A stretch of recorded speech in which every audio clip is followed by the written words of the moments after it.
Konoha, year 51. The turbulent aftermath of the Third Shinobi World War has just passed, and Konoha has recently endured the chaos of the Nine Tails incident.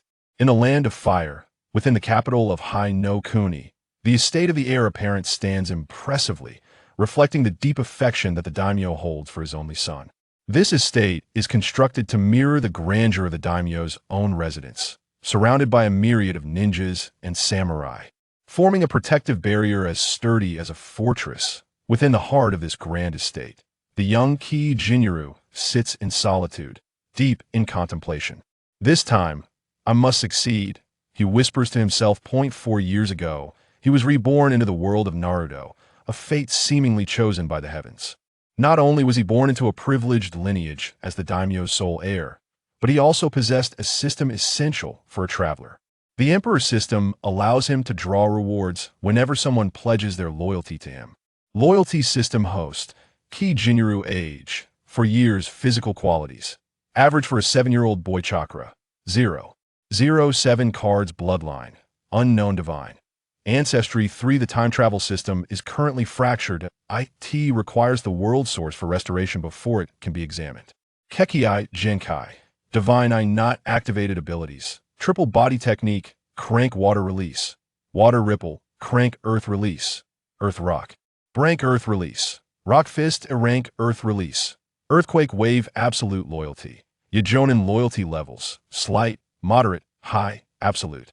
His innate divine eye, a power that has lain dormant within his bloodline since his rebirth, remains unawakened, causing a profound sense of frustration as he is unable to harness the potential he possesses. Today, he intends to attempt to channel the chakra he recently refined into his divine eye in hopes of awakening its power. With his eyes tightly shut, he carefully guides the meager chakra toward his eyes. Yet, just as the chakra is about to make contact with the divine eye, it is forcefully repelled. Jinu's eyes snap open and shock. The chakra cannot penetrate the barrier of the divine eye. This power does not belong to the Otsutsuki. It must be native to the shinobi world, an entirely uncharted system of power not depicted in the original narrative. After the initial shock, a wave of excitement washes over him. How incredibly fascinating. This world is brimming with mysteries yet to be uncovered. He had assumed that his arrival would grant him omniscience and omnipotence, only to discover that the original author had left numerous gaps, now transformed into real dilemmas. His enemies are not only the celestial Otsutsuki clan, but also the myriad secrets of the shinobi world itself. However, after the astonishment, he resolves to focus on more pressing matters. Konoha has recently weathered the Nine Tails incident, serving as the prelude to further turmoil that he must seize this opportunity to venture into Konoha and recruit more prodigies. Those individuals possess immense potential, and securing their loyalty would yield even greater rewards from a system. With this thought in mind, he instructs the sturdy man outside his chamber. Prepare yourself, we are to seek my father. Within the tea room of the daimyo's estate, an elderly man and a young boy sit across from each other. The daimyo of the Land of Fire, Kimatsuo, gazes fondly at his son, Ki Jinu, seated before him, his eyes brimming with admiration. Observing the increasingly handsome boy before him, Matsuo feels a profound affection. After all, he is a father who has been blessed with a son in his later years. At merely 4 years of age, Jinu has already grown remarkably charming, his youthful form exuding an innate nobility. Most striking are his golden eyes, which glimmer like a sunlit abyss. A single glance can ensnare the beholder in their depths. Matsuo considers his greatest achievement in life to be the birth of this son with the divine eye, a manifestation of ancestral approval. Jinu pours tea for his father and himself. Father, I have heard that a demon fox has caused considerable havoc in Konoha, leading to the untimely demise of the newly appointed 4th Hokage. I wish to travel to Konoha in your stead to express our concerns for the village's well-being, as its stability is vital to the Land of Fire. I wish to assist you. Jinu's grandiloquent words signify his eagerness to capitalize on the opportunity to make his mark in Konoha after 4 years of his journey. That place is the epicenter of the Naruto world, where his ambitions to unify the shinobi world must commence. It is a land teeming with talent, providing an excellent chance for him to reap rewards from the system. He senses that the key to awakening his divine eye lies within Konoha. Matsuo, after a moment of contemplation, lightly taps his folding fan, a subtle smile gracing his lips. Very well. The emergence of the demon fox has brought calamity to Konoha. As a ruler, I should extend my condolences. You shall represent me. Upon hearing this, Jinuru's face brightens with joy. Thank you. Father, spare me the formalities. Matsuo waves dismissively, adding, given the current plight of Konoha, you must demonstrate sincerity. I will prepare gifts for your visit. Also, please take along the appointment decree for the third Hokage, Sarutobi Hiruzen, to resume his duties. Matsuo intends to utilize this situation to bolster his son's reputation while also aiding Konoha, which has suffered significant losses and is in need of support. This act serves to provide his son with every conceivable advantage. What personnel do you intend to take? Konoha's turmoil may limit available protectors. I do not require many guards within this Daimyo palace. I shall allocate a few from the 12 Guardian Ninja to ensure your safety. Matsuo's expression betrays his concern. Despite being the Daimyo, he is still a father who cannot help but worry for his son. Jinru immediately names a few individuals without hesitation. I wish to take Asuma, Sarutobi, Kamatari, and Dairyu. These three are all Jonin, and with the guard from my estate, they will suffice. His choice is grounded in his prior knowledge of the anime and observation since his arrival. The 12 Guardian Ninja are divided into two factions. One faction, led by Kamatari, advocates for a revolutionary approach, arguing that the Hokage's role is unnecessary, with all power residing in the daimyo. The other faction, represented by Suma Sarutobi, supports maintaining the status quo, with political authority held by the daimyo and military command by Konoha. Lastly, the neutral faction, represented by Dairyu, stands for a middle ground, associated with the religious sect of the Fire Temple. By aligning with these three, he effectively gains the support of the entire 12 Guardian Ninja. Very well, those three shall suffice. Just as Jinru is about to articulate further thoughts, Matsuo, distracted, gestures to interrupt him. Matsuo straightens his attire, a smile gracing his face as he says, Jinru, I have matters to attend to. You may withdraw for now. Should you require anything, consult my chief steward. He will assist you in procuring supplies. With that, Matsuo hurries away, accompanied by several attendants, toward another section of the palace where the sounds of ministers' laughter and games can be faintly heard. Jinru smiles as he watches his father depart, feeling victorious in successfully securing his plan to travel to Konoha, now with rightful justification. After his elation subsides, he steps through the palace doors, where the towering figure of Yu promptly follows in his stride. Chapter 2. The Majesty of the Lord and the Astonishment of the Land. Not long after Lingye took a moment's respite in the heir's residence, a servant from within the estate came to report, Sarutobi Asuma, Hamura, and Dilu request an audience with your highness. Please allow them in.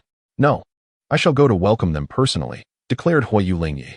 He straightened his attire and stepped out of the palace to meet them with his vigilant guard, Yi promptly following in his wake. Upon reaching the entrance of the heir's estate, Huayu Lingye beheld Sarutobi Asuma, Hamura, and Dilu standing quietly at the threshold, awaiting his arrival.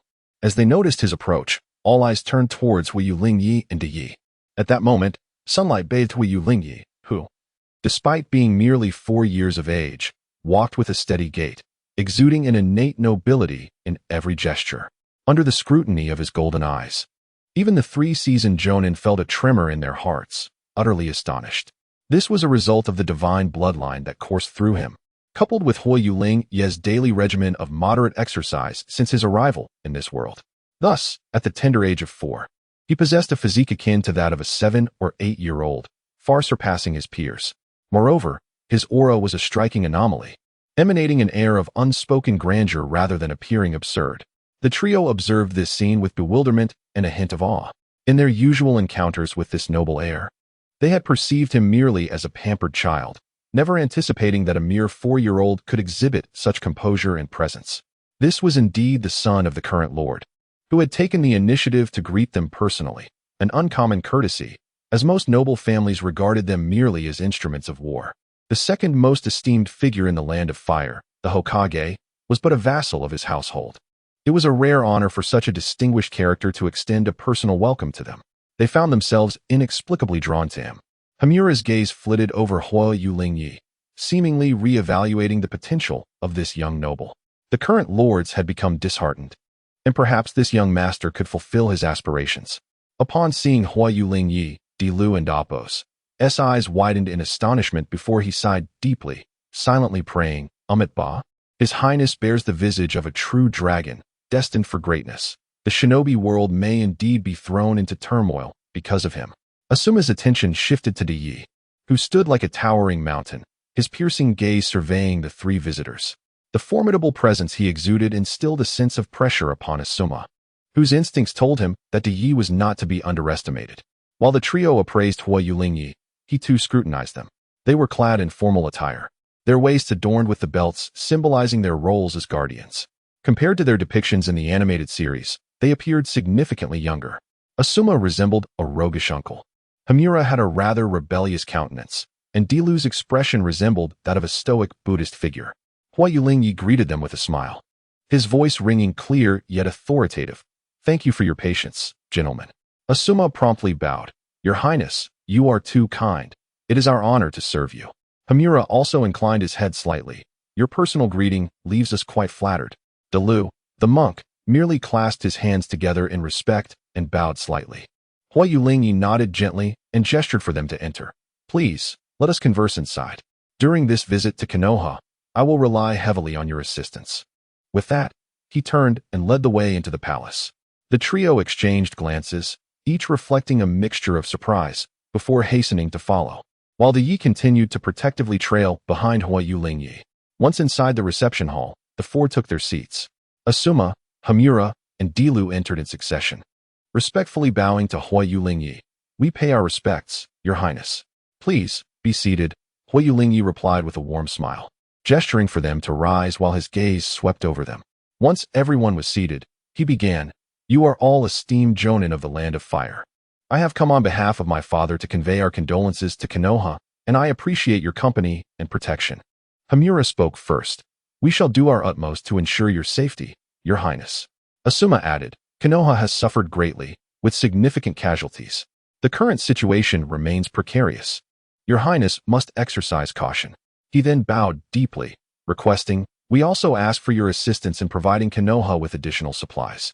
As Hokage's son, he held a profound emotional connection to Konoha and yearned to gather more resources for the village. Dilu silently clasped his hands together, listening attentively. Huo Lingye nodded thoughtfully. We understand. In addition to delivering supplies, it is imperative that the people of Konoha feel the support and goodwill of the Land of Fire. Hamura, you shall oversee the transportation and security logistics of the supplies. Asuma, given your familiarity with Konoha and your lineage, you will be responsible for liaising with them. Dilu, you will contact the monks of the Fire Temple to gather relief materials, clothing, food, and funds. All are welcome. Furthermore, I shall use my name to procure resources worth 1,000 gold coins for assistance. This sum was not his own, but provided by Huoyu Song. He mentioned it under his name to garner goodwill. Upon hearing Huoyu Lingye's directives, Asuma felt a warmth in his heart. Initially, he respected this noble heir merely out of duty and status. Now, however, he genuinely sensed the sincerity behind the young lord's commitment to Konoha. With gratitude etched on his face, Asuma respectfully remarked, Thank you, Your Highness, for your support. Konoha will remember your kindness. Huoyu Lingye regarded the prematurely mature young man before him, forming an assessment in his mind. He was rather straightforward and lacked guile. Hamura nodded slightly. Your Highness' arrangements are indeed thorough. We shall fulfill our responsibilities. He gazed at Huoyu Lingye's countenance, as if searching for the young lord's stance. Dilu, with hands clasped, bowed to indicate his understanding. At that moment, a voice resonated within Lingye's mind. Acquired slight loyalty from Asuma. Reward, C-rank ninjutsu fire release, fireball. Acquired slight loyalty from Hamura. Reward, C-rank ninjutsu wind release, air slash. Acquired slight loyalty from Dilu. Reward, fire temple martial arts, proficient. Huoyu Lingye's face lit up with delight at receiving these rewards. Now that we have addressed pressing matters, let us indulge in lighter conversation. I have always been curious about the shinobi world. Why Don and Apos? Do you share your insights with me? A hint of melancholy crossed his features as he continued. I have heard of the late fourth Hokage's deeds. It is said he sealed the Nine Tails single-handedly, a true hero. Asuma paused, taken aback by the heir's depth of knowledge regarding Konoha's situation.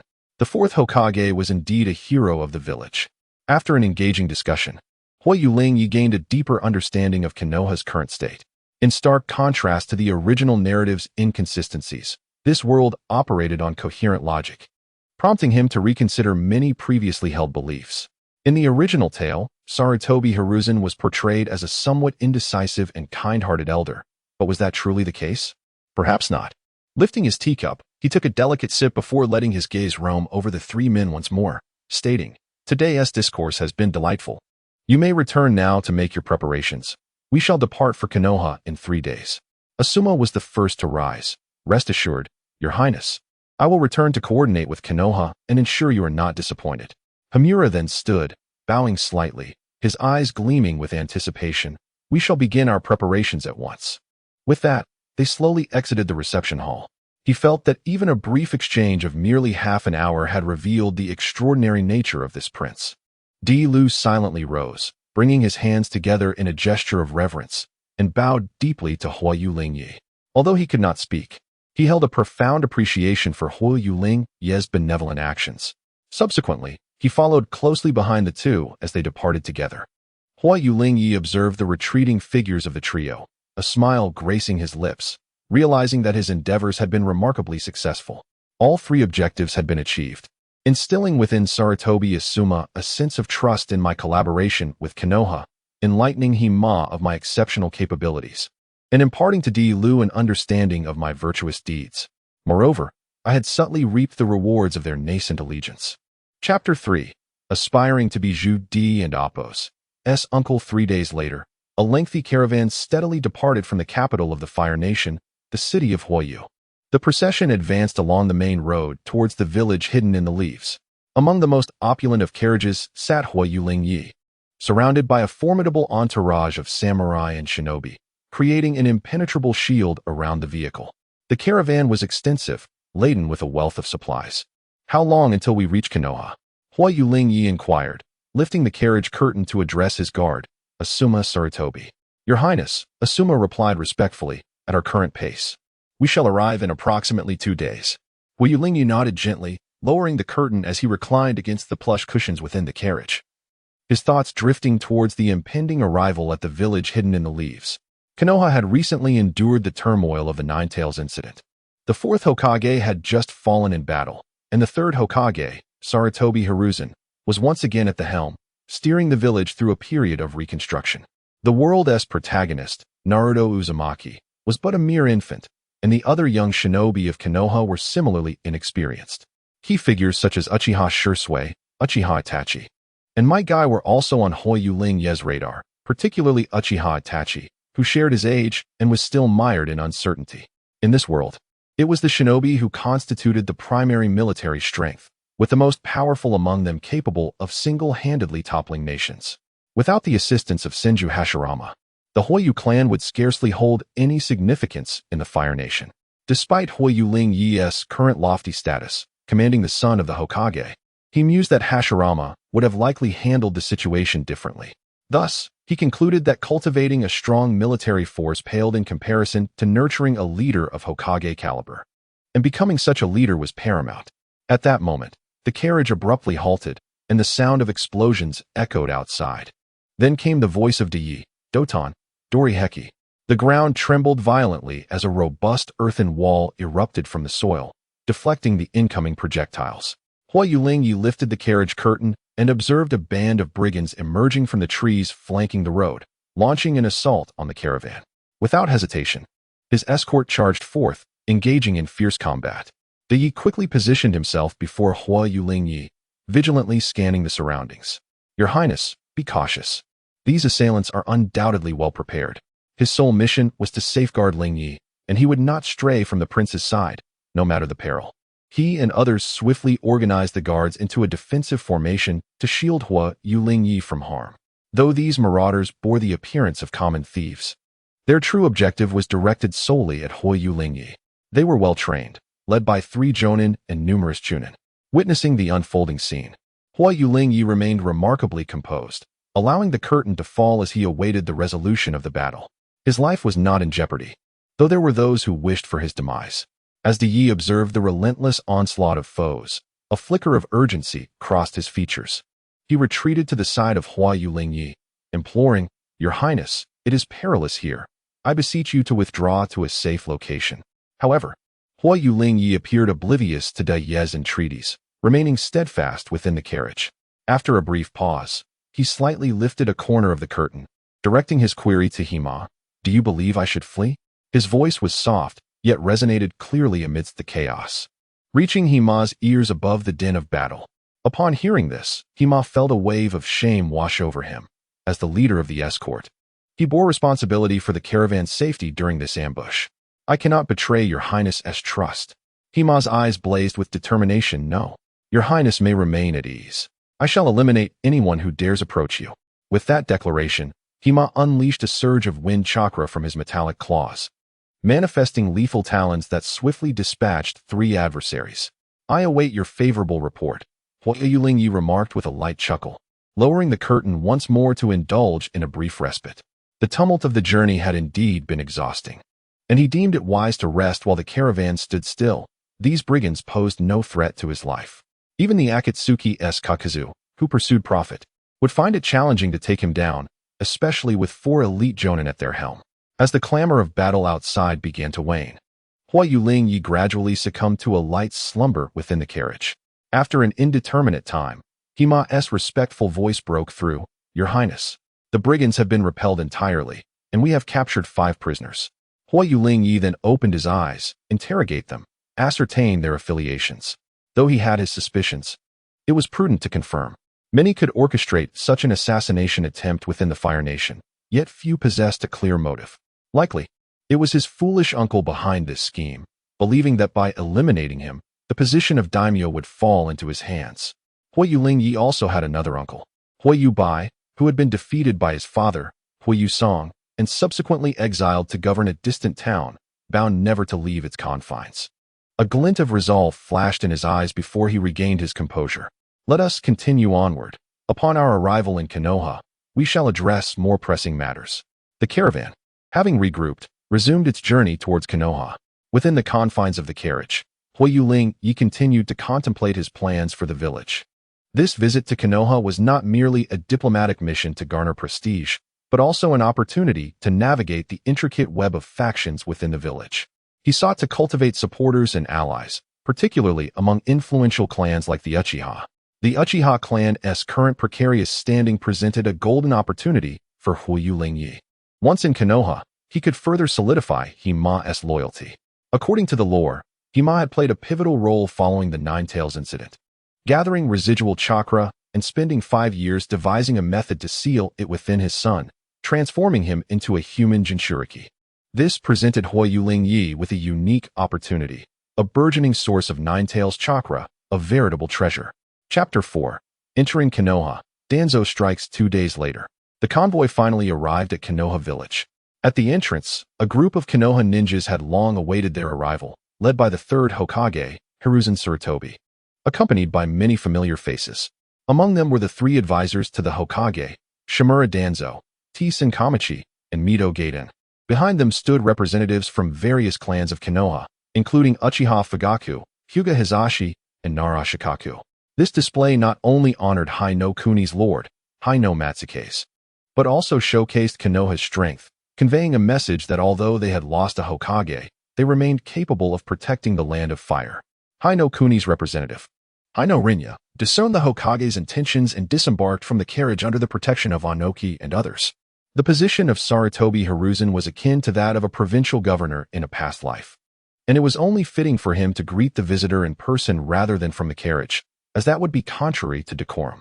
Among those present, Asuma Sarutobi, after a long absence, looked upon the gates of Konoha with evident joy. Anoki and Jur were composed, though the former cast a curious glance at Hiruzen, a legendary figure in the ninja world. In contrast, the gaze of Kamachi towards Hiruzen bore an undercurrent of hostility. Simultaneously, Hiruzen and his entourage noticed Haino Rinya, and like many witnessing him for the first time, They were momentarily taken aback by his captivating golden eyes. Previously, they had only heard tales of this prince possessing mesmerizing golden irises, and the reality was more striking than the rumors. A speculative thought crossed their minds. Could these golden eyes be a form of Kekkei Jinkai akin to the Byakugan of the Hyuga or the Sharingan of the Uchiha? At that moment, Hiruzen stepped forward, warmly smiling, and said, "Prince Rinya, thank you for your arduous journey. Konoha welcomes your arrival." To which Hi-no Rinya responded with a smile, "Hokage-sama, I appreciate your warm reception. My father often speaks of your renowned prowess, and seeing you today, I must say, your reputation is well-deserved. Your presence still commands respect."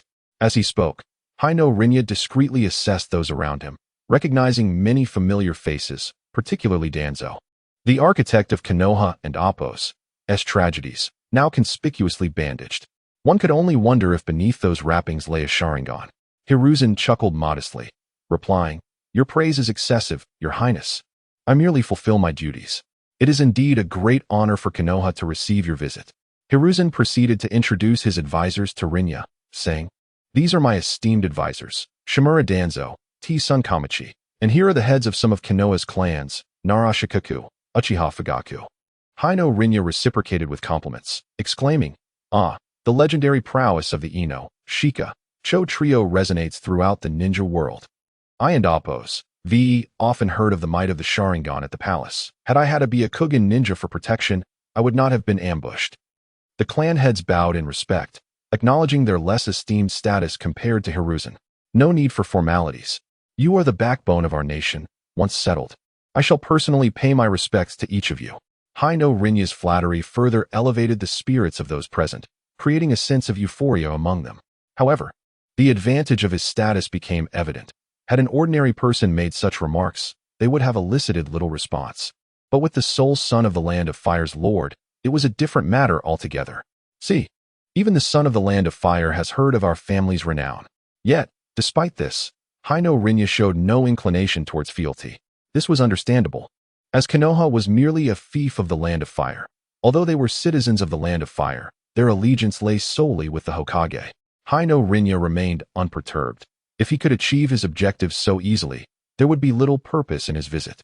Surveying the crowd, he cheerfully announced, "I have come here to convey my father's condolences and to deliver his decree. Additionally, I wish to witness firsthand the resilient spirit of Konoha after its trials. Though I am still young, I am aware of Konoha's significance to the Land of Fire. For over 50 years, we have supported each other, and we must continue this friendship." Hiruzen marveled at the maturity of this young prince, responding with unwavering poise. "Konoha shall not disappoint Your Highness, and will continue to safeguard the Land of Fire.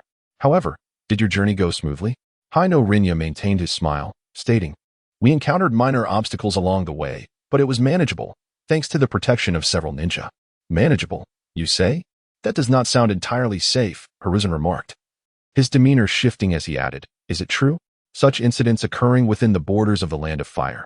I shall investigate thoroughly and ensure you receive an explanation." Rinya had indeed faced an ambush while en route to extend condolences to Konoha, an occurrence for which Hiruzen bore responsibility. He should have dispatched ninjas for protection. However, following the recent turmoil caused by the Nine Tails, he had been unable to allocate personnel, assuming there would be no danger. Yet, it was shocking to realize that someone dared to attack the son of a lord. Rinya waved his hand dismissively, saying, "There is no need for concern, Hokage-sama. They were merely misguided thieves. Let us focus on the matter at hand. I have brought ample supplies, hoping to contribute to Konoha's reconstruction."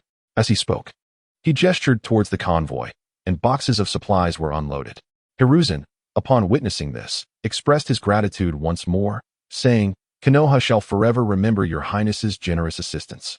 Once reconstruction is complete, we will repay the Land of Fire with even greater strength."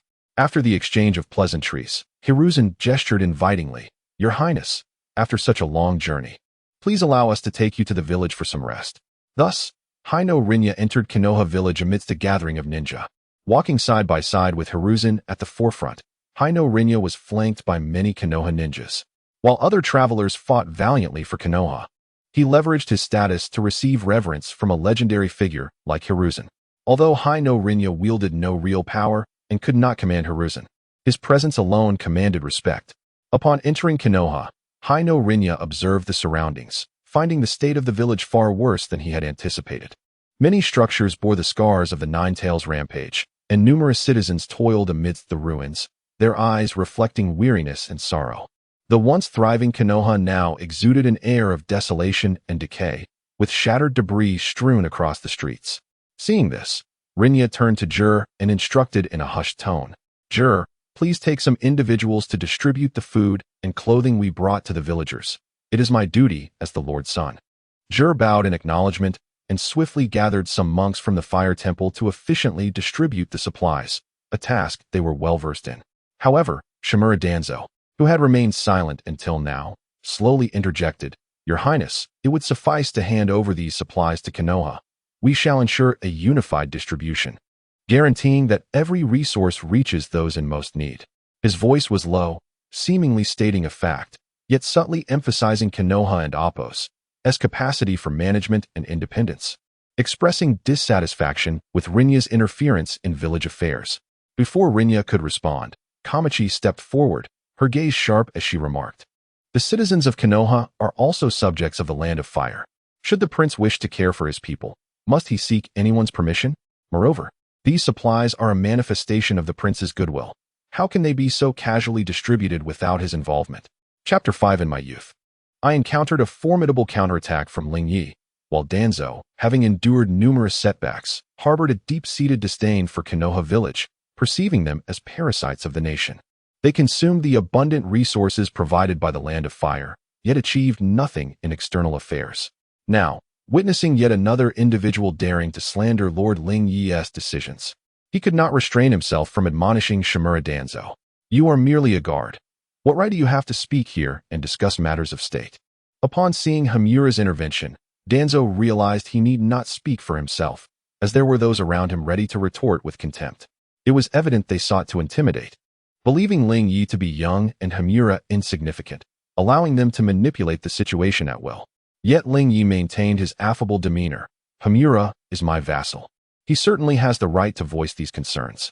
However, does Elder Danzo believe these resources should not be distributed? We could reclaim them.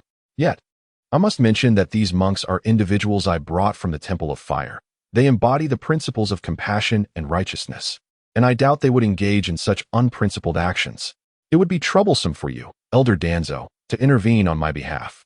Lingye's words were laced with subtle barbs, directly targeting Danzo's lack of morality. The atmosphere fell into a profound silence, charged with tension. Danzo fixed his gaze upon the 4-year-old prince, at a loss for words, never anticipating that this child would be so sharp-tongued. How could he respond?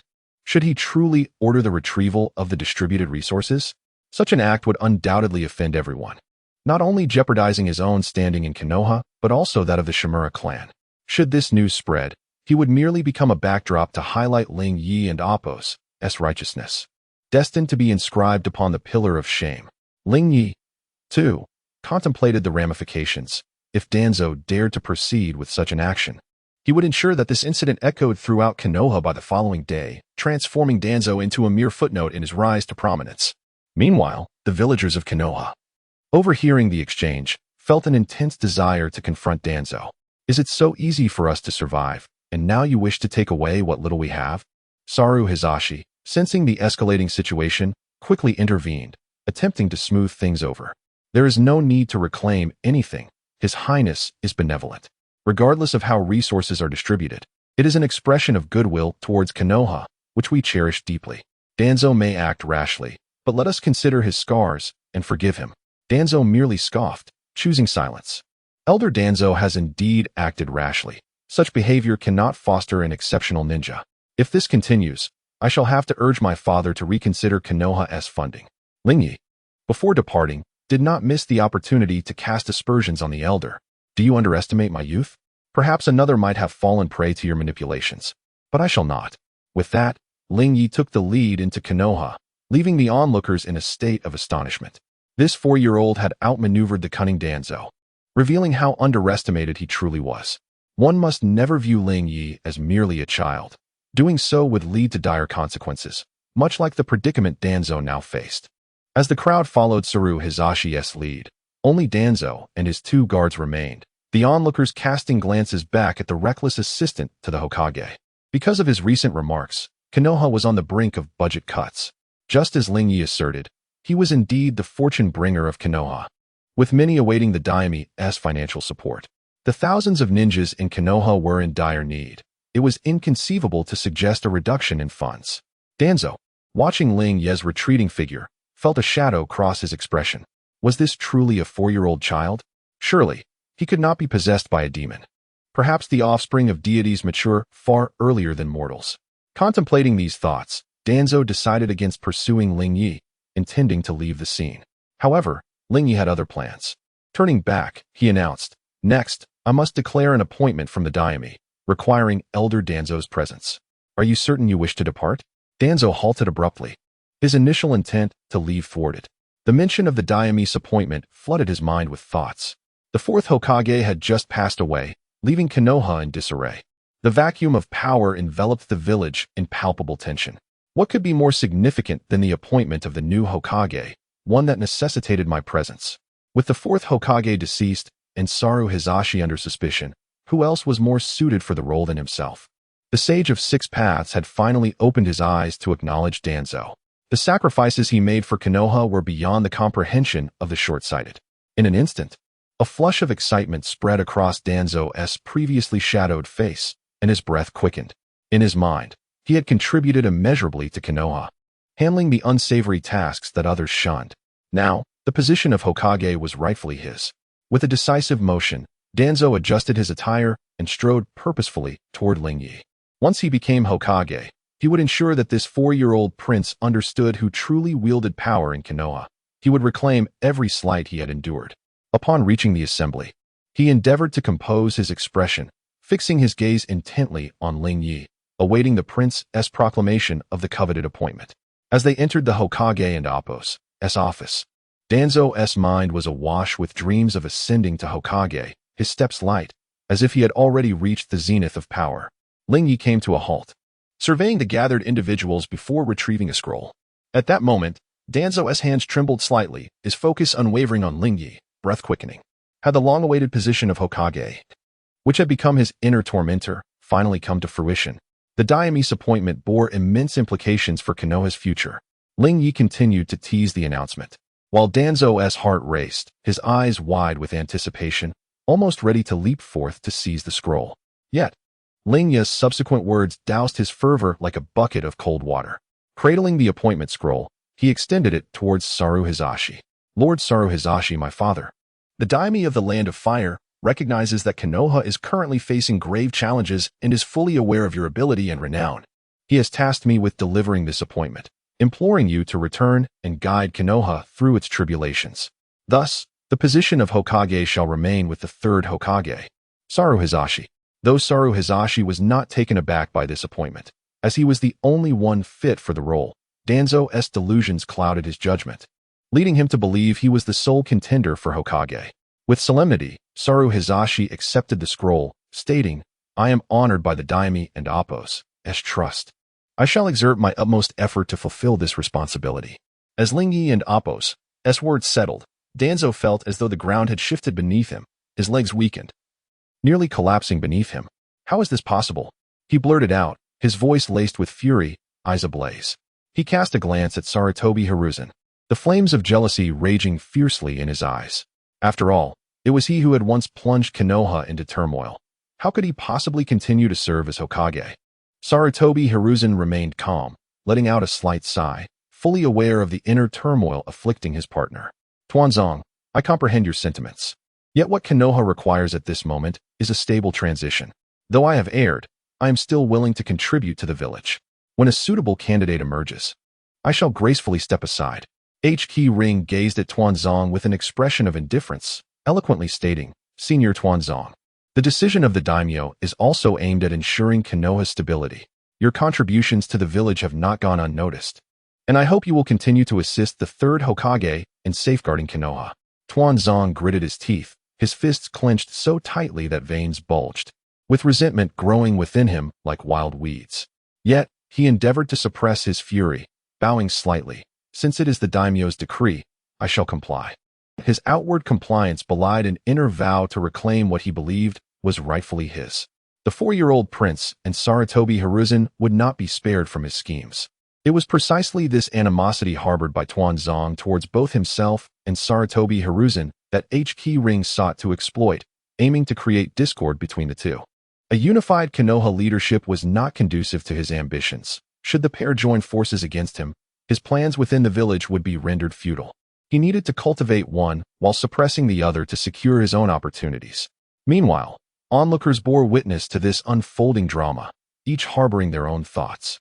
Team Yunke Haru and Mito Gate-in exchanged knowing glances, a hint of satisfaction glimmering in their eyes. Having collaborated with Sarutobi Hiruzen for many years, they recognized that Konoha was in need of a leader, and without doubt, Sarutobi Hiruzen was the most suitable candidate.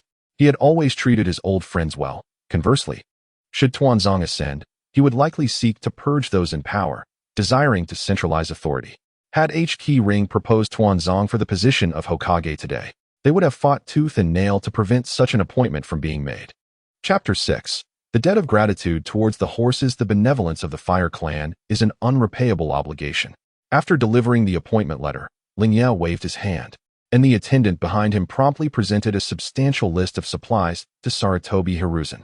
Hokage, this is the detailed inventory of the relief supplies brought to Konoha from the Land of Fire. I hope you will review it. Sarutobi Hiruzen accepted the list, carefully perusing it, a look of gratitude emerging on his face. The assistance from the Land of Fire is indeed a timely boon. On behalf of all the ninjas of Konoha, I extend my heartfelt thanks to your highness. Lingye smiled and waved his hand dismissively. Hokage, you are too kind. Konoha and the Land of Fire share a common destiny. In addition to these supplies, my father has specifically arranged for a group of skilled artisans to assist in the reconstruction of Konoha, and they will arrive shortly. Upon hearing this, the Konoha ninjas present displayed expressions of astonishment. One ninja could not contain his excitement and exclaimed, "Your Highness, this is wonderful. With these supplies, Konoha will surely recover its former prosperity at a much faster pace." Lingye glanced at the individual, confirming he was a mere extra, yet still smiled and nodded in response. This is our mutual aspiration.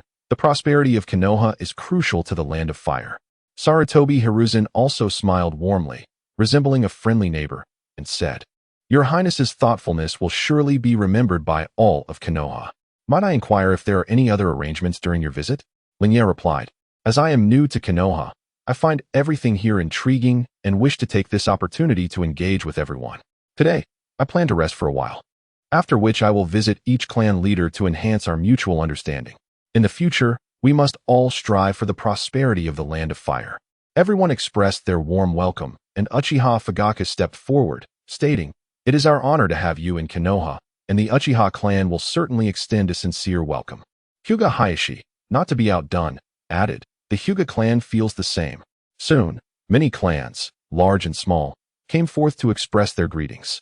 Given that Lingye's personal visit was a matter of great honor, they were naturally enthusiastic in their reception. Lingye graciously thanked each of them, and then, accompanied by the crowd, he arrived at a spacious and elegant courtyard.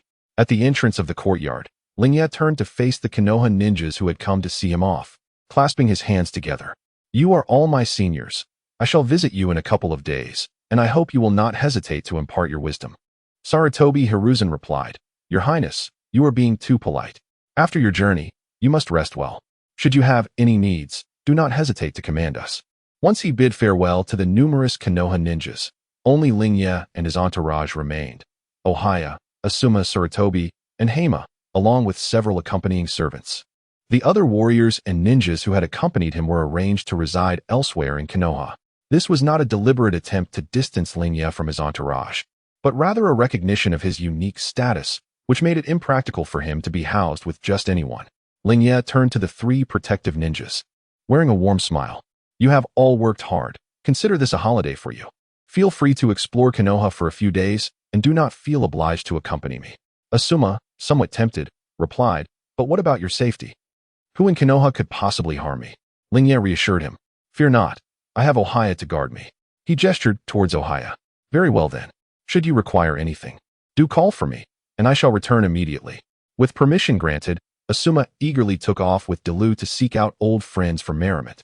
Only Heima remained, steadfast in his position. Are you not going to enjoy a bit of leisure, Heima? Opportunities to explore Konoha are fleeting. Heima's expression was solemn. The dangers lie hidden within Konoha itself. How can I leave your side? Lingye chuckled softly. Your dedication is commendable, Heima. Then, let us share a meal together. Thank you for your kindness, your highness. Lingye led a few servants into the courtyard, which was adorned with elegance. There were rock formations, flowing water, and several blooming flowers, with a faint fragrance of blossoms wafting through the air. Ah, Konoha has truly put in effort. Upon entering the room, Lingye casually mentioned, let us dine, prompting the servants to begin their preparations. Before long, a table was laden with an array of dishes. Then, Ohio was assigned to guard the perimeter, preventing any eavesdropping. Please, take a seat, Heima. I am grateful for your protection today. Once Ohio departed, Lingye gestured for Heima to sit. Heima, sensing the significance of this meal, sat down to partake in the feast. As the wine flowed and the dishes were savored, Lingye, appearing nonchalant, asked, Heima, what are your thoughts on Konoha? Do you wish to hear the truth, your highness? Of course. Without hesitation, Heima responded, as though he had long contemplated his answer. The Hokage is the greatest traitor of the Land of Fire. Upon hearing the answer he sought, Lingye feigned astonishment. Heima, you harbor such treachery in your heart. The Hokage holds great prestige in Konoha and the Land of Fire, having contributed immensely. Even my father holds him in high regard. Why would you think such thoughts? Are you attempting to sow discord between me and the Hokage? Heima was taken aback by Lingye's intensity, kneeling on one knee, raising his gaze to meet Lingye's, his voice resonating with urgency, as if trying to awaken him from a slumber. Your Highness, there are matters you are unaware of. Look at Konoha. On the surface, it appears prosperous, yet it is entirely controlled by the Hokage's lineage, focusing solely on the Hokage while neglecting the Daimyo. The first and second Hokages were competent. But what of the subsequent generations? They wield the vast resources of the Land of Fire solely for their own benefit, contributing little to the nation and Appo's development. Over the past 30 years, the territory of the Land of Fire has not expanded, but rather, we have suffered repeated defeats in external conflicts, revealing the incompetence of the Hokage and Appo's lineage, which, despite its considerable resources, shows no ambition. It could be termed treasonous. As Heima spoke, his emotions intensified, fists clenched, his body trembling slightly. Your Highness, you are still young and may not see certain truths. This lineage of Hokages professes to protect the Land of Fire. Yet what do? They continuously expand their power, hoarding the nation's resources within Konoha, stifling the growth of other ninjas within the country. Take today's Danzo. For instance, he seeks to obstruct any benevolence towards the common people, revealing Konoha's ulterior motives. It was no wonder Heima was so animated. He had suffered greatly from oppression over the years. The current daimyo, Lingye's father, Hiramatsu, harbored no aspirations to control Konoha. Being used as a pawn to counterbalance Asuma and others from Konoha left him unable to fulfill his ambitions, which had been suppressed for far too long. With Lingye as an outlet for his frustrations, he poured forth his thoughts without reservation. Seeing Heima articulate his innermost feelings, Lingye recognized that he had secured his position, yet he continued to feign realization. What you say, Heima, has just illuminated my understanding. I believe my golden eyes could see through the hearts of men. Yet today I have come to understand the hypocrisy of the Hokage and Konoha. Heima, hearing this, became even more animated. At last, I have awakened you. Finally, someone understands my intentions. If I can help you see these truths, I would have no regrets, even in death, Heima declared, tears of fervor welling in his eyes. His voice filled with sincerity, which made Lingye feel a tad embarrassed. Yet, having come this far, he knew he must continue the charade. Huayu Lingye assisted Heima, who was kneeling before him, rising to his feet with a heavy sigh, expressing the melancholy that lingered within him. Although youthful, his heart was filled with aspirations. He refused to be merely a son of a noble, revered from a distance. He yearned to be the true leader of reform in the Land of Fire. Today, listening to the words of the elder Heima, he felt as if awakening from a dream. Konoha, as a pivotal force of the Land of Fire, ought to align its heart and soul with the Lord, working collectively for the nation's advancement. Yet, the current state of affairs was evidently far from what he envisioned. He was resolute in his desire to change this situation. to transform Konoha into a driving force for the development of the Land of Fire, rather than a secluded nation within a nation. Hua Lingye's voice, though not loud, resonated with conviction. His words continually underscored Hima's significant role. This was the grand performance he had meticulously prepared for Hima. He intended to compel Hima to become the loyal advisor, akin to Hai Rue, while he himself would embody the awakened emperor. Believing himself to be a monarch worthy of guidance, lacking prestige and merit, he devised this strategy. What he expressed were the very aspirations of Hima, and hearing them from Hua Lingye's lips stirred profound emotions within Hima. He gazed upon the youthful figure of Hua Lingye, recognizing him as the enlightened leader he wished to follow. It was indeed a blessing for the Land of Fire to have such aspirations from the prince. Hima pledged his unwavering loyalty, vowing to assist the prince in achieving greatness. Acquired Hima's unwavering loyalty. Reward: A-level sealing technique. 5-element seal. This was a sealing technique capable of restraining tailed beasts, a fact not lost on him, as Naruto himself bore such a seal. Conventionally, Hima would not possess this ninjutsu yet, but the system granted it as a reward for Hua Lingye. With this ninjutsu, he would no longer need to worry about how to utilize tailed beast chakra. Hua Lingye swiftly extended his hand to support Hima. With your assistance, great deeds can be accomplished. However, I am still young. We must first gather our strength. In the coming days, I shall visit the major ninja clans to rally their support, preparing for our future plans. After articulating his thoughts, Hua Lingye turned to Hima and inquired, "Do you have any thoughts on this matter?" Without hesitation, Hima replied, "As we roamed Konoha today, I sensed a significant residual chakra from the fox spirits. If we could harness this power, it would substantially bolster our strength. I happen to possess a unique ninjutsu capable of collecting this elusive chakra." "Excellent. I entrust this task to you," Hua Lingye exclaimed, elated. Indeed, Hima had a method to gather tailed beast chakra, and he was on the verge of acquiring it. After his moment of joy, Hua Lingye grasped Hima's hand and advised, "Though this task is vital, you must prioritize your safety. If discovered, abandon the mission. For now, let Oya's Earth clone assume your appearance." The sudden absence of Hima would surely attract attention, and this was a prudent plan. Hima was profoundly touched by the prince's concern for his safety. "Rest assured, your highness, I shall exert my utmost effort to fulfill your request. Even if it costs me my life, I will gather the tailed beast chakra." His voice trembled slightly, revealing his inner excitement. With a deep bow, Hima turned and hastened away, his figure swiftly vanishing into the courtyard, eager to commence his mission, entirely absorbed in the prospects of the future. Forgetting the unfinished meal on the table, once Hima departed, Hua Lingye settled back onto the tatami mat, exhaling a sigh of relief. He placed a hand on his flushed cheek, feeling an unfamiliar warmth.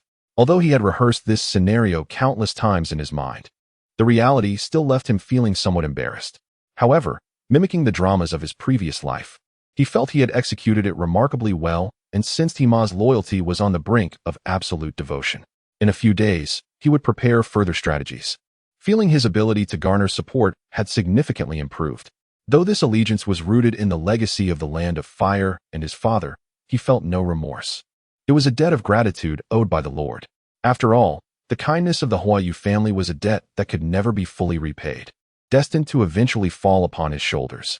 Throughout history, emperors of China, both ancient and modern, were often endowed with personal charisma, whether through exceptional talent, benevolence towards the populace, or humility in honoring the worthy, all leading their nations with unique charm. While Hua Lingye might not be able to summon ministers and generals with a mere call, he understood the necessity to align himself in that direction. With this thought, he called to his attendants outside, "Prepare Hima's quarters and bring the fine sake I purchased from the Land of Water. It is remarkably refreshing and must be tasted." After Hima's departure, Hua Lingye sat alone in his room. He delicately picked up a piece of fish, savoring its exquisite flavor as it burst upon his palate. Gradually relishing its taste, he ladled a spoonful of warm soup, which glided down his throat, imparting a sensation of unparalleled comfort. Surveying his surroundings, he found the room arranged with comfort and tranquility, the setting sun casting a golden hue upon the artificial hill outside, accompanied by the soothing sound of flowing water. If only the world of shinobi were less perilous, he could leisurely spend each day with his father, aspiring to be a carefree lord in the future. Yet, such thoughts were fleeting. It was precisely because of the world's dangers that he felt compelled to seize his own destiny. He could not afford to relinquish power and wait for Naruto to rescue him in the shinobi world. He refused to rely on others for salvation. He would be the savior himself. Chapter 7. A visit to the Uchiha clan as Hokage Hiruzen Sarutobi enjoyed his dinner in peace. A fierce argument erupted in the Hokage's office. That Haru Uchiha is a significant threat. You must have seen what he did today. Interfering in Konoha's internal affairs is tantamount to undermining our very foundation. Danzo's single eye fixated intensely on Sarutobi, who sat behind the desk with his hands folded. I understand your concerns, Danzo, Sarutobi replied calmly, but Haru is the only son of the Fire Country's Daimyo. If we act rashly, it could sow discord between the Fire Country and Konoha, exacerbating our already precarious situation. Konoha is in a crucial phase of rebuilding, and we require the support and assistance of the Fire Country. Danzo scoffed. Support? Assistance? Humph. Today, he embarrassed me in front of everyone. That was a display of power. I investigated, and he harbors animosity towards us. Moreover, I know that your son has been granted leave by Haru and is currently off enjoying himself. Haru is likely conspiring with him against us. Hiruzen, you can no longer afford to be indecisive. Otherwise, you may find yourself unable to fulfill your duties as Hokage. At the very least, we must ensure he cannot remain in Konoha. This is not where he belongs. Though Sarutobi felt a flicker of temptation, he maintained a facade of tranquility. Instead, picking up a document to review. This does not signify anything, especially since the prince has personally funded Konoha's reconstruction efforts and provided much-needed resources. Danzo, aware that his old partner was indeed swayed but reluctant to act, retorted, "Fine. If you will not take action, I shall do so. Monkey, you are the sunlit leaves, while I am the roots hidden in darkness." Danzo's emotions were slightly unhinged today, as he had always looked up to his mentor, Tobirama Senju. The visible decline of Konoha was undeniable, and he recognized that many of the legacies left by his teacher had been lost. Haru's provocation struck a nerve, prompting him to insist that measures be taken to expel Haru from Konoha. When Tobirama was alive, how could the daimyo's family dare to behave this way? The current state of Konoha is entirely your fault. Hiruzen, I shudder to think how you will explain this to our teacher in the afterlife. With that, he stormed out of the office, leaving Sarutobi to exhale deeply, turning to a hidden Umbu member. Tell Asuma to end his leave. The safety of the prince is our utmost priority. Understood. The Umbu member departed swiftly from the Hokage's office, and the plan to deal with Haru was set in motion with Sarutobi's tacit approval. The following morning, Haru's convoy glided toward the Uchiha clan grounds. The choice to visit the Uchiha first stemmed from their status as one of Konoha's founding clans. From a standpoint of prestige, it was only fitting that Haru made his first visit to the Uchiha. Seated in the carriage, Haru had traversed a significant distance through Konoha before reaching the Uchiha territory. He pondered the implications of this journey. The Uchiha clan had been relocated away from the heart of Konoha, indicative of significant discord between them and the Hokage and other prominent families. This was unsurprising, given the Uchiha's infamous reputation during the Nine Tails incident. After all, no one was blind to the circumstances. The Uchiha had long been at odds with Konoha's leadership, and the recent passing of the fourth Hokage had left them without hope for change. Uchiha Fugaku had relied on the fourth Hokage's influence to alter their fate, but alas, Minato Namikaze, such a paragon of virtue, had left only Naruto behind to navigate the complexities of this world. Otherwise, he would have sought to recruit him. As Haru approached the entrance, he caught sight of Uchiha Fugaku standing solemnly with several clan members awaiting his arrival. At the forefront were Fugaku, Mikoto, Itachi, and little Sasuke in his cradle. Dismounting from his carriage, Haru greeted them with a warm smile. "Fugaku, it is an honor to have you personally receive me. I am truly humbled, my elder." Fugaku responded with equal reverence. "Your Highness, your presence brings great honor to the Uchiha clan, and we welcome you wholeheartedly." Under Fugaku's guidance, Haru entered the clan grounds. Along the way, he observed the somber expressions of the Uchiha members. Their situation appeared to be even more complex than he had anticipated. The Uchiha territory was still undergoing reconstruction, with tents serving as temporary residences. The designated meeting place was a hastily assembled wooden structure. Seated on tatami mats across from Fugaku, with a tea set positioned on the table between them, Haru found himself surrounded by numerous Uchiha clan members, some of whom held notable status. All present to witness the meeting. After they settled, Fugaku spoke with a hint of regret. Your Highness, our humble abode is lacking. I hope you can overlook our shortcomings. The clan is currently in the midst of reconstruction, and we apologize for any inconveniences caused. As Konoha rebuilds, Fugaku's selflessness shamed Haru, the son of the Daimyo. Once pleasantries were exchanged, Haru's expression turned inquisitive as he feigned ignorance. Fugaku, I have harbored a question throughout my journey here, as Konoha's founding clan. Renowned in the ninja world, why is your territory situated in such a remote location? Fugaku's countenance shifted slightly, a flash of helplessness and indignation crossing his features. He fell silent for a moment, seemingly deliberating how to respond. The surrounding Uchiha members exhibited varied reactions. Some bowed their heads in silence, while others displayed evident discontent. Though ignorance is no sin, Haru's question undoubtedly struck a nerve with the Uchiha. My prince, this matter is lengthy to explain. Fugaku sighed heavily before continuing. Since the Nine Tails incident, rumors have circulated that unjustly associate our Uchiha clan with that monstrous fox. Alas, these accusations are baseless. We were forcibly relocated from our original territory to this isolated area. Listening to Fugaku's words, Haru's indignation flared. How can this be? The Uchiha are the very architects of this village's foundation. How can they suffer such unjust treatment based solely on unfounded speculation? Haru's words acted as a spark, igniting a chorus of agreement among the gathered Uchiha. Many began to murmur amongst themselves, their eyes ablaze with righteous anger. Indeed, we Uchiha have contributed immensely to Konoha. Without us, where would this village be? It was Sarutobi who usurped our rights. In their fervor, they seemed to forget that the Uchiha's own blood had been shed in the protection of every inch of Konoha's soil. Itachi sat among them, bewildered by the sudden eruption of fury from his clan. He turned to Shursui, who bore a look of helplessness and frustration. The helplessness stemmed from the irreparable rift between the village and their clan, an enigma that he could not mend.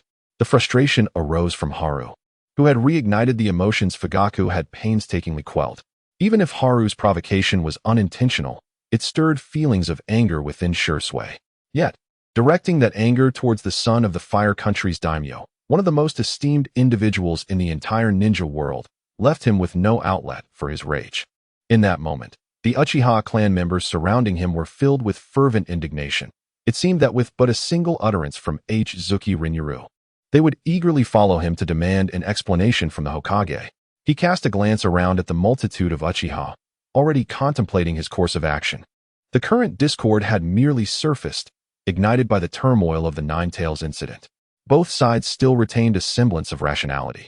The Uchiha were not yet poised to instigate a coup, though resentment brewed within them. They were eager to confront the higher echelons of Konoha alongside Otsutsuki Rinryu. However, Otsutsuki had no intention of acquiescing to such impulsive desires, for doing so would only exacerbate the rift between them and hasten the Uchiha and Appo's demise. What he sought was to cultivate his influence and strength, rather than to engage in a fleeting contest of emotions. Consequently, he not only aimed to ensure the survival of the Uchiha clan, but also their flourishing. A Uchiha clan rendered extinct holds no value. It is the Uchiha who remain loyal to Otsutsuki Rinryu that embody true worth.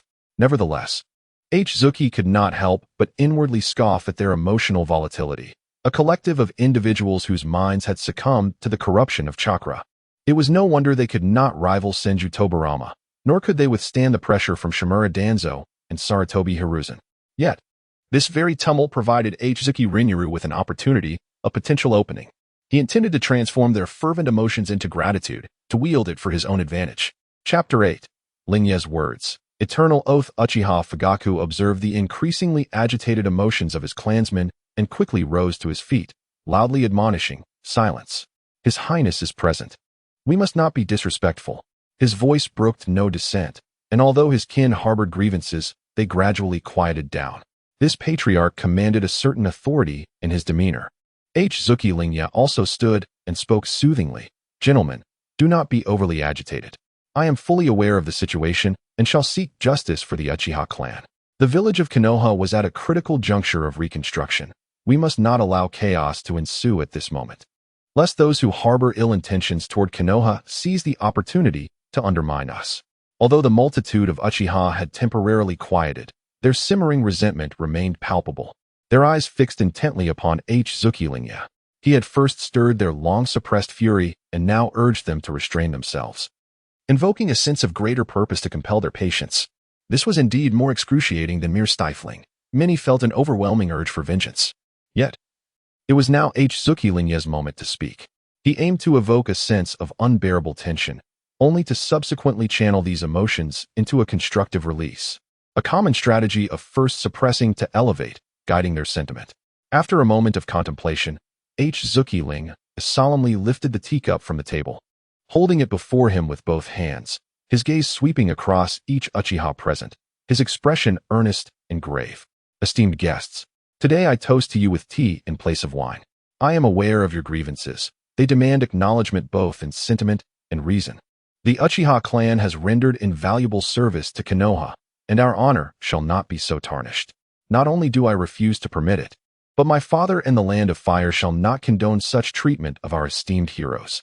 His voice resonated firmly within the makeshift wooden structure, captivating the attention of all present.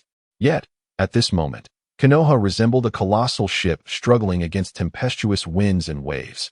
Having just endured the ravages of the Third Shinobi World War and the Nine Tails incident, now at a pivotal point of reconstruction, should we lose our cohesion internally, the ship would surely face the peril of capsizing, and those who have long coveted Konoha would surely seize the chance to obliterate the home we have safeguarded for so long. Uchiha Lingye paused, seemingly gathering his emotions, then bowed slightly, unexpectedly addressing the Uchiha with a gesture of respect. Thus, I implore you to endure for the time being. I pledge to seek justice for the Uchiha clan, to restore your rightful respect and standing within Konoha. Once the reconstruction is complete and our foundation secured, I shall join you in thoroughly investigating the injustices behind this matter, demanding reparation from all of Konoha, and providing everyone with a satisfactory resolution. I, Uchiha Lingye, express my gratitude to you all. With that, he downed the tea in one swift motion, displaying the empty cup to signify its contents were consumed. His posture resembled the establishment of a life and death contract, and in that moment, Uchiha Lingye appeared not as a mere boy, but as a sovereign radiating authority, who would desire to instigate a coup unless driven to the edge. Moreover, the Uchiha harbored no such intentions at present. Amidst the crowd, some began to sob, many elders of the Uchiha clan with tears welling in their eyes. At last, someone acknowledges us. The Uchiha's glory is no mere empty phrase. Thank you, Your Highness. The Uchiha were a fiercely proud clan, with honor being paramount in their ethos. While all of Konoha questioned them, the heir of the Land of Fire was willing to believe in their merit. When Uchiha Lingye recognized their achievements and honor, it felt as refreshing as enjoying an ice cream on a scorching summer day, soothing their deeply unsettled emotions. Their anger toward Konoha transformed entirely into gratitude for Uchiha Lingye. What could be more moving than receiving recognition, especially from the heir of the Land of Fire? This scene stirred the hearts of the surrounding Uchiha, igniting a fervent desire to take up arms for the Land of Fire and prove their worth. They understood the principles of reconciliation and unity against a common foe, but today was distinct.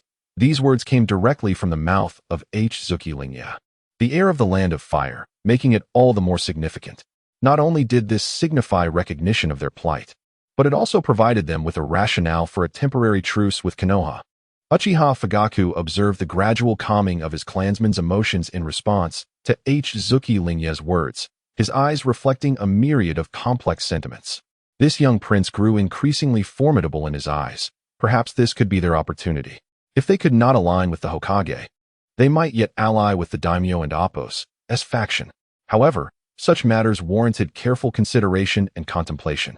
Nevertheless, Uchiha Lingye had indeed assisted him, soothing the Uchiha and Appos as turbulent feelings.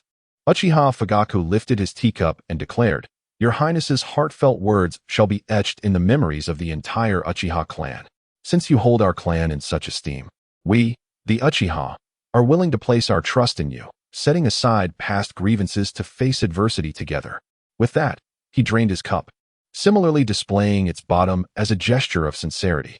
Uchiha Lingye smiled at Fugaku and replied, "Since this is a vow made with the entire Uchiha clan, 2 cups will not suffice. Fugaku, why not bring forth more cups, so that I may share this toast with all present?" At that moment, however, an Uchiha clansman, still harboring resentment, abruptly stood and exclaimed, "Your Highness, Mere tea is insufficient. Given the current circumstances, we Uchiha have suffered such injustice. Tea cannot express our sentiments adequately. We should drink wine instead. Moreover, if today's events remain unspoken, and we endure in silence, outsiders may assume we Uchiha accept our fate, thus solidifying our disgrace. Chapter 9. The Awakening of the Divine Eye. The Uchiha clan's loyalty reward Hua Yulingye momentarily paused, as he had not contemplated the matter deeply. Furthermore, rejecting the offer at this juncture would only dampen the spirits of those present. Remarkably, no one had yet exhibited even a slight degree of loyalty, indicating that perhaps the timing was not quite ripe. Adapting to the situation, Hua Yulingye declared, "Very well, let us drink. Not only shall we partake now, but in 2 days, I shall summon all the Leaf Village ninjas to join us in a toast and to pledge an oath together. At that time, should anyone dare to betray this vow, they shall be in opposition to the entire Fire Nation. Today marks the joint oath of the Uchiha and myself. Once the clouds part and the mist clears, all grievances shall be vindicated." Upon hearing these words, the Uchiha clan members echoed fervently. Once the clouds part and the mist clears, all grievances shall be vindicated. Their voices resonated with years of suppressed grievances and indignation, surging forth as if to shatter the makeshift structure above them and ascend to the heavens. This fervent outcry reverberated throughout the Uchiha territory, stirring the hearts of many Uchiha commoners who had not attended the meeting. At this moment, the emotions of the Uchiha clan reached a boiling point, their fervent feelings crashing like tumultuous waves. Under the intensity of these emotions, their Sharingan involuntarily activated, the unique red eyes illuminating the room with an eerie glow. Several young members even experienced an evolution of their Sharingan in their excitement. The once single Tomo transformed into the dual Tomo, while those with dual Tomo ascended to the higher echelon of the 3 Tomo.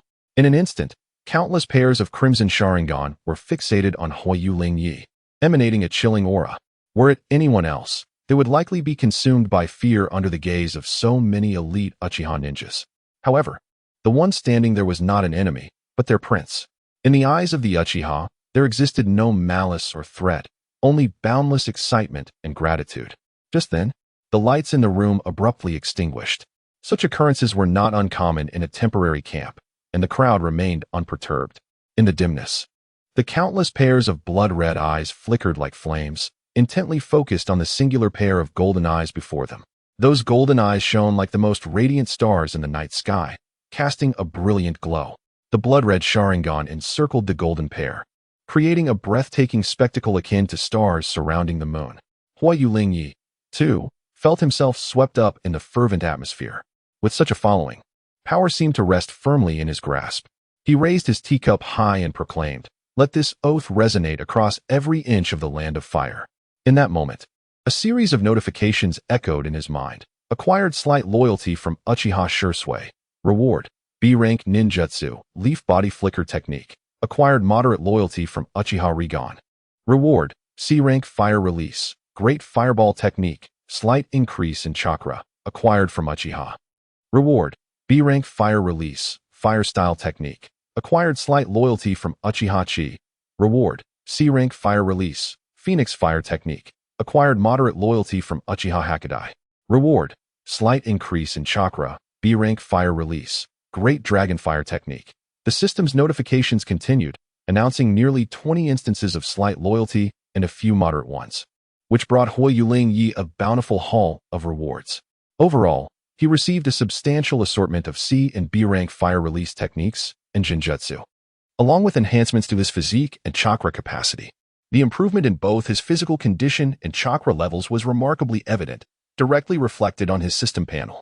Physical condition, Jinin, inferior. Chakra amount, 0, 19 card. For Hua Yulingye, his physical condition had already reached the level of many freshly graduated Jinin.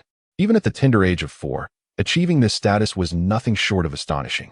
Moreover, his chakra now allowed him to perform 3 to 4 C-rank ninjutsu, a feat that would surpass ordinary Jinin.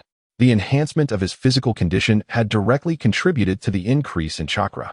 It was worth noting that Hua Yulingye had not undergone much training, which made these developments all the more remarkable. He was pleasantly surprised to find that even Uchiha Sasuke had attained slight loyalty, yet no notifications emerged from Uchiha Fugaku. This was to be expected.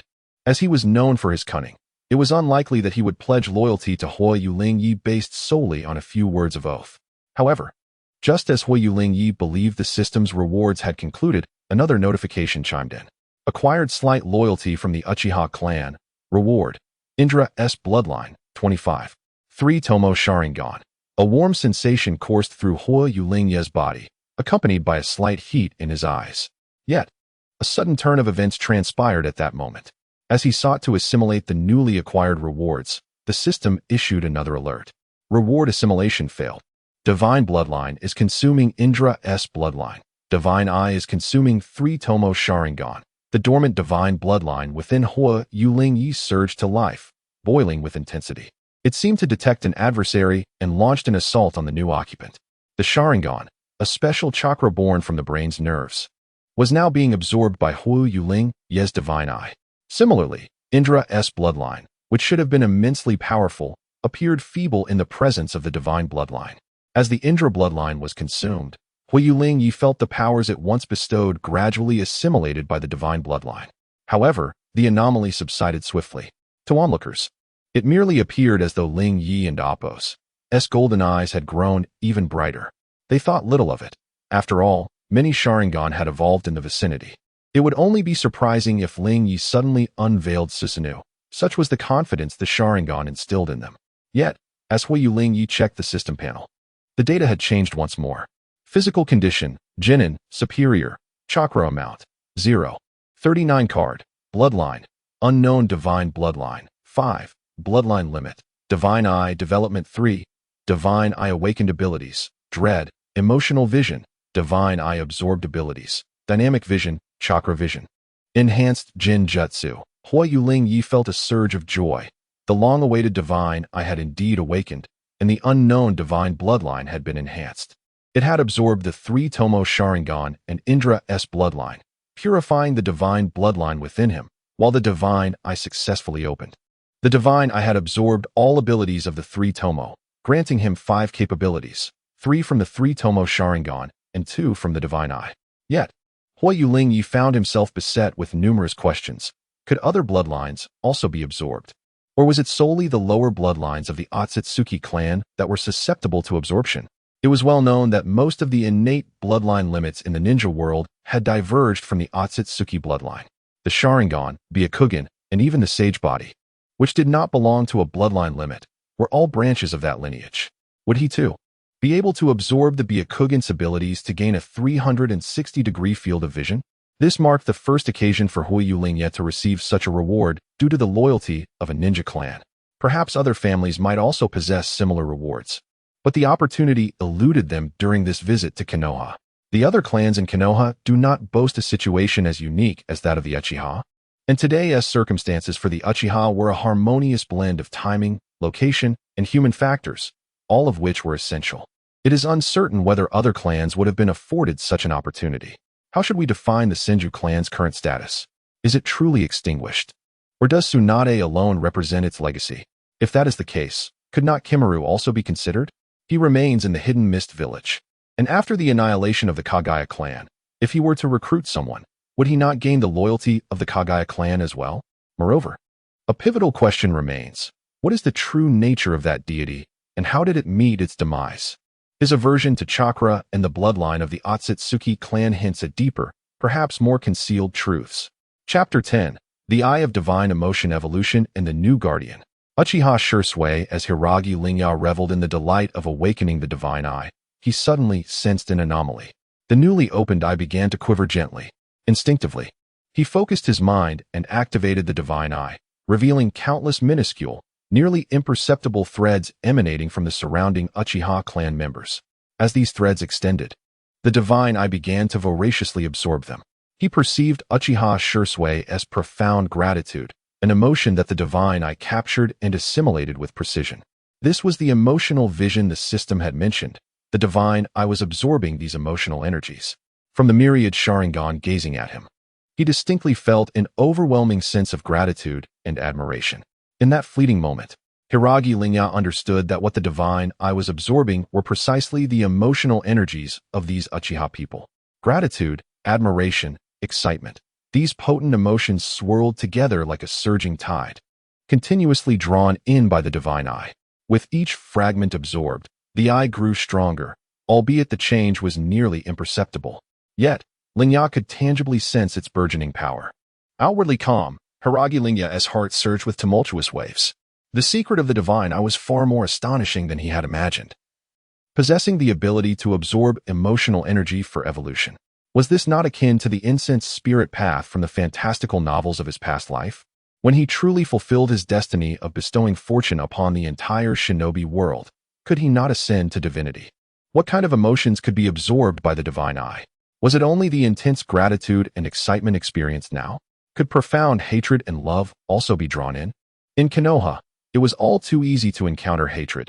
There was one person here who despised him to the core. Next time he met the ever-contrary Danzo, he ought to seek some trouble. It could serve as a form of experimentation. As for love, that would have to wait.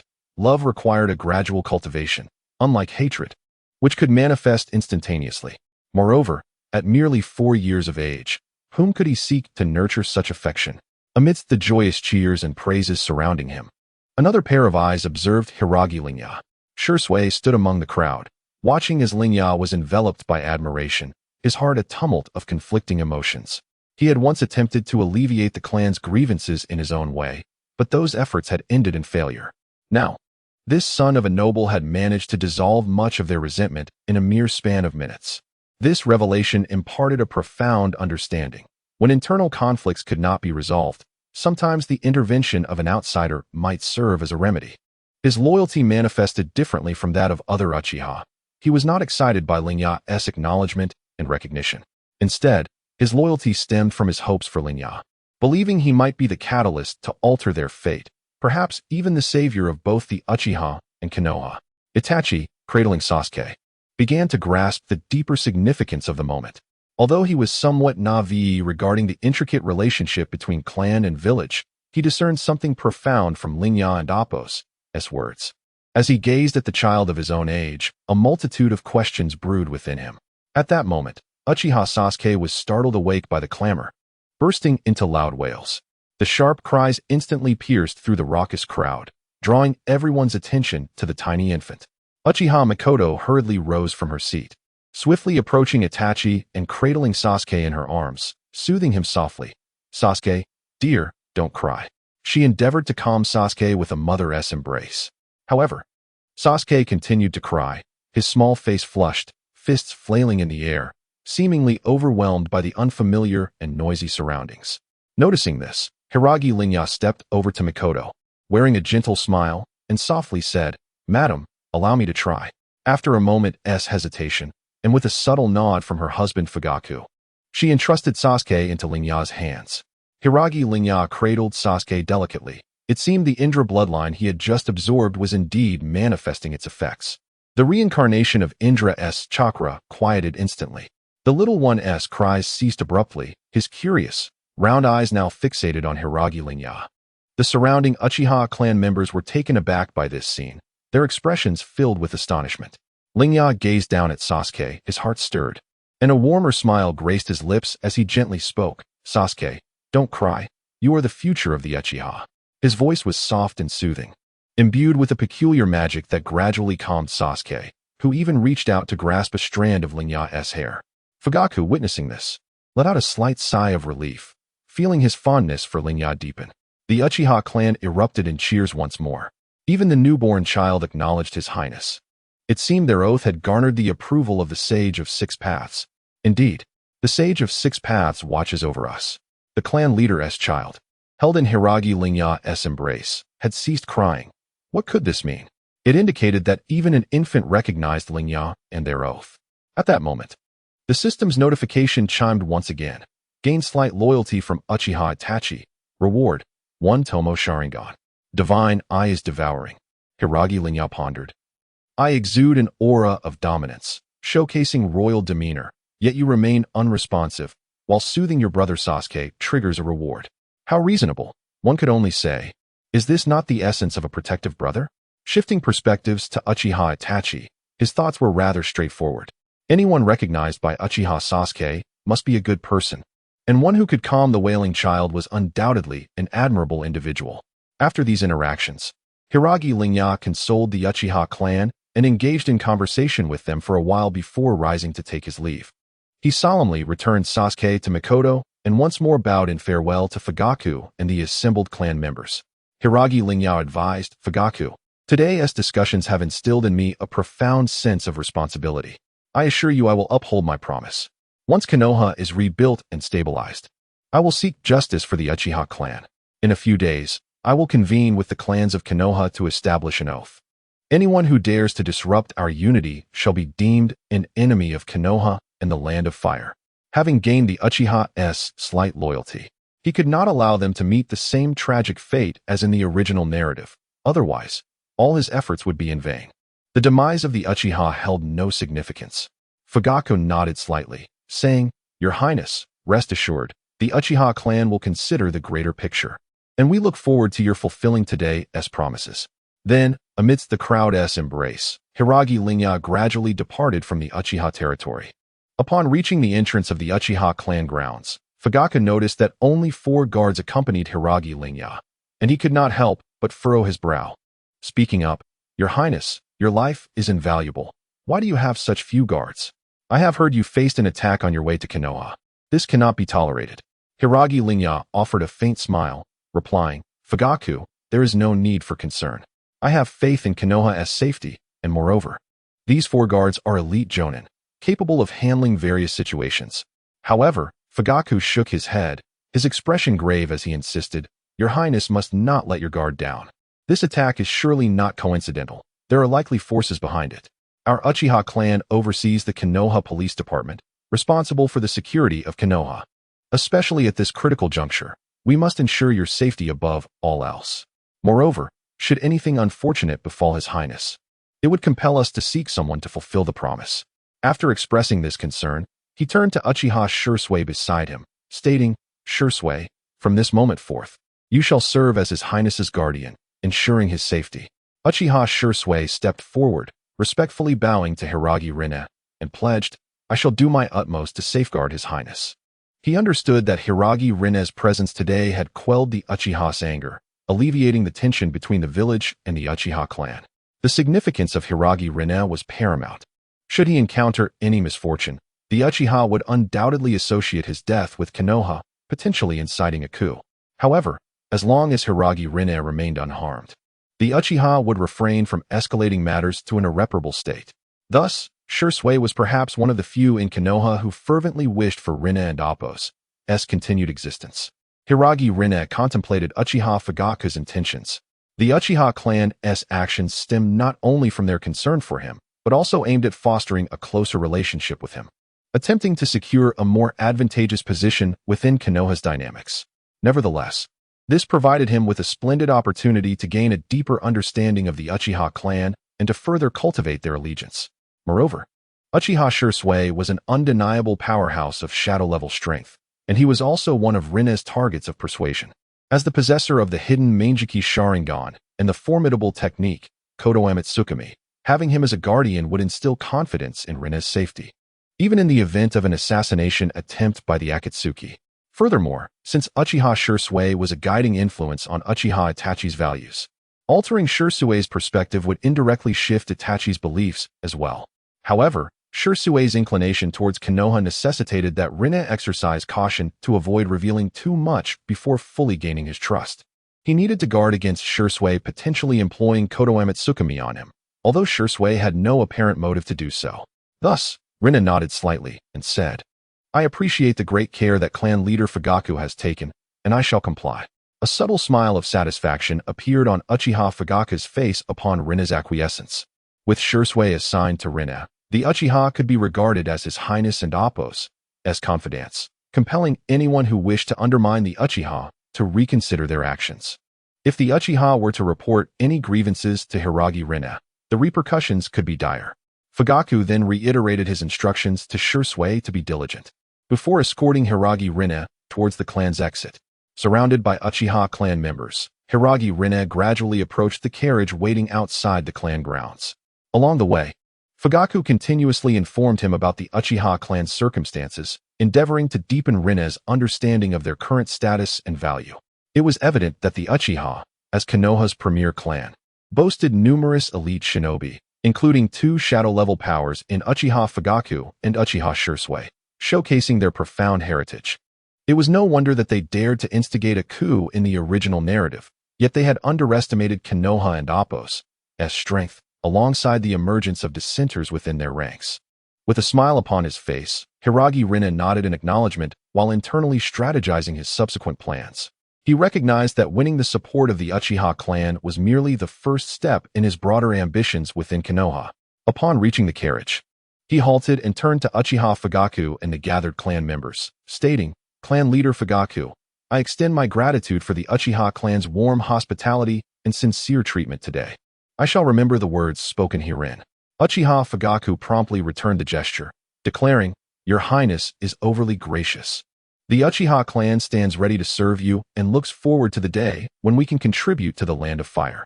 "I have faith in your loyalty to the Land of Fire," Hiragi Rinne replied, nodding slightly as his gaze swept over the assembly, ultimately resting on Uchiha Sasuke. "Now, Sasuke, I will depend on you." Sasuke knelt before him, saying, "Just call me Sasuke, Your Highness. I will ensure your protection." Rinne acknowledged Sasuke's reputation, having heard of his prowess even within the confines of the Lord's estate, and he expressed his confidence in Sasuke's abilities. "Your Highness is too kind," Sasuke remarked, astonished that his name was known to Rinne. After offering a compliment, Hiragi Rinne ascended the carriage, recognizing that the endeavor to win over Sasuke would require a gradual approach. One cannot expect to fill a large bowl in one gulp. He understood that the long-standing ideological conditioning of Konoha would not be easily overturned. This transformation would necessitate Rinne's patient guidance over time. As he lifted the carriage curtain, he addressed the gathered individuals. "I appreciate your escort. Please return." The crowd responded, "We bid you farewell, Your Highness." With the curtain lowered, the carriage began to move away from Uchiha territory. Daisen guided the carriage forward, closely followed by Uchiha Sasuke and his doppelganger, Daisen's shadow clone. Inside the carriage, Hiragi Rinne reclined against the soft cushion, closing his eyes as he began to contemplate his next course of action. The visit to the Uchiha clan had proven fruitful, for not only had he gained the Uchiha and Appo's slight loyalty, but he had also, in a sense, become a patriarch of the Indra bloodline. Additionally, he acquired a wealth of fire techniques and illusions of C and B rank, as well as a 3-tomo Sharingan, all while enhancing his physical attributes and chakra reserves. Physical quality: lower shinobi, superior, chakra amount 0, 45 card. At this juncture, he could be considered among the elite of the lower shinobi, though not when compared to the truly extraordinary. Who could forget figures like Might Guy, or later, Uchiha Sasuke, and Uzumaki Naruto? Who would have imagined that the battles among Konoha's upper shinobi would involve mere utensils, while the lower shinobi wreaked havoc on the world? The most significant gain lay in the alliance with the Uchiha clan and the acquisition of a shadow-level guardian.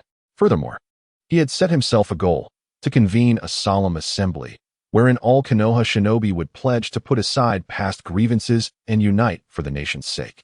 As the presiding leader of this pledge, Hiragi Rinne would elevate his standing within Konoha to unprecedented heights, which would greatly assist him in his future endeavors. This also bore considerable benefits for Konoha, alleviating the internal strife that had recently emerged and fostering unity. However, such a move would inevitably encroach upon the interests of Konoha's upper echelons. As Rinne's prestige rose, so too would the stature of the higher-ups decline. Moreover, as Rinne represented the Daimyo of the Land of Fire, any foray into Konoha's internal affairs would be met with resistance from those in power. Yet, Rinne possessed his own advantages. He acted with righteous intent and had a legitimate cause. This pledge was framed as a benefit to Konoha, leaving no grounds for open opposition against Rinne. Instead, they could only resort to covert maneuvers. Even Sarutobi Hiruzen, in a bid to maintain his own image, would have to support Rinne. Thus, Rinne felt little apprehension towards the underhanded tactics that might arise. He was prepared to confront any challenges that came his way. Lifting the front curtain of the carriage, he addressed Daisen, who was driving. "Let us proceed to the Hyuga clan." "Understood," Daisen replied. Chapter 11. Niji Hyuga.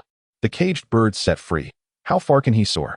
The carriage ambled along the street, within which Hyuga Rinne sat, contemplating the means to secure the loyalty of the Hyuga clan. Ultimately, Rinne arrived at a singular conclusion. It was an impossibility. A union with Hinata could potentially win the clan's favor, for the Hyuga were indeed worthy of such endeavors. However, Hinata remained in her infancy, leaving Rinne at a loss for how to facilitate such a union, particularly as it would require parental consent, which he lacked the authority to grant. The Hyuga clan situation was infinitely superior to that of the Uchiha clan. There were no external conflicts to exploit, no openings to leverage. Conversely, internal discord existed between the main family and the branch family, yet this tension was rooted in their shared identity as a family. The Hyuga clan was divided into two factions: the main family, holding greater status and control over the clan's core powers and resources, and the branch family, who were bound by the caged bird seal, a form of spiritual constraint that implanted a seal within the minds of its members. The main family could, when necessary, restrict the actions of branch family members or even directly damage their neural pathways to prevent the leakage of the Byakugan's abilities and to ensure the branch's unwavering loyalty to the main family. Yet, despite these dynamics, the conflict between the two factions was not particularly acute. Over the years, the oppressed branch family had grown accustomed to their plight, viewing it as a familial tradition. To exploit this, Rinne would need to remain in Konoha for an extended period, gradually intensifying the discord. Clearly, Rinne lacked such an opportunity. He could only lower his aspirations. If he could not garner the loyalty of the entire clan as the Uchiha had, perhaps he could win the allegiance of a select few or forge friendships. Upon reflection, the only individual of potential worth remaining was Niji Hyuga. He was indeed a once-in-a-century genius of the Hyuga clan, and his ability to employ the heavenly spin despite the constraints of the caged bird seal stood as the ultimate testament to his talent. The caged bird seal imposed notable limitations on the Byakugan, creating a significant blind spot within its otherwise comprehensive field of vision. Thus, the branch family members had nearly no opportunity to utilize the heavenly spin, yet Niji could. This was his remarkable gift. Among the Konoha 12, Niji's prowess rivaled that of Naruto, the main protagonist. If Rinne could extricate the merely one-year-old Niji from Konoha, allowing him to evade the seal that would be placed upon him at the age of 4, might he not attain the potential of a shadow-level powerhouse? This notion was indeed debatable, though reaching the status of an elite J-nin seemed assured. Moreover, this could serve as a foundation to compel the branch family to submit, as Niji was the son of the branch family's head, a move that would effectively win over a segment of the Hyuga clan. In any case, such an endeavor promised immense benefits with little risk. However, considering the timeline, Niji was only 1 year old at present. How could Rinne rationally justify bringing him over? After much contemplation, a plan began to form in Rinne's mind. Upon arriving at the Hyuga estate, he found Hokage Hayashi, along with other prominent clan members, awaiting him at the entrance. Upon disembarking from the carriage, Rinne smiled and addressed Hayashi. "Leader Hayashi, I apologize for the intrusion. I have long heard of the illustrious reputation of the Hyuga clan and have come to pay my respects today." Hayashi bowed, replying, "Your Highness's presence is a great honor for our clan. Please, come in." Once within the estate, Rinne refrained from immediately mentioning Niji, instead engaging Hayashi and the others in discussions about the history and unique ninjutsu of the Hyuga clan. Throughout their conversation, Rinne took care to praise the clan and Appo's strength and contributions to Konoha, gradually closing the distance between them. Eventually, Rinne deftly steered the conversation towards the cultivation of the younger generation of ninjas. "Leader Hayashi, I have heard that your family produces exceptional talent, particularly within the younger generation, who possess boundless potential. My visit is not solely for courtesy. I wish to identify some promising youngsters to bring back for training. As part of my new generation of guardians, the 12 guardian ninjas." Hayashi appeared puzzled, asking, "Your Highness means to say?" Rinne smiled. "I intend to select some gifted children from various clans for training, to serve as my future protectors. After all, the 12 guardian ninjas ultimately serve to protect my father. And in the future, I too will require my own guardians. I plan to select from within Konoha to strengthen the bonds between the Land of Fire and the clans of Konoha. Of course, this is entirely voluntary, and I will ensure the safety and quality of their education."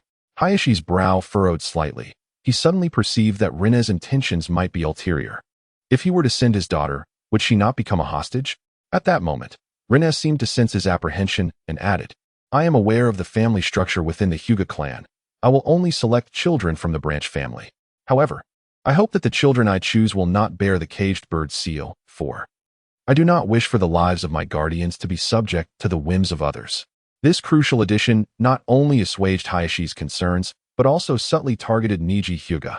Rene's request for a child who would not be marked by the caged bird seal would likely lead Hayashi to offer the opportunity to Niji. After all, he was his own nephew, and such a chance was naturally reserved for family. Upon hearing Rene's words, Hayashi felt a measure of relief. He understood Rene's intent. Selecting children from the branch family would satisfy Rene's requirements while avoiding encroachment upon the core interests of the main family. The only challenge lay in ensuring that the child would not bear the caged bird seal. Yet, glancing at the precocious young boy who appeared wise beyond his years, he felt that Niji was indeed deserving of the clan and Appo's investment.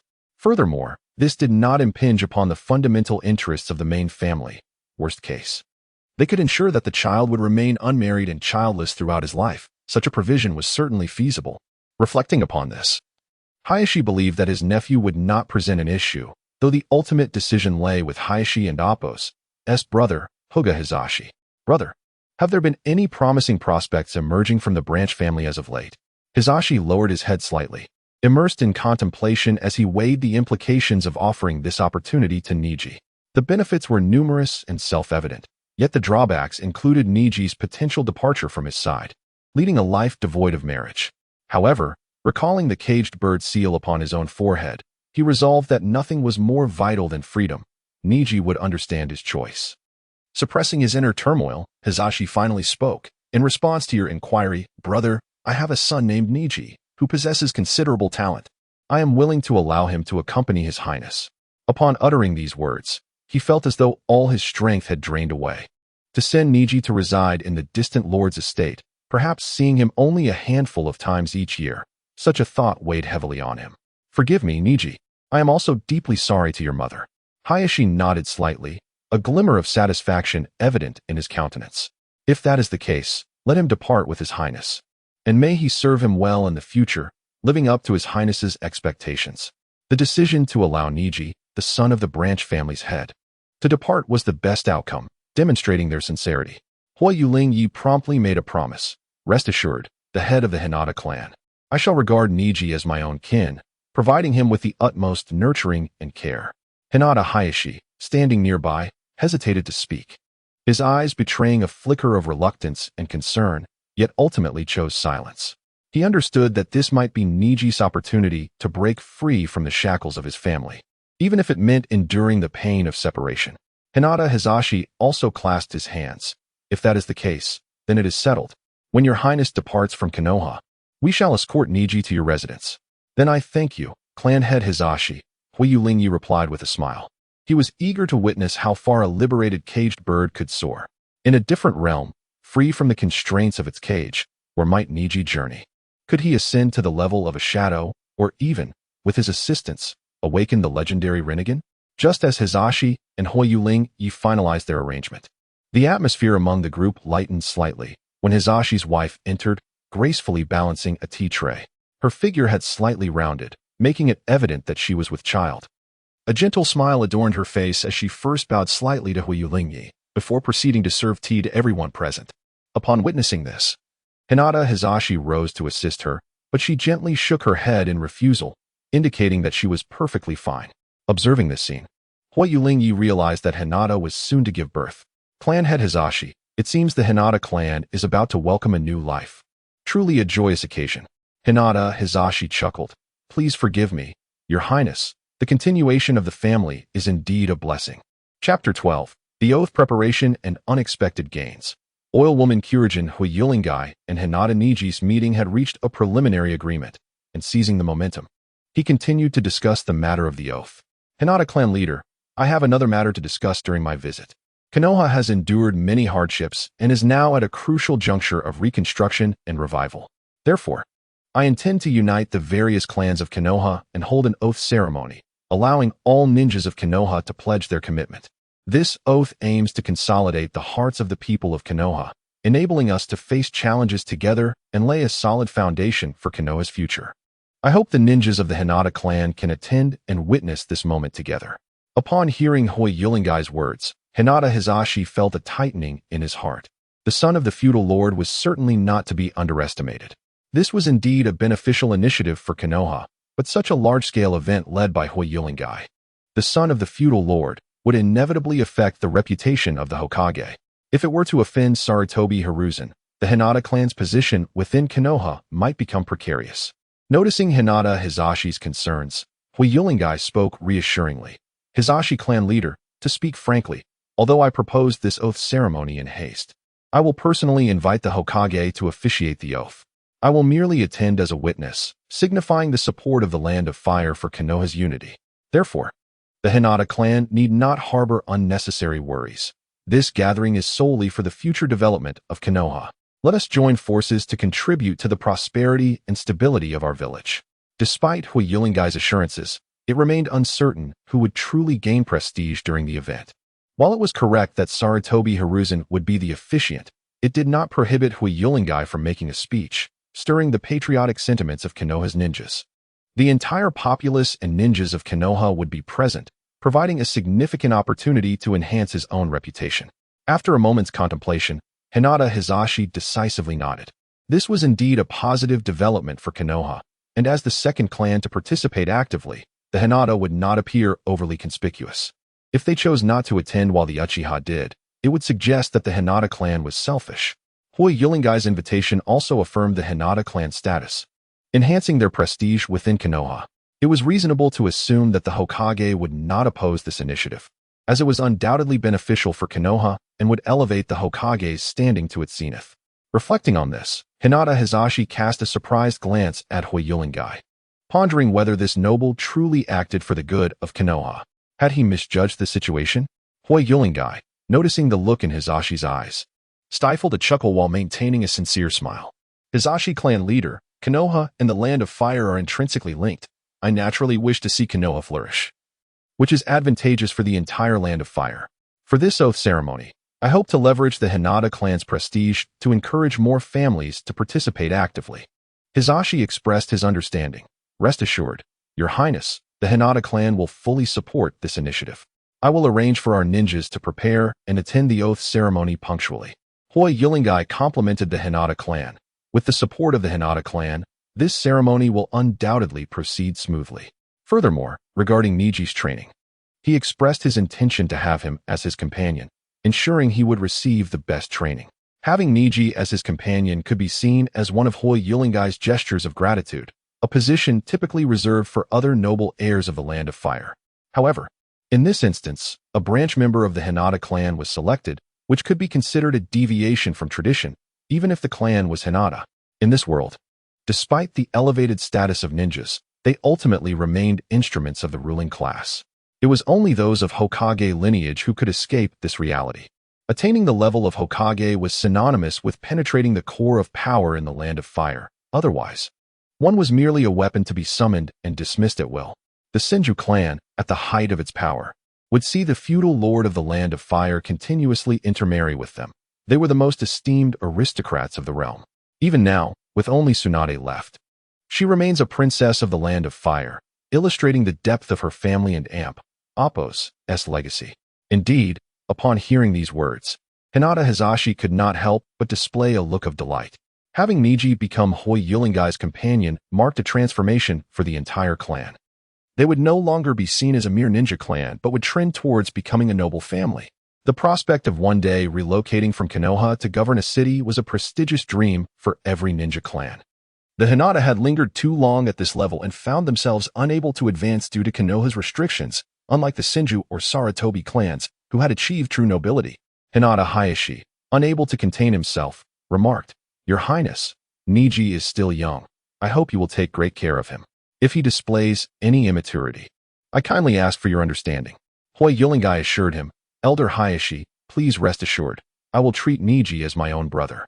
With both of his objectives regarding the Hinata clan perfectly accomplished, Lingye not only gained Niji, but also successfully invited the Hinata clan to the oath ceremony.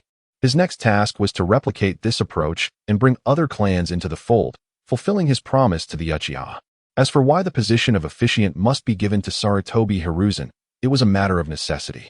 Without Hiruzen's consent, even if all clans agreed, they would not attend. Therefore, Hui Yulingye needed to provide ample benefits to Hiruzen. Since Hiruzen valued his reputation, Hui Yulingye would cater to that sentiment. He never regarded Hiruzen as a rival. His true adversary would always be the Otsutsuki clan from beyond, the Damocles sword hanging over them. Before the Otsutsuki's return, he needed to continuously amass strength, aiming to cultivate 7 or 8 quasi-6 paths level warriors. Otherwise, he would feel no sense of security.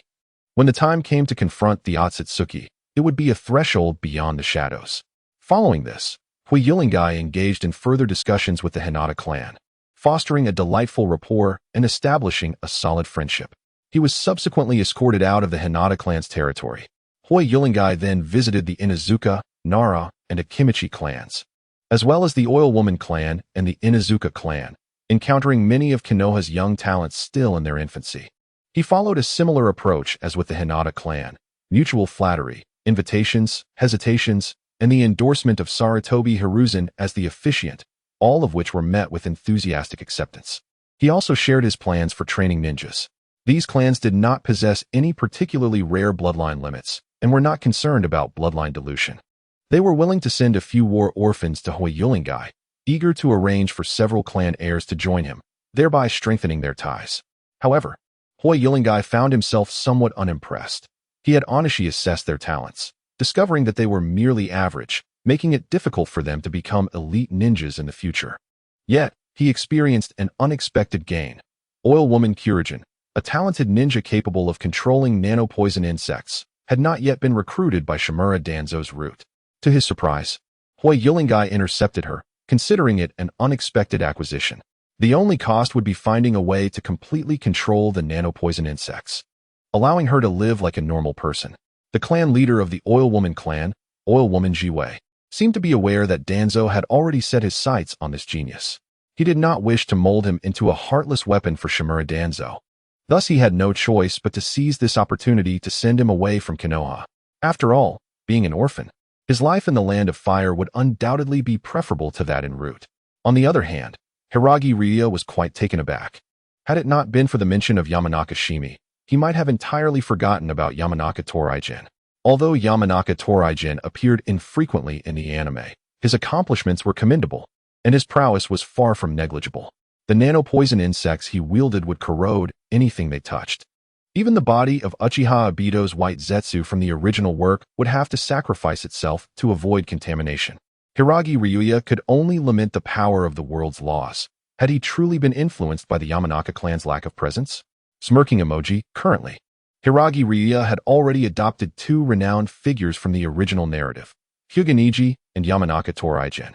If he continued to gather more, he might just assemble a golden combination for a new 12 Guardians of the Hidden Leaf. Incidentally, Suigetsu and Jugo seemed to be of the same age as Naruto, and they should have just been born, while Kimimaro was likely still in the village hidden in the mist. Kabuto Yakushi had also been taken by Danzo during the Third Shinobi World War and was now presumably serving as a spy en route. For Kabuto, who was an exceptionally rare talent in research, Hiragi Ryu felt quite intrigued. Throughout the entirety of Naruto, scientific talents were scarce, and with some nurturing, Kabuto could become a top-tier research expert. Coming from Blue Star, Hiragi Ryu understood the significance of technology. Each scientific talent was an integral component of his grand design. Moreover, he himself had mastered sage techniques in the future, becoming the second strongest beneath the Sage of 6 Paths. As for Orochimaru, he still lingered in Konoha. However, Hiragi Ryu had yet to encounter him, likely engrossed in research within route. It was anticipated that he would be discovered by the 3rd Hokage next year while studying forbidden jutsu, which would compel him to defect from Konoha.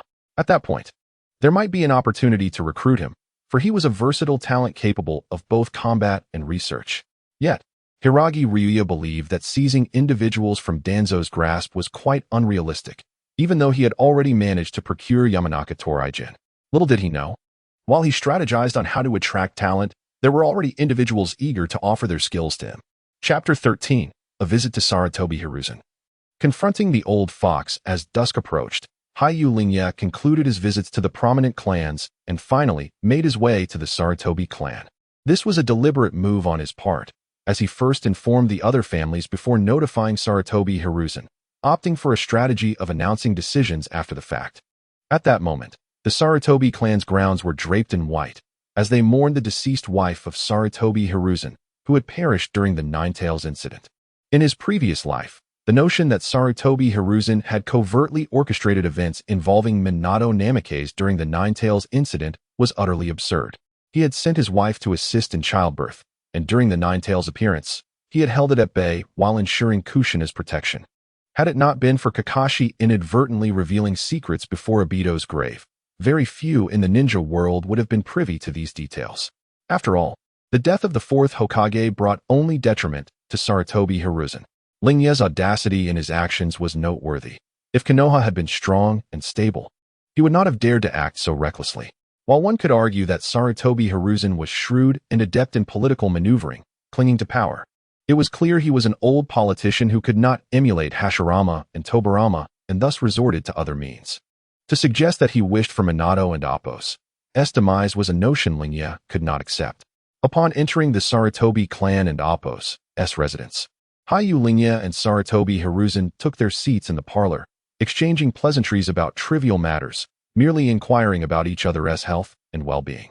Once their conversation had reached a comfortable point, Hayu Lingye declared, "Esteemed Hokage, Konoha is currently at a critical juncture of reconstruction and revival, and I am acutely aware of the challenges that lie therein. After much contemplation, I intend to unite the clans of Konoha in a solemn oath ceremony." Sarutobi Hiruzen displayed no visible change in expression, as if he had anticipated this announcement, clearly having been informed beforehand. He merely took a drag from his pipe, observing Hayu Lingye with a calm demeanor, awaiting further elaboration. The purpose of this oath ceremony was to unify the hearts of Konoha's inhabitants, compelling all ninja to pledge their allegiance and collaboratively navigate through adversity, thus laying a robust foundation for Konoha's future. Today, I have come to extend an invitation to you, esteemed Hokage, to serve as the officiant of this oath ceremony. Following this, Hayu Lingye elaborated on the ninja clans that had already agreed to participate. Hiruzen appeared to be prepared for this, putting down his pipe and revealing a hint of surprise. "I truly cannot accept such a significant responsibility. Your Highness is the initiator of this oath. How can I, an old man, presume to take on the role of officiant? I would be content to merely observe from the sidelines." Upon hearing this, Hayu Lingye inwardly cursed. The old fox was still putting on an act. Many clans had agreed to participate based on Hiruzen's likely acceptance, and this was a clear attempt to assert dominance due to his annoyance at not being informed sooner. With a serious countenance, Lingye replied, "Esteemed Hokage, your reputation in Konoha is unparalleled, earning the respect and trust of all ninja clans. Your leadership in this oath would undoubtedly strengthen our unity. I merely wish to attend as a witness to signify the Land of Fire's support for Konoha's solidarity, with no intention of overstepping my bounds." As Lingye concluded, he rose slightly, bowing again as he reiterated his invitation. "I implore you, Hokage, to take on the role of officiant for this oath ceremony." This gesture was meant to honor Hiruzen, and should this information circulate, it would undoubtedly enhance Hiruzen's reputation. Given that a young heir had made such a request, a refusal would signify a lack of decorum on Hiruzen's part, which he valued greatly.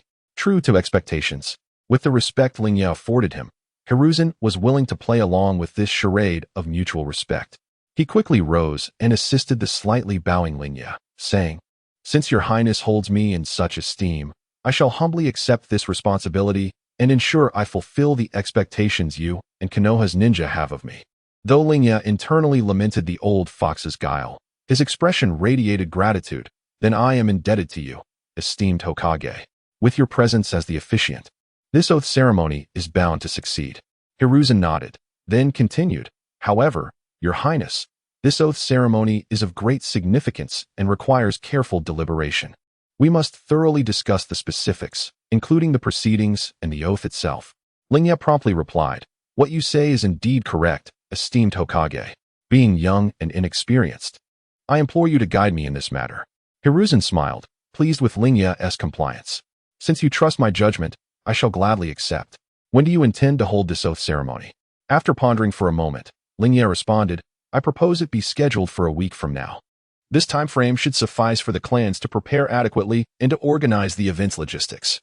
I wish to extend the duration slightly to afford myself time to prepare a grand gesture for this old fox."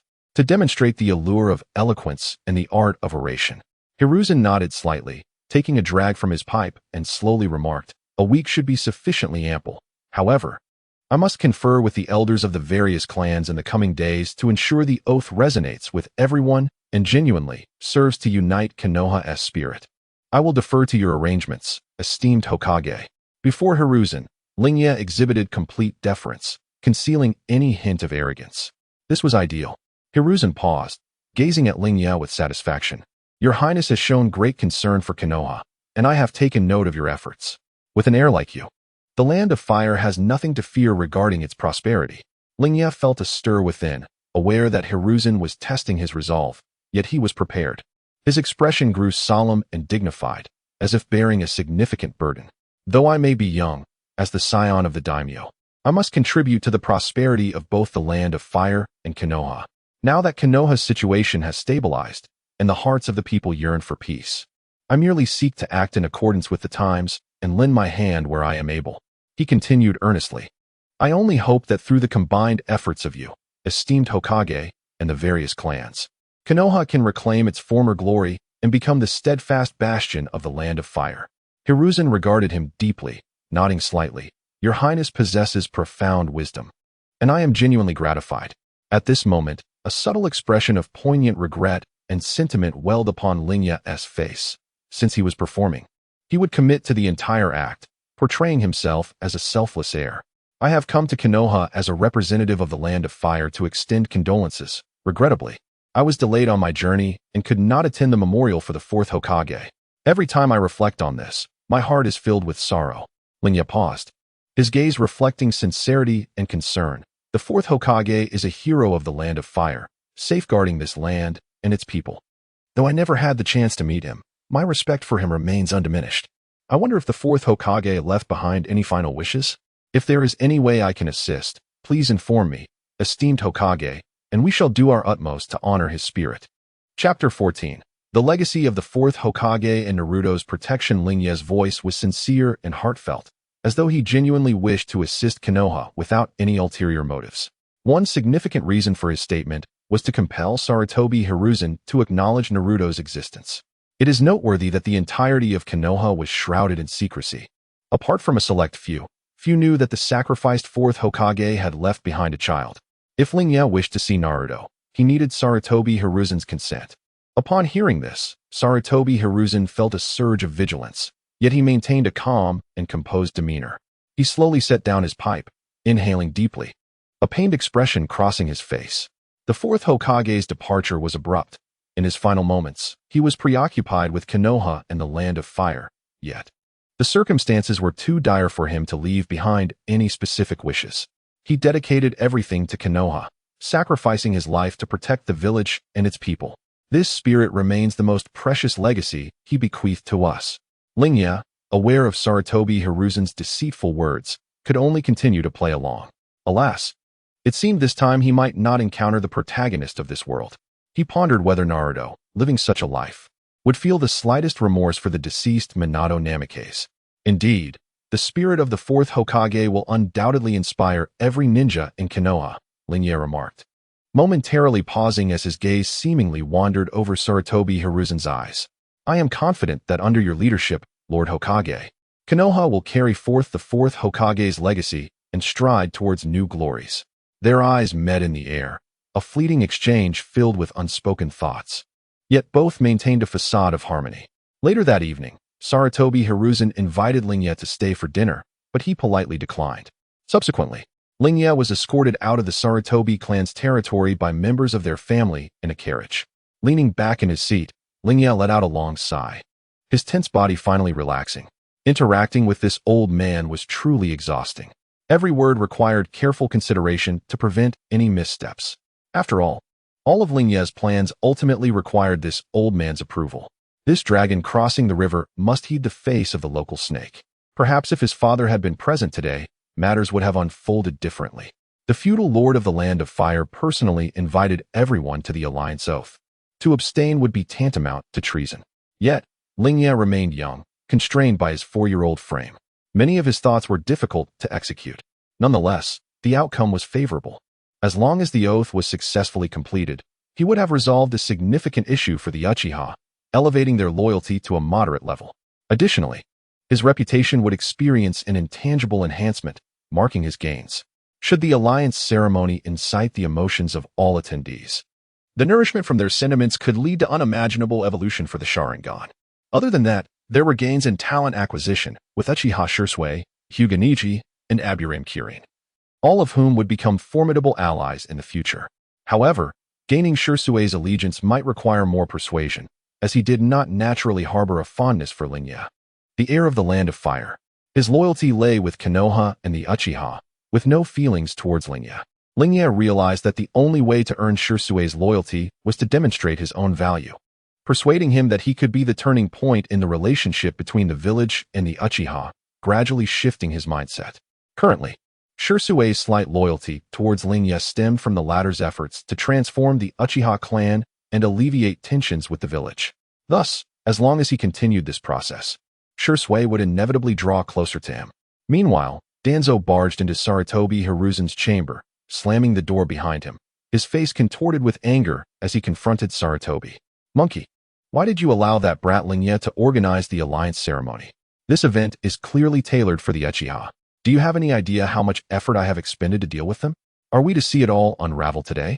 A Uchiha has already appeared by Hiruzen's side. If the Uchiha were to align completely with the feudal lord, I wonder how you plan to salvage this situation. Sarutobi Hiruzen, unhurriedly setting down his pipe, replied calmly, "Danzo, this is not indulgence. Konoha is currently in a pivotal phase of reconstruction and revival. Lingye's actions aim to unify the hearts of Konoha's people, which, to some extent, is beneficial for the stability and development of our village. Suppressing the Uchiha is merely a temporary measure, a means to soothe the populace. If there exists a better approach, why not embrace it? Furthermore, I am well aware of Sasuke. He possesses the will of fire and will not act irrationally." Hearing this, Danzo realized he had been overly cautious. This man was cunning, reaping all the benefits, even placing an informant beside Lingye.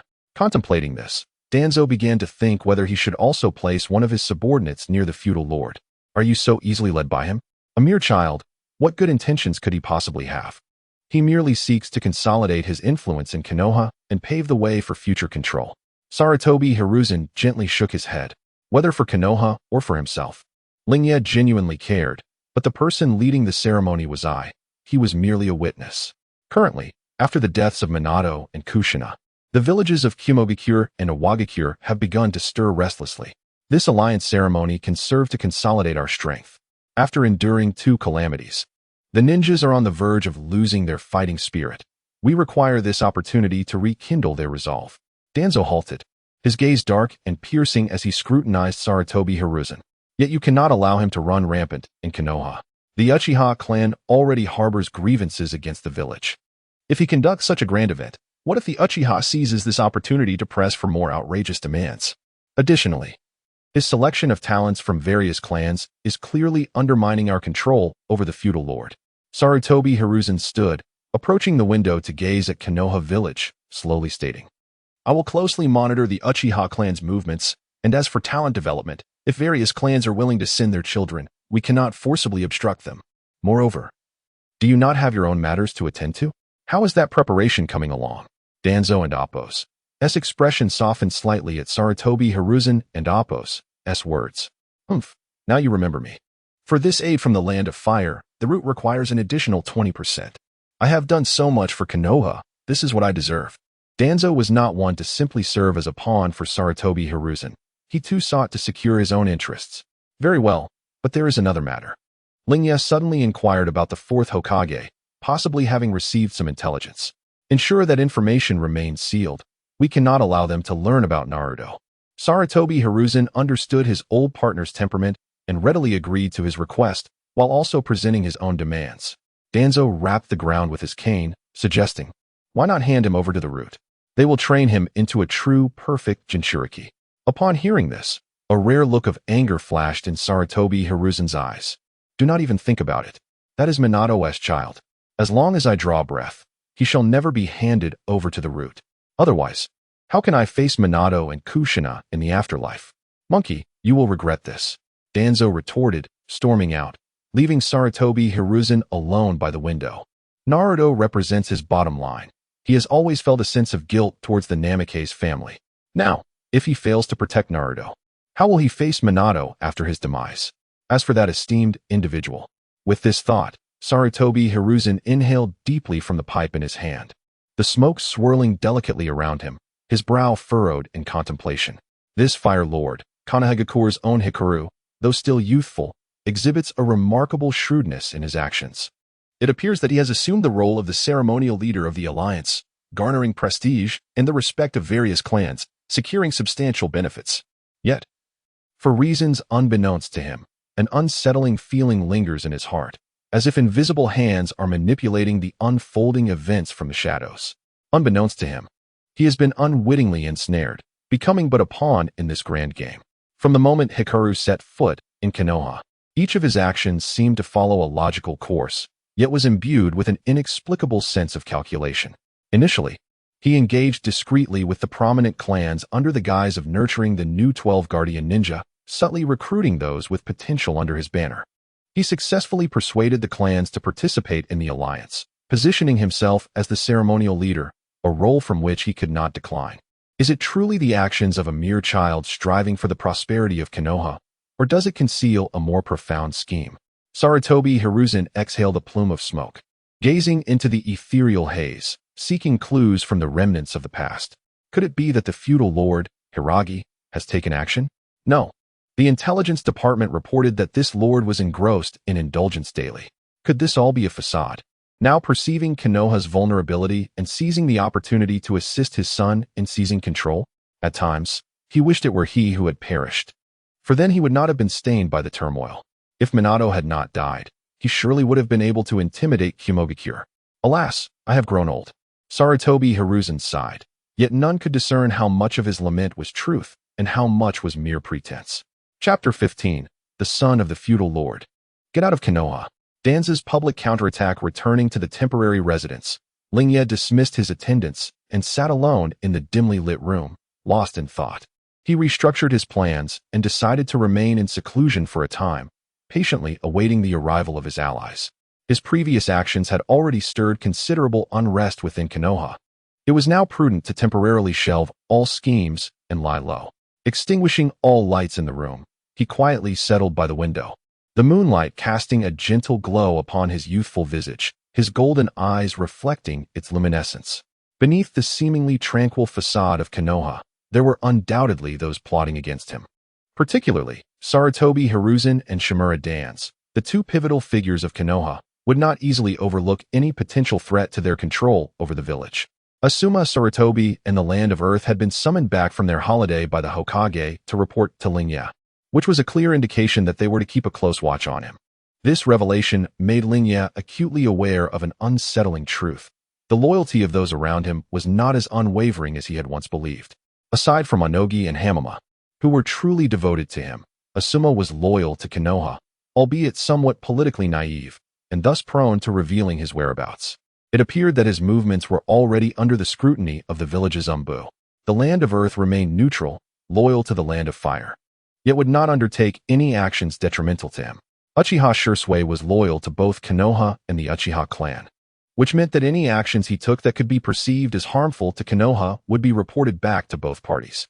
Observing the individuals around him, Lingye felt surrounded by a cadre of double agents, his every movement being monitored.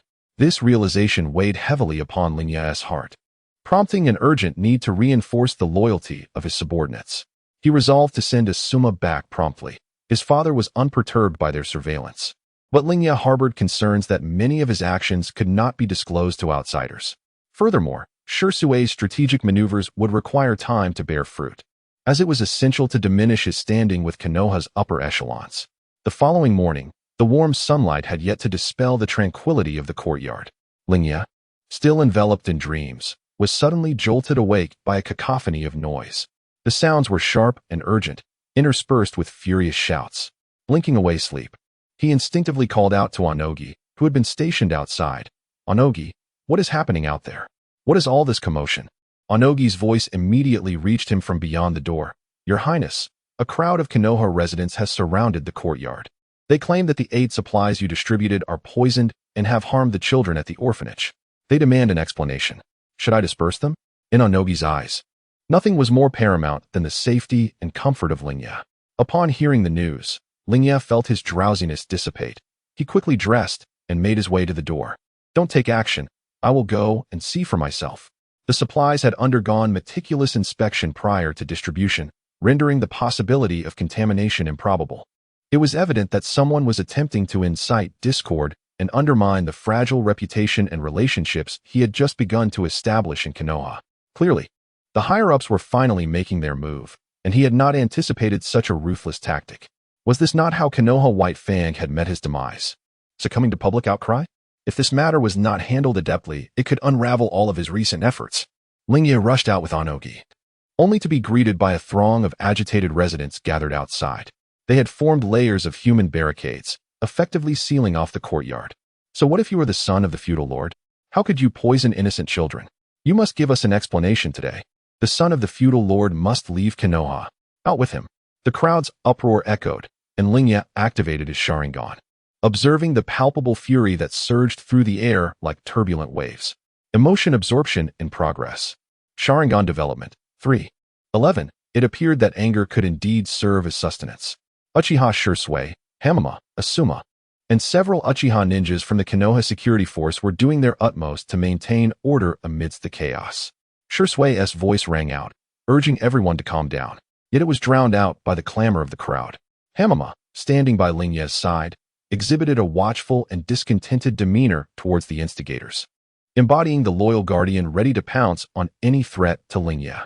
Asuma endeavored to communicate with the residents, attempting to elucidate the potential misunderstandings. Yet his words were often interrupted by the fervent shouts, rendering his explanations futile. Meanwhile, the Uchiha ninjas formed a human wall, separating the tumultuous crowd from Lingye. Uchiha Fugaku had also arrived to oversee the situation. However, faced with such overwhelming public discontent, beads of sweat began to form on the foreheads of many Uchiha clan members. Wary of further escalation, their gazes towards Lingye shifted to one of skepticism. Could it be that Lingye had indeed misallocated the funds intended for Konoha's aid, resulting in the poisoning of the orphan children? Could such a person truly be entrusted with the fate of the clan? Uchiha Fugaku regarded Lingye with an added measure of concern, recognizing the intertwining interests between Lingye and the Uchiha clan. It was clear that Sarutobi Hiruzen was intent on forcing Lingye and Appo's departure from Konoha. They sought the benefits of the alliance conference while simultaneously wishing to curtail Lingye and Appo's rising influence. Yet, Fugaku was left with no recourse but to provide Lingye with a safe environment, fulfilling his obligations. Standing on the steps, Lingye surveyed the chaotic scene before him. The absence of any high-ranking officials from Konoha, not even the Umbu, suggested a deliberate intention to witness his downfall. A single misstep could obliterate the scant reputation he had just begun to cultivate. This was undoubtedly a calculated scheme aimed at dismantling his plans, threatening to cast him into irredeemable ruin. Lingye leaned towards Onogi and whispered, "I will go and calm them. You keep track of the instigators for future investigation." Understood. Onogi replied, setting out to identify the ringleaders. With that arrangement made, Lingye stepped forward.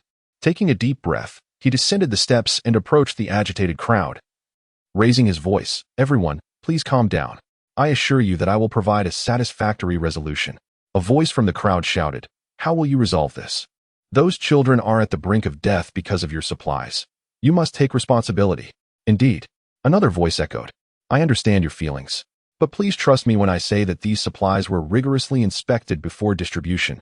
They could not possibly be toxic. I will investigate this matter and provide you with a clear answer."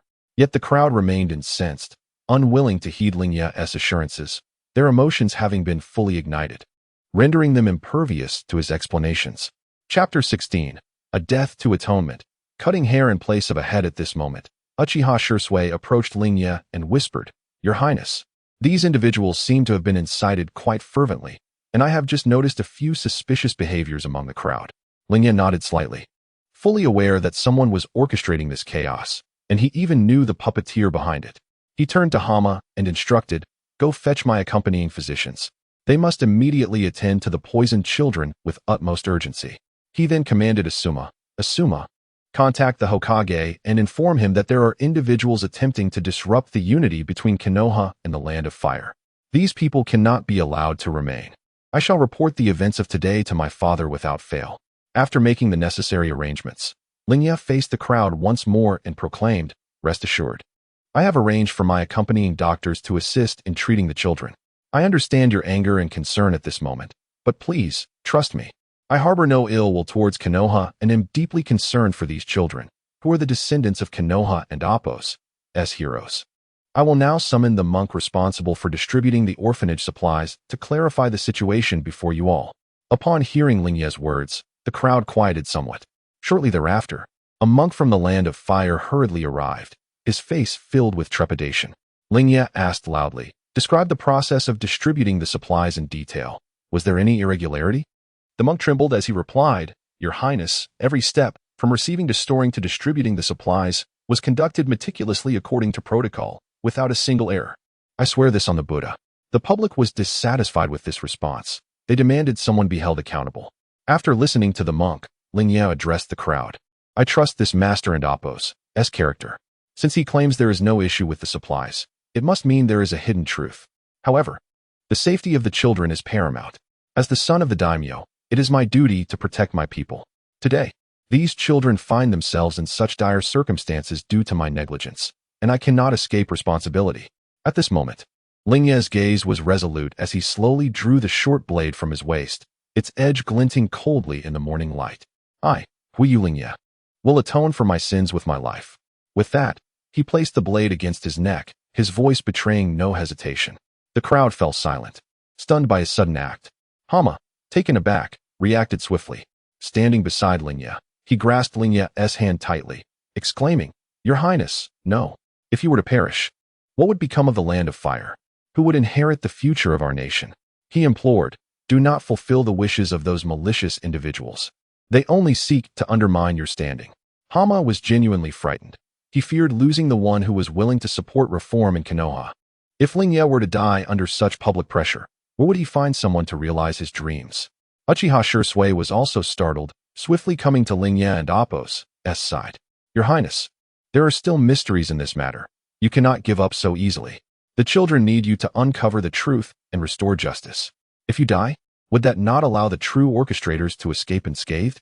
Some in the crowd began to waver, their anger gradually replaced by confusion upon witnessing Lingye's unwavering resolve. Could it be that they were truly targeting a good person? It seemed the prince was not the instigator after all. Lingye struggled against Hama's grip, demanding, "Let go. Hama, I command you to release me." "No, Your Highness, if there are issues, let me bear the punishment. You have a mission yet to complete. Allow me to die in your stead." Hama insisted, his gaze earnest as he implored Lingye. "This world can do without Hama, but it cannot do without you, Your Highness." Lingye, caught in the drama of the moment, felt tears welling in his eyes, his voice choked with emotion. "I came with sincere intentions to contribute to Konoha's revival, yet I never anticipated that innocent children would be caught in the crossfire. How can I face the citizens of Konoha while I still draw breath?" Hama pleaded, "Your Highness, we understand your intentions. If you were to perish, you would be playing right into the hands of those with ulterior motives." The atmosphere in the space became palpable, each individual frozen in shock at Lingye's sudden declaration. Many residents of Konoha exchanged glances, their expressions filled with astonishment and helplessness. They had never imagined that this protest would escalate to such an uncontrollable extent. Their aim had merely been to seek justice for the children of the orphanage, not to drive Lingye to the brink of death. Those who had initially stirred up the commotion were now filled with anxiety. They had sought to diminish Lingye's reputation, yet they found themselves in a situation where he might indeed choose to end his life. Fear gripped their hearts. If the daimyo's son were to perish unjustly here, Konoha would bear the consequences. Thus, a shift began among the crowd as whispers of urging Lingye not to take his life emerged. Their voices, initially trembling and unnatural, grew louder and more urgent as more joined in. The residents of Konoha were swept up in this wave of emotion, lowering their signs of anger and revealing expressions of concern and compassion, pleading for Lingye to set down the blade and regain his composure. The crowd's sentiment underwent a dramatic reversal, transforming from furious accusations to desperate pleas for preservation. Someone in the throng exclaimed, "Your Highness, you must not do anything rash. We were merely anxious and let our anger cloud our judgment. There must be a misunderstanding. We are willing to await your investigation. Your Highness, we were too hasty in our actions and should not have spoken such harsh words. We have witnessed your efforts for Konoha, and you cannot simply leave us. The crowd's tone shifted dramatically from anger to entreaty, a stark contrast that was almost comical in its abruptness. The conspirators who had targeted the orphanage children dared not let a hair on Lingye's head be harmed. Slowly, Lingye lowered the blade, his gaze sweeping across the crowd as he exhaled deeply. Finally, this tumultuous day could be considered temporarily resolved. I thank you all for your kindness and understanding, he declared. For now, I shall live. However, I am acutely aware of the gravity of my transgressions. Though I did not directly oversee the distribution of supplies, I am still at fault for the circumstances that have arisen. I am willing to sacrifice my hair in place of my head as an apology, and I extend my sincerest regrets to those children who have suffered. With that, he seized the short blade once more, swiftly cutting off a lock of his hair, which drifted away on the breeze. The crowd gasped in astonishment, and silence enveloped the scene. Lingye handed the blade to Hama, instructing him to pass it on to the representatives of Konoha's residents. He then bowed deeply to the crowd. I hereby vow to thoroughly investigate this matter and provide you with an explanation. If the truth remains elusive, I, Huiyu Lingye, shall be unworthy of being the heir of the Land of Fire, and shall not set foot on Konoha's soil again. Chapter 17. Questioning the village of Konoha, the crowd stood in stunned silence, unable to comprehend how a person of such noble standing could humbly make promises in such a manner. Following Huiyu Lingye's solemn vow after cutting his hair, the attitude of the masses underwent a complete transformation.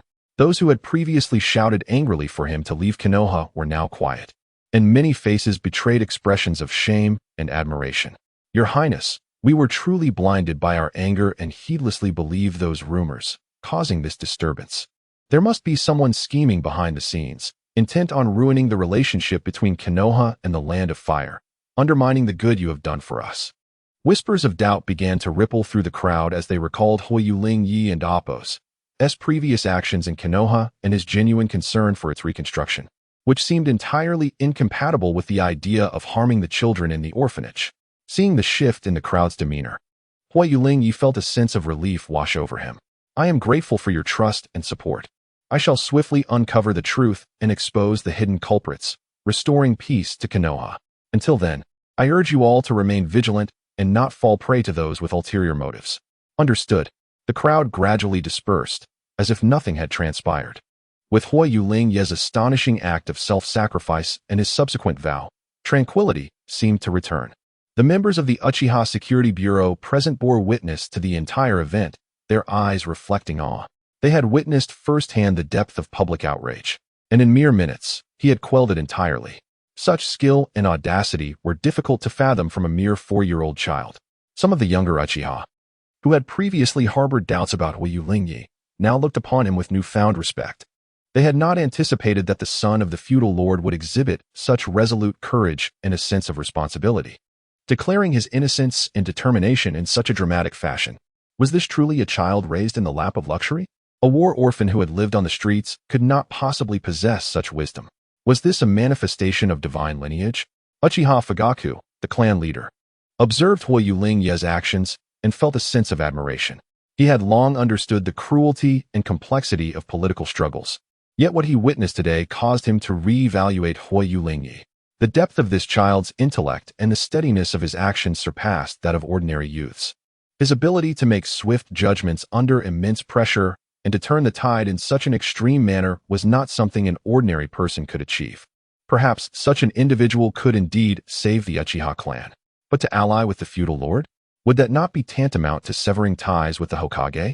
What if they were to leave Konoha with Huiyu Lingye? Yet Konoha had been established through the efforts of the Uchiha. Abandoning it in such a disgraceful manner would be a betrayal of their ancestors' hard work.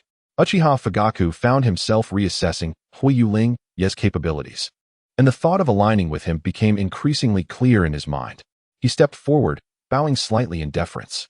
Your Highness, the Uchiha clan shall assist you wholeheartedly in uncovering the truth behind today's events. Huiyu Lingye smiled faintly. This declaration not only signified support for him, but also indicated the Uchiha clan's allegiance in this matter. Acquired slight loyalty from Uchiha Fugaku. Reward. Susanoo, proficient use. Why? My divine eye has yet to absorb the Manjiki Sharingan's abilities, and you grant me this? Yet Lingye remained elated, not for the reward, but because it signified that Uchiha Fugaku had tentatively acknowledged him. Progress had been made in gaining the Uchiha's favor, whose strength and potential he highly valued. Other Uchiha members echoed Fugaku's sentiments, their attitudes having shifted markedly since the earlier unrest. The prior skepticism and hesitance that had prevailed were gradually supplanted by a burgeoning trust following Lingye's life and death display. His gaze swept across the Uchiha, and he felt a sense of satisfaction. Gaining the Uchiha's support was pivotal. After all, the numerous ninjas from the Security Bureau were present to maintain order in the aftermath. Partially out of respect for Lingye, had his temporary residence been breached, his reputation would have been severely tarnished. Thank you, clan leader Fugaku, and all of you for your support. Your assistance today is greatly appreciated. The members of the Uchiha Security Bureau responded in unison. It is our duty. Gradually, they dispersed, buoyed by Lingye's gratitude and reassurance. However, Lingye's expression remained dark. It was undeniable that he had been manipulated. He had underestimated the malice of the Konoha quartet, who would dare to target an orphanage. Many of the war orphans there were descendants of Konoha's heroes. Such disregard for the orphans was unfathomable. One could only wonder how the spirits of fallen Konoha ninjas would react upon learning of this. Their scheme had indeed succeeded. Although Lingye had momentarily alleviated the situation by emulating the act of self-sacrifice, suspicion lingered, complicating future resolutions. At the very least, he needed to compel Sarutobi Hiruzen to surrender the true perpetrators. With a deep breath, Lingye resolved not to let this transgression go unpunished. Since they had struck first, he would not hesitate to retaliate. In a moment, he had formulated a plan. He would ensure that Sarutobi Hiruzen received no credit for this oath. He was determined to take the lead. This afternoon, he would visit the orphanage to offer comfort and also bring additional supplies, as he recalled that Konoha's orphanage had long been in dire need of funds. The medic, Kabuto, had leveraged the orphanage and Appo's financial struggles to extort funds from Danzo. The more he pondered, the angrier he became. Konoha and Appo's upper echelons were even willing to exploit children, only for him to bear the brunt of their misdeeds and clean up the aftermath. At that moment, Kamaru approached Lingye, seemingly with information to report, yet hesitated to speak in the presence of others. Lingye discerned Kamaru's intent and commanded, "Shursui, please follow those suspicious individuals and investigate their origins. Asuma, inform the Hokage that someone is attempting to undermine the relationship between Konoha and the Land of Fire. Ask for guidance on how to proceed. Dilu, prepare. I will personally visit the Konoha orphanage tomorrow to offer support. Coordinate with Zheng Heir to procure supplies from nearby towns. You shall lead this effort, ensuring no ill-intentioned individuals approach. Otherwise, take decisive action." Zheng Heir was an official dispatched by Lingye's father to assist him, serving as his temporary accountant. Yes, the three knelt, acknowledging their orders before vanishing in an instant using the body flicker technique. After issuing these commands, Lingye's anger had yet to dissipate, but he knew it was not the time for confrontation. He needed to proceed with the oath-taking ceremony as planned. Extracting the true culprits from Konoha was already a significant victory. He even suspected that they would likely hand over a scapegoat. After all, he had no concrete evidence linking the incident to Konoha's ninjas. Chapter 18. Absolute Loyalty of Hama, Forbidden Technique, Earth Release Rebirth Technique. Once the three individuals had been dismissed, only Hama and Ono, the two most trusted aides of Lingye, remained. Lingye turned and walked back into the courtyard, with Hama and Ono closely trailing behind. Hama leaned in towards Lingye and whispered, "Your Highness, this matter is undoubtedly orchestrated by Konoha. They intend to force your Highness to depart." Lingye nodded slightly, offering no further words. It dawned on Hama that he had perhaps spoken too much. Such matters were likely already evident to someone as astute as the prince. As the three entered the inner room, Lingye approached the table and sat down, his fingers lightly tapping the surface in a display of his agitation. "Hama, how goes the collection of the Nine-Tails chakra?" Hama inclined his body slightly, responding, "Your Highness, the progress of collecting the Nine-Tails chakra has been relatively smooth. We have covertly gathered some residual chakra from the battlefield, though the quantity is limited and highly unstable. The power of this chakra is immensely potent. Any misstep could result in danger, and the amount we have gathered is still far from my target. Lingye maintained a calm demeanor, seemingly already aware of the situation. He retrieved a scroll of ninjutsu from beneath the table and tossed it to Hama. Hama instinctively caught it, his eyes filled with confusion. Yet, as his gaze fell upon the characters inscribed on the scroll, his body jolted in surprise. As if he had heard of this ninjutsu before. A mixture of astonishment and elation crossed his face as he hastily unfurled the scroll, scanning the ninjutsu information inscribed within. Murmuring, "This is the 5-element seal of the Uzumaki clan. It is indeed as exquisite as the legends suggest. With this, the storage and collection of tailed beast chakra will be no trifling matter." Hama's gaze shifted from the scroll back to Lingye, the shock still evident in his eyes. And he could not restrain himself from asking, "Your Highness, this precious technique, where did you acquire it?" The handwriting on the scroll was clearly inscribed not long ago. Lingye sat silently, his expression impassive as he regarded Hama, choosing to remain unresponsive to the inquiry. He found it more effective to maintain an air of mystery rather than provide an explanation for the origin of the sealing technique. Seeing that Lingye was unwilling to answer, Hama wisely fell silent, his respect for Lingye deepening. He lowered his eyes once more to the scroll in his hands, excitement reigniting in his gaze. Clutching the 5-element seal scroll tightly, Hama knelt on one knee, declaring, "Your Highness, rest assured, I will not fail in my mission.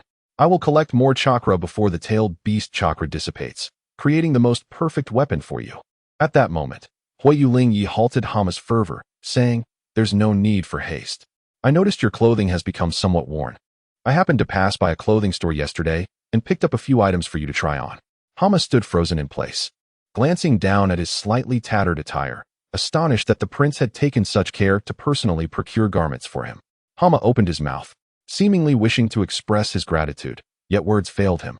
Lingye, witnessing the effect of his gesture, personally retrieved the garments and handed them to Hama. "Go change in my quarters," he instructed, patting Hama's arm. Though Hama stammered, he could not articulate his thoughts, and instead proceeded into the room to carefully don the clothing prepared by Lingye. Upon exiting, Lingye's gaze immediately fell upon him. Lingye took a moment to appraise the middle-aged man before him, offering praise. "Not bad. My judgment remains sharp. Hama, you appear even more gallant. Are you married? Should we return to the capital, I could petition my father for a suitable match for you." Hama, as if awakening from a dream, suddenly knelt down, overwhelmed by the prince's unexpected consideration. He had never imagined that someone of his humble origins, who was meant to remain inconspicuous in the realm of ninjas, would receive such care and significance from the prince. Having grown up an orphan and raised in a clan's education, he had entered the palace to protect the lord, leading to his emotional detachment. This emotional distance had also caused him to view his own son as merely a vessel for tailed beast chakra in another timeline. However, in this moment, Lingye's concern stirred feelings he had never experienced before. His eyes glistened with unshed tears as he trembled. "Your Highness, what merit do I possess to receive such favor?" Lingye quickly rose and moved to assist Hama up, stating, "Hama, there is no need for such humility. You are one of my most trusted individuals. This is what you deserve. Yet, you still have not answered my question." Hama and Appo's nose tinged with emotion, replied, "Your Highness, I have a son who is 1 year old, named Sora. My wife, however, passed away during childbirth. My condolences, the deceased have departed. But those who remain must be encouraged." Lingye comforted, patting Hama's shoulder. "Upon our return to the capital, let Sora reside with me. I will arrange for a caretaker, and when the time comes, I shall ask my father to bring you both together, allowing you to enjoy familial bliss." Sora exhibited remarkable talent in the anime, being able to hold his own against Uzumaki Naruto during the Shippuden series. He could serve as a worthy candidate for Hama's aspirations. Hearing Lingye's words deeply moved Hama. "I have long since let go of familial ties. My sole desire now is to pledge my loyalty to your Highness, to serve you until death. Even if my son stood before you, I would not hesitate to slay him." Hama's tone was resolute, as if he would indeed draw his blade at that very moment to prove his loyalty. He was a traditional man, bordering on foolish loyalty. Acquired Hama's absolute loyalty, reward, S-rank Earth Release Rebirth Technique. Utilizing the deceased's corpse as a medium. This technique constructs the deceased's body from soil imbued with negative energy, resurrecting them as a puppet for the caster. The strength of the resurrected individual depends on the completeness of the medium. Upon hearing this notification, Lingye remained inscrutable. Observing Hama's steadfast expression, Lingye furrowed his brow slightly. Hama, you are mistaken. If you can so easily forsake your own flesh and blood, how can I trust that you would treat me with genuine loyalty? If a person is so indifferent to their own kin, how could they possibly exhibit true loyalty and care for others? Lingye understood the story of Jiang Xiaobai, a ruler who met his demise at the hands of treachery. Thus, he wished for his subordinates to possess emotions unlike those of the root ninjas. He sought followers who held beliefs, who were loyal to him and the ideals he cherished. Upon hearing these words, Hama's body trembled, a flicker of astonishment and confusion crossing his face, as if he had never contemplated the issue from this perspective. Was his loyalty being rejected? Lingye slowly approached Hama, continuing, Sora is your son, a continuation of your bloodline in this world. Your love for him should not be overshadowed by so-called loyalty. What I wish to see is a person who is flesh and blood, who understands the weight of familial bonds. Only such a person can truly grasp the future I pursue and walk alongside me for the long haul. Hama opened his mouth, attempting to articulate a response, yet words eluded him. If you are truly loyal to me, you must understand that safeguarding your family does not conflict with serving me. A person who cherishes family often values everything around them even more, including the friendships and shared goals with me. Conversely, even if you are loyal, I would not want you if you oppose my vision and the new world I seek to create. Lingye's voice was deep and powerful, each word resonating within Hama's heart. Lingye could weave words with finesse, his ability to sway hearts ingrained within him.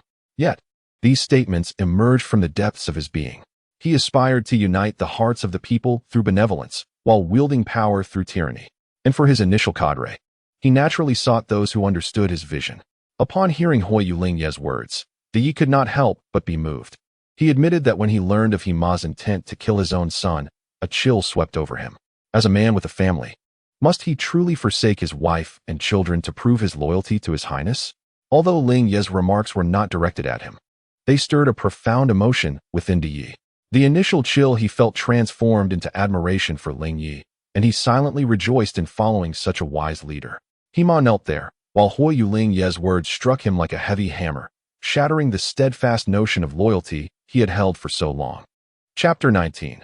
The assassination mission of Yakushi Kabuto. He, along with Homa, knelt there, the words of Lingye striking him like a heavy hammer, shattering the steadfast loyalty he had upheld for so long.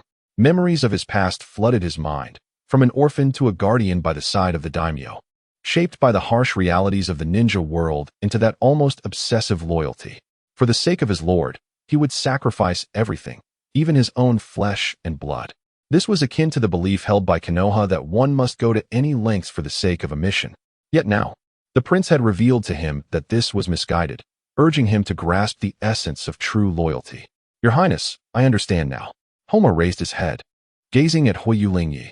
From this moment forward, I shall strive to be a good father and a loyal subject to your Highness.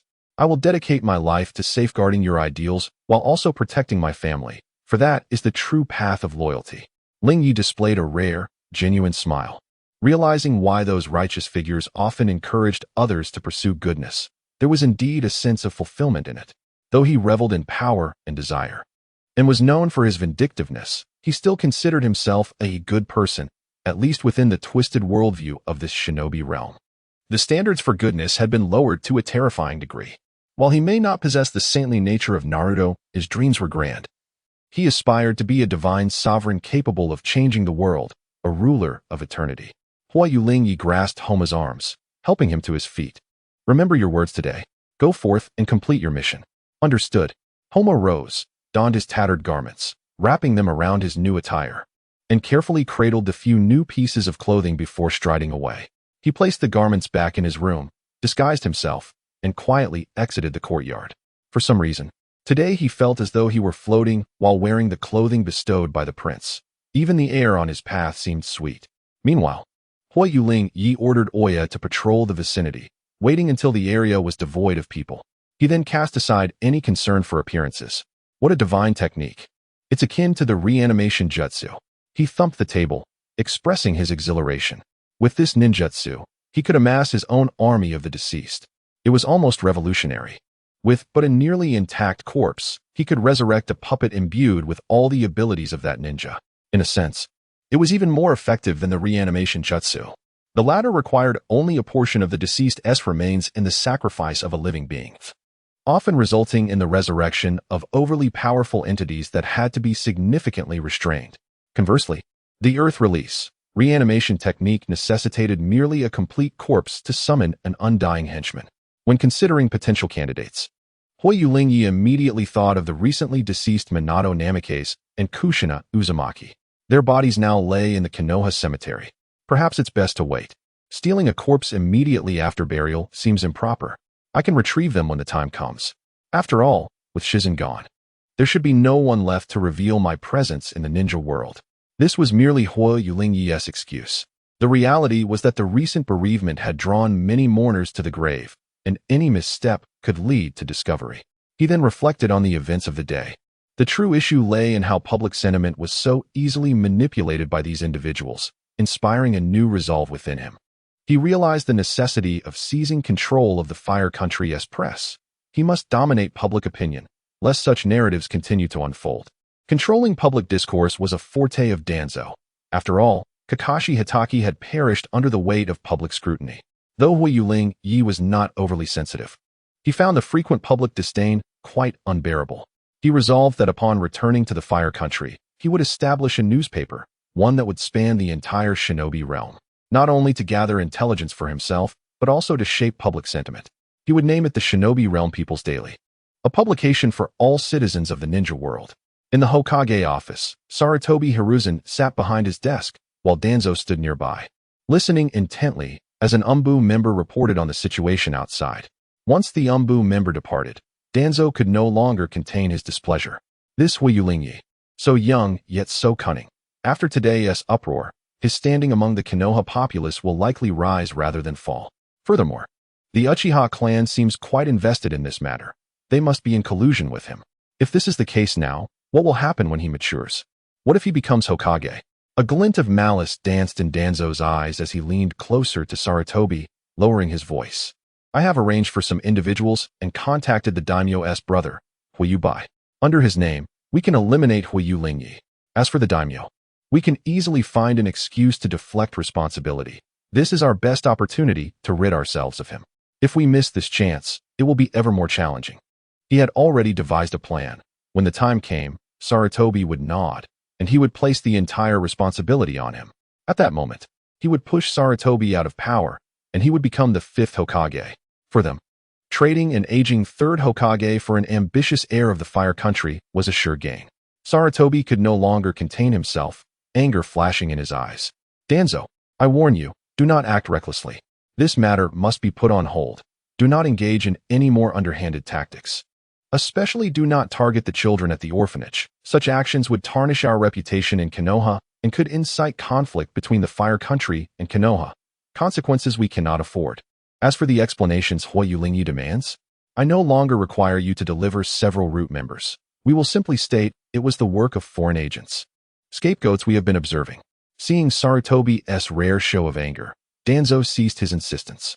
Very well, Sarutobi, since you say so, I shall temporarily heed your counsel. But remember, if Lord Lingye becomes a genuine threat to Konoha in the future, you must bear the responsibility. With that, he abruptly turned and strode toward the door, slamming it shut behind him. Upon returning to the root, Danzo's resentment lingered. The image of Lord Lingye and his actions in Konoha replayed in his mind, solidifying his resolve to eliminate this potential threat. After years of visible decline in Konoha, Danzo could no longer allow anything to jeopardize its safety. Furthermore, this scheme could indeed elevate him to the position of Hokage. By assassinating Lord Lingye and shifting the blame onto Sarutobi, he would ascend to the Hokage's seat, claiming to save Konoha from peril. In his heart, Danzo declared, the position of Hokage rightfully belongs to me. Bring in Yakushi Kabuto. He called out loudly. A root member swiftly entered, kneeling with respect. Lord Danzo, summon Yakushi Kabuto for me. At once, the root member complied and swiftly exited. Moments later, Yakushi Kabuto arrived in Danzo's chamber. In contrast to his anime portrayal, he now appeared merely a young adolescent, somewhat naive. Lord Danzo, you summoned me? Kabuto inquired, kneeling respectfully. Danzo regarded Kabuto, the spy he had recently cultivated. Kabuto, I have a task for you. Lingye will visit the orphanage tomorrow. As you hail from an orphanage yourself, I want you to seize this opportunity to approach him, earn his trust, and discreetly monitor his every move. Report any developments to me immediately. The orders Lingye had just recently issued were already known to Danzo, illustrating the extent of the surveillance in place. Pharmacist Do remained exceedingly respectful, addressing Danzo. I understand, but how might I earn his trust? Hokage Lingye has a penchant for talented ninjas and seeks to assemble his own ninja faction. All you need to do is demonstrate your medical prowess, Danzo replied. Seemingly struck by a thought, he scoffed. Hokage Lingye has been passing off spoiled provisions to the orphanage, resulting in numerous cases of food poisoning among the children. You will see for yourself. I am only intervening out of consideration for Yanao. Once he departs from Konoha, collaborate with the assassins I send to eliminate him. Do you comprehend? A jolt surged through Pharmacist Do, yet he maintained an impassive faade, lowering his head slightly. I understand, Lord Danzo.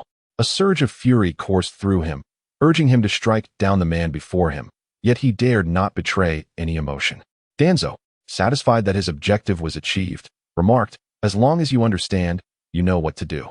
Upon your return, I shall increase the funding for the orphanage. Thank you. Lord Danzo. Pharmacist Do promptly departed from the root base. He found himself in a grove, clenching his fists and pounding the nearby trees, yearning to scream, but fearing the attention of the root ninjas. Did Danzo truly believe him to be a fool? After years of executing covert missions, he was no longer that naive child. Did he truly think he returned to Konoha oblivious to the situation? The identity of the poisoner was evident upon reflection. Hokage Lingye had no reason to supply spoiled food to the orphanage. The Land of Fire was affluent and lacked for nothing. Having executed missions in the capital, he knew well that this prince was lavish in his dealings. This was common knowledge in the royal city. He had no motive to covet such paltry sums. The perpetrator's motives and capabilities were evident. Yet, he found himself powerless, compelled to heed Danzo's orders to assassinate Hokage Lingye. The children of the orphanage were at the mercy of Konoha's upper echelons, reliant on its funds for sustenance.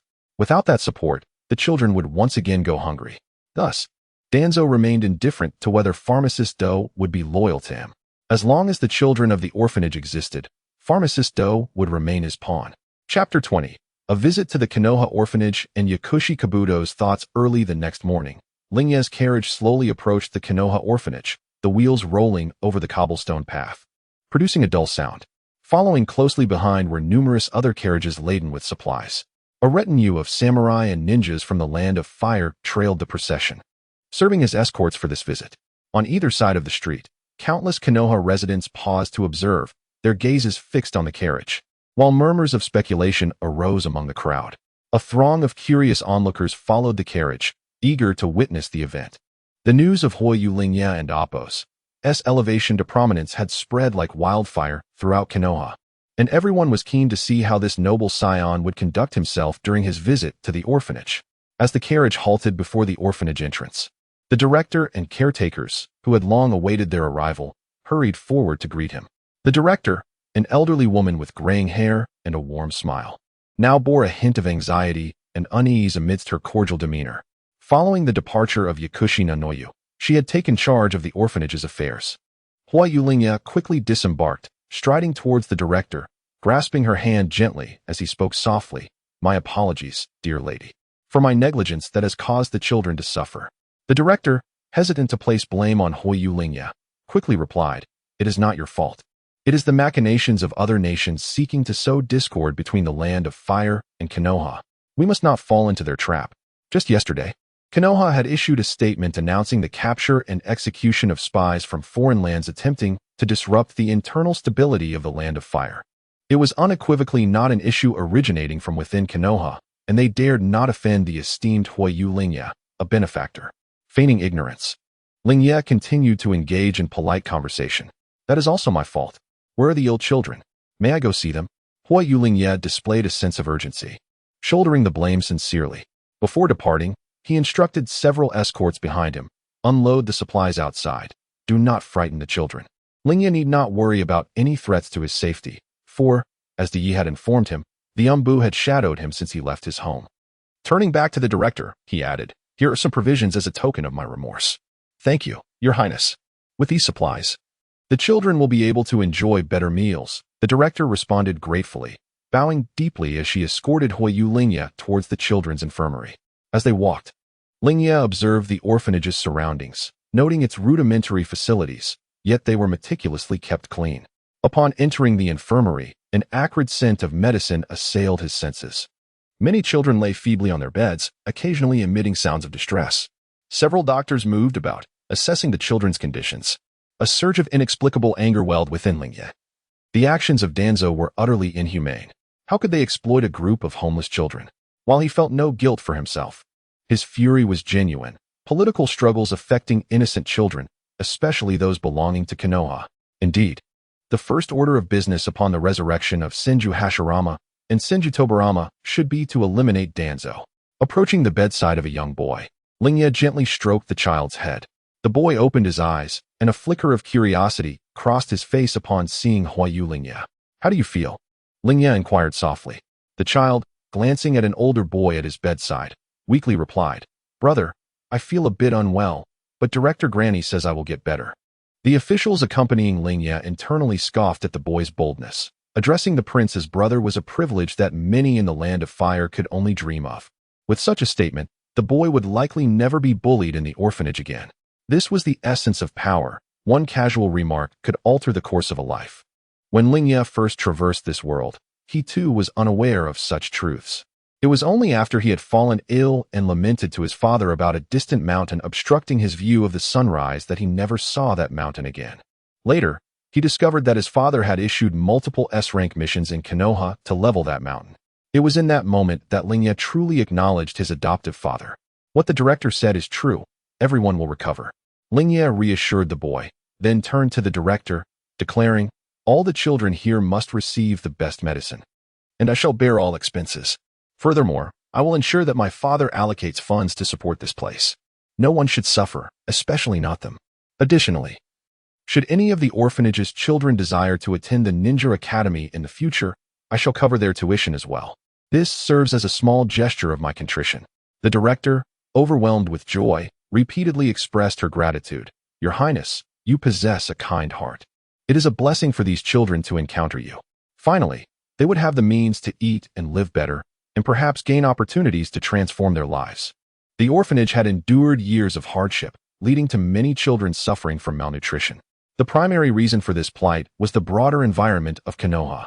As the Third Shinobi World War had dragged on for far too long, funding for the orphanage had been continuously slashed. And although the fourth Hokage intended to increase allocations upon taking office, he was met with opposition from Sarutobi Hiruzen and Danzo. The rationale was simple: there was no money. Conversely, Lord Lingye's father consistently provided financial support, never hesitating in the post-war reconstruction efforts. It could be said that the Land of Fire invested vast sums annually to nourish this great tree. Where had the funds meant to nurture this tree gone? Was it to the decaying roots or the withered leaves? Setting aside the internal issues of Konoha, Lingye's actions undoubtedly resolved the orphanage's dire circumstances, winning over the hearts of the people. Some of these children might one day become ninjas of Konoha, potentially returning this kindness in the future. Indeed, Lingye's words resonated clearly in the ears of an unassuming boy nearby. Gratitude was unmistakable in the boy's eyes. With this financial support, all the children would finally have enough to eat. At that moment, however, the boy before Lord Lingye suddenly doubled over, expelling a large quantity of vomit. Lingye instinctively reached out, patting the boy's back while calling out, Sanada Shuji, come here, check if this child's condition has worsened.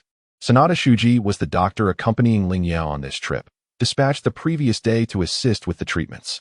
I'll take care of it. A somewhat youthful voice interrupted Lingye.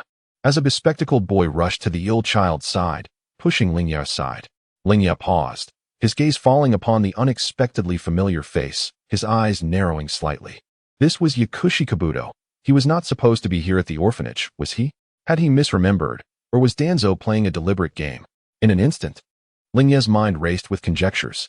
It was likely that Danzo's plot had failed yesterday, leading to this new strategy, to place Yakushi Kabuto as an undercover agent by his side, capitalizing on Lingye's affinity for talent. Lingye observed as Kabuto deftly examined the vomiting boy, his hands glowing green as he placed them gently upon the child. Under the anxious gaze of the onlookers, the boy's pallor gradually returned, the vomiting ceased, and his breathing stabilized. Is medical ninjutsu at such a level at this age? Lingye feigned astonishment. His eyes filled with curiosity as he regarded Yakushi Kabuto. He turned to inquire of the director. Konoha truly abounds with talent at such a tender age. His medical ninjutsu skills are remarkably impressive. What is his name? In uttering these words, Lingye remained blissfully unaware that his own display was even more extraordinary than that of Yakushi Kabuto. A mere 4-year-old child was evaluating another's exceptional performance with a perspective seemingly more mature than that of an 8-year-old. The director paused momentarily, then smiled as he introduced. Your Highness, this child is named Yakushi Kabuto, a prodigious talent from our orphanage, who has been diligently studying medical ninjutsu under the former director. Fire Guardian Lingye, pondering this revelation, nodded thoughtfully and turned his gaze back to Yakushi Kabuto, warmly stating, Yakushi Kabuto, your recent performance was truly commendable. With your innate abilities, if afforded the right training, you are destined to become an extraordinary medical ninja in the future. Yakushi Kabuto slightly lowered his head, respectfully replying, Your Highness, you flatter me. I possess only a rudimentary understanding and must continue to learn. Chapter 21. The eruption of Lingye's succubus attributes. Huayu Lingye explicitly states his conditions. I have come to Konoha with the intention of contributing to its development while also seeking out potential ninjas. If you are willing, I can take you to the capital, where I will train you as my guardian ninja. The orphanage is in disrepair, and the children do not live well. As my protector, you will receive an annual salary of 5 million ryo, with bonuses to be calculated separately. Since Danzo intends to place Yakushi Kabuto by my side as an undercover agent, I am offering you this opportunity. Lingye is acutely aware of Kabuto's weaknesses. He is no longer the lost soul in pursuit of knowledge and information, but a young man striving for his family. Yakushi Nanoyu has taken him in, and he views the orphanage as his home. In the original narrative, it is only when Kabuto remembers that there are people waiting for him at the orphanage that he escapes from Izanami's illusion. After the Fourth Great Ninja War, he ultimately returns to Konoha to take over the orphanage. The 5 million ryo is the total annual support from Konoha for the orphanage, a budget that has been continuously reduced over the years. The orphanage has survived primarily due to the compensation Yakushi Nanoyu receives for his missions in the route. With ramen priced at 60 ryo per bowl and daily meal expenses for a child at about 120 ryo, the situation is grim but manageable. Especially considering the frugal lifestyle in Nanoyu and Appo's mission rewards. Life is challenging, yet survivable. It is worth noting that an S-rank mission yields approximately 1 million ryo, and this is without accounting for taxes owed to Konoha or internal team allocations. Thus, the income for an individual undertaking an S-rank mission would not exceed 500,000 ryo. In contrast, working for Lingye for a year would yield 5 million ryo, while even a Nin working tirelessly for a year would earn roughly the same amount.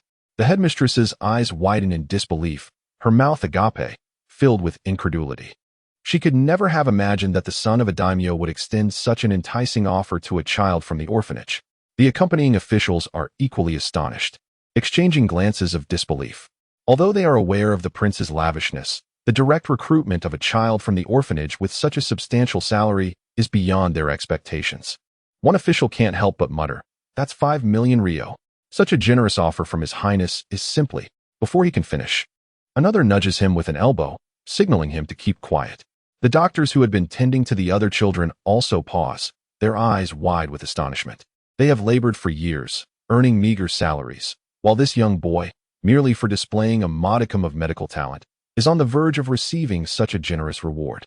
The children of the orphanage are bewildered but can sense the unusual significance of the situation from the adults' reactions. They look up at Huayu Lingye, and one exclaims, "It's the big brother from the 1,000 ryo bill." Yakushi Kabuto himself is taken aback. He had initially intended to approach Lingye under Danzo's orders, to gain his trust and monitor him. However, he did not anticipate that Lingye would present such a substantial bait. As he gazes up at Lingye, he is met with a warm smile, evoking a sense of comforting springtime. This stands in stark contrast to the cold, ruthless demeanor he associates with Danzo. The more Lingye displays sincerity, the more conflicted Kabuto feels. For years, he has been coerced by Danzo, compelled to engage in actions that betray his true self, with each command acting like a noose tightening around his throat. To protect his friends at the orphanage, he has had no choice but to comply with Danzo's directives.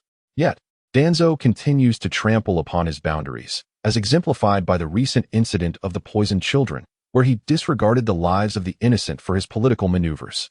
In contrast, upon their first encounter, Lingye, the son of a daimyo, exhibits genuine concern for the children of the orphanage. He not only pledges to cover their medical expenses, but also intends to support the orphanage's future development, even offering a salary of 5 million ryo. This is not merely a monetary temptation. It is a feeling of being valued and acknowledged, a level of respect that Danzo has never afforded him. Observing Kabuto's hesitation, Lingye perceives his inner turmoil and seizes the moment to deliver a decisive encouragement. This is merely the initial reward. If in the future you can achieve great things by my side, whether for the orphanage's support or personal accolades, the rewards will far exceed this. Lingye places a reassuring hand on the young man's shoulder, continuing to weave his persuasive charm. I understand your attachment to this place, but consider this. If you become stronger, would you not be able to provide a better life for the children of the orphanage? You could create more possibilities for their futures, even allowing the orphanage to take in more children. Every word from Lingye strikes like a hammer upon Kabuto's heart. He realizes that with his current abilities, he cannot offer much to the orphanage, even if he tried his utmost. The future Lingye envisions is one he has never dared to dream. If he were to become Lingye's guardian ninja, with the generous salary and continuous growth in strength, he could truly become a pillar of support for the orphanage. Yet, the more he considers this, the greater his anguish. Faced with Lingye's sincerity, he feels a profound sense of guilt, for he has been sent to assassinate him. Struggling with his feelings, he kneels, suppressing his remorse, and declares, "Your Highness, I am willing to follow you and will give my utmost effort to meet your expectations." Obtained a slight loyalty from Yakushi Kabuto, reward, basic medical skills, and emergency care. Though a modest reward, it signifies a promising beginning. Lingye smiles appreciatively and helps Kabuto to his feet. Very well, once I finish matters here, I will arrange for you to return with me to the capital of the Fire Country. The headmistress and the children rejoice for Kabuto, and the atmosphere in the ward becomes lighter. Lingye then proceeds to visit each sick child, with Kabuto trailing behind. Watching Lingye's busy and caring figure only deepens his guilt. As Lingye moves among the children, he occasionally kneels to gently stroke their heads, softly inquiring about their conditions. The visit to the orphanage concludes successfully, and Lingye leaves behind 1 million ryo as support for the institution.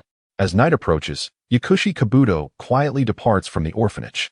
He steps into the root's base with a complex expression, familiar oppressive air engulfing him. Upon entering the innermost chamber, he announces, "Lord Danzo, I have returned." Danzo emerges from the shadows, flanked by 2 members of Root. "Kabuto, how goes the mission?" Kabuto takes a deep breath, striving to keep his voice steady and composed. "Lord Danzo, I have successfully approached Huayu Lingye and gained his favor. He has shown me great trust, inviting me to become his guardian ninja and promising me a generous reward, even planning to bring me back to the capital for special training." Oh, Danzo's single eye glimmers with surprise. "Well done, Kabuto. It seems you have reaped considerable rewards from this venture." Kabuto nods slightly, but a wave of nausea rises within him. He recalls Lingye and Appo's sincere and caring gaze, his concern for the children of the orphanage. In stark contrast, he stands before a man who would stop at nothing to achieve his goals, treating lives as mere fodder. The scales of his heart tip ever more heavily against Danzo. However, Danzo, after a moment of hesitation, decided to cautiously express his thoughts. It seems that Hojo Rinne has no malevolent intentions towards Konoha. His various actions at the orphanage indicate a genuine desire to assist those children. Danzo's expression instantly darkened. Do not forget your identity. Every action taken by Hojo Rinne may be a facade. Do not be deceived by his outward appearance. It appears that your foundational knowledge is still lacking. You shall undergo retraining after completing your mission. Do felt a chill in his heart and quickly lowered his head. "Yes, Lord Danzo, I understand." Danzo continued, "You are to remain by his side and gather more valuable intelligence. When the time is ripe, it will be his demise. As for the orphanage, as long as you obediently comply, I will ensure that those children are not wronged." "Understood, my lord." Chapter 22. The Oath Ceremony approaches. The power of language. The visit to the orphanage concluded swiftly, and Konoha soon fell into an unusual tranquility. Lingye no longer awaited any provocations from Danzo and his associates. Ma continued her daily endeavors throughout Konoha, gathering the scattered chakra of the tailed beasts. Meanwhile, Lingye busied himself under the pretense of listening to music, enlisting a band from the Land of Fire to arrange several songs from his previous life that he hummed. He also took the opportunity to explore Konoha, indulging in its renowned delicacies, such as the three-colored dumplings, Ichiraka ramen, and a kimchi barbecue. Time passed swiftly, and the moment of the oath ceremony arrived. The atmosphere in Konoha's square was solemn. Flags fluttered around the square, displaying the emblems of Konoha's prominent clans. Rustling in the gentle breeze, countless Konoha ninjas stood in formation by their clans, while a significant number of civilian ninjas gathered, forming a considerable presence among Konoha and Appo's ranks.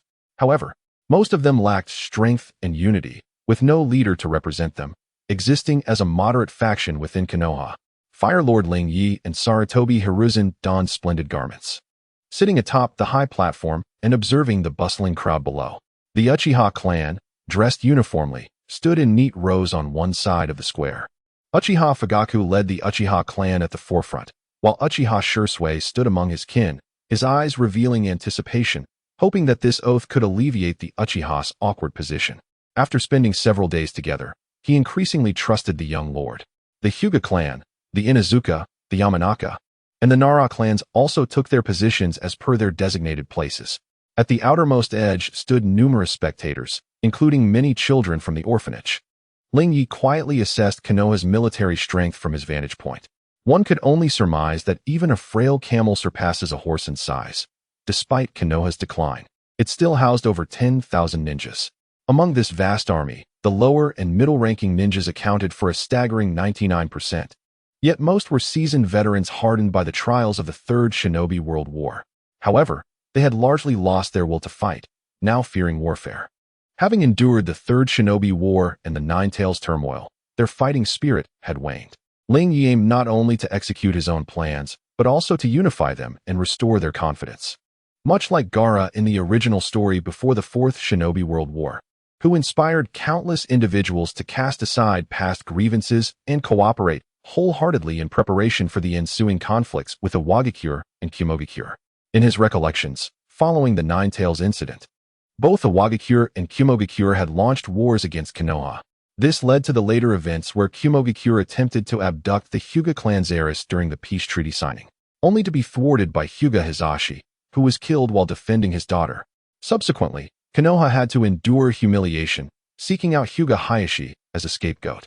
Upon reflecting on these events, Fire Lord Lingye observed the number of ninjas from each clan present in the square. He could not help but exclaim at the sheer number of Sarutobi clan ninjas. Their ranks, when combined with the Uchiha and Hyuga, were barely equal. No wonder they could form a dedicated fire release unit during the Fourth Shinobi War in the original story. This constituted the foundational support for Sarutobi Hiruzen, while the Shimura, Nara, and Mito clans merely served as political allies. The greater their strength, the more formidable an obstacle they posed to Lingye's future control over Konoha. How could he ensure a dignified conclusion for the third Hokage and successfully facilitate a transition of power? Did it truly come down to resorting to violence and instigating a coup? As the crowd gathered, Sarutobi Hiruzen slowly rose. Ninjas of Konoha, citizens.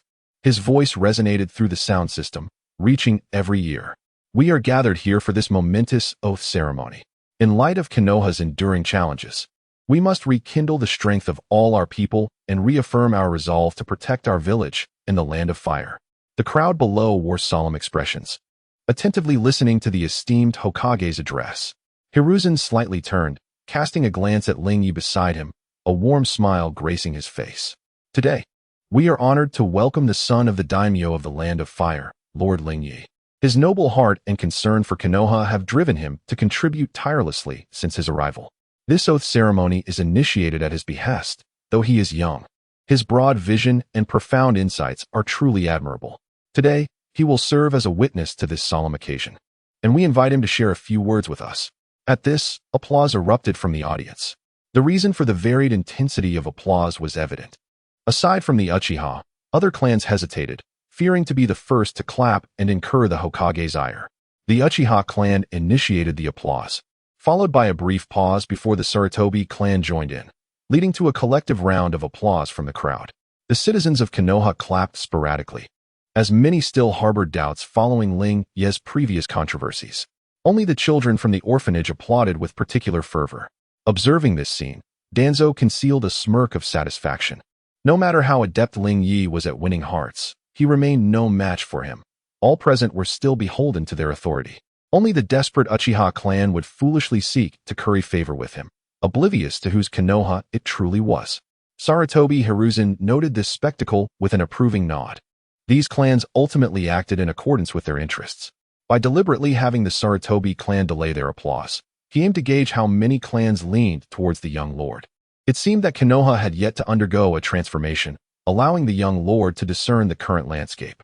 He intended to demonstrate to this astute young lord who truly held sway in Konoha, urging him to refrain from meddling and to embrace his role as a noble. Retreating to his homeland, he should enjoy life as a carefree heir in the Fire Country.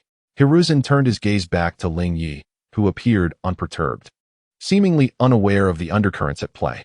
Meanwhile, those covertly guarding Lingye displayed a range of emotions. Ma and Anoki exhibited righteous fury, itching to eliminate Hiruzen on the spot. In contrast, Asuma Sarutobi bore an air of nonchalance, accustomed to the status quo where all of Konoha revered Hiruzen. Uchiha Sasuke, watching from below, revealed a hint of disappointment. Even amidst Konoha's dire circumstances, they were still preoccupied with internal strife. Despite his lack of understanding, he recognized the blatant display of intimidation and isolation. Lingye calmly observed the unfolding drama, fully aware that this was Hiruzen's warning and show of force. However, he felt no fear, for he had prepared a speech over the past 2 days, familiarizing himself with its contents thoroughly. With a smile, Fire Lord Lingye accepted the microphone from Sarutobi Hiruzen. For reasons unknown, as Hiruzen handed over the microphone, an ominous premonition washed over him, as if he had made a decision he would regret for a lifetime.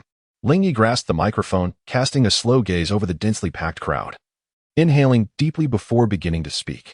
Upon stepping onto the soil of Konoha, I have witnessed firsthand the anguish that war has inflicted upon all of you, and I am acutely aware of the weight of this suffering. The humble abodes lining the streets shelter the valiant ninjas of Konoha, who have fought tirelessly to protect their village, along with their families. Within the hospital, anguished figures moan in pain from their battle injuries, while orphaned children gaze about with eyes filled with helplessness and confusion. In the midst of the crowd's attention, Lingye gradually bent at the waist, bowing deeply at a 90-degree angle, surprising all with his unexpected gesture. This profound bow enveloped the gathering in an immediate and profound silence. As every gaze fixated on his diminutive frame, hearts brimming with curiosity and wonder. As Lingye straightened, his eyes swept across every corner of the audience, his voice resonating with power. This bow symbolizes my respect on behalf of all the people of the Land of Fire, representing my father and myself. It is dedicated to the warriors of Konoha who have fought for peace over the years, to the children who have lost their parents, to the parents who have lost their children, to the wives who have lost their husbands, to each and every one of you present. His voice trembled slightly, and he bowed deeply once more. The sacrifices of Konoha's ninjas will never be forgotten by the Land of Fire, nor by me. As Lingye's heartfelt and reverent words echoed across the square, a melancholic melody unexpectedly filled the air from the loudspeakers. Accompanied by his speech, the thoughts of the audience were drawn back to the tumultuous days of war and chaos wrought by the Nine Tails.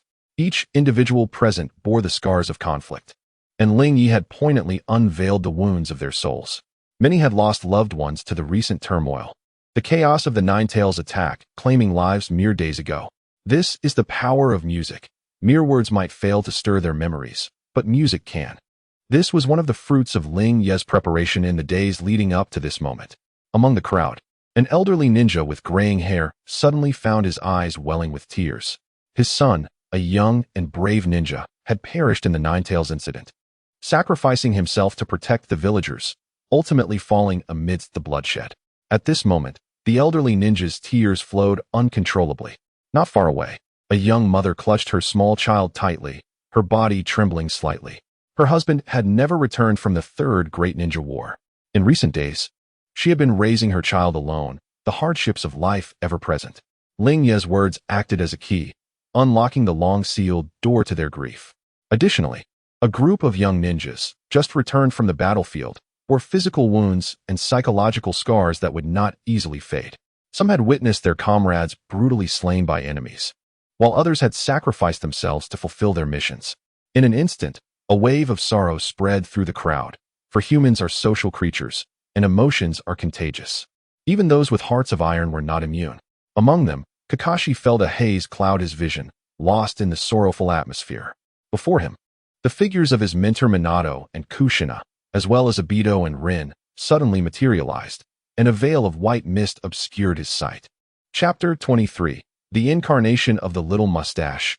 We shall fight in the land of fire. Sarutobi Hiruzen stood to the side, observing the crowd below as their emotions spiraled out of control, an increasing sense of unease gnawing at him. He could not fathom why Lord Lingye chose to evoke such sorrowful sentiments at this oath-taking ceremony. In his view, today's theme should have been one of unity and forward-looking vision, rather than wallowing in past grief. His brow furrowed as he pondered the true intentions of Lord Lingye. What had begun as a seemingly manageable ceremony was veering towards an unpredictable direction. At that moment, he found himself regretting granting Lord Lingye the opportunity to speak, for he was a master at swaying hearts.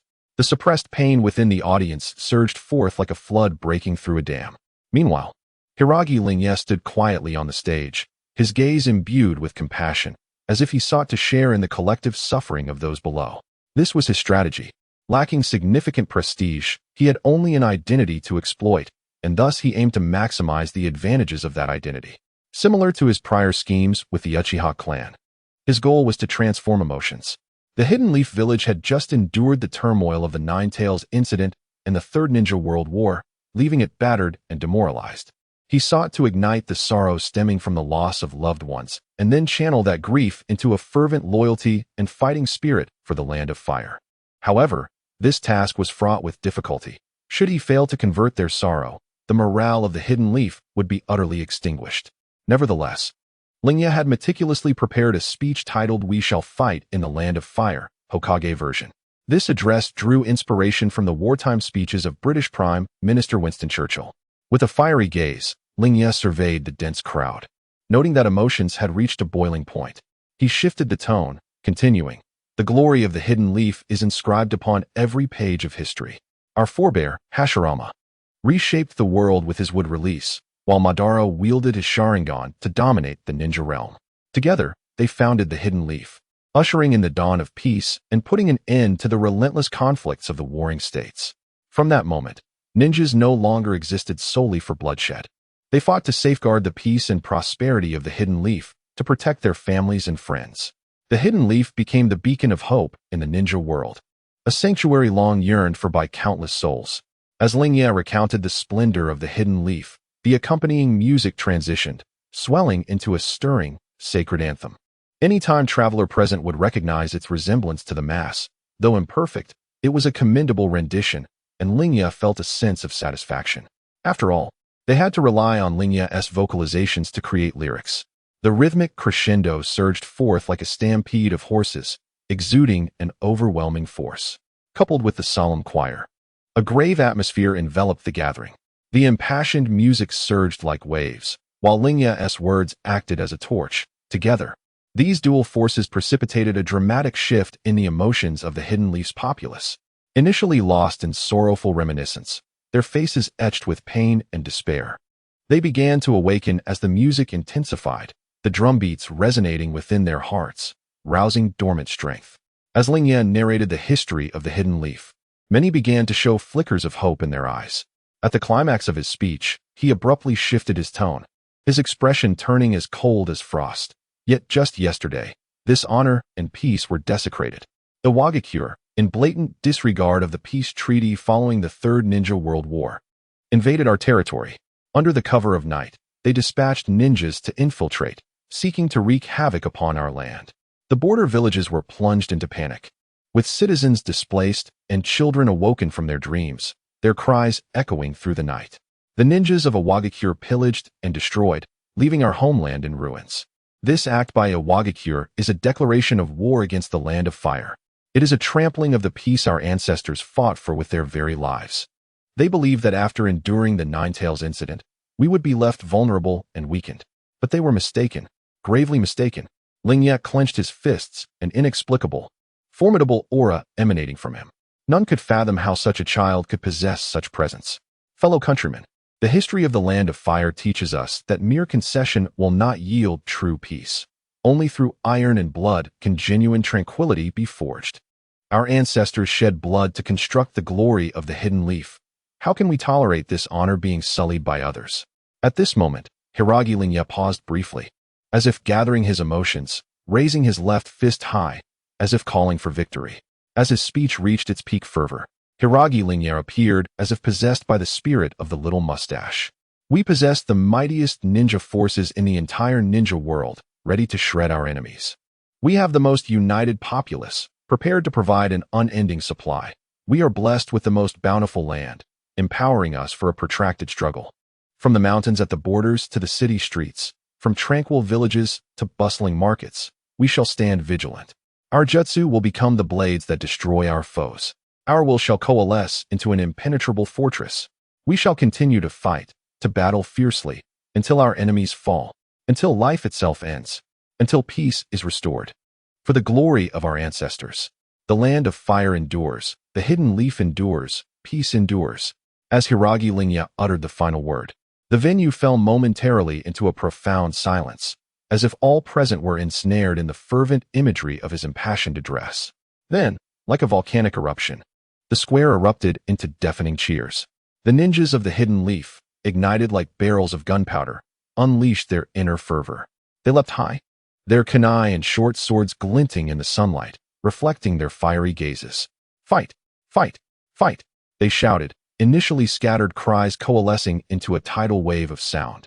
The void left by the war in their hearts was filled by Lingye's fervent words, awakening their purpose for battle, to protect peace, to uphold the will of the Land of Fire.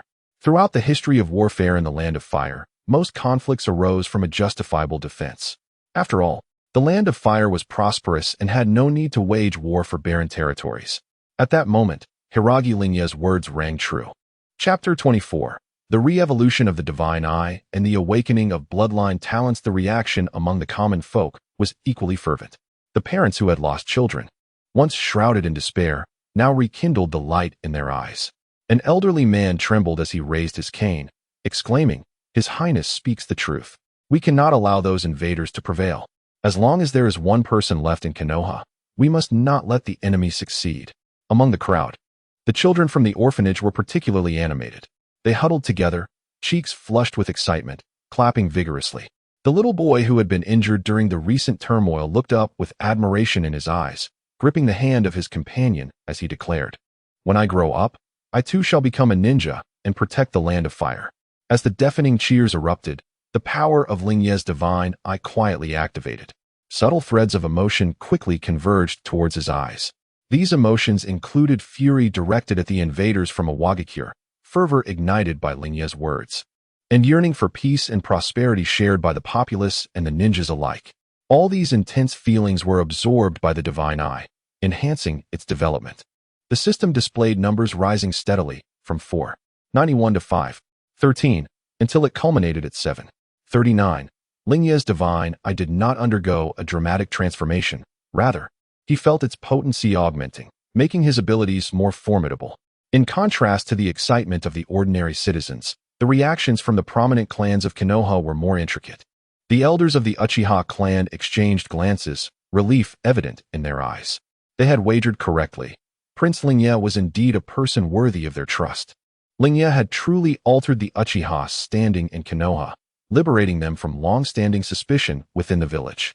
He transformed internal discord into a unified front against external threats. In the wake of this shift, any instigation of internal strife would be met with the disdain of all citizens and ninjas of Konoha. Uchiha Fugaku pondered briefly before quietly remarking to the elders beside him, "He has indeed fulfilled his promise. Perhaps he truly is someone we can entrust our clan to. Sarutobi Hizashi can no longer accommodate us. Aligning with His Highness may be a prudent choice." Fugaku glanced at the enthusiastic clan ninjas behind him and nodded in tentative agreement.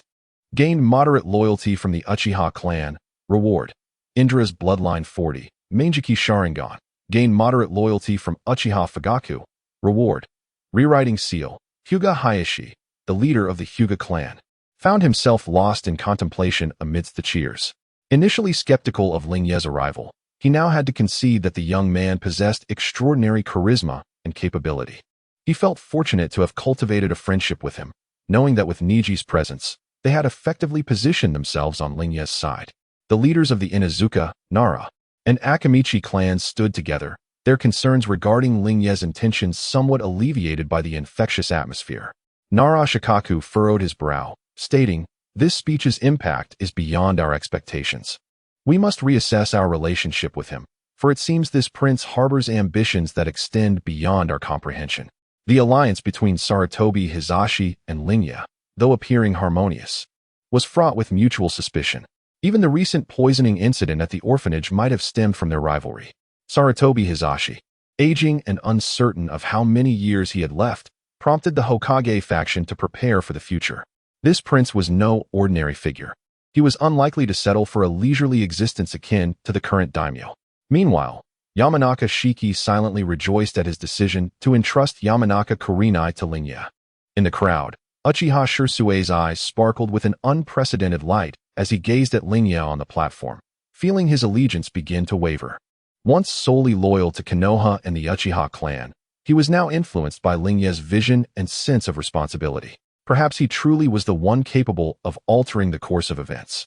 Sasuke whispered softly, his words drowned out by the roaring cheers, contemplating whether traditional notions of family loyalty were perhaps too narrow-minded. Among the crowd were also familiar figures, such as Kakashi and Might Guy. Kakashi appeared deep in thought, while Guy exuberantly shouted about youth. Amid the thunderous applause, Lingye stood atop the platform, greeting the surging waves of sound with a barely perceptible smile on his youthful face. He understood that in this moment, he had successfully sown a seed of loyalty and conviction in the soil of Konoha, a seed that would undoubtedly yield immeasurable rewards in the future. As the rewards for the Uchiha clan's submission were bestowed upon him, he felt a familiar sensation wash over him. The Manjiki Sharingan's reward brought a sharp pain to his eyes as familiar chakra surged towards him, only to be consumed by the divine eye, as expected. The Indra's bloodline that had recently awakened within him was likewise engulfed by the divine lineage. Bloodline. Unknown divine bloodline. 10. 1. Bloodline surpasses 10. Awakening divine talent. Affinity for natural energy. The moment he attained the affinity for natural energy, Lingye felt enveloped by a gentle, life-affirming power. Every living being in the square became vividly clear within his perception. He could hear the breath of every flower and blade of grass. Is this the perception of Naruto's sage mode? Lingye mused. Moreover, he sensed that he could easily manipulate these energies, though the time for experimentation was not yet at hand. Divine Eye development surpasses 10. Awakening. Deity mode. Divine Eye development. 12. 13. Awakened ability of the Divine Eye. Deity mode. Dread. Emotional vision. Abilities consumed by the Divine Eye. Dynamic vision. Chakra vision. Illusion enhancement. Susanoo. 1 3-tomo Sharingan could only augment Lingye's Divine Eye development by 3. But now a single Manjiki Sharingan increased it by approximately 5. It was evident that the potency of a Manjiki Sharingan far surpassed that of 10 3-tomo Sharingan. Indeed, as one progressed further in the development of the Divine Eye, enhancement became increasingly challenging. Fortunately, after the Divine Eye absorbed the Manjiki Sharingan's chakra, it awakened 2 abilities marked with question marks. Clearly, these were the 2 ocular techniques inherently linked to the Manjiki Sharingan, which would require further development to be unlocked. Lingye was immensely curious about what abilities the Soul Reflection Eye, after its consumption, would bestow upon him. He eagerly anticipated exploring the newly awakened deity mode. Following this, a barrage of system notifications ensued, with numerous alerts of slight and moderate loyalty appearing, primarily from the ordinary citizens and ninjas of Konoha, with a significant number emanating from the Uchiha clan. The rewards consisted of various C and D rank ninjutsu, along with slight enhancements to physical and chakra attributes. However, the quantity was not substantial, only a few hundred, nearly negligible compared to the tens of thousands present. Nonetheless, the reality remained that Lingye's address had only succeeded in fostering loyalty to the Land of Fire, enhancing recognition of its significance rather than personal allegiance to Lingye himself. The few hundred who pledged loyalty were likely swayed merely by Lingye's formidable presence. It was impossible to secure the loyalty of all with mere words. Hence, he intended to gradually usurp Sarutobi Hisashi's power to genuinely earn their allegiance. If one day he were to become the daimyo of the Land of Fire and truly earn the recognition of its citizens and ninjas, he could scarcely fathom the magnitude of that achievement and the extent of his elevation. Would it reach the level of a Kaguya or even transcend into the realm of the sage? Lingye expressed immense anticipation for this prospect. The moderate loyalty of many Uchiha clan ninjas often resulted in rewards that primarily consisted of B-rank fire-style techniques and genjutsu, with any redundancies transformed into proficiency by the system. His most significant reward, however, was the Manjiki Sharingan bestowed upon him due to the Uchiha clan's moderate allegiance. Aside from these moderate rewards, Lingye had not acquired any particularly unique accolades. Host: Huiyu Lingye. Physical attributes: Ch Nin. Intermediate. Chakra: 0. 76 calories. Bloodline: unknown divine bloodline. 10-1. Talent: affinity for natural energy. Bloodline jutsu. Divine eye development. 12. 13. Awakened abilities of the divine eye. Deity mode. Intimidation. Emotional vision. Abilities absorbed by the divine eye. Dynamic vision. Chakra vision. Genjutsu enhancement. Susanoo. Learning capability. Uchiha Fire Style Compendium. Genjutsu Compendium. Konoha Style. Mastery of Taijutsu. Absolute loyalty. Yama, Jonin, Hama, Jonin. As he observed the fervent gazes from the crowd below, Huiyu Lingye understood that his plans were now taking root. These individuals, at this moment, cheered for him because he had awakened their fighting spirit and their yearning for peace. Yet, this was far from sufficient. What he sought was their unwavering loyalty. For them to regard him as the sole leader guiding the Land of Fire and Konoha toward genuine prosperity. Lingye's gaze traversed the throng, landing upon the fervent eyes of the Uchiha clan ninjas. The Uchiha, once marginalized in Konoha, had finally aligned with him. They would become the sharpest sword in his hand, severing all obstacles in his path. Turning his attention to the Hyuga clan, Lingye contemplated Niji Hyuga. Niji, the genius ensnared by fate, would be liberated from the curse of his caged existence. He would undoubtedly become a formidable ally in the future. As for the Hyuga clan, having chosen to ally with him, they would never be allowed to withdraw. Lingye's gaze narrowed upon the Inuzuka, Nara, and Akimichi clans. These three families held significant sway in Konoha. Their loyalty was inherently tied to the village. They would pledge their allegiance to whoever held the title of Hokage. The wisdom of Nara Shikaku, the perceptive abilities of Yamanaka Inoichi, and the strength of Akimichi Chozo would serve as invaluable support. Lingye also contemplated the ordinary ninjas and citizens of Konoha. The populace constituted the foundation of the village and would be pivotal in his future reign. Today's speech merely provided them with a preliminary acknowledgement of him.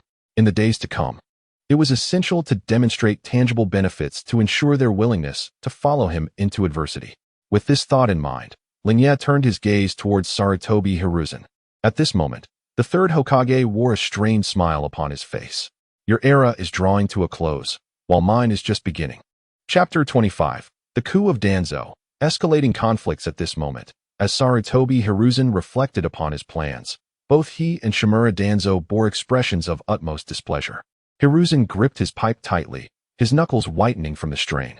He realized that Hiragi Rinne had evolved into an adversary that could no longer be disregarded. Despite his heightened vigilance, he had ultimately underestimated this prince. He should never have acquiesced to Rinne's request, even though Rinne had indeed uplifted the spirits of Konoha amidst its sorrow. This, however, had undoubtedly bestowed upon Rinne immense prestige.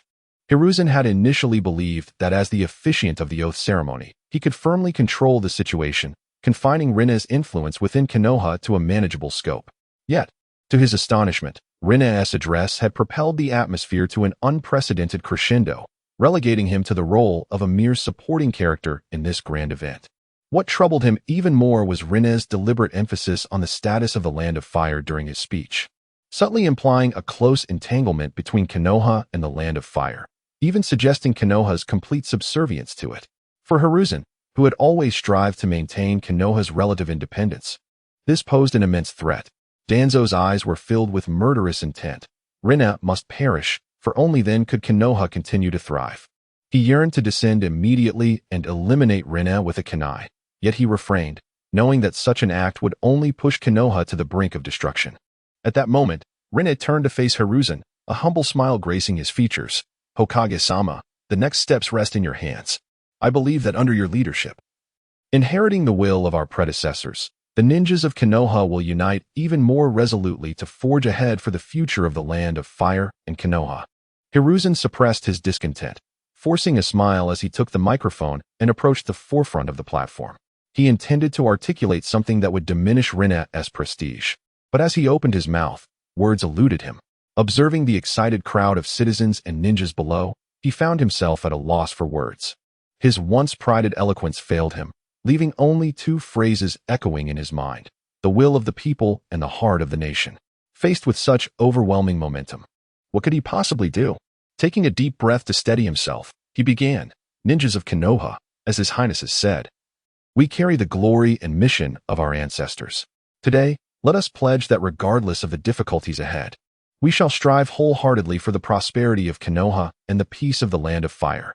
Though he endeavored to maintain a calm and powerful tone, amidst the fervent atmosphere below, his words sounded somewhat feeble. The crowd responded, yet their enthusiasm was evidently ignited more by Rinne than by him.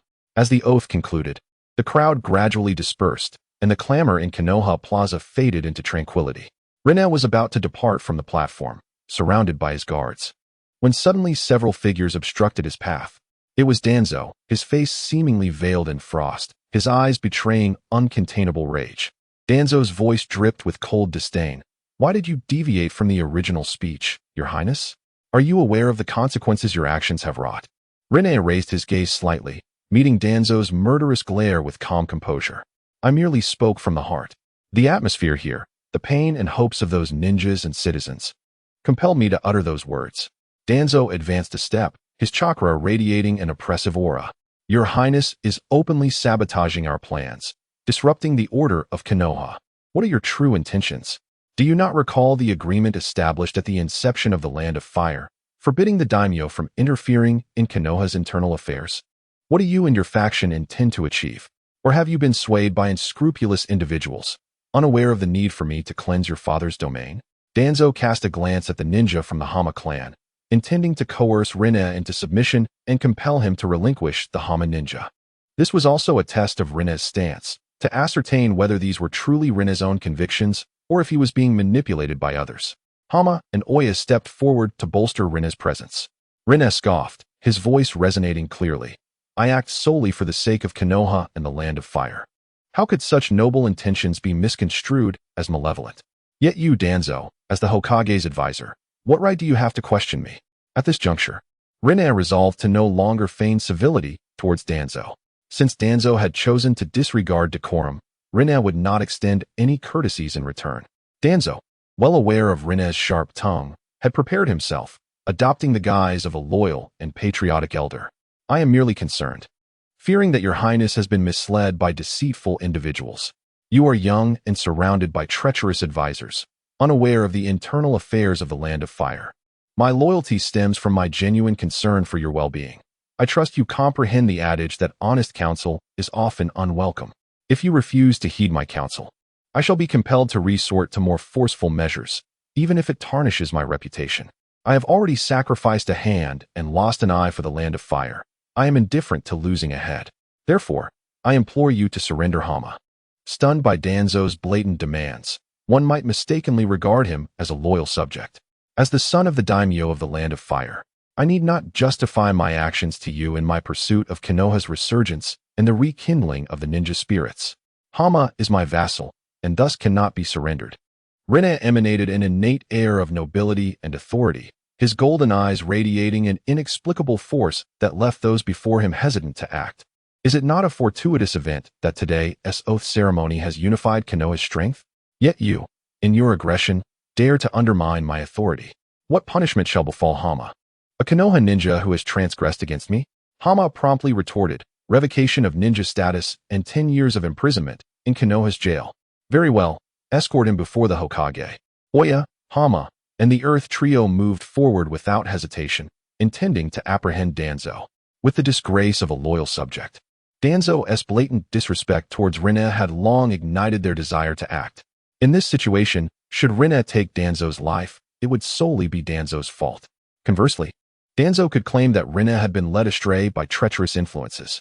The daimyo's interference in Konoha's internal matters would not lead to severe repercussions. At worst, It could result in the removal of Danzo's position as Hokage's advisor and a reduction in Konoha's budget. Both parties held valid claims. It would ultimately depend on whose strength prevailed. Rinna, however, had no fear. He was not limited to just his 4 guards. He had recently acquired the moderate loyalty of the Uchiha clan. Had the adversary been Hiruzen, they might have considered their actions. But with Danzo, Rinna had no doubt that they would come to his aid. Asuma, witnessing the unfolding scene, felt utterly lost and could only approach Danzo to plead for leniency. Danzo did not intend to offend your highness. I beseech you to forgive him. He could only internally chastise Danzo for his foolishness, questioning why he would provoke such a confrontation, risking the relationship between the land of fire and Konoha. This man seemed utterly oblivious to the gravity of the situation. Rinna merely cast a sidelong glance at him, offering no warmth. If you are unwilling, then stand aside and watch. You dare. Seeing Rinna's unwavering stance, Danzo bellowed, and suddenly several masked root ninjas appeared at his side, forming a standoff against Rinna's 3 guards. Rinna smiled. Should they choose to resist, the stakes of this matter would surely escalate further. In the hidden village of Konoha, the Hokage's aide, Shimura Danzo, harbored intentions of assassination akin to treason and thus must be punished. Danzo was fully aware that such a confrontation would only lead him into a position of injustice. However, he could not bear the humiliation of being escorted to face Sarutobi Hiruzen. Today, he sought to seize this opportunity to eliminate the left and right arms of Lingye, facilitating his future assassination plans while simultaneously undermining the loyalty of his subordinates. It is essential to understand that a ruler may choose his subjects, yet subjects also choose their ruler. If Lingye were to surrender his loyal retainer for the sake of transient safety today, who would dare to pledge their allegiance to him tomorrow? Chapter 26. The Standoff of Stagnation. The support of Uchiha in an instant. Both parties found themselves in a stalemate, none daring to make the first move, the atmosphere taut like a drawn bowstring, ready to snap at any moment. Ya, Hama, and Jilua formed a semicircular encirclement, shielding Hgu Rinryu behind them, poised to strike at any moment. All 3 were the most elite Jonin, their presence unwavering in the face of the root ninjas. Conversely, the root ninjas led by Shimura Danzo showed no signs of backing down, their masked gazes fixated on their opponents, weapons gripped tightly. At this tense juncture, a familiar figure appeared, landing steadily beside Hgu Rinryu, Uchiha Sasuke. With a calm demeanor, he unhesitatingly took his stand alongside Rinryu. Rinryu was not surprised by his arrival. Sending Sasuke was indeed the wisest choice for the Uchiha, providing both a retreat option and a firm stance beside him. Danzo, upon seeing Sasuke, immediately challenged him. Is this the Uchiha stance, openly opposing the higher echelons of Konoha? What do you intend to do? Sasuke met Danzo's gaze with unwavering composure. Lord Danzo, all my actions are guided by my own conscience. The words and deeds of His Highness are for the future of Konoha, striving for true unity to protect this land together. Your methods, however, reveal nothing but narrow-mindedness and prejudice. Drawing his short blade from behind, Sasuke assumed a defensive posture. Danzo trembled with rage at Sasuke's declaration, his cane striking the ground with a heavy thud. Uchiha Sasuke, think carefully about the consequences of betraying Konoha. You should know them well. You now represent the position of the Uchiha clan. Sasuke's gaze hardened, fully aware that he had burned his bridges, inevitably facing the scorn of many within Konoha. I do not consider myself a traitor. The true betrayers are those who disregard the lives of the populace, consumed solely by the struggle for power. The atmosphere grew increasingly oppressive, the root ninjas fidgeting with anticipation, while Ya and the others clenched their fists, the impending battle seemingly inevitable. Witnessing this scene, Sarutobi Hiruzen, who had been lurking in the shadows, could no longer contain himself. With a soft sigh, he stepped forward, his expression obscured beneath the iconic Hokage hat. As Hiruzen appeared, the previously charged atmosphere slightly eased, and all eyes turned toward the 3rd Hokage of Konoha. Hiruzen first raised a hand, signaling the root ninjas to withdraw, then inclined his body slightly towards Hgu Rinryu, his tone laced with a hint of apology. Your Highness, I sincerely apologize. Danzo's actions have been reckless, offending you. I hope you can forgive this transgression. Konoha is currently in a turbulent period, and internal strife is unwarranted. Rinryu, though having anticipated Hiruzen's intervention, maintained a poised smile and replied with dignity. Your Excellency Hokage, you flatter me. I fully understand Konoha's predicament. Yet if today's matter is not handled properly, it may be difficult to quell the unrest. Hiruzen nodded before turning to Danzo. Danzo, your impulsiveness is unwarranted. To clash publicly with His Highness jeopardizes the greater good of Konoha. From this day forth, you shall reflect in isolation and relinquish your position as the leader of the Root. This was mere rhetoric. The Root ninjas were all brainwashed under Danzo's influence, and no one else could command them. It was simply a fade for Rinyaru's benefit. Danzo, however, showed no immediate reaction, merely casting a disappointed glance at Hiruzen. Had it not been for Uchiha Sasuke's unexpected appearance disrupting his plans, he believed he could have coerced Rinyaru into submission, stripping him of his support. As long as he did not strike Rinyaru, even if the matter escalated to the Daimyo, there would still be a way to maneuver. At worst, he would be dismissed. But Rinyaru would genuinely lose the people's trust, forever marked by the stigma of betraying his subordinates. Before departing, Danzo cast a lingering gaze at Rinyaru, as if regarding a corpse. Rinyaru observed Danzo's change in demeanor, yet paid it no mind, perceiving it merely as the lament of a defeated adversary. He continued, Your Excellency Hokage, as the heir of the Land of Fire, I must prioritize the greater good. I hope you can manage Danzo appropriately. Hiruzen smiled in response. Naturally. Your Highness, your concern for Konoha is greatly appreciated. I hope you will not dwell too much on today's events. Rinyaru smiled in turn. Indeed. I am somewhat fatigued today and shall refrain from further discussion with you, Hokage. I need to return to rest. Please take care to rest well, Hiruzen replied. However, Rinyaru's desire for rest would not be easily granted. After bidding farewell to Hiruzen and returning to his temporary quarters, he dismissed several attendants, leaving only himself and Uchiha Sasuke. Turning to Sasuke, Rinyaru expressed his gratitude. Sasuke, I am truly thankful for your support today. Had you not arrived in time, the situation could have spiraled out of control. I truly do not know how to express my gratitude. Sasuke slightly bowed. Your Highness, you flatter me. I merely did what I believed was right. Everything you have done for Konoha has been witnessed by all, and it is my duty to protect you. Rinyaru waved his hand, sincerity evident in his tone. No, your support extends far beyond that. Today, it was clear that Danzo sought to undermine me. Had you not stood up, while my guards could protect me physically, I would have been at a disadvantage politically. Your stance represents not only yourself, but also the attitude of the Uchiha clan, which is of immense significance to me. Upon hearing this, Sasuke felt warmth swell within him, recognizing his importance in Rinyaru's eyes, and his respect for the young prince grew deeper. He could sense that Rinyaru was not merely offering platitudes, but genuinely understood the weight of his support. Sasuke, may I borrow your short blade for a moment? Though puzzled, Sasuke, having developed trust in Rinyaru, readily unsheathed his short blade and handed it over. As Rinyaru grasped the blade, he immediately sensed the bloodlust lingering upon it, a testament to the countless foes it had vanquished. Slowly, he drew the blade from its sheath, the cold gleam reflecting several glaring nicks that stood out starkly against its otherwise pristine surface. Rinyaru gently traced those nicks with his fingers, his gaze filled with regret. Sasuke, this blade has accompanied you for quite some time, hasn't it? Sasuke nodded slightly, a glimmer of sentiment in his eyes. Indeed, though it bears many scars, it has never disappointed me. Chapter 27. Lingye bestows a blade. A new eye technique. Mastery of the divine Lingye gently shook his head while holding a short blade. Indeed, it is a sharp weapon, yet it no longer befits the reputation of instant body, still water. Upon hearing this, Jishui's eyes flickered with surprise, though he refrained from rebuttal. Lingye then turned towards the doorway and called out loudly, Bring me my Kusanagi sword. Before long, a servant cautiously entered, cradling a seemingly innocuous short knife. The Kusanagi sword, while referred to as a sword, is essentially a collective term for weapons forged by the master of the grass-hidden village. There are only a handful within the ninja world. In the original narrative, only Orochimaru, Uchiha Itachi, and Sasuke possessed one. Orochimaru's was a long sword capable of infinite extension. Sasuke wielded an exceptionally sharp straight blade imbued with lightning chakra affinity, and Uchiha Itachi's sword could seal individuals within an illusion.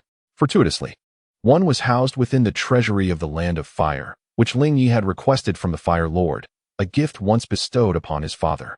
Given the extent of the Fire Lord's indulgence toward Lingye, he had complied without hesitation.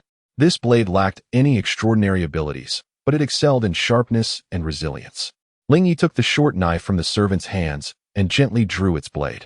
In an instant, a piercing cold light flashed, illuminating the room as if it had been set ablaze. "Jishui, this Kusanagi sword was an unexpected acquisition," Lingye said, presenting the sword to Uchiha Jishui. "It harmonizes splendidly with your reputation for instant body, still water, and is destined to echo throughout the ninja world." Jishui, taken aback by the gesture, realized he was being offered the Kusanagi sword, a true divine weapon, rare even in Konoha. His eyes brimmed with astonishment and gratitude. He instinctively took a step back, waving his hands. "Your Highness, this is far too precious. Such a treasure I cannot accept." Lingye firmly placed the sword into Jishui's hands, his gaze earnest. "Better for it to shine in your hands than to gather dust in the treasury." Jishui grasped the hilt, feeling the coolness emanating from it, along with Lingye's unwavering sincerity. Moreover, he genuinely cherished this divine weapon. "Your Highness places such trust in me. I shall not betray that trust, and will protect the land of fire and you with this sword." Acquired Uchiha Jishui's moderate loyalty. Reward: awaken the left eye ability of the devoured kaleidoscope Sharingan. Divine Mark: the user can inscribe a divine mark on a target. The one who plants the mark can summon a Shikigami state for a short duration, gaining immense power. When in a divine state, the user can also utilize the abilities of the marked individual. Indeed, it seems that monetary investment is the simplest method to bolster loyalty. This reward directly facilitated Lingye's awakening of the first ability from the devoured kaleidoscope Sharingan, significantly reducing the usual complications. Furthermore, as anticipated, this ability had undergone transformation through the divine eye, allowing it to synergize with the newly obtained divine mode. Remarkably, this ability did not merely enhance oneself or serve as a direct attack. Instead, it fortified the prowess of subordinates and allowed the utilization of their skills. This signifies a high potential for future growth, enabling Lingye to become increasingly formidable. In a divine state, he would embody the strengths of many. "Very well, Jishui. You should rest. In a couple of days, I shall return to the capital, and I will require your escort." Uchiha Jishui paused momentarily before kneeling on one knee, responding solemnly, "Rest assured, Your Highness. With me by your side, you shall journey safely." Lingye nodded slightly. "That is reassuring. With you accompanying me, I can feel at ease." He sensed that the journey home would not be entirely smooth. Without Uchiha Jishui, a shadow-level powerhouse, he would have felt apprehensive. With that, he waved his hand, signaling Jishui to take his leave and rest. Once Jishui departed, Lingye sat alone in the dimly lit room, gazing through the window at the village of Konoha once more shrouded in night. "Soon, I shall extend my reach further," Lingye murmured to himself, finally feeling a semblance of his own power. Previously, he had only Yi as a trusted confidant. Now, he not only had the support of the radical noble representative, Hima, but also wielded a portion of the Nine Tails chakra. Furthermore, he had secured the allegiance of the Uchiha clan within Konoha after today's events. The Uchiha had wholly aligned with him. He had also gained moderate loyalty from Uchiha Jishui and Uchiha Fugaku, ensuring that any reasonable requests he made would be met with agreement. Next, he contemplated nurturing some promising talents: Yakushi Kabuto, Hyuga and Oil Girl Kyurine. Additionally, he had garnered significant prestige among the citizens and ninjas of Konoha, laying the groundwork for future plans. In summary, he had not anticipated such substantial gains in a mere short span of time. The contrast to his arrival in Konoha half a month prior was staggering. Moving forward, his focus upon returning to the Land of Fire would be on further accumulating strength. That was his domain, where he could wield considerable influence. In Konoha, he had to be mindful of Sarutobi Hiruzen's disposition, while in the capital, he would be the paramount authority. At the very least, he needed to establish an intelligence network, and he had the right personnel for that. Yakushi Kabuto, who had undergone root training as a spy, was perfectly suited to manage the intelligence network. However, he was still quite young and lacked experience. Lingye thought to himself, "I have ample funds, should it come to it. I can always start anew and simply invest in his growth." Nurturing talent requires investment. As for advancing technological prowess, that would be a matter for the future. Currently, Kabuto had yet to study research under Orochimaru, leaving him inexperienced in that regard. They could only revisit that topic after Orochimaru's eventual defection from Konoha next year. Regarding the tailed beast chakra, Lingye retrieved an iron ball from a box beneath his bed, engraved with symbols representing the five-element seal. Inside was the Nine-Tails chakra that Hima had collected for Lingye, albeit in a weakened state that required cultivation to strengthen. The simplest method was akin to what had been done in the original narrative, where some absorbed it into their bodies for nurturing. In the original tale, Hima sealed this chakra within his son, Sora, nurturing it until the Shippuden era, where it had developed to the point of achieving the Four Tails transformation. Whether to seal it within himself was a consideration Lingye intended to ponder thoroughly. He was not fearful of losing control. With his sealing techniques and the suppression of the Divine Eye, this mere fragment of Nine-Tails chakra posed no risk of causing him to go berserk. Rather, he was contemplating whether this single-tailed beast chakra could be utilized in a more advantageous manner. Now was not the time for fusion. The risk of being discovered while merging chakra in Konoha was too great. With clarity of thought, Lingye returned the iron ball to the box and re-established a new 5-element seal, allowing him to breathe easier. Given his previous assassination attempt, Lingye resolved to inscribe the divine mark on both Hima and Yi before his departure, as a precaution. After all, possessing additional strength before leaving would enhance his security. He was also eager to discover what enhancements this ability might provide to the two of them. Chapter 28. The Blessing of the Divine. The mark of the god. As the night deepened, the streets of Konoha appeared particularly serene under the moonlight. Within the residence of Hikaru, the flickering lanterns cast a warm glow as he dismissed all attendants, leaving only Himura and Uno in his presence. The two knelt on one knee before Hikaru, their expressions solemn. The late-night summons undoubtedly signified a matter of great importance. Himura, Uno, I have called you here tonight to impart something of utmost significance, Hikaru began. Himura lifted his gaze slightly.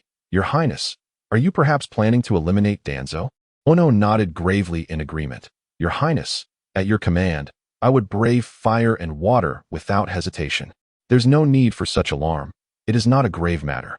Hikaru chuckled softly, continuing, I wish to bestow upon you both a unique mark, one that will enhance your abilities. However, before that, I must confess something I have never shared with anyone. Himura and Uno exchanged glances, their eyes filled with curiosity and confusion, yet they remained silent, awaiting Hikaru's continuation. Do you know the origin of my eyes? Hikaru's gaze bore into them, and under the intensity of his divine pupils, they grew increasingly reverent. Himura replied without hesitation. Of course, Your Highness. You are a descendant of the divine, and these eyes are a blessing from the gods. It is said that their possessor wields unparalleled power, capable of discerning lies. Once you fully awaken them, you shall surely reign supreme. As Himura spoke, pride illuminated his countenance. A faint smile graced Hikaru and Appo's lips, indeed.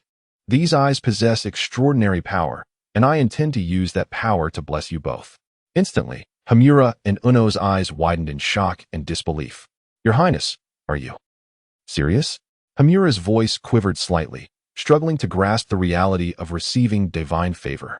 Uno stood speechless, stammering, thank you, Your Highness. With a serious demeanor, Hikaru slowly revealed, when I was very young, a vision came to me in a dream. The figure of our ancestor appeared, imparting the fate of our world, and I was entrusted with the mission to alter it.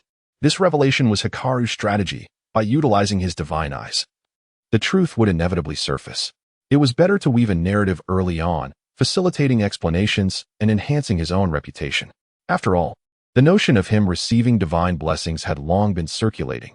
He was merely solidifying that truth now. Himura knelt fervently, his expression brimming with excitement. Congratulations, Your Highness.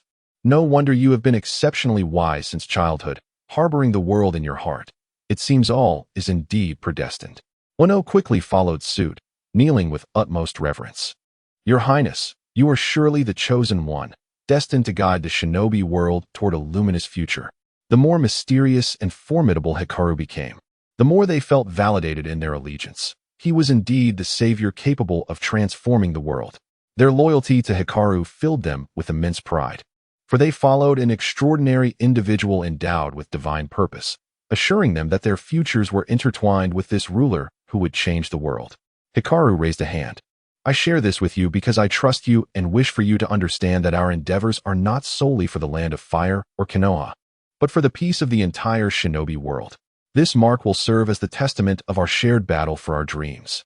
Himura nodded earnestly. Your Highness, regardless of the mark, I shall wholeheartedly accept it and never betray your trust. Uno echoed with resolve. I am willing to face any peril for you. My life is yours to command." Hikaru nodded appreciatively, gradually closing his eyes as he summoned the power within his divine sight. Due to his affinity with natural energy, he clearly sensed the flow of nature converging towards him. Upon reopening his eyes, he was enveloped in a golden radiance, his gaze swirling with luminescent authority. "This is the divine sight bestowed upon me by our ancestor. I will wield its power to bless you, my most loyal divine generals, as this is your rightful reward." Hamura and Uno knelt without surprise, gazing up at Hikaru with reverence and awe. Golden light emanated from Hikaru's eyes, drawing the surrounding natural energy to form two streams flowing into the bodies of the two men. They inhaled deeply, closing their eyes as the golden energy approached and merged with their foreheads, ultimately manifesting as vibrant tattoos on their bodies, an eagle for Hamura and a bull for Uno. In that instant, a warm current surged from their foreheads throughout their bodies, igniting every cell with newfound strength. They sensed an extraordinary connection forming between themselves and Hikaru.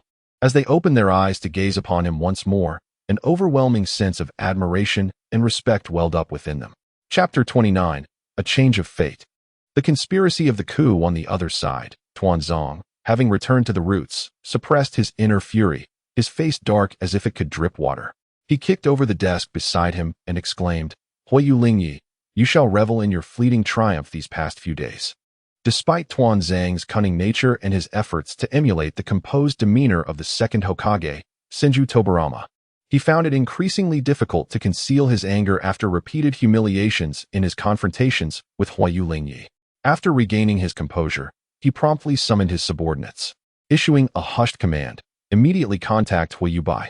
Lord Lingye will soon embark on his journey back to the capital. Proceed according to the original plan. Success is the only option. Let him remember our agreement. I will aid him in becoming the Daimyo, and in return, he must ensure my ascension to Hokage. This time, not only Lord Lingye must perish, but also Huayu Song. Both must die." "Understood." The man acknowledged and departed swiftly. Uchiha. A glimmer of ruthless intent flickered in Tuanzang's eyes. "How dare you openly oppose me and ally with that brat? Do not blame me for my mercilessness. Once I complete the revolution and become Hokage, I shall immediately turn my wrath upon the Uchiha clan. They will learn the consequences of betraying me and the Leaf. The inherently malevolent Uchiha clan has no right to exist. I shall perfectly inherit my master's will. Lord Lingye, you cannot escape your fate." In Tuanzang's perspective, this assassination plan was foolproof, with Yakushi Kabuto as an insider. Supported by Huayubai and the Root and Appo's assassination team, the combined forces amounted to 20 elite jonin and hundreds of chunin. This strength was sufficient to obliterate a small nation or even instigate a miniature war. He intended to wield this power to orchestrate a coup, seizing control of Konoha and the Land of Fire. Sarutobi Hiruzen is too weak.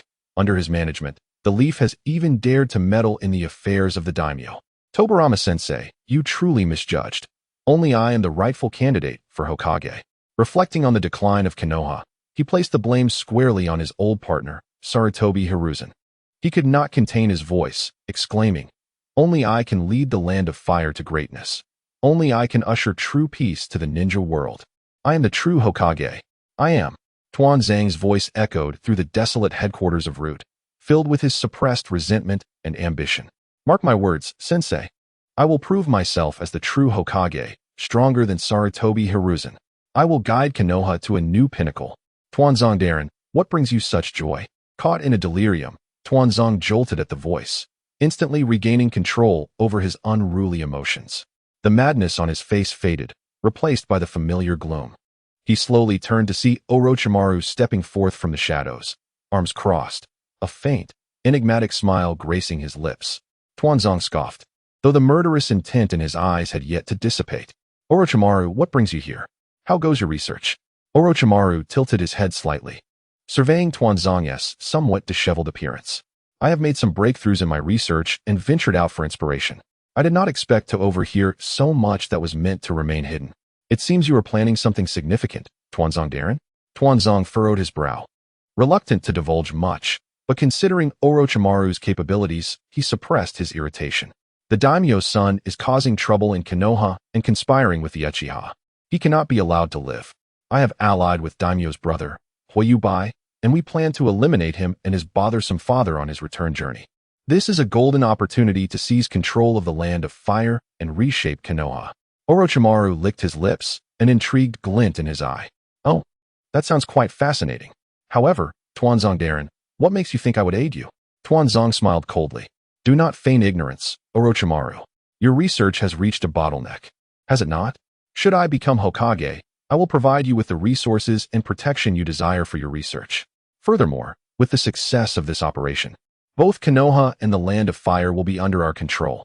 Will you not have ample opportunity to showcase your talents? Orochimaru narrowed his eyes, contemplating. He had heard whispers of Lord Lingye, a prodigy even in his youth, not merely a child. His captivating golden eyes were rumored to possess extraordinary qualities. The daimyo of the 5 great nations claimed descent from deities. Could there be truth to the bloodline and potential for new Kekkei Genkai? Such subjects would undoubtedly hold immense research value. He felt that no legend is without foundation. Previously, he had not had the chance to study members of the Huayu clan, but now the opportunity lay before him. Moreover, if Tuanzong became Hokage, he would indeed receive substantial support. A peculiar smile crept across Orochimaru's face. I shall assist you, but I require more biological materials, as well as the corpse of Lord Lingye. Without hesitation, Tuanzong nodded. Any sacrifice was trivial, for soon the entirety of the Land of Fire would belong to him. Very well. You shall lead the assault on Lord Lingye's team. I will send personnel to assist you. Kill him, and his body will be yours. I will also allocate a village to you as a research base for your use. The assistance from Root served as a means of surveillance, yet Orochimaru paid it no mind. He only sought Lord Lingye's body and more research materials. Then let us toast to our fruitful collaboration. Orochimaru crossed his arms and gradually melted into the shadows, leaving behind a lingering remark in the air. Let us hope this operation does not suffer the same fate as your previous schemes, riddled with flaws. Meanwhile, another party was also plotting against Lingye. Almost immediately after the Oath Conference, the enemy nation of Awagakure received news. In the council chamber of Awagakure, the Tsuchikage, Anoki, sat at the head of the table, his brow furrowed, tightly gripping a recently received intelligence report. The report contained a detailed account of Lord Lingye's actions within Konoha, activities that even the ordinary citizens of Konoha were aware of, thus lacking any semblance of secrecy. This Lord Lingye, having done such things in Konoha, now wishes to return unscathed. How could it possibly be so simple? Beside him, Kuratsuchi looked puzzled. Father, this Lord Lingye is merely a child. Though he has stirred some trouble in Konoha, is he truly worth such extensive efforts on our part? If I were to strike at him and be discovered, it could provoke the ire of other nations. He had perused the report. No matter how impressive Lord Lingye's actions were, he was still just a child, with minimal impact on the overall conflict. In truth, their hands were tied due to Lord Lingye's status, preventing them from taking action. Traditionally, the 5 great nations maintained an unwritten rule of non-involvement with the noble class. They did not partake in warfare, nor could they be targets for assassination. If you assassinate the daimyo of the Land of Fire today, I shall target the daimyo of the Land of Earth tomorrow. Such actions would be intolerable to every daimyo, as discovery would surely incite widespread outrage. All daimyo would perceive it as a Wagakure threatening their personal safety. Anoki spoke in a deep tone. Child, do not underestimate him. At the Oath Conference in Konoha, his speech reignited the fighting spirit of the Leaf's ninjas. Should he continue to grow unimpeded, he will undoubtedly become a formidable adversary to a Wagakure in the future. He has lived for many years. It is not without reason that he can discern the impact Lord Lingye has on the morale of Konoha. In just a brief speech, he had managed to invigorate the spirits of the ninja and bind the Land of Fire to Konoha. If such an individual were to ascend as the next daimyo of the Land of Fire, he could scarcely fathom the immense power that the future Land of Fire would possess. It is only the presently feeble Land of Fire that they desire to see realized. The Land of Fire is endowed with a geographical advantage so formidable that it requires the concerted efforts of other nations to suppress it, granting those nations a fleeting opportunity to breathe. Yet, time and again, countless prodigies emerge to alter the tide of battle in its favor. Huang Tu pondered the implications. What course of action should we undertake? If our involvement is uncovered, the consequences would be dire. Anoki rapped his fingers upon the table, already formulating a plan. As a mercenary organization not recently emerged in the Land of Rain, known as Akatsuki, Huang Tu immediately sifted through a pile of intelligence, extracting a document to peruse. Indeed, such an organization exists. It was eradicated by Hanzo of the Salamander a year ago, yet inexplicably, it has recently regained activity, absorbing numerous rogue ninjas and demonstrating considerable strength, successfully completing the missions it undertook. This is splendid news. Let us contact them, presenting a lucrative proposition. We shall commission them to eliminate Hiragi Rinryuru, offering a handsome reward.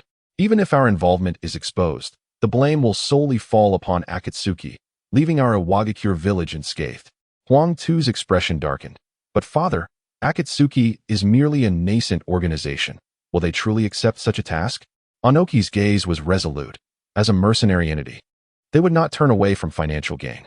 Provided the remuneration is sufficiently enticing, they would have no reason to decline. Should they succeed in assassinating Hiragi Rinryuru, it would deliver a significant blow to the morale that Konoha has only just begun to restore. I am eager to witness how Sarutobi Hisashi intends to rejuvenate their spirits. Chapter 30. Defeat is rebellion. Victory is revolution in the land of fire, within a city belonging to the central region. Fire Lord Bai stood atop a platform in the underground chamber of the Lord's manor, surveying the 100 or so wandering ninjas below. These ninjas hailed from various countries and villages, each with a unique background. Some were forced to betray their own villages due to circumstances, others were deserters, and some were disgraced individuals who had even slain their employers. 30 years ago, after his defeat, he was confined here by Fire Lord Song to serve as a lord, gradually amassing power. Now was the time to utilize them, the very individuals he had painstakingly gathered over the years. Coupled with the samurai troops he had secretly trained, the support of several nobles he had covertly courted, and the assistance of Danzo. Achieving a transformation of the status quo and ascending to the position of Daimyo would be effortless. The Hoyu clan consisted only of Fire Lord Song and himself in this generation, while the next would be solely represented by Lord Lingye. Once both of these figures were eliminated, and with control over the capital in his grasp, along with Danzo's backing, becoming the daimyo of the Land of Fire would be a foregone conclusion. Esteemed guests, Fire Lord Bai's voice resonated through the chamber. Today, we gather here for a singular purpose, to eliminate Fire Lord Song and his son, Lord Lingye, and assist me in ascending to the position of daimyo. Among you, some have wandered the ninja world, barely surviving. Others have been cast aside by their families, subjected to scorn. But from this moment forth, your destinies shall be rewritten. The wandering ninjas below exhibited a range of expressions. Some sparkled with excitement, while others displayed reluctance. So this is a rebellion? Will Konoha send someone to eradicate us? I do not wish to die. Perhaps we should flee? A considerable portion of them had come merely to escape persecution and earn a meager living, never anticipating involvement in such a grand scheme. Upon hearing of the impending rebellion, their first instinct was to hastily vacate this treacherous ground. Fire Lord Bai scanned the room, his cold gaze landing on the whispering and fearful wandering ninjas. Suddenly, he drew the long sword of a nearby attendant, and with a swift motion, he cleaved a wooden table beside him in two, splintering wood flying through the air. This abrupt action brought an immediate silence to the chamber, all eyes fixed in terror upon him.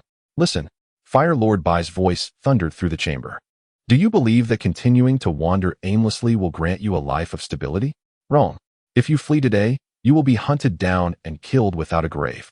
He paused, allowing the weight of his words to settle before continuing. But what if we succeed?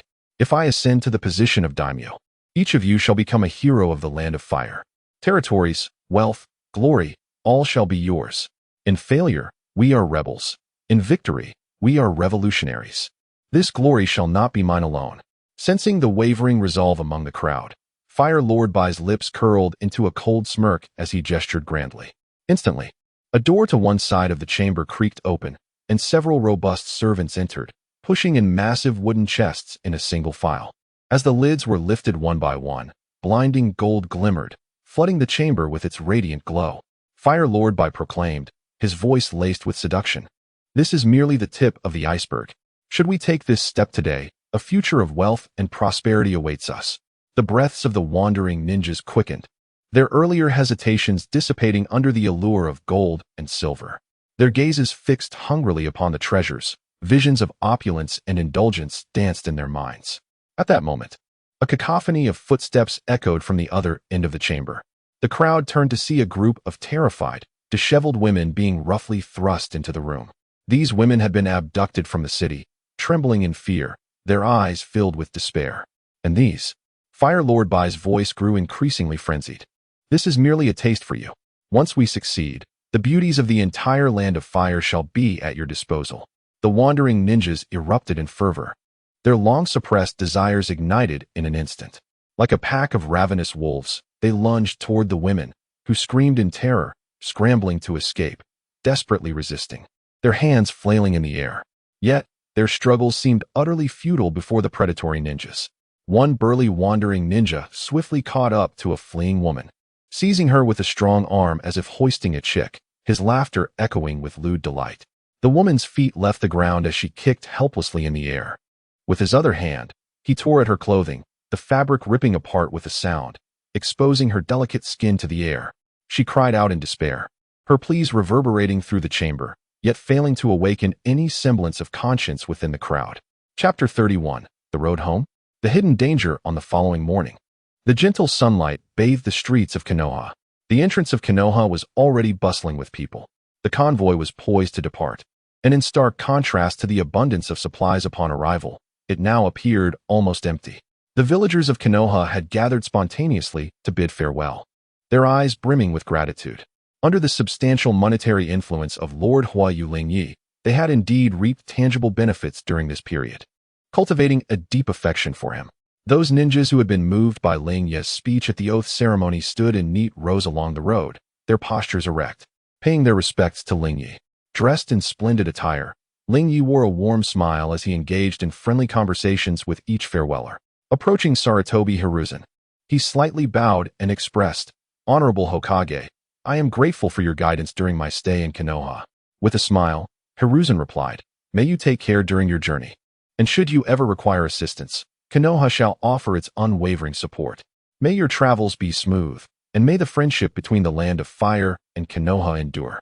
Lingye responded, "The friendship of Hokage-sama shall forever remain etched in my heart." The two exchanged pleasantries, concealing their true thoughts from one another. After finishing his polite discourse with the old fox, Lingye turned his gaze towards the leaders of the Konoha clans. Before Lingye could speak, Uchiha Fugaku stepped forward and said, "Your Highness, we are grateful for the opportunity you have given us to prove ourselves. Should you require anything, the Uchiha clan is willing to serve you." Lingye smiled and shook his head. "This is not my merit. The Uchiha clan is a contributor to the land of fire, and that is irrefutable. Once this war subsides, I shall return as promised to clear your name. For now, I hope everyone can exercise patience for the sake of our country. No, the Uchiha clan shall forever remember your kindness. Without you, our glory would have been lost." Fugaku declared, bowing deeply in gratitude. The Uchiha clan members behind him knelt on one knee in unison, exclaiming, "Thank you, Your Highness." Their voices resonated loudly in the air beyond the gates of Konoha. This surely indicated a complete alignment with him, Lingye thought. By openly declaring such sentiments in front of so many witnesses, the Uchiha clan risked being permanently labeled as a faction of the Daimyo, likely incurring greater oppression from Danzo in the future. The Uchiha were a highly emotional group, valuing gratitude but regarding honor as more significant than life itself. Should they dislike you, even if you were the son of a Daimyo, they would ignore you. Yet, should you show them kindness, they would become your sharpest blades. No other ninja clan could pivot as entirely towards Lingye as the Uchiha. Such an alignment yielded more gain than loss. But Konoha ultimately belonged to Sarutobi Hiruzen, not Lingye. Until Lingye fully grasped control of Konoha, this was a choice fraught with more disadvantages than advantages. Even the Uchiha clan, known for their emotional nature, had deliberated overnight before arriving at such a decision. Feeling a surge of sentiment, Lingye personally assisted Fugaku to his feet and sincerely remarked, "Clan leader Fugaku, there is no need for such formality. The strength and loyalty of the Uchiha clan are invaluable assets to the land of fire." Observing this exchange, Sarutobi Hiruzen's expression grew troubled, realizing that the Uchiha clan had completely diverged from Konoha's camp. At that moment, Hyuga Hayashi, the leader of the Hyuga clan, also stepped forward to engage. While they could not decisively align themselves as the Uchiha had, maintaining a favorable rapport was still acceptable. "Your Highness, the Hyuga clan also appreciates all that you have done for Konoha, and we entrust you with Niji's care," he said. Lingye smiled in response. "You are too kind. Clan leader, rest assured, I shall treat him as my own brother." Subsequently, the leaders of the Inuzuka, Nara, and Akimichi clans also approached to express their respect and best wishes. These three families had maintained a neutral stance throughout. Nara Shikaku bowed slightly, his expression reverent. "Your Highness, your speech has truly inspired us. The Inuzuka, Nara, and Akimichi clans are willing to contribute to the peace and prosperity of the Land of Fire." Seeing the strategist speak up, the other two immediately echoed his sentiments. Yamanaka and Noichi added, "Indeed." Akimichi Chosen nodded vigorously, his voice booming, "So do I." Lingye expressed his gratitude to each of them. While their declarations were somewhat ceremonial, they also indicated that his influence in Konoha was gradually expanding. After exchanging pleasantries with the prominent clans, Lingye turned to the ordinary citizens of Konoha. At that moment, children from the orphanage gathered around, clutching handmade gifts such as origami cranes and small wooden carvings, eagerly presenting them to Lingye. "Big brother, this is for you." "Thank you." Lingye accepted each gift with a warm smile, replying, "Thank you. You are the future of the Land of Fire. Study hard and grow up quickly." He then instructed his aides to distribute small trinkets to the children in return. Witnessing this scene, Sarutobi Hiruzen felt an increasing sense of urgency. He was acutely aware of Lingye's growing prestige in Konoha, which was impacting his position as Hokage. Yet at this moment, he could only maintain a facade of cheerfulness, upholding the appearance of harmony. Meanwhile, others accompanying Lingye to the capital were bidding farewell to their families. Hyuga Hizashi crouched down, placing his hands on Niji's shoulders, and earnestly advised, "Niji, you must listen to His Highness during your time in the capital. Following him, you will learn much and bring honor to the Hyuga clan." Niji nodded, somewhat bewildered. "Father, I will. I won't bring shame to our family." At that moment, Niji and Appo's mother approached, her eyes glistening with unshed tears, filled with reluctance. She gently stroked Niji's hair and said softly, "My child, while you are away, make sure to eat on time and take care of yourself. When the war ends, your father and I will come to see you." Niji's eyes also moistened as he replied, "Mother, I will. Please take care of yourselves. I will wait for you." Throughout the farewell, Niji's parents refrained from uttering any words urging him to return home, focusing instead on his well-being. For Niji, remaining by Lingye's side was an opportunity, a chance to escape the confines of his existence. To stay within the Hyuga clan would mean being marked by the cursed seal of a caged bird. Understanding the profound sense of lost freedom, they wished to shield their child from such an experience. In that moment, the pain of parting became bearable. Not far away, Yakushi Kabuto was bidding farewell to his companions from the orphanage. Though a smile graced his face, his eyes concealed a hint of worry. His friends surrounded him, chattering excitedly. "Kabuto, you must come back to see us often. Take care of yourself out there." Kabuto responded to each of them, but his thoughts drifted far away. He recalled the mission entrusted to him by Danzo, feeling torn. He was grateful for Lingye's recognition and for the assistance provided to the orphanage. Yet he feared that disobeying Danzo's orders could endanger his friends. For now, he could only bury these concerns deep within, feigning ease as he waved goodbye to his companions. Meanwhile, Yamanaka Kyurine stood before the clan leader, Yamanaka Shimi. Due to the nano-insect within her body, Kyurine was entirely concealed within her garments. Yamanaka Shimi crouched down to impart wisdom. "Kyurine, there are things you may not understand now. Leaving Konoha presents an opportunity for you. Here." Yamanaka Shimi hesitated, wanting to convey that remaining in Konoha would turn her into a weapon of slaughter, yet he felt it unwise to divulge such truths to the young girl before him. The oil maiden Chu Jin bowed her head slightly and respectfully remarked, "Rest assured, clan leader, I understand that your intentions are for my benefit. I shall not bring shame upon the name of the Oil Maiden clan." Having spoken, she performed a deep bow and turned to stride purposefully towards the departing procession. In the gaze of the onlookers, Lingye, accompanied by the three members of the apothecary Do, ascended into the most opulent carriage at the heart of the convoy. The wheels rolled forward, emitting a dull thud as the caravan gradually exited the gates of Konoha village. To the left and right of the luxurious carriage stood 5 guardians, Yi, Ma, Lu, Asuma, and Uchiha Sasuke. Following them were the accompanying personnel, along with the ninjas and warriors brought from the Land of Fire, all belonging to the retinue of Lingye. Meanwhile, several pairs of eyes in the shadows closely monitored the departing convoy before vanishing from sight. Chapter 32. The arrogant and overbearing fire Prince Lingye. The carriage gradually set off, the wheels producing a dull thud as they rolled over the ground. The interior of the carriage was spacious. Even with 4 adults seated together, it did not feel cramped, let alone with 4 children. Fire Prince Lingye leaned back against the soft cushions, flanked by Hinata Niji, Yakushi Kabuto, and Oil Girl Tsugen, all of whom appeared rather reserved. Lingye inquired with genuine concern, "Do you feel any reluctance leaving home? If you find anything difficult to adapt to, please do not hesitate to tell me." Niji paused for a moment, then straightened up, responding earnestly, "Your Highness, I am fine. My parents have urged me to study diligently under your guidance, and I will do my best." Tsugen added earnestly, "I will also strive to learn and assist you, Your Highness." Lingye affectionately ruffled their hair, playfully teasing them. "There's no need to be so formal. I am merely 2 years your senior. You may call me Big Brother. Your Highness is to be called Big Brother?" After a prolonged silence, the two managed to stammer out, "Lingye Big Brother." Lingye recognized their nervousness and attempted to lighten the mood with jest. "Well then, since you've called me Big Brother, you are both my younger brothers now. Do not worry, once we reach the capital, it will be my domain.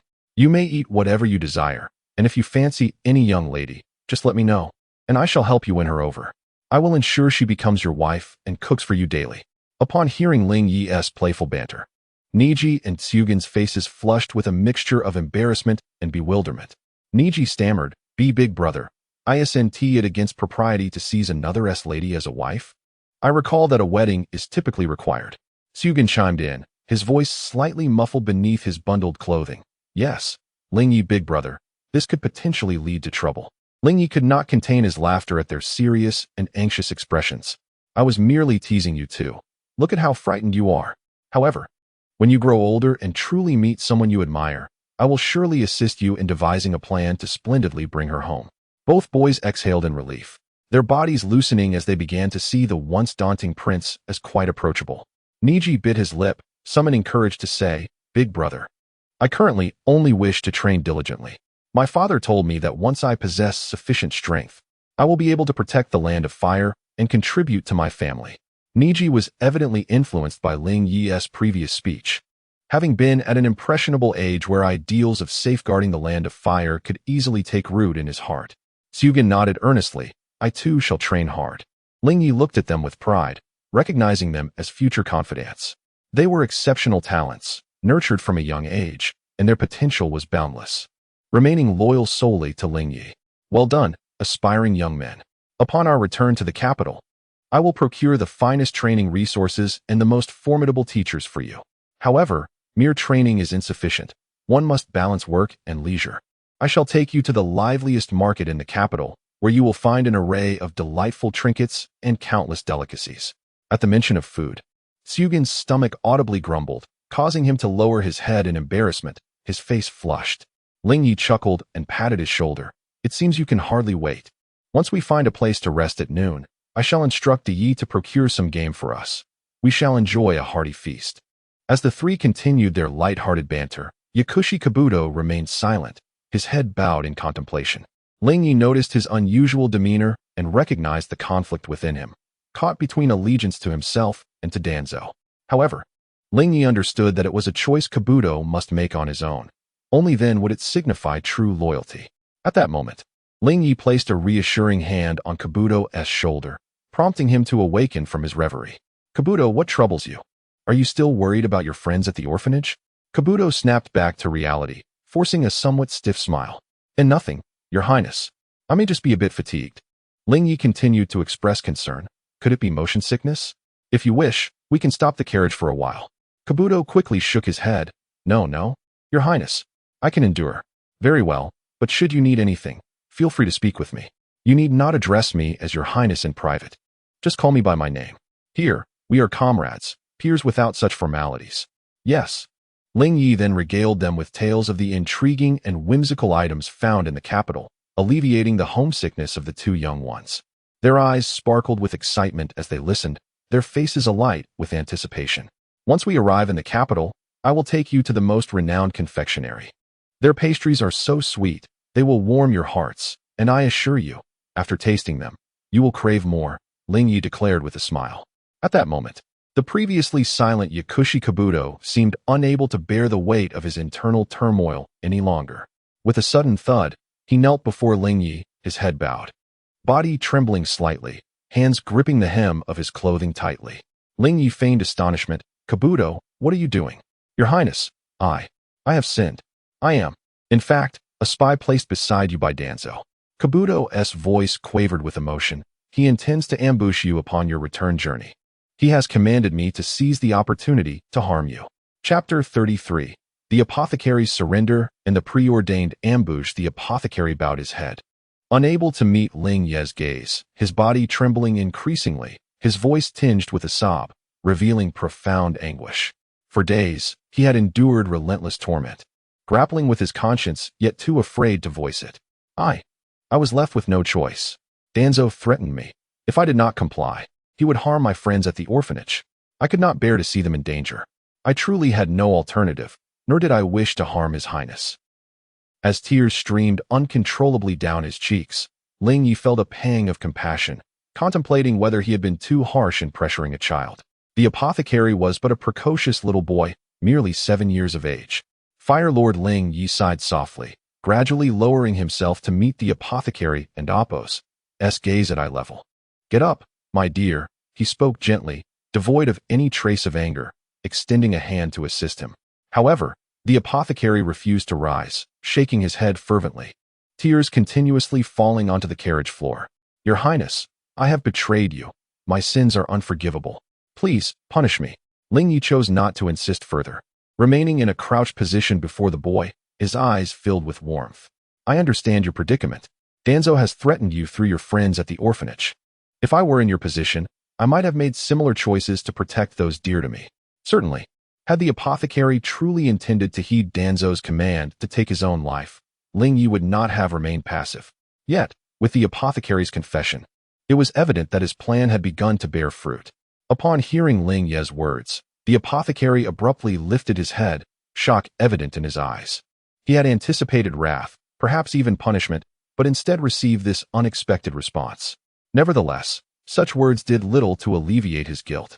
"Your Highness, do you not blame me?" His voice was thick with emotion. Lingye chuckled softly. "You too are a victim, ensnared by that old fox Danzo. Why should I blame you?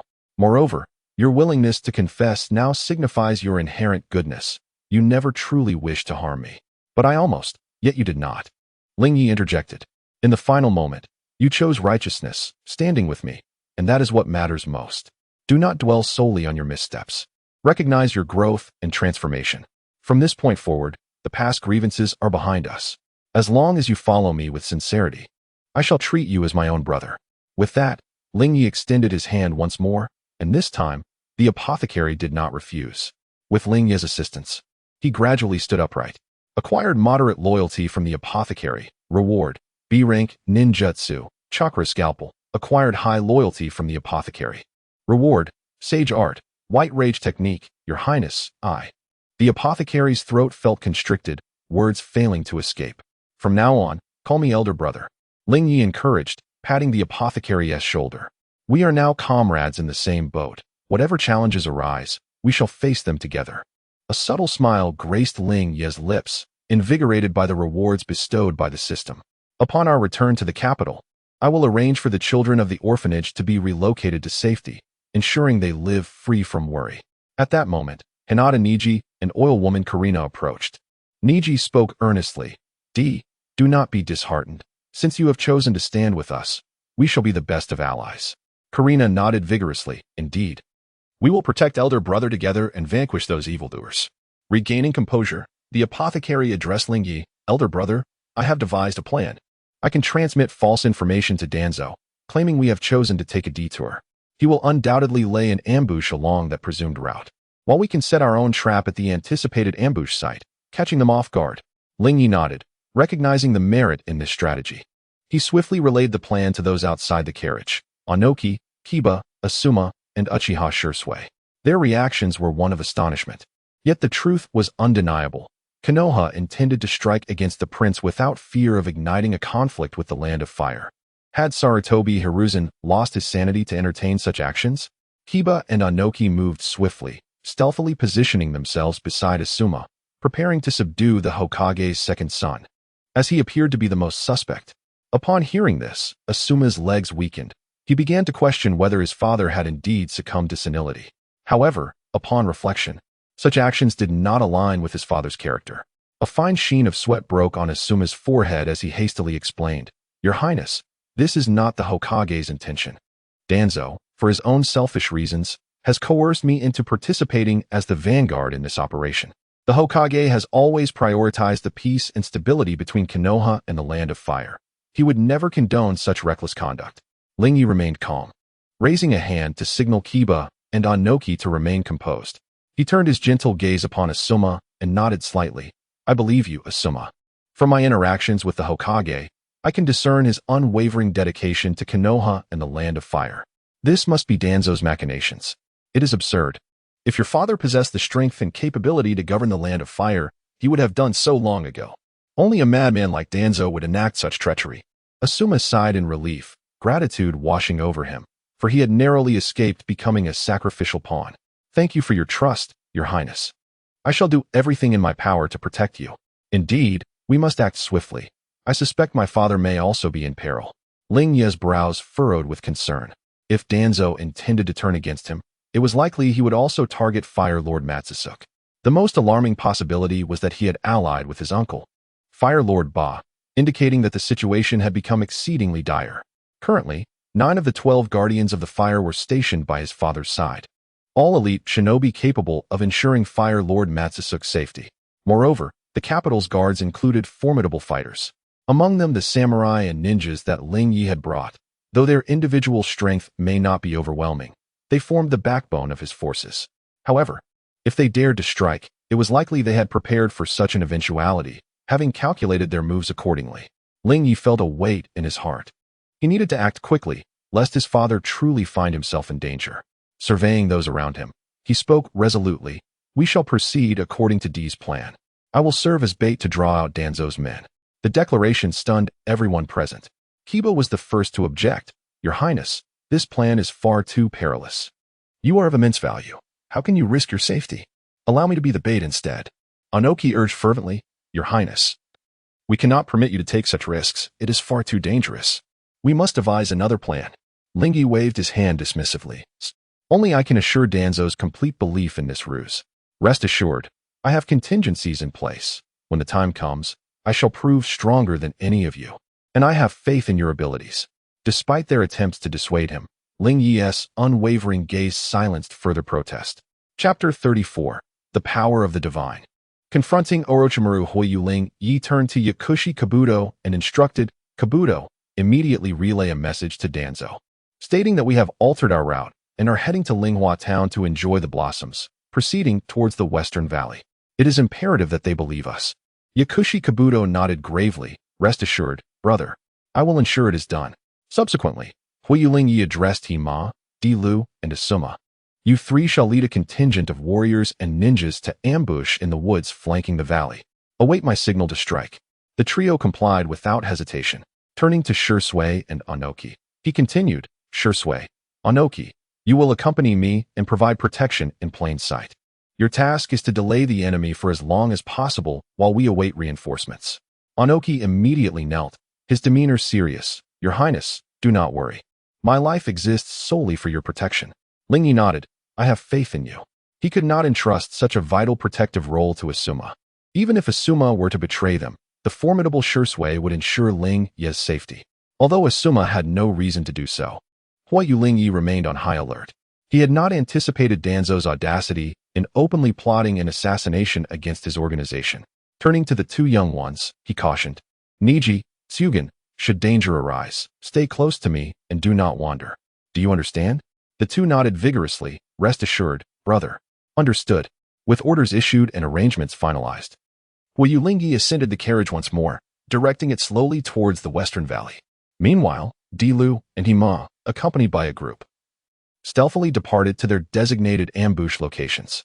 The wheels rolled steadily, kicking up dust, as the convoy seemed to progress calmly towards the valley. Inside the carriage, Niji and Tsugen, despite their efforts to maintain composure, felt the palpable tension, causing them to sit rigidly with clenched hands. Observing their unease, Huoyu Lingye softly reassured them. Do not fret. With so many experienced warriors present, we shall be safe. He gently patted their shoulders to alleviate their anxiety. Concurrently, Yakushi Kabuto executed the plan, leaving signals at the locations the convoy had traversed, marking the site with the route signals. Not far from the convoy, atop a peak, a group observed as the convoy gradually turned and proceeded into the distance. Danzo, clad in his signature black robe, with only one eye exposed, fixated intently on the departing convoy. Beside him, Orochimaru crossed his arms, his white robe billowing in the mountain breeze, his iconic long hair dancing freely. His gaze equally fixed on the receding convoy. It seems the plan is proceeding smoothly. Soon, the land of fire will be under my control, Danzo scoffed. Envisioning Huoyu Lingye lying in a pool of blood, himself ascending to the position of Hokage, Orochimaru tilted his head slightly, gazing past Danzo into the distant horizon. His tone laced with nonchalance. I hope so. Do not disappoint me, Lord Danzo. His interest lay solely in Huoyu Lingye, the descendant of the divine. Would his body differ from others once dissected? He licked his lips in excitement at the thought. At that moment, a kneeling root ninja, slightly breathless from urgency, reported, Lord Danzo, I have just received news from Yakushi Kabuto. Danzo's eyes brightened. Speak. What movement has that boy made? The ninja conveyed. The signal has arrived. Huoyu Lingye and his group have altered their route, intending to head towards Linghua Town and proceed to the Western Valley. A smug smile spread across Danzo's face. Humph, just as I anticipated. This boy has sensed danger and seeks to evade. Little does he know, every move he makes is under my control. Orochimaru regarded Danzo with a barely perceptible disdain. In his eyes, Danzo's arrogance was somewhat laughable. Since they have diverted to the Western Valley, we shall act immediately, Danzo commanded, turning to Orochimaru. Remember our agreement. Huoyu Lingye must not leave alive. Fear not, Lord Danzo. I hold a profound interest in his body, and I shall not allow him to escape easily, Orochimaru replied. His hands forming seals as a slender white snake quietly emerged from his sleeve and burrowed into the earth. As dusk approached, the convoy gradually entered the valley, the surroundings growing eerily silent. Inside the carriage, Huoyu Lingye rested, anticipating the imminent ambush. This would undoubtedly be far more serious than the prior minor skirmish. Niji and Tsugen huddled closely beside him, their youth allowing them to sense the looming crisis, their small hands instinctively clutching the fabric of their garments. Suddenly, a sharp whistle pierced the air, the signal for Danzo and his cohort to launch their attack. Instantly, shadows surged from the woods on either side of the valley, crashing towards the convoy like a tidal wave. In an instant, an array of ninja tools was hurled towards the carriage. Onoki and Uchiha Sasuke reacted instantaneously, positioning themselves tightly beside Huoyu Lingye's carriage. Onoki formed hand seals, summoning several stone walls from the ground to shield against the barrage of ninja tools and explosive tags. The remaining few were deftly deflected by Sasuke using his own tools. Meanwhile, the ninjas and warriors accompanying Lingye clashed with the root ninjas, but their strength paled against these elite opponents, placing them at a disadvantage. Sasuke's eyes, with their three tomo, spun rapidly as he vanished from sight. In an instant, multiple afterimages appeared on the battlefield, remnants of Sasuke's body flicker technique.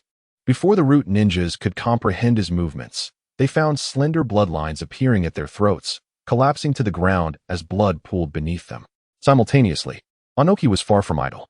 With a mighty roar, his muscles bulged, and his presence surged. He struck the ground with a fist, causing tremors that buried several enemies.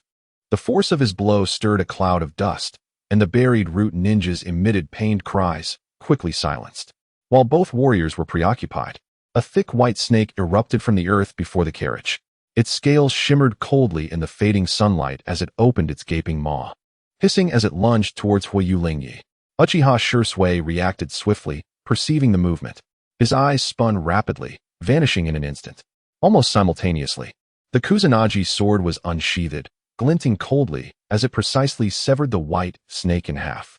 The severed snake fell to the ground, writhing in its final moments, blood swiftly spreading across the earth. However, an unexpected turn of events unfolded. From the snake's severed mouth, a figure suddenly emerged, darting towards Sasuke. Clad in a billowing white robe with long hair flowing freely, it was Orochimaru, brandishing a kunai aimed directly at Sasuke's left eye. As Orochimaru's kunai neared its target, The eyes of Shursui and Orochimaru met in midair. In that fleeting moment, the spinning tomo in Shursui and Appo's gaze accelerated, while Orochimaru and Appo's expression turned vacant, his body freezing in place. Then, Shursui's Kusanagi sword swiftly sliced through Orochimaru's neck. The next moment, Orochimaru's head flew off, and his body collapsed lifelessly to the ground. As Jisue sighed in relief, Orochimaru's corpse transformed into numerous tiny white serpents, scattering in all directions before the eyes of the onlookers. Was this a serpent clone? Jisue's pupils constricted sharply, realizing his oversight. He quickly scanned his surroundings, remaining vigilant for any potential resurgence of Orochimaru's attack. Simultaneously, the battle within the valley intensified. The ambush led by Ma, Dilu, and Asuma emerged from the flanking woods, engaging fiercely with the root ninjas. The cries of battle and the clashing of weapons intertwined, while flames flickered throughout the valley. At that moment, Orochimaru stepped out from behind a nearby tree, licking his lips as he fixed his gaze intently on Jisue's eyes.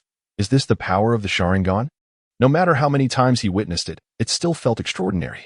Jisue positioned the Kusanagi sword before him, his gaze unwavering on Orochimaru. Orochimaru, your scheme shall not prevail, Jisue stated coldly. However, Orochimaru seemed oblivious to his words, murmuring to himself, those eyes, they shall serve as my new research material. With that, he swiftly formed hand seals, causing a multitude of colorful venomous snakes to erupt from the ground, surging towards Jisue and Huayu Lingye's carriage. Jisue exhaled flames to incinerate the snakes as they approached the carriage relentlessly. Huayu Lingye furrowed his brow upon witnessing this scene.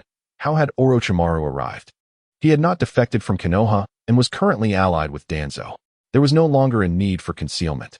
Activating his divine eye, a golden radiance illuminated the dim interior of the carriage, startling Ningzi and Tsugen. Ningzi, Tsugen, Do, remain hidden within the carriage and do not emerge. Huayu Lingye instructed before resolutely opening the carriage door. Brother, please take care. As Lingye stepped out, all gazes were suddenly drawn to him, radiating an indescribable aura. In the contrast of his golden eyes and luxurious attire, he resembled a divine being, his piercing gaze fixated on Orochimaru. Orochimaru, submit to me, and I shall provide you with superior research conditions far beyond what Danzo can offer. Otherwise, I will have no choice but to eliminate you. Upon hearing these words, Orochimaru paused, slowly raising his head to cease his scrutiny of Jisue, instead focusing entirely on Huayu Lingye. The moment their eyes met, he could not help but feel a tremor within himself. A fleeting sense of submission surged within him, yet in the next instant, his gaze was firmly locked onto Lingye's eyes. Such beautiful eyes, Orochimaru murmured, a hint of obsession in his voice. Is this the ability of the divine descendants? Today, not only will I acquire the Sharingan, but I shall also gain something else. Truly, I have come to the right place. A peculiar smile crept across Orochimaru's lips, filled with madness and greed. Superior research conditions? He echoed Huayu Lingye's words, as if hearing the most absurd joke. Do you think that will sway me? No. I desire far more than that. I want not only your body and your eyes, but also the secrets that lie behind you, all the mysteries of the divine descendants. I shall claim them all for myself. No sooner had he finished speaking than the number of snakes surging from the ground multiplied exponentially. A dense mass resembling a black tide, rushing towards Huayu Lingye and Jisue. As Orochimaru manipulated the snakes, he chanted, the bloodline of the divine descendants. Along with those ancient secrets, once I obtain them, I will undoubtedly create unprecedented ninjutsu. His eyes sparkled with fervor, and he fell into a frenzied state. This was his pursuit. He aspired to master every ninjutsu in the world. Witnessing Huayu Lingye's eyes only intensified his excitement. These divine eyes must surpass even the legendary Rinnegan. As this thought crossed his mind, his exhilaration grew. He held no affection for power, nor did he crave authority or romantic entanglements. He disregarded the scorn and disdain of others, and he was indifferent to the passage of life and suffering. In his world, the pursuit of ninjutsu was the only truth. It seems your capacity only reaches this far, fixated on such trivialities, forever unable to perceive the world's reality. Huayu Lingye scoffed, his eyes unleashing power that shattered many approaching snakes. He then raised his hand, activating the divine eye and Appo's power to enter the divine state. In an instant, Huayu Lingye felt the energy from the surrounding air surging into his body. His previously youthful form began to grow taller, his bones cracking as his body expanded, transforming into an elegant 18-year-old youth in the blink of an eye. His clothes burst apart, leaving only the fabric of his trousers intact. Upon closer inspection, his muscles were taut, their lines sharp and defined, showcasing an ultimate aesthetic of strength. Even more astonishing, intricate golden runes slowly emerged upon his skin. The runes flickered with a mysterious luminescence, like ancient incantations, emanating an awe-inspiring aura. In that moment, Lingye's face appeared both handsome and resolute, his eyes shining even more brilliantly, containing a majesty that deterred direct gazes. Wishing everyone a happy new year. May all your wishes come true. May your hearts be fulfilled. And may the year of the snake bring forth prosperity and abundance. May players of Naruto achieve high ranks without fail. Genshin players draw gold with single pulls. Honor of Kings players avoid encountering worthless opponents. Three Kingdoms kill players draw 66. And P players meet their fates swiftly. Chapter 35. The excitement of Orochimaru. Orochimaru. Behold the power you dare to challenge. A radiant light emanated from the divine eyes, and an invisible force surged from his palm towards Ono. Ono felt a torrent of warmth coursing through his body, and soon, his form began to transform. His robust physique swelled, muscles bulging, skin turning coarse and hard, shimmering with a metallic sheen. Even more astonishingly, a pair of thick bull horns gradually sprouted from the sides of his forehead, adorned with strange patterns that exuded a mysterious aura. Ono sensed a peculiar energy in the air, as if drawn by an invisible hand, converging towards him in a frenzy. This was the first time Lingye utilized the deity mode and the divine mark. Yet, he couldn't shake the feeling that this resembled the curse seal transformation from the original work. Why did his deity mode seem akin to sage mode? Was the divine mark perhaps another form of sage art seal? In the original narrative, Chungwu was born with the innate ability to absorb natural energy. Orochimaru had devised a seal to assist others in harnessing this energy. Now, the divine mark bestowed by Huoyu Lingye shared the same function. Natural energy was the indigenous power of this planet, with the three great sacred lands being the sanctuaries of such power. Meanwhile, the chakra predominantly cultivated stemmed from the Otsutsuki clan beyond the stars, derived from the chakra fruits of the divine tree. Could it be that natural energy was the power cultivated by ancient deities, now diminished, allowing sage arts to be transmitted in a different manner? Chungwu might be an example. Possibly a descendant of the ancient deities, perhaps even with a purer bloodline.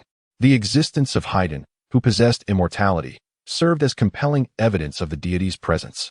The more Lingye pondered, the closer he felt to the truth.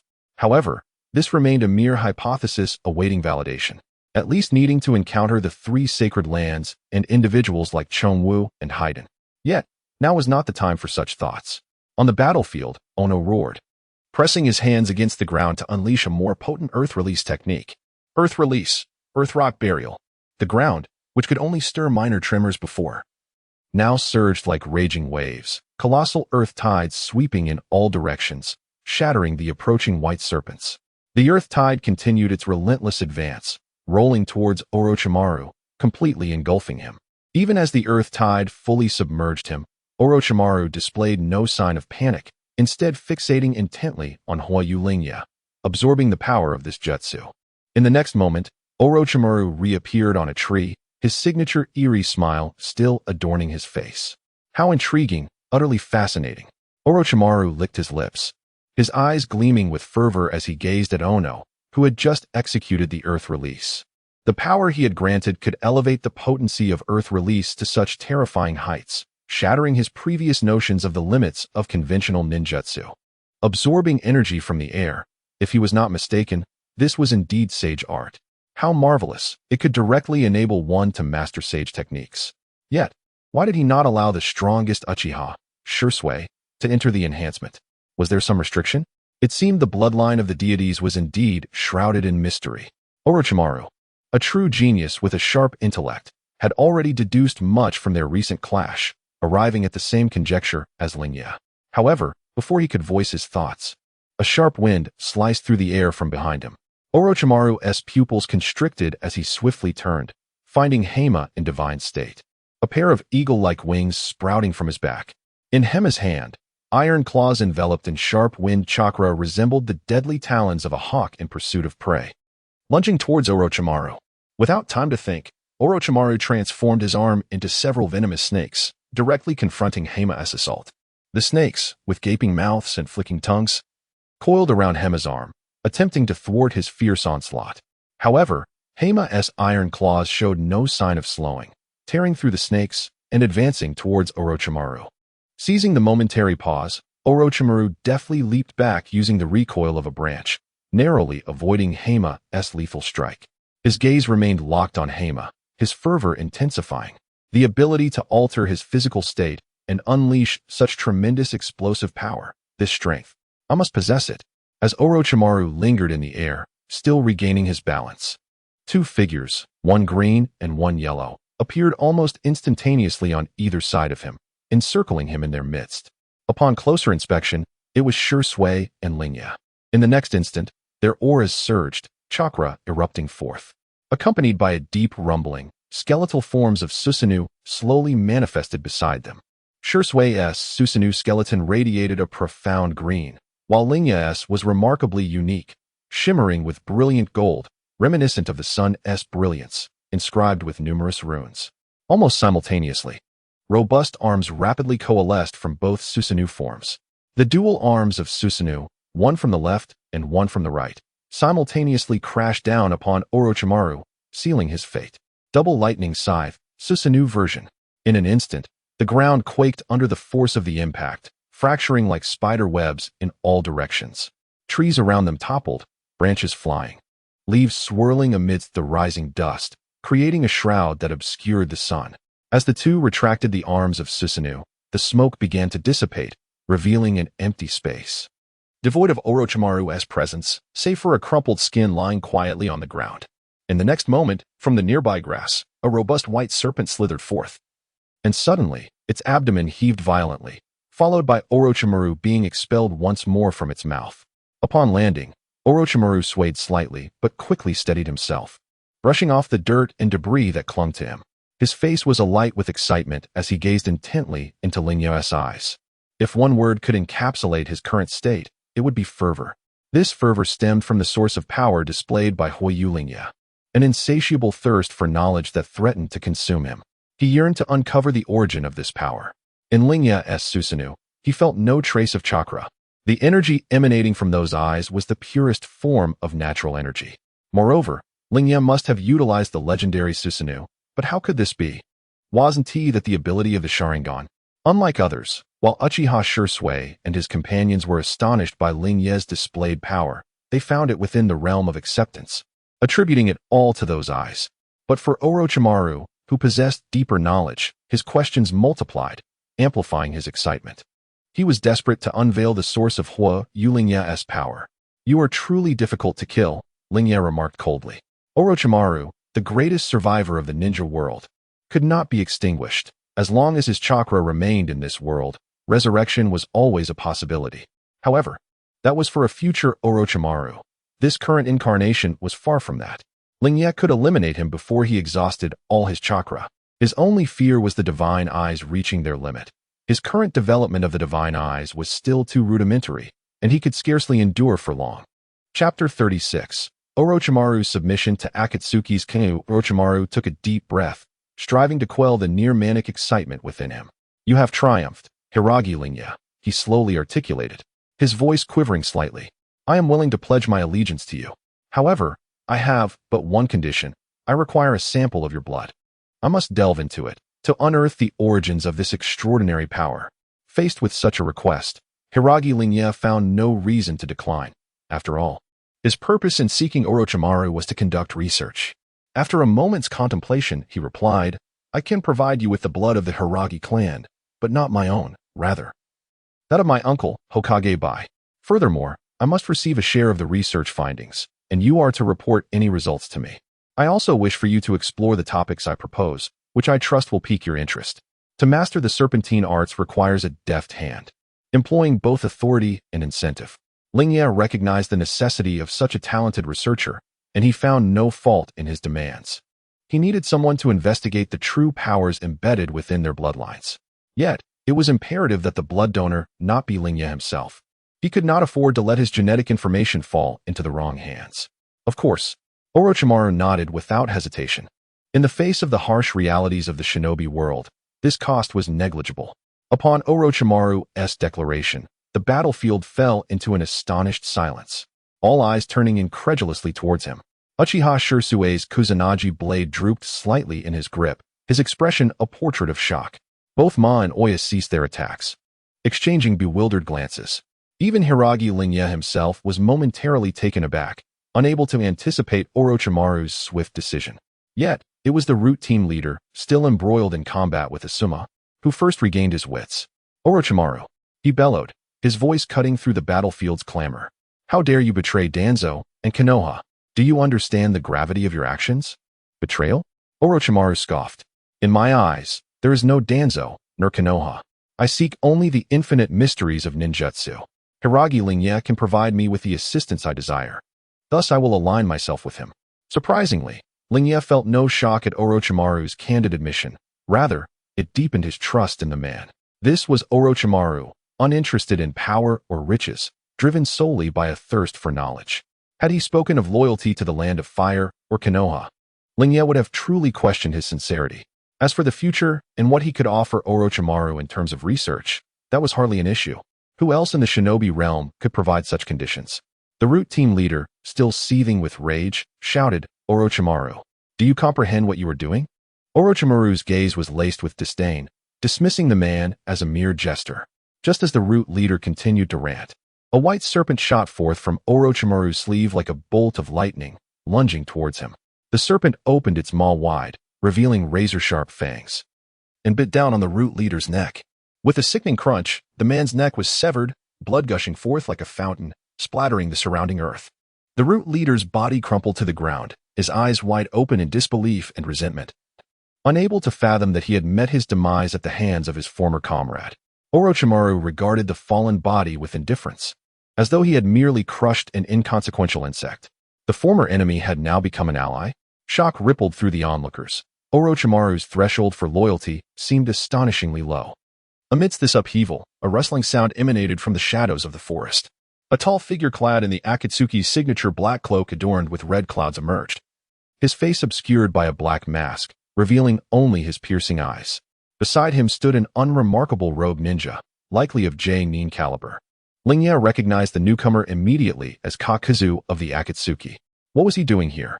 Was this a commission from Danzo?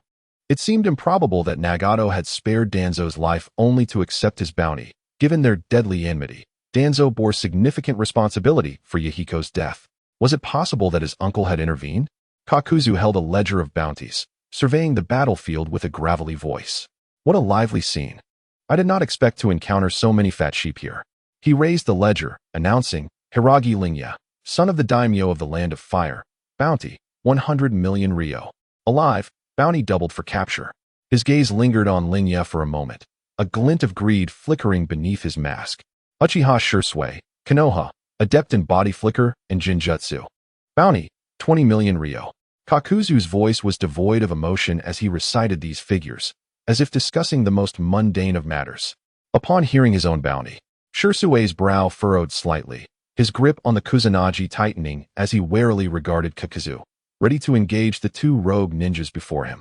Orochimaru, one of Konoha's legendary three ninjas, master of numerous jutsu. Bounty, 35 million ryo. Kakuzu glanced at Orochimaru, a slight smirk gracing his lips, seemingly oblivious to the fact that he himself might be the prey. And you three, Kakuzu continued, directing his gaze toward Ma, Oya, and Asuma. Guardians of the 12 Guardian Ninja, each with bounties exceeding 30 million ryo. Altogether, your combined bounties amount to 300 million ryo. It appears I have indeed come to the right place. As he spoke, he closed the ledger and raised his arms, the black threads on his arms subtly writhing. Poised to strike.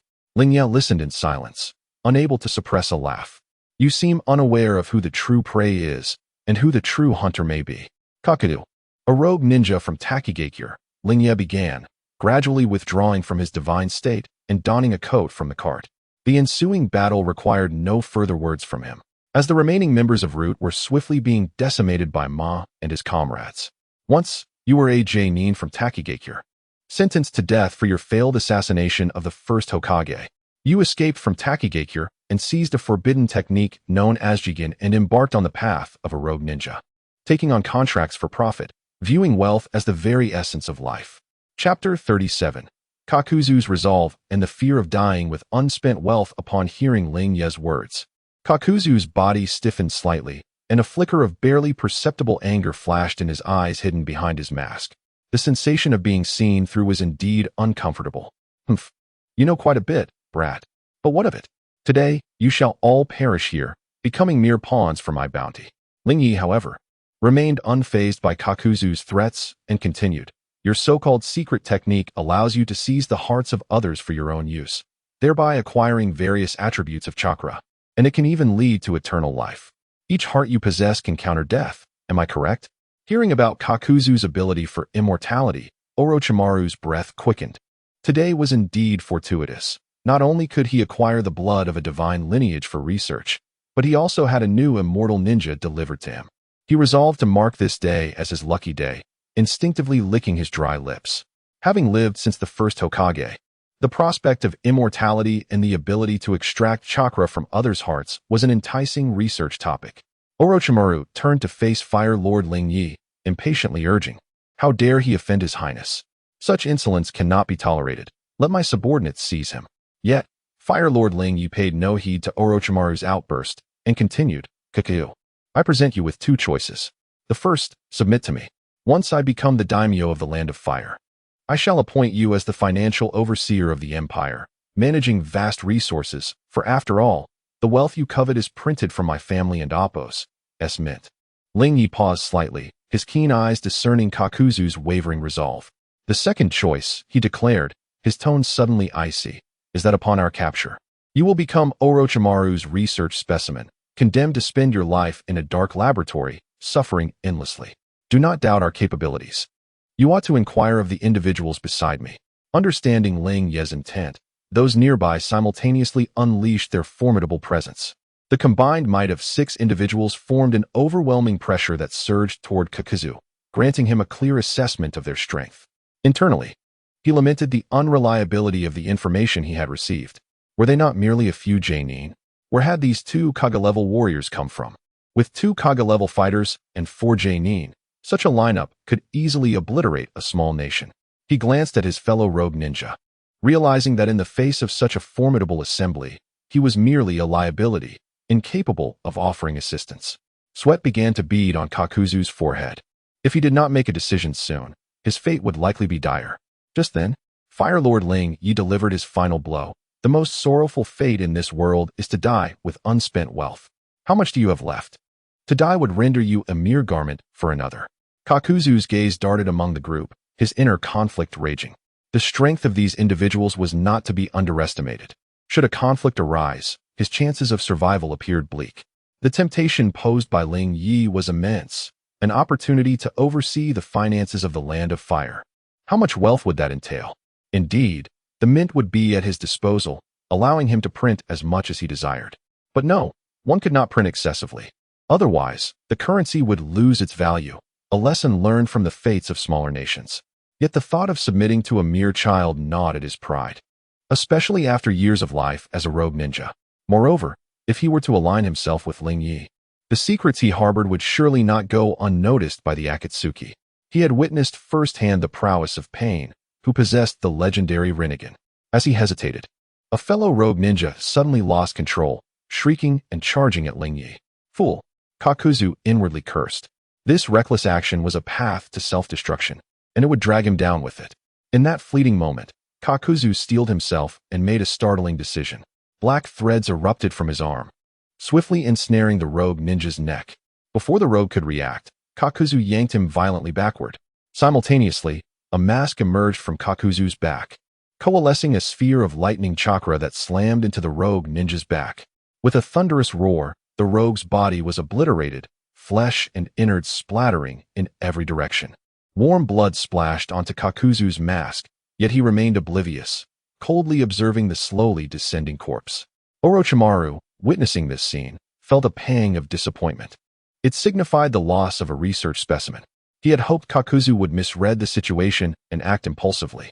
"What are you doing? Where's the pride of a rogue ninja?" Kakuzu scoffed, ignoring Orochimaru's words. A hint of resignation flickered in his eyes as he knelt on one knee, declaring, "I choose to submit, but I hope you will uphold your promise." Fire Lord Lingye smiled with satisfaction. "Rest assured, as long as you remain loyal, I will not treat you unjustly."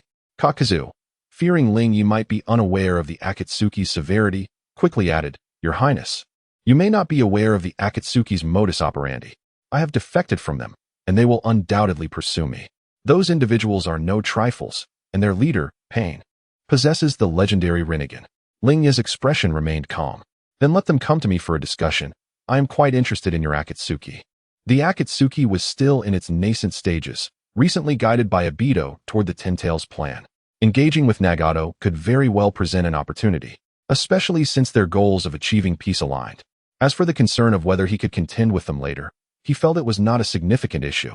Perhaps it was the influence of the divine eye that had led him to feel somewhat invincible, just a tad.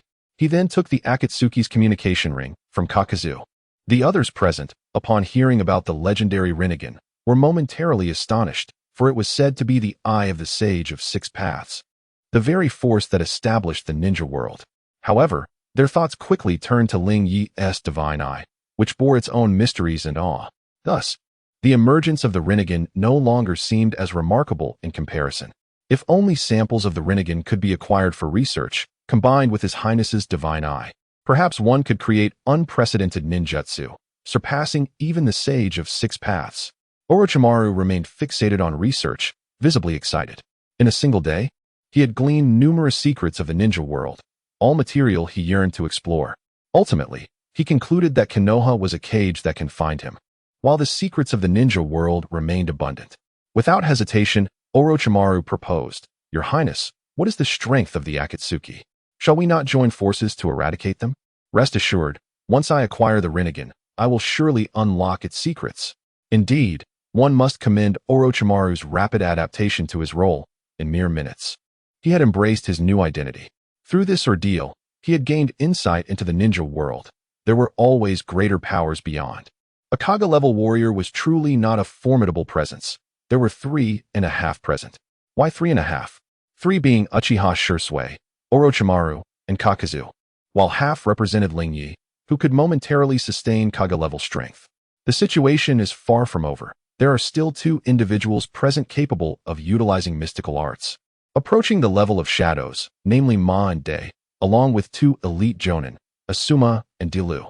He believes that acquiring the Rinnegan solely through his own strength is certainly unattainable, yet with the collective prowess of those present, it should pose no insurmountable challenge, should it? Chapter 38. Asuma, the foolish child of the Hokage's son, Lingye, cast a sidelong glance at the research enthusiast, extinguishing his wild notions. Do not harbor such thoughts.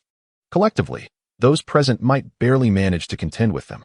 To be frank, should they truly confront the current Akatsuki, given Lingye's intelligence regarding the 6 Pain puppets, the few of them would not find it overly challenging to deal with Pain's 6 paths. However, there remains one issue. The Akatsuki comprises more than just Pain.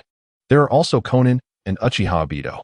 Presently, the Akatsuki is still in its nascent stages, with individuals like Scorpion and Kisame yet to be recruited. These individuals are also targets for Lingye, and it now comes down to who can recruit faster. Furthermore, the first recruit, Kakuzu, has now been whisked away by him. It is uncertain whether the Akatsuki will hold a grudge against him. Yet, it is likely they will not take action against him. For the Akatsuki's objective is to discreetly gather tailed beasts.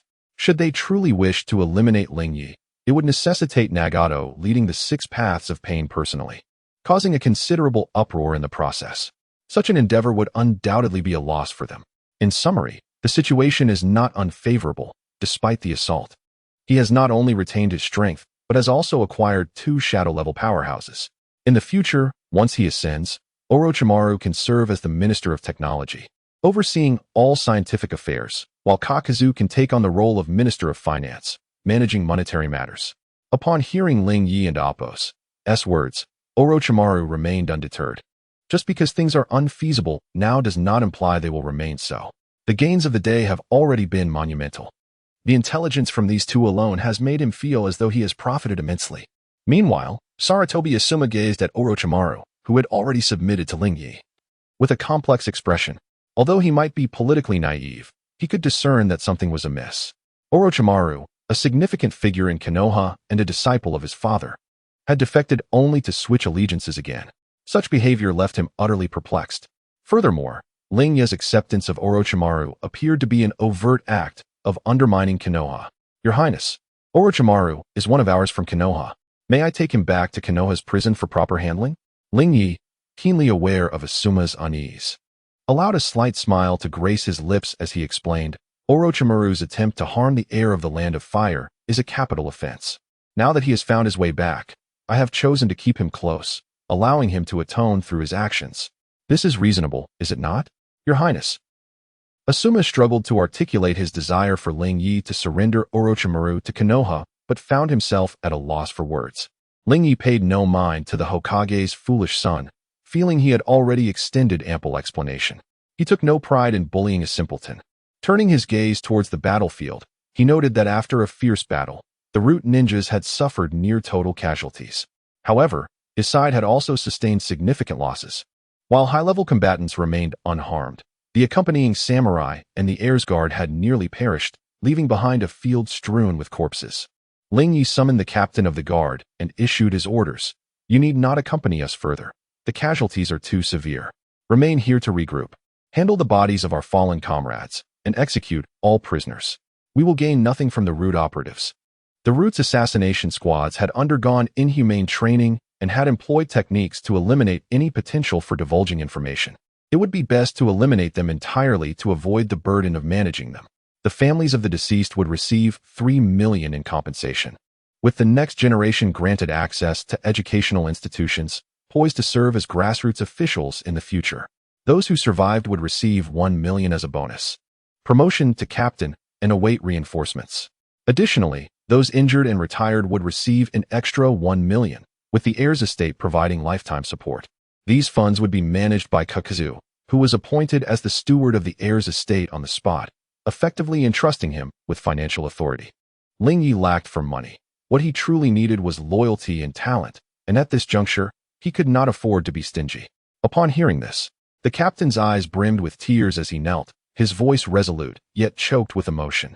Your Highness's generosity is overwhelming. My brothers would give their lives for this cause. With a deep bow, he stood and swiftly organized the surviving members of the guard to manage the battlefield. Lingye observed the bustling crowd, his heart a tumult of emotions. These elite soldiers were the fruits of his painstaking efforts. Witnessing such a scene was undeniably painful. The heir's estate had very little left, and this encounter had nearly depleted all their resources, leaving him to start anew. Nevertheless, he resolved that destruction could lead to rebirth. Upon his return, he would endeavor to assemble a more elite guard. He believed that with these seasoned veterans emerging from the crucible of battle as grassroots officers, coupled with the recruitment of more ninjas and samurai for training, he could forge a truly formidable force. At that point, the guard would no longer be called the heir's guard, but rather the fire-washed guardians, complete with stylish battle cloaks to enhance their pride, a perfect vision. Meanwhile, Kaguya, having learned of his new role as the steward of the heir's estate, feverishly calculated the astronomical compensation figures promised by Lingye. Looking at the multitude of fallen, he realized it amounted to an unfathomable sum. Contemplating the future expenditures he would oversee as the steward of the Land of Fire, he felt his heart bleed, as if those gleaming coins were slipping swiftly through his fingers. Chapter 39. The Truth of the Matter. The furious Lingye, the Fire Sovereign, astutely detected a fleeting grimace of pain on Kakuzu's face and could not help but chuckle softly. Kakuzu, I understand your concern for money, but rest assured, this expenditure is worthwhile. You must comprehend that as the steward of the treasury, the gravest sin is to be miserly. These soldiers have fought valiantly to protect me and the Land of Fire. They rightfully deserve generous rewards. Kakuzu clenched his teeth, nodding reluctantly, yet internally grumbling. Easier said than done. That is indeed a substantial sum. After being hastily appointed as the steward of the heir's estate, he had equated his wealth with that of the estate, and parting with these funds felt akin to flaying his own flesh. It seemed Lingye had discerned his inner turmoil and continued, the optimal approach to managing finances is not merely to cut costs, but to expand income and curtail waste. Expanding income entails exploring new revenue streams. The Land of Fire is vast and rich in resources. We can develop trade, encourage commerce, and cultivate new industries to ensure a continuous influx of wealth. Previously, your numerous killings only served to enrich others. The rate of profit is undoubtedly slower than that of the great merchants. As a ninja, your perspective is rather limited.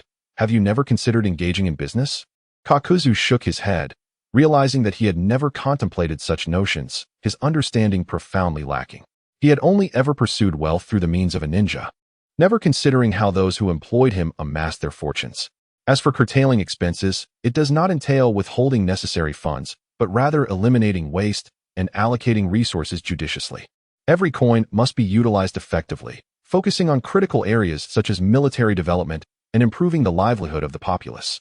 Kakuzu raised his head to meet Lingye's gaze, a flicker of admiration crossing his features. He could not deny that this young man, though still in his youth, possessed insights and vision far beyond the ordinary. Kakuzu voiced his realization. I understand now. Earning through killing is not as expedient as engaging in commerce. I shall pursue business. Lingye felt a twinge of exasperation. It remained unclear whether Kakuzu truly grasped the concept.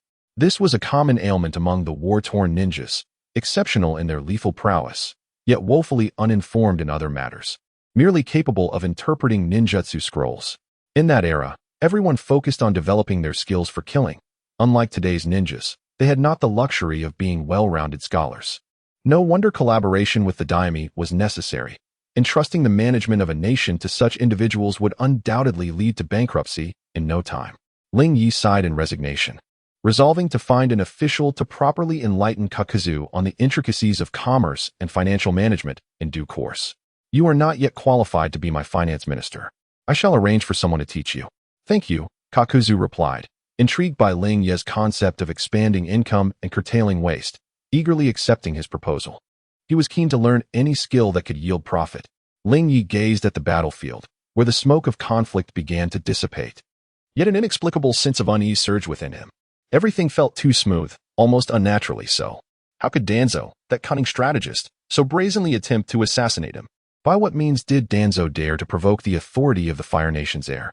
At that moment, an abrupt voice shattered the stillness of the battlefield. I surrender. I surrender. Spare me. A ninja, feigning death, suddenly rose, shouting desperately. Lingye paused, momentarily taken aback, then signaled to Onoki.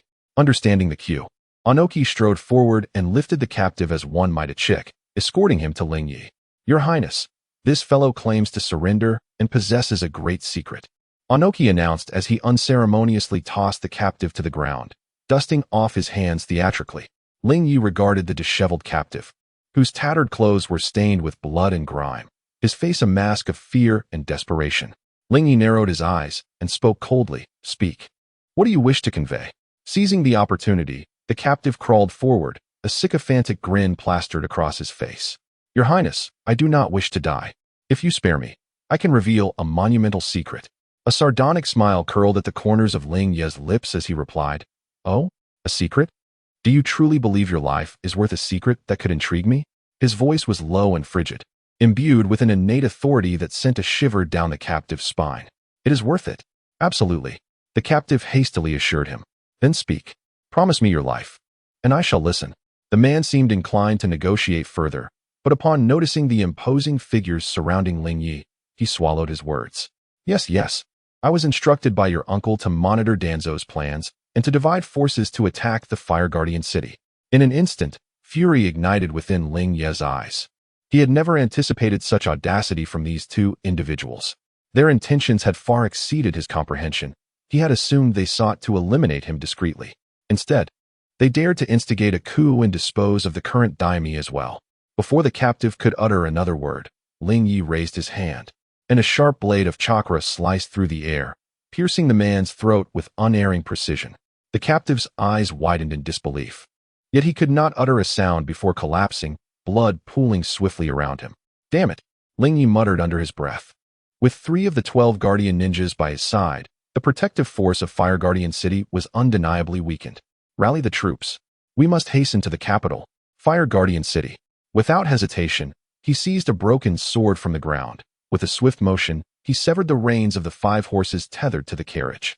The horses, sensing the tension in the air, began to stomp nervously, whinnying in distress. Lingye deftly mounted the most agile steed, gripping the reins tightly. He turned to the 3 young ones still in the carriage. urging, "Kitsuchi, take good care of your brothers. I trust the captain will ensure your safety." Before they could respond, he yanked on the reins and shouted, "Go."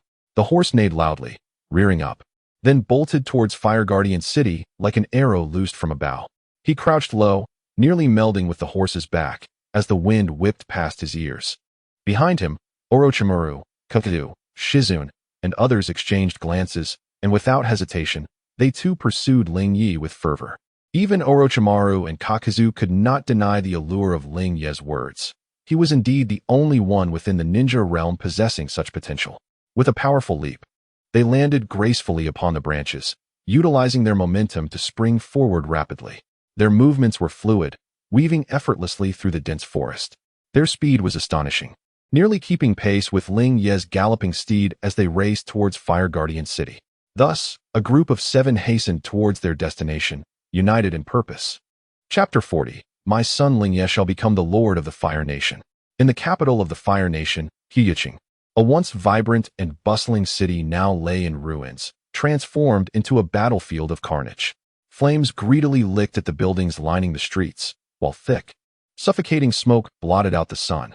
In this dire moment, the Lord of the Fire Nation, Hyusong, found himself trapped within his estate. Standing atop the highest point of his residence, he gazed down at the chaos, his brow furrowed in deep concern. His eyes reflected a tempest of anger and worry. Suddenly, a blood-soaked warrior stumbled into the chamber, breathless and panicked. "My lord, the outer city has been breached. The traitors are advancing towards the estate." A shadow of dread crossed Hyusong's face. How infuriating. I never imagined that Hyubai and Toanzo would dare to rebel. What of our guards? The guard has suffered heavy casualties in the enemy's onslaught. Our remaining forces are dwindling, and those rogue ninjas and traitors are advancing with ferocity.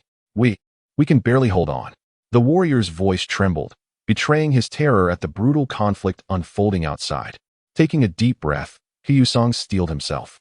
"Send word to retreat all remaining guards to the estate, fortify our defenses, and await reinforcements from Konoha."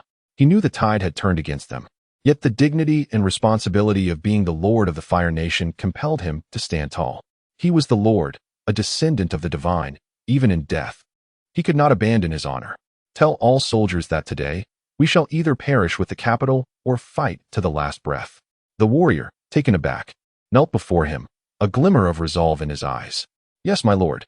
He then turned and vanished into the smoke to deliver Hyusong's final command. Hyusong slowly closed his eyes, envisioning his son Lingye. A wave of sorrow and concern washed over him. He believed Lingye possessed extraordinary wisdom and courage. He would one day lead the Fire Nation out of the darkness. Yet, he reflected on his own life as choices, realizing that his momentary compassion had left his son with this catastrophic burden. Outside the estate, the cacophony of battle grew louder, and the footsteps of the traitors drew ever closer. Hyusong opened his eyes and strode purposefully toward his study. He swiftly unfurled a sheet of paper, dipped his brush into dark ink, and penned his last will. It was a single sentence: "My son Lingye shall become the Lord of the Fire Nation." After drying the ink, he carefully placed the will into an envelope, sealing it securely before summoning his most trusted attendant. With solemnity, he presented the envelope. "No matter what, you must deliver this letter into Lingye's hands. If I fall in battle, he shall be the new Lord of the Fire Nation, and its future rests solely upon him." The attendant's eyes glistened with unshed tears as he accepted the envelope, nodding vigorously. "Rest assured, my lord, even if it costs me my life, I will see this mission through." Meanwhile, outside the estate, a horde of traitors surged forth like a tidal wave. At the forefront rode Hyubai, a triumphant grin upon his face. "Dear brother, today marks your demise. After all these years, I have awaited this moment." With a commanding shout, he incited the traitors to launch another assault. "If you breach the Lord's estate, you shall be the true founders of this nation. Enjoy boundless glory and wealth." His words acted as a potent stimulant, driving the frenzied rogue ninjas and traitors into an even greater frenzy as they charged recklessly towards the estate's gates. Though the guards within had suffered greatly, Hyusong's command to fight to the death ignited their spirits. The remaining 9 members of the 12 guardian ninjas formed an unyielding line, fiercely resisting the onslaught of traitors.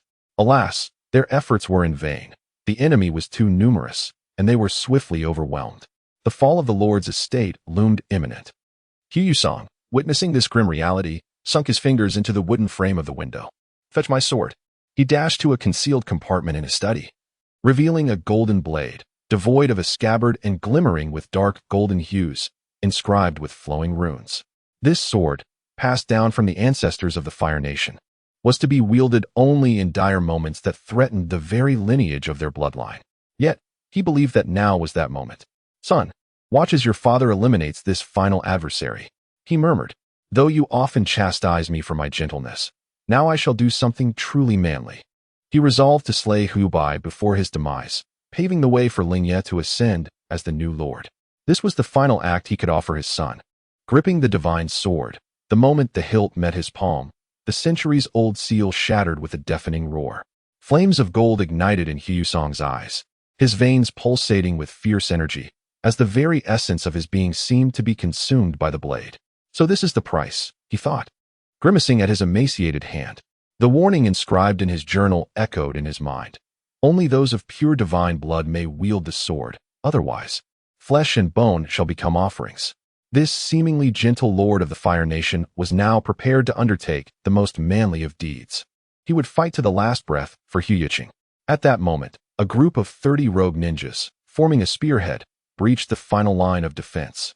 The leading mist ninja conjured a choking mist, melting the armor of the warriors in a heartbeat. As Hyusong prepared to unleash his full power to confront his brother in a final battle, a thunderous roar erupted from outside the city. The sound reverberated as if the earth itself trembled, and the sky threatened to collapse. Suddenly, the very ground of Hyuching began to shake violently, causing those within the estate to stagger. Hyusong's grip faltered, and the sword slipped from his hand. Then came a thunderous voice, "Bai, come forth and face your death." Hyusong's eyes widened. Though the voice was mature, he recognized it as his son S. "Is Lingye back? What brings him here? Why hasn't he sought help from Konoha?" Frustration coursed through him, yet he could not bring himself to retrieve the divine sword from the ground. Chapter 41. The complete Susanoo shatters the city walls. Just a minute prior, outside the city of Huoyu, Lingye and his companions urged their horses forward. As the silhouette of the city finally came into view, thick smoke billowed from the walls, mingling with the acrid scent of charred remains and the pungent stench of blood, creating a nauseating atmosphere. Countless corpses lay sprawled beneath the walls, both of the guard and the insurgents. It was evident that Huoyu had fallen, and his father remained trapped within, his fate uncertain. Eager to enter the city and rescue his father, Lingye found the city gates firmly shut, blocking his path. Faced with this obstruction, Lingye's heart raced. Each second wasted increased his father's peril. Witnessing the devastation ignited a blazing fury within him, his golden eyes seemingly aflame. Rising abruptly from his steed, he leaped into the air. "Yushin!" he roared, as his golden gaze erupted with brilliance, his aura surging as he re-entered the Yushin state. His body expanded once more, the runes reappearing on his skin. In an instant, the surrounding natural energies surged toward him as if summoned, flooding into his being with a deafening roar, threatening to burst him apart. Simultaneously, a faint golden glow began to envelop him, intensifying until it coalesced into the skeletal form of Susanoo. In mere moments, the muscle, skin, and armor of Susanoo rapidly formed, towering at a height of 100 meters before the city of Huoyu. Grasping a colossal golden sword, inscribed with flowing runes, Lingye commanded Susanoo to raise the sword high and strike down upon the walls. "Bai, die!" With a thunderous crash, the sound reverberated throughout the entirety of Huoyu, shaking it to its core. The golden sword aura surged like a tidal wave toward the walls, tearing through the air with a piercing shriek. Against such overwhelming force, the walls crumbled effortlessly. The sturdy bricks shattered, splintering into countless fragments that scattered in all directions. The insurgents atop the walls were paralyzed with terror. Some were ripped apart by the sword's energy, while others were struck by the flying debris, screaming as they fell. In the blink of an eye, a massive breach had been cleaved into the walls of Huoyu, billowing dust obscuring the sky. The once mighty fortifications now lay in ruin, reduced to jagged remnants amidst the swirling debris. Lingye, unable to sustain the colossal form of Susanoo, reverted to its humanoid state and plummeted to the ground. His earth-shattering strike had not only breached the walls, but also shattered the perceptions of all present. Orochimaru's eyes widened in disbelief. Such power could obliterate the very walls of a city. This strength, it transcended the existing ninjutsu framework. A fire of desire ignited within him, intensifying his ambition to explore the bloodline of Lingye. Kakuzu, beneath his mask, nearly popped his eyes out, lamenting internally. His newly allied master possessed such terrifying strength. Had he known, his previous hesitation would have seemed laughable. Surely, this was only a step below the legendary Hashirama Senju? He silently rejoiced in having made the right choice. Gained slight loyalty from Kakuzu. Reward. Earth release. Hardening. Uchiha Sasuke stood frozen, the Kusanagi sword in his hand drooping slightly. He had believed he understood Lingye's power. Yet this scene left him speechless in shock. Was it he or his lord who was truly of the Uchiha clan, mastering Susanoo with such expertise? He had thought his lord's divine eyes capable of similar abilities was astonishing enough. Yet here was the complete Susanoo, effortlessly unleashed to shatter the city walls. Meeting the gaze of Uma, both were filled with awe, their weapons slipping from their grasp. Uma murmured, "Is this truly the extent of His Highness's power?" Uma gulped heavily, recalling their previous battle side by side, mistakenly believing he was there to protect his lord. In truth, it seemed that it was His Highness who had been safeguarding him. Asuma and Delu stood agape, their expressions frozen. Could it be that His Highness was a living deity? At this thought, Delu clasped his hands together, whispering prayers to calm the turmoil within. Within the city, countless insurgents were instantaneously obliterated by this single strike, leaving only shattered remnants and swirling dust. Ordinary wandering warriors and samurai were rendered pale with fear, their weapons trembling in their unsteady hands. "What kind of monster is this?" one wandering warrior stammered, his legs buckling beneath him. "Are we fighting against a god?" Another samurai collapsed, filled with dread and despair. The morale of the insurgents crumbled, whispers of uncertainty spreading among the ranks. "This battle is unwinnable. He could end us all with a single move." A small, frail wandering ninja cried, clutching his head as if that could shield him from the terrifying force. "We must flee. If we don and oppose, it will be too late." In an instant, a portion of the fearful insurgents began to turn and flee, careening chaotically, pushing and trampling over one another in a frenzied escape. They had never possessed true loyalty, merely driven by the allure of great profit, and now, witnessing such a scene, they were utterly paralyzed with fear. They scrambled towards the opposite city gate, desperate to escape the unfolding horror. Chapter 42. The Wails of the Defeated. Eternal experimental material. Upon witnessing this scene, Hoyubai, mounted on his steed, turned as pale as a ghost, his hands trembling slightly as they gripped the reins. How could this be? How could he possess such formidable power? The pride and confidence that had swelled within him were instantaneously shattered, and the coveted title of Daimyo, which had seemed so close, now felt impossibly distant. Nevertheless, the ambitions and resentments cultivated over the years ignited a flicker of hope within him, prompting him to bellow desperately, "Stop! Do not retreat. Even if he is strong, he is but one man, and we are many. Are we truly afraid of him?" Yet, his cries were swallowed by the tumult of chaos and fear, falling on deaf ears. As he beheld the traitorous army scattering like a receding tide, his heart brimmed with bitterness. "I cannot concede defeat. I have yet to ascend to the title of Daimyo. I cannot die, not yet. My dreams remain unfulfilled." With gritted teeth, he rallied the last few loyal followers by his side, spurring his horse forward with reckless abandon towards the daimyo's residence. He understood clearly that his only hope lay in capturing Hoi Yusong as a hostage. Perhaps that would afford him a glimmer of survival. The sound of hooves thundered erratically through the disordered streets. Hoi Yubai charged forth, colliding with soldiers and debris alike. His mind consumed by a singular thought.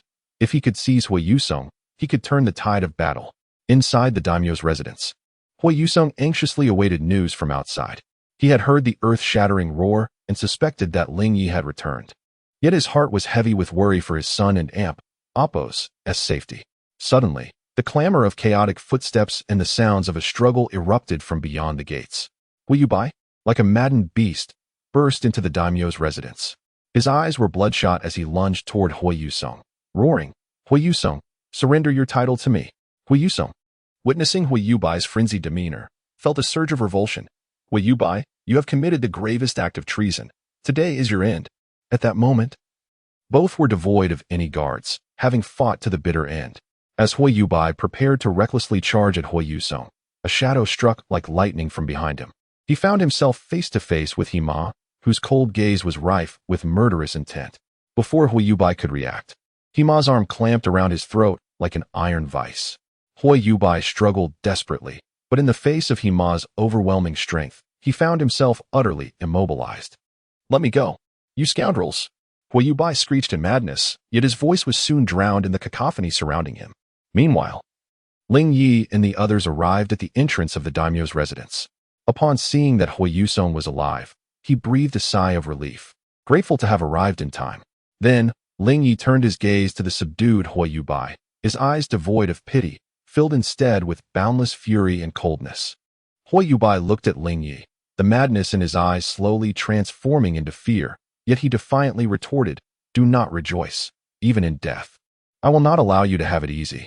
Lingye ignored Huayubai's tirade, instead directing his attention to Orochimaru, a cold smile gracing his lips. "Orochimaru, all the traitors in this city shall serve as your future research subjects. Let us see how many you can capture." Orochimaru replied, "Rest assured, Your Highness, I shall not disappoint you." With that, he swiftly formed hand seals, and countless white snakes emerged from his sleeves and body, surging towards the fleeing traitors. These serpents moved with astonishing speed, swiftly catching up to the rebels. The traitors screamed in terror, attempting to resist, but under the relentless pursuit of the serpents, they were rendered powerless, collapsing to the ground as venom coursed through their veins. Hima forcefully slammed Huayubai to the ground, leaving him in a wretched heap. Despair etched across his features. "Do not kill me. I am your uncle. You cannot kill me. We are family. Xiaoyi, I am your uncle. I can offer you many things. I still have value. I can give you all my money." Facing imminent death, he desperately sought to awaken any semblance of familial loyalty within Huayusong to spare his life. Lingye listened to Huayubai and Appo's final wails. Approaching him and looking down from a towering height, "I will not grant you the mercy of death. That would be too lenient. You shall serve as a stepping stone on my path to the summit, a precious specimen for Orochimaru's laboratory. We are both descendants of the divine. You shall become a blood slave. How does that sound? You will not die. You shall never die." Lingye leaned in closer to Huayubai's ear, enunciating each word. "Did you truly believe that a rabble could usurp the title of daimyo? You are gravely mistaken. All that you have plotted is nothing but a farcical and tragic spectacle. From the moment you betrayed your family and conspired with the rebellious ninjas, your fate was sealed. In the days to come, you shall reside in Orochimaru's laboratory, becoming his precious sample. Your body will serve as a tool for uncovering the secrets of our ancestors. And each pang of anguish will be the price you pay for your transgressions.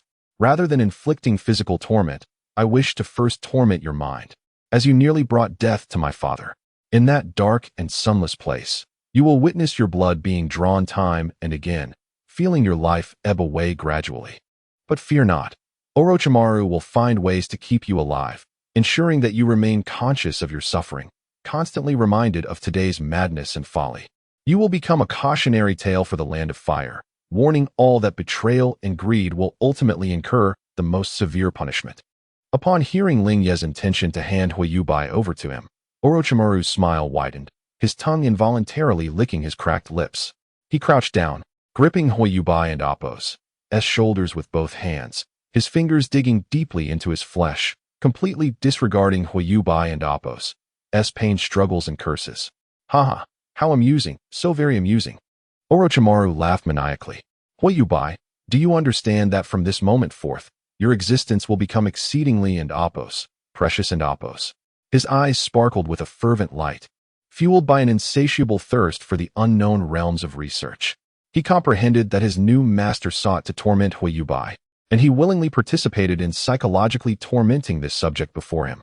"Your Highness, rest assured, I will extract every secret about the divine lineage from his body. Every drop of blood, every inch of skin will be crucial to my research." Then, Orochimaru eagerly formed a single-handed seal, and a robust white serpent slithered from his sleeve, coiling rapidly around Huayubai's body before swallowing him whole. "For now, let us take a journey to the laboratory. There will be ample time for you to cooperate once we arrive," Orochimaru whispered, his voice imbued with an unsettling chill. "Your Highness, I wish to commence this research immediately."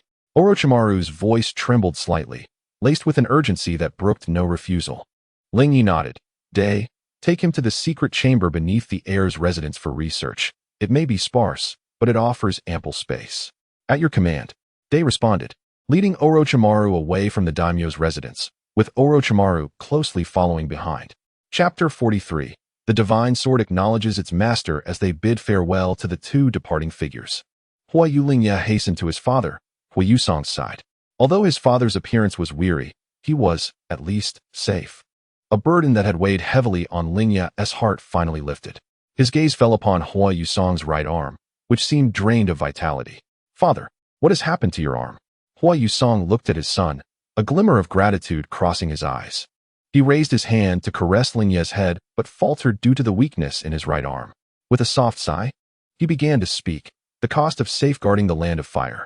Huayu Song gestured towards the golden long sword lying upon the ground. This is the divine sword handed down by our ancestors, only to be wielded in moments of dire peril concerning our bloodline and Appo's survival. His voice was somewhat hoarse, tinged with fatigue. When the rebels breached the city gates, I realized I was powerless to alter our fate. I sought to harness the sword's might, even at the cost of my last breath, to buy you some time. He paused, a hint of bitterness in his gaze. But I did not anticipate that while the sword's power is formidable, it comes with severe stipulations. Those lacking pure divine blood who wield it shall become sacrifices of flesh and bone. The moment I grasped the hilt, the seal shattered, and all my blood was drawn into the sword, merely to briefly possess its strength. When Huayu Song turned to look at Lingye again, he found his son holding the golden divine sword. In that instant, Huayu Song and Appo's eyes widened in disbelief. He was acutely aware of the sword and Appo's taboo.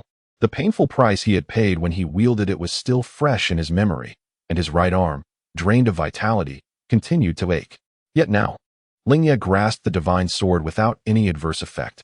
Moreover, Lingye effortlessly performed a flourish with the sword, his movements fluid and natural, as if the divine sword were inherently part of him. But Huayu Song could not muster a smile. His heart was overwhelmed with shock. How could this be possible? He murmured internally. He had always known his son possessed extraordinary talent, endowed with divine eyes and pure bloodlines. Yet the scene before him transcended his understanding. Lingye. Huayu Song finally managed to speak, his voice trembling. You. Huayu Lingye looked up, having picked up the sword upon learning it was a family heirloom. Surprised at how fitting it felt, the long sword seemed to shrink automatically to a size perfectly suited for him. With a hint of reproach, Lingye remarked, Father, why did you not mention we had such a treasure? I had been asking you about any ancient artifact since I learned I was the reincarnation of the deity Hou-Yi. Huayu Song opened his mouth, uncertain of how to respond. The past considerations for secrecy now seemed trivial. This divine sword has always been our ultimate trump card, not to be revealed lightly. I intended to disclose this secret only when you were mature enough to wield it. That makes sense. Huayu Lingye nodded in agreement. Had I encountered this sword before awakening my divine eyes, I might have suffered a backlash. It was indeed a remarkable weapon, but its size made it cumbersome to carry, and it could not be entrusted to others. Just as Huayu Lingye lamented the sword's unwieldy nature, the golden divine sword suddenly emitted a peculiar humming sound, the runes along its blade glowing brightly. In the next moment, it transformed into a streak of light, shooting directly towards Lingye's divine eyes. Instinctively, Huayu Lingye attempted to evade, but the sword's speed was astonishing, swiftly merging into his divine eye. Divine eye ability, sword of the host, a nameless divine sword resides within the eye. How wondrous, Huayu Lingye marveled. Huayu Song stood frozen in shock. Has it acknowledged its master? He had never imagined that one day his son could so effortlessly claim the sword, merging it with his divine eye. A sight that surpassed all his former perceptions. After a lengthy moment of astonishment, Huayu Song's lips curled into a slow smile. The shock in his expression gradually replaced by joy, pride shining in his eyes. Lingye, you truly are blessed by the heavens, a genuine deity incarnate. Ha! My son, Huayu Song, is indeed the chosen one. Seeing his father so elated, Huayu Lingye quickly sought to soothe his father's excitement. Father, do not be overly thrilled. You are not unfamiliar with my status as the chosen one. Huayu Lingye helped Huayu Song to sit in the main seat of the hall while he stood beside him, transitioning to more serious matters. Father, this rebellion is orchestrated by Danzo and Huayu Bai in collusion. That old dog Danzo has harbored ambitions for years, seeking to control the land of fire. Huayu Bai has long coveted the title of Daimyo, and together they conspired to eliminate us both. Hui Yusong's fists clenched tightly upon hearing this. I have treated these two with fairness. For years, Konoha and the Land of Fire have cooperated. When Hui Yu Bai revolted in the past, I spared his life, never anticipating it would lead to this. Father, it is too late for anger now. It does not serve us, Hui Yu Lingye said, his eyes reflecting a cold resolve as he laid out his plan. Danzo must die. Since he dared to incite this rebellion, he must face the consequences. I intend to go to Konoha and capture Danzo myself. Hui Yusong quickly interjected, Konoha is Danzo and Appo's territory. Would you not be walking into a den of wolves? Do not worry, father. I am not acting impulsively, Hui Yu Lingye said confidently. I have the support of Orochimaru, Kakuzu, and Shisui, all formidable allies. Furthermore, I have already grasped some of the powers of my divine eye, and with the sword acknowledging me, I am confident in bringing Danzo to justice. Besides, his treachery is an undeniable fact. Even Sarutobi Hiruzen will assist in capturing him. Hui Yusong remained uneasy. But, there is no but, father. We must act swiftly. If we delay, it will be too late. We must seize this opportunity while Danzo is likely unaware of the unfolding changes. Otherwise, by the time he reacts, escaping Konoha would be a regretful endeavor. Very well, if you are determined to go, I will not dissuade you further. Just ensure you gather more troops along the way for your protection. Hui Yu Lingye felt warmth in his heart, understanding his father's concern and care. Thank you, father. Hui Yusong nodded, a fierce glint of determination shining in his eyes. This rebellion led by Hui Yu Bai undoubtedly has the backing of numerous nobles. I shall not let these traitors go unpunished. I will commence a thorough investigation into this matter and eradicate all those who betray us. Perhaps years of indulgence had led them astray, and now is the perfect time to cleanse the ranks. Chapter 44. The forces approach Konoha village, accusing Sarutobi Hiruzen subsequently. Ki Jinu summoned a cohort of subordinates once more, even calling upon Orochimaru, who had just settled his experimental materials.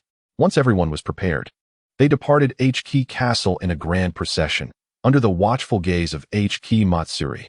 Along the way, they mobilized a series of guard troops from cities surrounding Konoha, as per Ki Matsuri's arrangements. The families controlling these cities, upon realizing that the heir Ki Jinu was personally commanding the troops, promptly dispatched their most elite soldiers, even entrusting their most esteemed retainers to him. Consequently, Jurinu's entourage swelled to several thousand. Although the majority were ordinary soldiers, along with a mix of wandering warriors and ninjas with limited combat prowess, they nonetheless served to bolster Jurinu's imposing presence. After all, for the task of killing, they had enough capable hands in Orochimaru, Shisui, and Kakuzu. Upon reaching the gates of Konoha village, they had already assembled a formidable force of thousands. The guards at the entrance, upon witnessing such an immense gathering, felt a chill of dread wash over them, as if facing a dire threat. Instantly, their nerves tightened, gripping their weapons firmly, with one guard hastening towards the alarm bell, prepared to sound a warning. Just as his hand was about to make contact with the clapper, a gentle breeze swept by, revealing a flag fluttering in the wind. The emblem of the Ki clan was distinctively emblazoned upon it, glinting in the sunlight with remarkable clarity. At the forefront of the procession was a child, seemingly no older than 7 or 8, mounted on a magnificent silver stallion. He donned an opulent brocade robe, which shimmered with golden light under the sun, exuding an aura of nobility and authority. His piercing gaze, akin to the sun, was both profound and mysterious, coldly surveying the gates of Konoha ahead. Flanking him were 7 ninjas, each radiating an intimidating presence that instilled a sense of trepidation. Behind them, thousands of soldiers stood in disciplined formation, their armor gleaming and spears raised like a dense thicket of bamboo.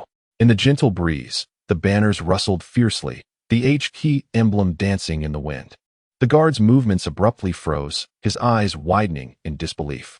Wait, that is, the Ki banner, and that person must be the prince, he murmured, his voice laced with confusion and incredulity. He recognized Ki Jinu, a figure known to all in Konoha, especially after the recent oath-taking ceremony that remained fresh in memory. The guards around him exchanged glances, and upon seeing the banner, they all paused, their earlier tension easing somewhat. What is happening? Did the prince not leave just yesterday? How is he back this afternoon? A young guard could not contain his curiosity, his tone filled with bewilderment. Idon and Appos, Tino, this situation feels peculiar. The leading guard furrowed his brow, deciding against sounding the alarm for now. The circumstances were unclear, and ringing the bell might incite unnecessary chaos. He then quickly commanded, "You, and you, hurry and inform Lord Hokage. Tell him that the H-Key heir, H-Key Yorinya, has returned with a large contingent. Let Lord Hokage decide." The mentioned guards, not daring to delay, promptly turned and dashed towards the Hokage's office within the village. "Captain, what should we do? Should we stop them?" Another ninja inquired, staring at the advancing throng that showed no intention of halting at the gates of Konoha, swallowing hard. This does not bode well. Could they be intending to force their way into the village? Resolute, the ninja captain steeled himself, gritting his teeth as he declared, "I will stall them. Await the Hokage and Appo's orders."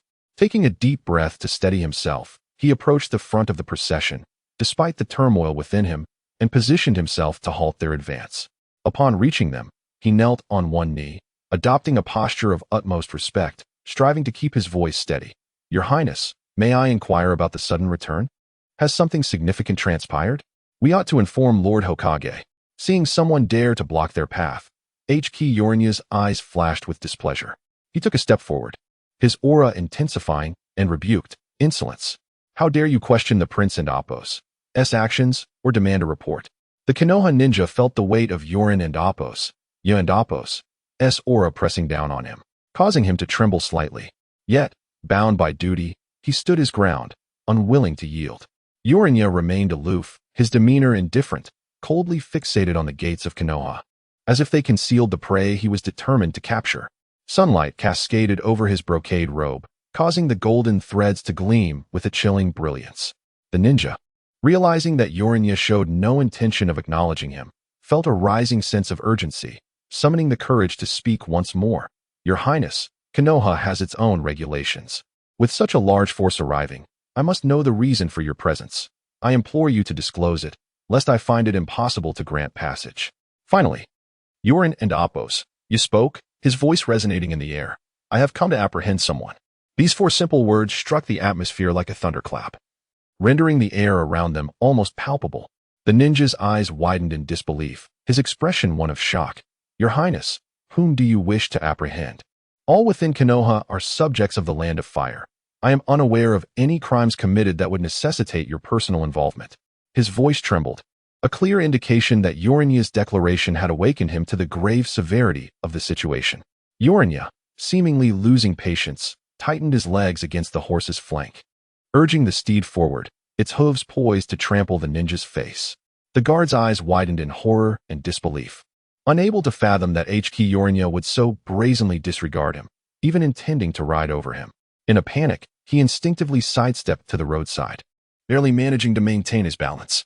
Perhaps he had played the role of a benevolent figure for too long, leading some to forget that he was indeed a prince, deserving of respect. Behind, H-Ma observed, a smirk of derision curling at his lips, his disdain palpable. He followed Yorinya without hesitation, striding forward.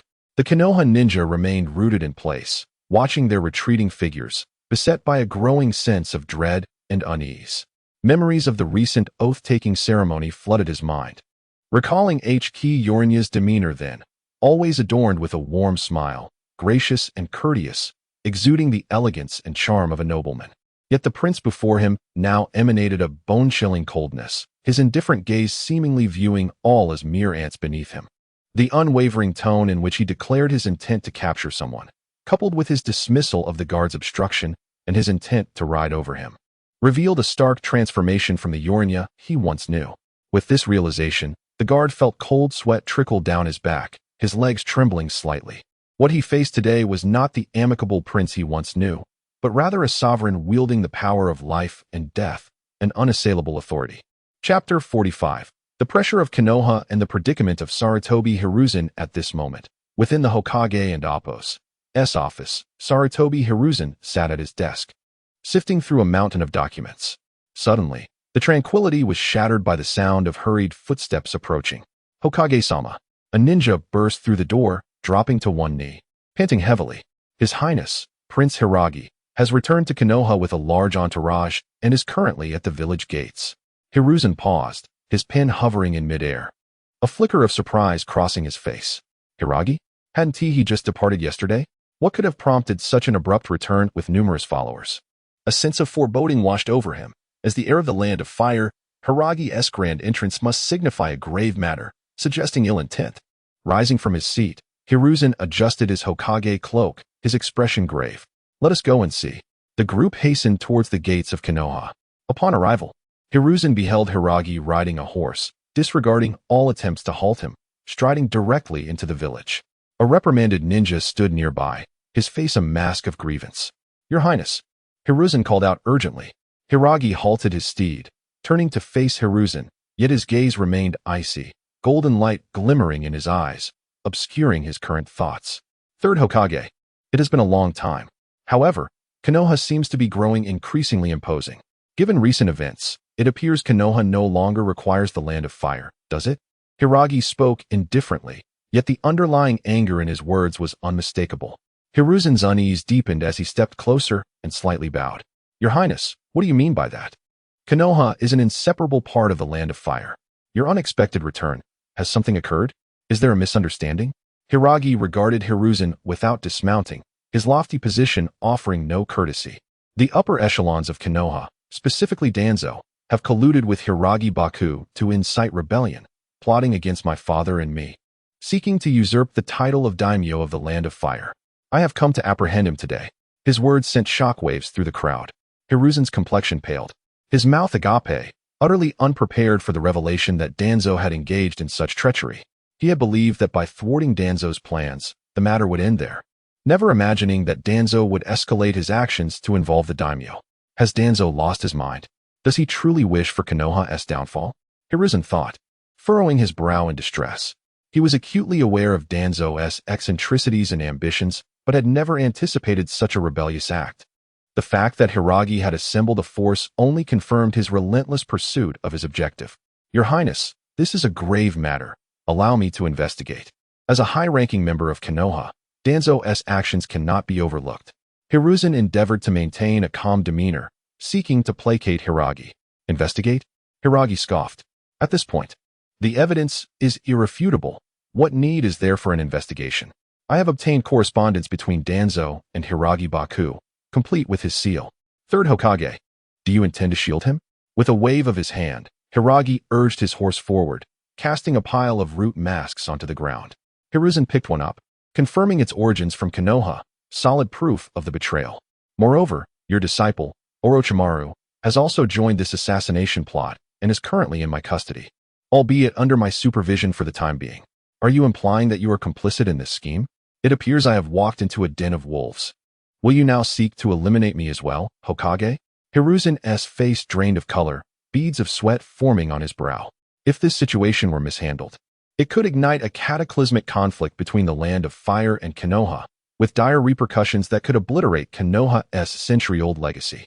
Your Highness, this is undoubtedly a misunderstanding. Hiruzen hastily explained. I was entirely unaware of Danzo's actions. Konoha has fought alongside the Land of Fire. How could we betray our alliance? Please, grant me some time. I shall ensure Danzo is brought to justice and provide you in the Land of Fire with an explanation. Hiragi's golden eyes scrutinized Hiruzen, exuding an immense pressure that did not diminish his skepticism. Hokage, why should I place my trust in you? As the leader of Konoha, your oversight of your subordinates has been woefully inadequate. Now that such a significant issue has arisen, how can you easily shirk responsibility? Your Highness, the bond between Konoha and the Land of Fire is deep-rooted, not easily shaken. I swear in the name of the Hokage that I will provide you with a satisfactory resolution. Hiruzen's eyes conveyed sincerity and desperation. This matter bore no relation to him. He was completely oblivious to Danzo's machinations and could never have anticipated such madness. Hiruzen glanced at Orochimaru beside Hiragi, hoping he might speak on his behalf. Orochimaru merely shrugged, a faint smirk gracing his lips as he spoke slowly. Indeed, this has nothing to do with Sensei Sarutobi. Danzo offered me an incredibly enticing deal, promising me a village's worth of subjects for my experiments. Under such tempting circumstances, I reluctantly agreed to participate. However, your Highness's offer is far more alluring. Now the entire rebel faction serves as my experimental subjects, far exceeding the value of a mere village. The revelation of using an entire village for experiments sent shockwaves through the crowd, stirring a cacophony of outrage. What? Danzo has committed such treasonous acts, colluding with traitors to endanger the Daimyo. This threatens to plunge the Land of Fire into irreparable ruin. The Root organization has utterly lost its sanity. Danzo has brazenly treated the lives of an entire village as bargaining chips. Thanks to His Highness, if not for his wisdom and valor in thwarting this conspiracy, who knows what calamity would have befallen the Land of Fire had those individuals seized control.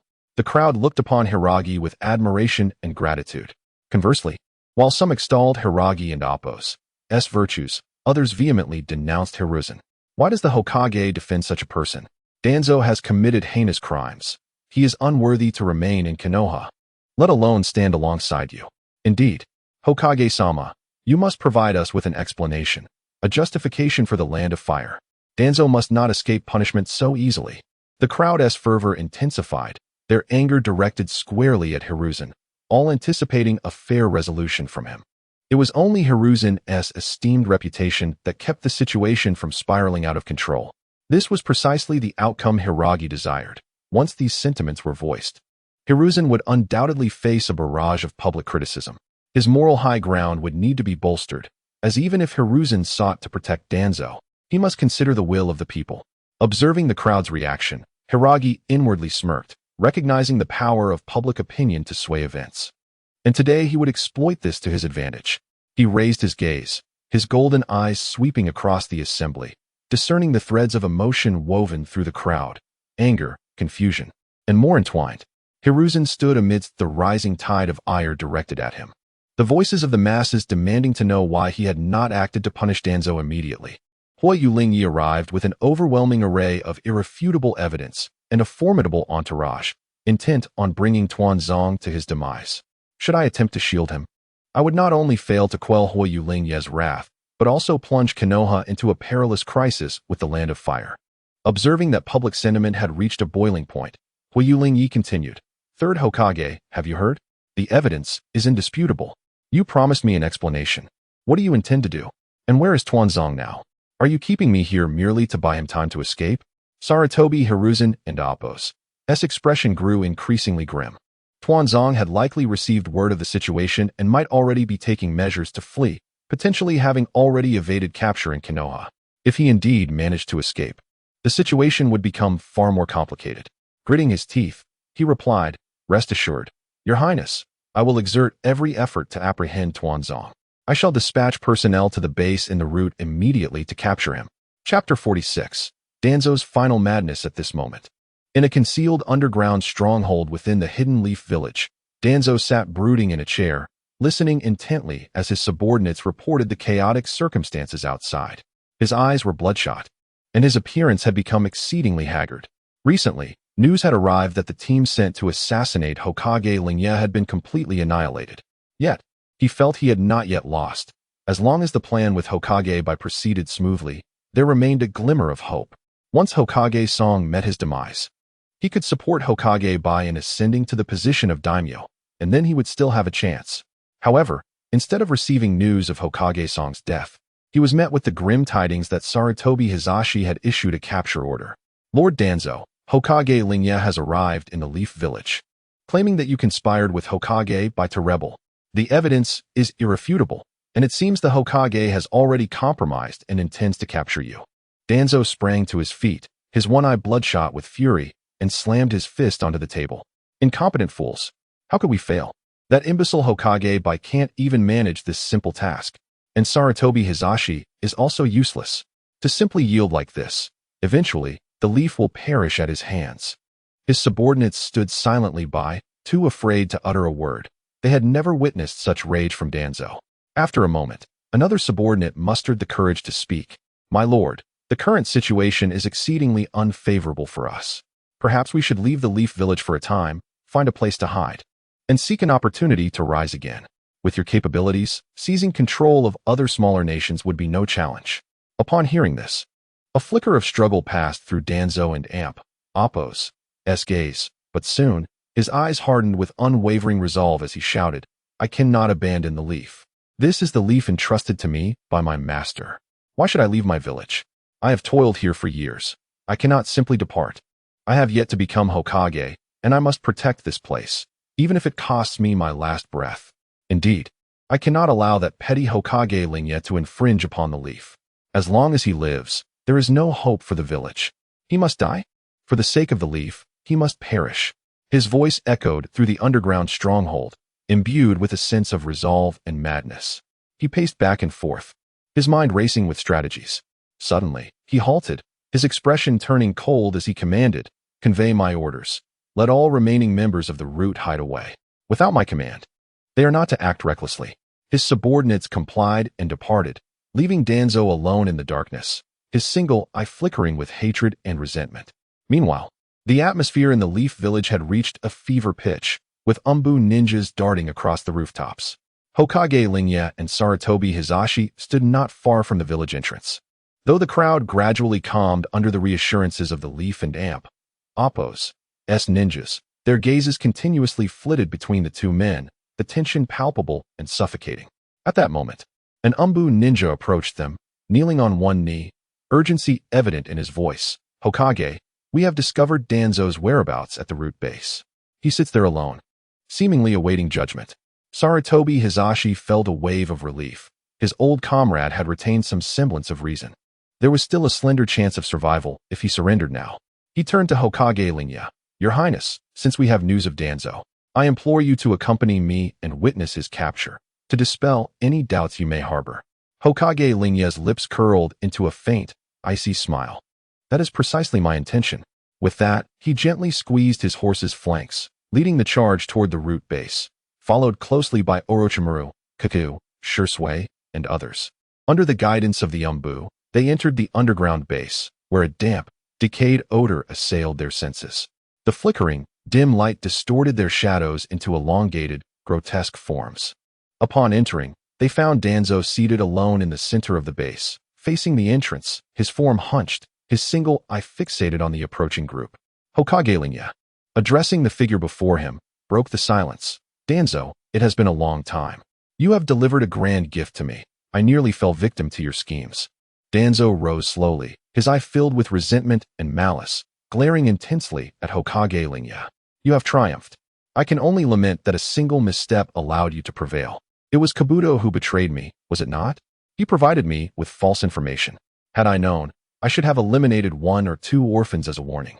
Perhaps then he would not have dared to betray me. Ultimately, I was too lenient." Danzo's words sent a chill through the hearts of those present.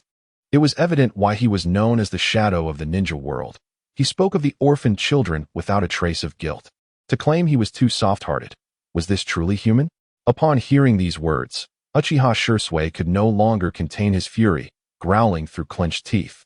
"Have you forgotten the essence of the will of fire? P.S. My debut has been successful, thanks to everyone's support. I will continue to strive to provide quality content. Love you all. Duh. Kiss." Chapter 47.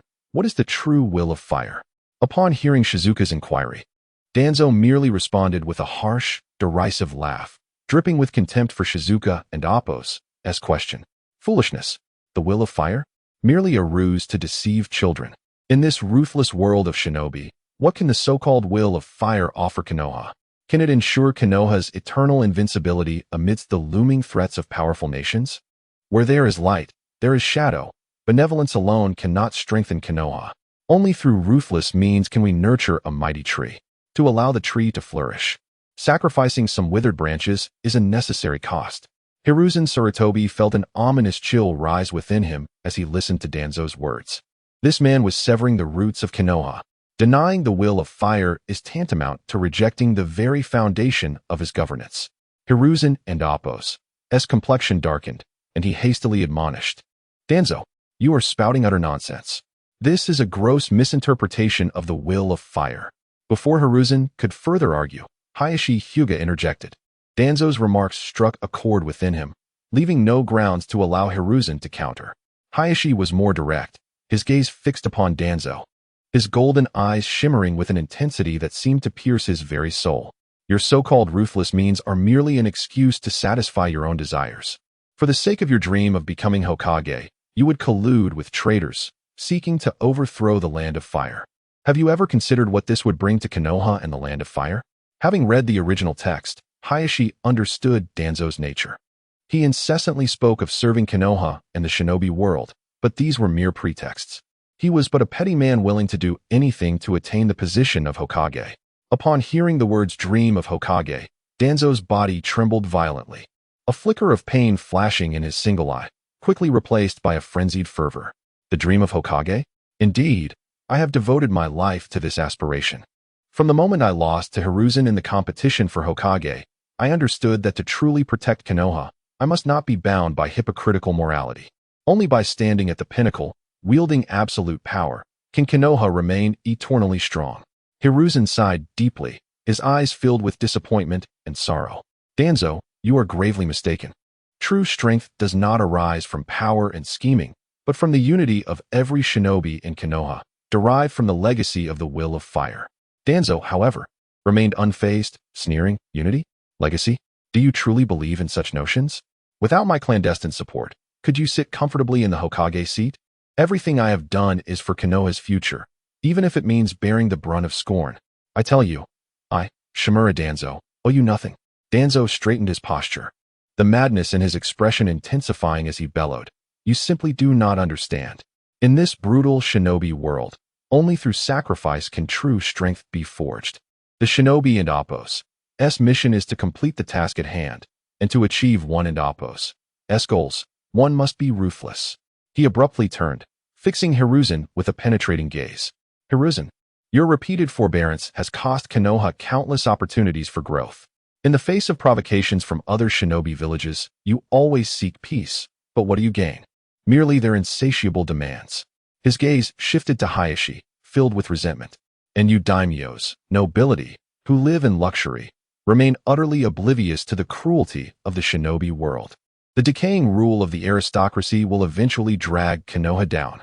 Only I can bring about a complete transformation. Now, I shall rectify these errors. Konoha can no longer languish under your weak leadership. As Danzo spoke, his hands rose slowly, declaring, Konoha must not continue down the erroneous path of the land of fire. In an instant, the air around them seemed to freeze, soon followed by a subtle, yet dense rustling sound emanating from all directions. Hundreds of root ninjas surged forth, encircling Hayashi and his companions in an impenetrable formation. Hayashi's expression turned to one of derision. In his eyes, these suddenly emerging root ninjas were nothing more than a cornered beast fighting for survival. He waved his hand lightly, signaling Orochimaru, Kaguya, and others behind him to swiftly assume battle stances. Eliminate them, Danzo commanded. In an instant, countless root ninjas charged from all sides. Let us get this over with quickly. Hayashi thought, disappointed by Danzo's desperate counterattack, wishing to conclude this farce. Orochimaru made the first move, swiftly forming seals as countless white snakes emerged from his sleeves. Kakuzu snorted, two masks extending from his back, unleashing a combination of wind and fire release techniques. The likes of Hoshigaki, Onoki, and others showcased their unique abilities, entangling with the root ninjas in a chaotic melee. Meanwhile, Hiruzen's Umbu members sprang into action, joining the fray. The battlefield erupted into chaos, yet one individual remained motionless. Shizuka's gaze was vacant and bewildered. The once bright and resolute glimmer in his eyes was now clouded with disbelief. Once, he regarded Konoha's prosperity and peace as his life's pursuit, venerating the will of fire as his faith. He was willing to sacrifice everything, even his life, to protect this village. Yet now, Danzo's recent pronouncements had detonated like a bomb, shattering the beliefs he had steadfastly held. He stood dazed, oblivious to the fierce battle surrounding him, his ears echoing only Danzo's deranged and obstinate voice. In this ruthless world of shinobi, what can the so-called will of fire offer Konoha? Can it ensure Konoha's eternal invincibility amidst the looming threats? These words reverberated in his mind, prompting him to question whether what he had always believed was merely an illusory bubble. His hands fell weakly to his sides, his body trembling slightly as disappointment surged within him like an overwhelming tide, completely engulfing him. He looked around, observing those fanatic root ninjas fighting for the so-called future of Konoha, a wave of sorrow washing over him. Is this still the Konoha he cherished? Why has it become so foreign, so disheartening? Chapter 48, The Flight of Danzo. The fangs of Lingye. No one comprehended the profound shock that Danzo's words inflicted upon Uchiha Sasuke. The ensuing battle unfolded with overwhelming ferocity, within mere minutes. The defenses of the root ninjas crumbled utterly. The ground lay strewn with their corpses, blood pooling into small streams that flowed languidly. I cannot perish yet. I have yet to become Hokage. Seeing the tide turn against him, Danzo did not hesitate to flee towards the concealed passage at the rear of the base. Is this all the resolve the darkness of the ninja world possesses? Lingye, with the nameless divine sword residing in his gaze, unleashed a blinding beam of golden light that pierced Danzo and Appo's heart. His body stiffened abruptly, and he spat a mouthful of blood before slowly collapsing forward. However, just as everyone believed the battle to be concluded, an astonishing event transpired. A strange luminescence enveloped Danzo's corpse, and in the blink of an eye, he reappeared several meters away, unscathed, continuing his frantic dash into the depths of the passage. It is his Anaji, Lingye mused silently. In a critical moment, Danzo had invoked his Anaji, sacrificing one of his Sharingan to rewrite his fate, escaping death. Chase him, Lingye commanded once more. The group hastened towards the depths of the passage. But as they reached its entrance, a pack of remaining root ninjas surged forth like wild beasts. Fearless, they obstructed the way with their bodies, fighting to buy time for Danzo's escape. For Lord Danzo, one of the ninjas roared, brandishing his weapon and launching himself at the group, sacrificing his life for Danzo's flight. Lingye regarded the frenzied ninjas rushing at him and slowly raised his hand. The nameless sword within his divine eyes blazed brilliantly, and a dazzling wave of golden sword energy erupted from his grasp. The shrill sound of the sword energy echoed through the air. The root ninjas, in the face of this terrifying force, were as fragile as ants, unable to react before being engulfed by the sword energy in an instant. Their bodies were effortlessly shredded, transforming into countless blood mists that dissipated into the atmosphere. In the blink of an eye, dozens of obstructing root ninjas were reduced to nothingness by this fierce strike, leaving only shattered remnants and a pervasive stench of blood. The villagers of Konoha looked on in astonishment. Was the young lord truly this formidable, capable of slaying so many ninjas with a single blow? Most astonishing of all was his age. With such power at this tender stage of life, what might he become in the future? Would there be anyone in the ninja world capable of rivaling him? Was it possible that the legends of the 5 great nations being descendants of deities were factual? Did the young lord possess a most rare bloodline limit? Sarutobi Hiruzen observed this scene with a grave expression, as if contemplating something profound. Lingye, disregarding the exposure of his secrets, had his reasons for acting without hesitation. He had already intervened during the capital's turmoil. This was no longer a matter that could be concealed. It was better to boldly display his prowess, thereby intimidating those who might still wish to assassinate him. Follow me. Alive, we seek the living. Dead, we seek the corpses. Lingye issued a lethal command. Until Danzo was completely eradicated, he would remain a venomous snake lurking in the shadows, poised to strike at any moment. Yet, Lingye was unperturbed by the prospect of Danzo escaping his grasp. Allowing Danzo to flee was part of his plan. Only with Danzo's true departure, devoid of any opportunity for Sarutobi Hiruzen to atone, would he have the chance to further contest with Hiruzen for the interests within Konoha. Moreover, he had already arranged for others to await Danzo's arrival outside. Some individuals desired Danzo's demise even more than he did. After dispatching the obstructing foes, just as the group was about to enter the passage, a resounding crash echoed as the entrance suddenly collapsed violently. Countless boulders plummeted from above, sealing the passage completely, while dust billowed throughout the space, obscuring their vision. Their steps halted abruptly, and the entire root base began to tremble violently. The air was filled with the sound of muffled explosions, as if innumerable explosive tags were detonating simultaneously, severing the supporting pillars of the base. Stones fell from the walls, and the ground fractured with immense cracks, as if the entire structure were on the verge of total collapse. Truly, the cunning old fox has left behind such a trick before his departure, one remarked. At that moment, a massive rock, accompanied by a howling wind, hurtled directly towards Lingye. Daisen shouted fiercely, his chakra surging as he swiftly formed hand seals to execute Earth Release, Rock Fist. Instantly, his fist was enveloped in a thick layer of stone, propelled with tremendous force towards the boulder. With a thunderous roar, the rock shattered into countless fragments upon impact. Ignoring the ache in his arm from the tremendous force, Daisen called out to Lingye, "My lord, we must leave this place at once. The base is on the verge of total collapse. If we do not depart soon, it will be too late." Lingye furrowed his brow, his gaze lingering on the crumbling passage for a moment before he finally turned to exit the base. Danzo would not escape. Those destined for death could never elude their fate. The Umbu swiftly gathered around Sarutobi Hiruzen, the leading Umbu captain kneeling on one knee. Lord Hokage, we will escort you to safety.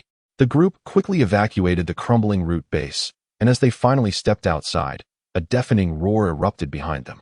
Turning back, they beheld the root base collapsing at an observable rate, billowing clouds of dust soaring skyward, engulfing the horizon. Sarutobi Hiruzen's expression was complex as he broke the silence.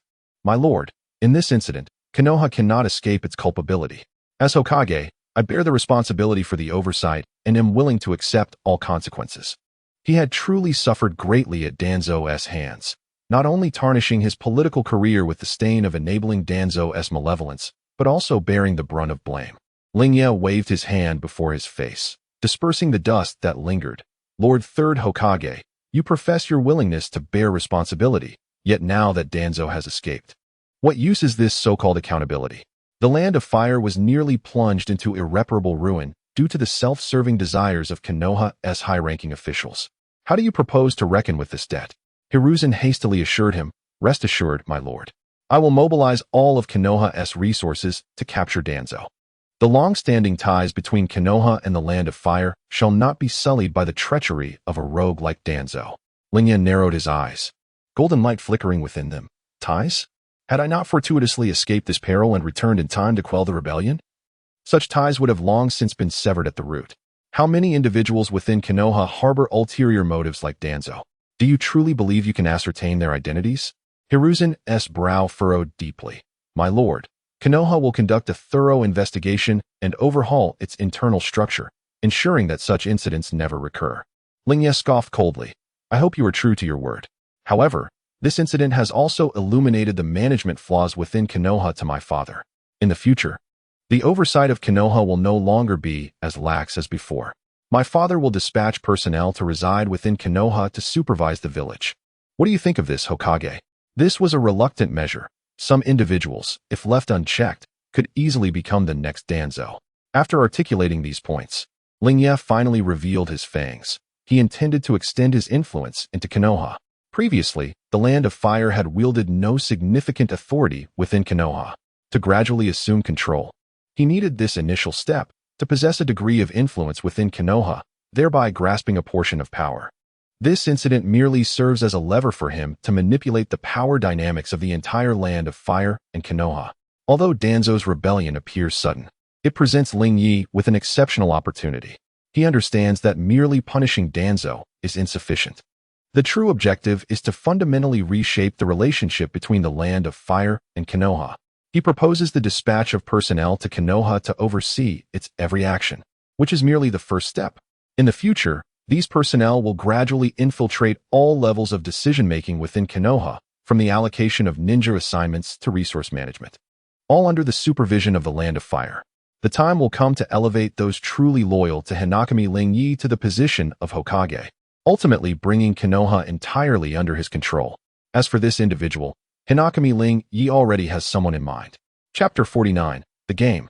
The Konoha Oversight Committee Sarutobi Hiruzen felt a heavy weight in his heart upon hearing the request from Hi-no Kuni's prince, Hi-no Yuru. This signified a restriction on his autonomy as Hokage. Yet, at that moment, he understood he had no grounds to refuse. The prince arrived bearing significant authority and a just cause. He internally weighed the pros and cons, maintaining a composed demeanor as he slowly replied. Your Highness's concerns are not without merit. Konoha is willing to accept the oversight of the Land of Fire. However, the extent and methodology of this supervision require careful deliberation. If the oversight proves too stringent, it may hinder the efficiency of our shinobi in executing their missions and could even incite unnecessary panic within our ranks. Recognizing that the current situation was irreversible, he resolved to negotiate for as much power as possible. A subtle smile graced Hi-no Yuru's lips as he regarded Sarutobi Hiruzen, as though he had anticipated Hiruzen and Appo's attempt to evade the issue. He raised a hand, brushing off non-existent dust from his brocade robe, and said, Hokage, in light of the recent turmoil caused by Danzo, I propose sending dedicated personnel to reside in Konoha, overseeing every action taken. This is not only for the stability of the Land of Fire, but also to ensure that Konoha can advance more securely in the future. Therefore, there is no need for you to worry. I will select trustworthy shinobi from Konoha to fulfill this supervisory role. Are you still apprehensive, Hokage? Hino Yoru had already foreseen that Sarutobi Hiruzen would not permit him to extend his influence into Konoha and usurp his authority. Thus, he had to strategically compromise to achieve his aims. Sarutobi Hiruzen sighed deeply, filled with resignation. Hino Yoru's arrangements were meticulous, leaving him little room for negotiation. Since your highness has made up your mind, Konoha will comply, Hiruzen said slowly, weariness etched across his features. I only wonder, who do you have in mind for this position? Your highness, I believe Uchiha Sasuke would be most suitable for this role, Hino Yoru replied with a smile. The mention of Sasuke instantly sparked a wave of astonishment among those present. They exchanged glances, their eyes wide with disbelief. After all, the long-standing tensions between the Uchiha clan and Konoha were well known. Though Sasuke was known for his gentle demeanor and had contributed significantly to Konoha, his Uchiha lineage raised doubts in many hearts. Was the prince attempting to use Uchiha as leverage against Konoha? They found it hard to believe that. Given the Uchiha's history with the village, they wouldn't resort to any extreme measures. Sarutobi Hiruzen was equally taken aback, a fleeting look of surprise crossing his face. He had not anticipated Hino Yoru would propose Sasuke. After a brief silence, Hiruzen spoke, Your Highness, Sasuke is indeed a rare talent, his loyalty to Konoha undeniable. However, as a member of the Uchiha clan, this could potentially stir unnecessary troubles. Might I suggest you reconsider? Hino Yoru waved a hand dismissively, his expression resolute. Hokage, you need not worry. I have complete faith in Sasuke's abilities and loyalty. He holds considerable prestige within the Uchiha clan. Appointing him to this position would not only represent the oversight authority of the Land of Fire, but could also help ease the relationship between the Uchiha and Konoha, achieving a dual benefit. Furthermore, I will delineate clear responsibilities and boundaries for him, ensuring his actions remain impartial and just. Sarutobi Hiruzen recognized that Hino Yoru's arrangement was not only a testament to his trust in Sasuke, but also a means to balance power over himself. Yet, at this juncture, further opposition appeared futile. Since your highness places such trust in Sasuke, Konoha shall cooperate, Hiruzen ultimately conceded. Though he hoped the prince would discuss matters thoroughly with Sasuke to avoid disrupting the normal order of Konoha, Hino Yoru nodded in satisfaction. Rest assured, Hokage, I will engage in detailed discussions with Sasuke. The oversight aims solely to uphold the enduring peace between Konoha and the Land of Fire. There shall be no unnecessary provocations. Once all arrangements are finalized, I shall ensure Sasuke assumes his duties promptly. Sasuke, standing aside, felt a daze envelop him as he listened to the dialogue between Hino Yoru and Sarutobi Hiruzen. When the prince proposed him as the overseer in Konoha, he felt as though his mind had gone blank, as if struck by a thunderbolt. Your Highness, he stammered, never having envisioned himself thrust into such a pivotal position. He was not politically naive. He was acutely aware of the delicate nature of the relationship between the village and the Uchiha clan. How was he to navigate the intricacies of this already convoluted relationship? At that moment, Hino Yoru stepped forward and gently patted Sasuke's shoulder. Sasuke, I believe in your capabilities and character. This grave responsibility is rightfully yours. Taking a deep breath to steady himself, Sasuke knelt on one knee. I am honored by your highness's trust. I shall exert every effort to fulfill this duty. Hino Yoru turned to face Sarutobi Hiruzen. Third Hokage, this matter is settled. I hope Konoha will swiftly assist Sasuke in establishing the oversight framework to ensure a seamless operation. Hiruzen nodded slightly, his expression complex. Your highness can rest assured. Konoha will wholeheartedly cooperate. Though he felt a sense of reluctance, he understood that this was the only way to quell Hino Yoru's ire and maintain his own prestige. Well then, I am rather fatigued. I shall take up residence in Konoha for the time being. Subsequently, under Hiruzen's arrangement, Hino Yoru returned to the familiar courtyard. Chapter 50, Reshaping the Worldview of Water Stopping and the Transaction with the Akatsuki organization that night. The moonlight poured like water into the courtyard. Lord Lingye sat alone beneath the eaves, playing with the Akatsuki's Beidou ring in his hand, a medium for communication among the members of the Akatsuki that facilitated the use of the holographic body technique. In the world of shinobi, communication was not well developed, and Lord Lingye contemplated creating a similar ninjutsu, which would be beneficial in establishing an intelligence system in the future. However, this was no simple task. The holographic body technique utilized the tin-tail shell as a medium, and Lord Lingye possessed nothing of the sort. To truly develop a comparable ninjutsu, he would require an object of equal caliber, yet how many such things existed in the entire shinobi world that could rival the Outer Path's golem? As a secondary option, he considered the 3 great sage lands for communication, perhaps even recruiting a sage as an ally. The countless frogs of Miyaboka Mountain could be of great utility. The summoning technique was indeed the finest space-time ninjutsu. At that moment, a faint sound of footsteps approached, and Lord Lingye turned slightly to see Uchiha Sasuke entering. A flicker of hesitation and confusion crossed Sasuke's face, evidently still troubled by his recent appointment as a supervisor. "Your Highness, you summoned me," Sasuke said softly. Kneeling on one knee. "Rise, Sasuke," Lord Lingye replied, placing the insignia aside and gazing at him with a gentle demeanor. "I am aware you harbor many doubts. Feel free to express them, and we shall discuss them together." Sasuke stood up, inhaling deeply before speaking. "Your Highness, I am immensely grateful for your trust. Yet the responsibilities of a supervisor weigh heavily upon me. I fear I may not be up to the task. Moreover, the relationship between the Uchiha clan and Konoha." Lord Lingye waved his hand, interrupting him. "I understand your concerns, Sasuke. It is precisely because you are a member of the Uchiha clan that I have chosen you. I know your worries stem from the belief that, upon taking office, you might be despised by Konoha's higher-ups, which would further exacerbate the conflict between the Uchiha and the village." "Your Highness, you are astute," Sasuke replied, lowering his head in shame. Lingye regarded Sasuke intently and slowly spoke. "Sasuke, tell me, what is your perspective on the matter concerning Danzo today? In your heart, is Konoha truly a village for all, or merely a domain for the upper echelons?" Sasuke paused, momentarily taken aback.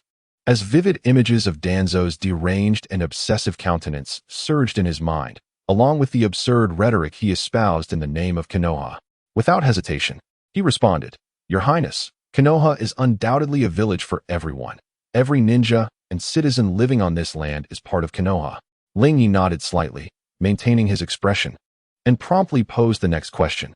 "If you believe so, why then do you fear the Uchiha clan's further isolation? Everything you do is for Konoha, for the peace of the village." A flicker of struggle and confusion passed through Sasuke's eyes. He lowered his head and, after a moment of silence, said, "Your Highness, I worry that my identity as an Uchiha may become a source of grievance for many. Once I assume the role of supervisor and wield power, it is inevitable that some will perceive me as favoring the Uchiha, thus fostering more misunderstandings towards me and my clan. Therefore, I humbly request that you rescind the order." Lingye shook his head and continued, "Sasuke, you must understand that you are supervising the actions of Konoha's upper echelons, ensuring their decisions genuinely reflect the interests of every individual in Konoha, preventing the emergence of another like Danzo. Everything you do is to safeguard the foundation of Konoha, for the children who laugh and play, for the hard-working citizens, and for every ninja who silently dedicates themselves to Konoha." He paused slightly, locking eyes with Sasuke. "What does the animosity of Konoha and Appos, as higher-ups, amount to? If they harbor discontent due to your impartial supervision, it merely reveals their own guilt. Their actions cannot withstand the scrutiny of sunlight. If you truly believe Konoha belongs to everyone, and you genuinely wish to alleviate the tensions between the village and the Uchiha, then you must occupy that position. Become the guardian of the people's rights, and work to reshape the prejudices in the hearts of the villagers. The Uchiha will stand as the representatives of all Konoha citizens, monitoring those nefarious individuals within the higher echelons, thereby earning the recognition of Konoha and Appos as people. This is what is truly beneficial for the Uchiha." As Lord Lingye observed Sasuke and Appos' expression change, as if he had begun to grasp the truth, he knew it was time for his final persuasive strike. He needed to clarify the contradictions, allowing Sasuke to understand that what he was meant to do was genuinely for the sake of all Konoha's citizens. "Sasuke, the darkness in Konoha extends far beyond Danzo's actions. Take, for instance, the issue of shinobi pensions. Initially, these were meant to provide solace and compensation for those who sacrificed themselves for Konoha. Yet what is the reality now? Many lower-ranking ninjas who have perished leave their families with paltry pensions, often subjected to severe deductions.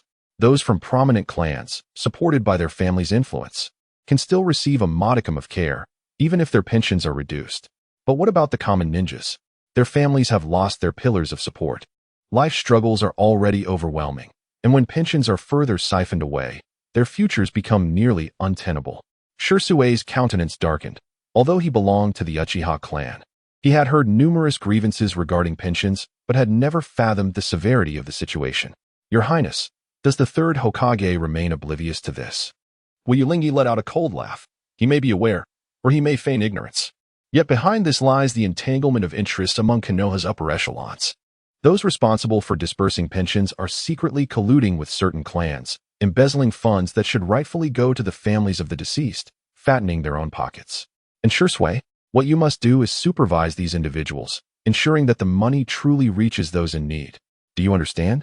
This was the philosophy Lingye sought to instill in Uchiha Shirsue, helping him realize that he was acting for the sake of all Konoha's citizens. When he viewed matters from the people's perspective, the relationship between Konoha and the Uchiha would genuinely improve. To alleviate the Uchiha's plight was not to curry favor with Konoha's higher-ups, but to advocate for the villagers. Do not allow the sacrifices of ordinary ninjas or the trust of the people to become mere tools for the upper echelons of Konoha. As Shirsue listened to Lingye's words, a tumult surged within him. These statements struck like a hammer, reshaping his previously shattered worldview. He gradually lifted his head, the confusion in his eyes fading, replaced by a glimmer of determination. Indeed, the will of fire was not at fault. The true errors lay with those who exploited it. The wrongdoings belonged to Shimura Danzo and Sarutobi Hiruzen's inaction. For the sake of the Uchiha and the future, he must assume that position, to rectify their wrongs and supervise their actions. Your Highness, your words have awakened me. I have long sought to mediate conflicts among the higher-ups, neglecting the fundamental desires of the people and the ninjas. Shirsue clenched his fists, his voice resolute. He was a passionate young man, and now that his path had been illuminated, he felt an eagerness to act. Seeing Shirsue finally comprehend, Lingye revealed a satisfied smile. Excellent, Shirsue. I believe that with your capabilities and character, you will undoubtedly accomplish great things in this role. Should you encounter any difficulties in the future, do not bear them alone. Feel free to seek me out. Yes, Your Highness. Shirsue knelt once more, his eyes shimmering with fervor. In that moment, he fully accepted the responsibilities placed upon him, resolutely determined to achieve great things. He would genuinely implement Lingye's vision, voicing the concerns of the people of Konoha and safeguarding everyone's interests. At that moment, Lingye felt the ring in his hand suddenly warm, prompting him to hastily send Shirsue on his way. You should return now and prepare for the upcoming matters. I have some important issues to attend to. After receiving the order, Shue respectfully withdrew.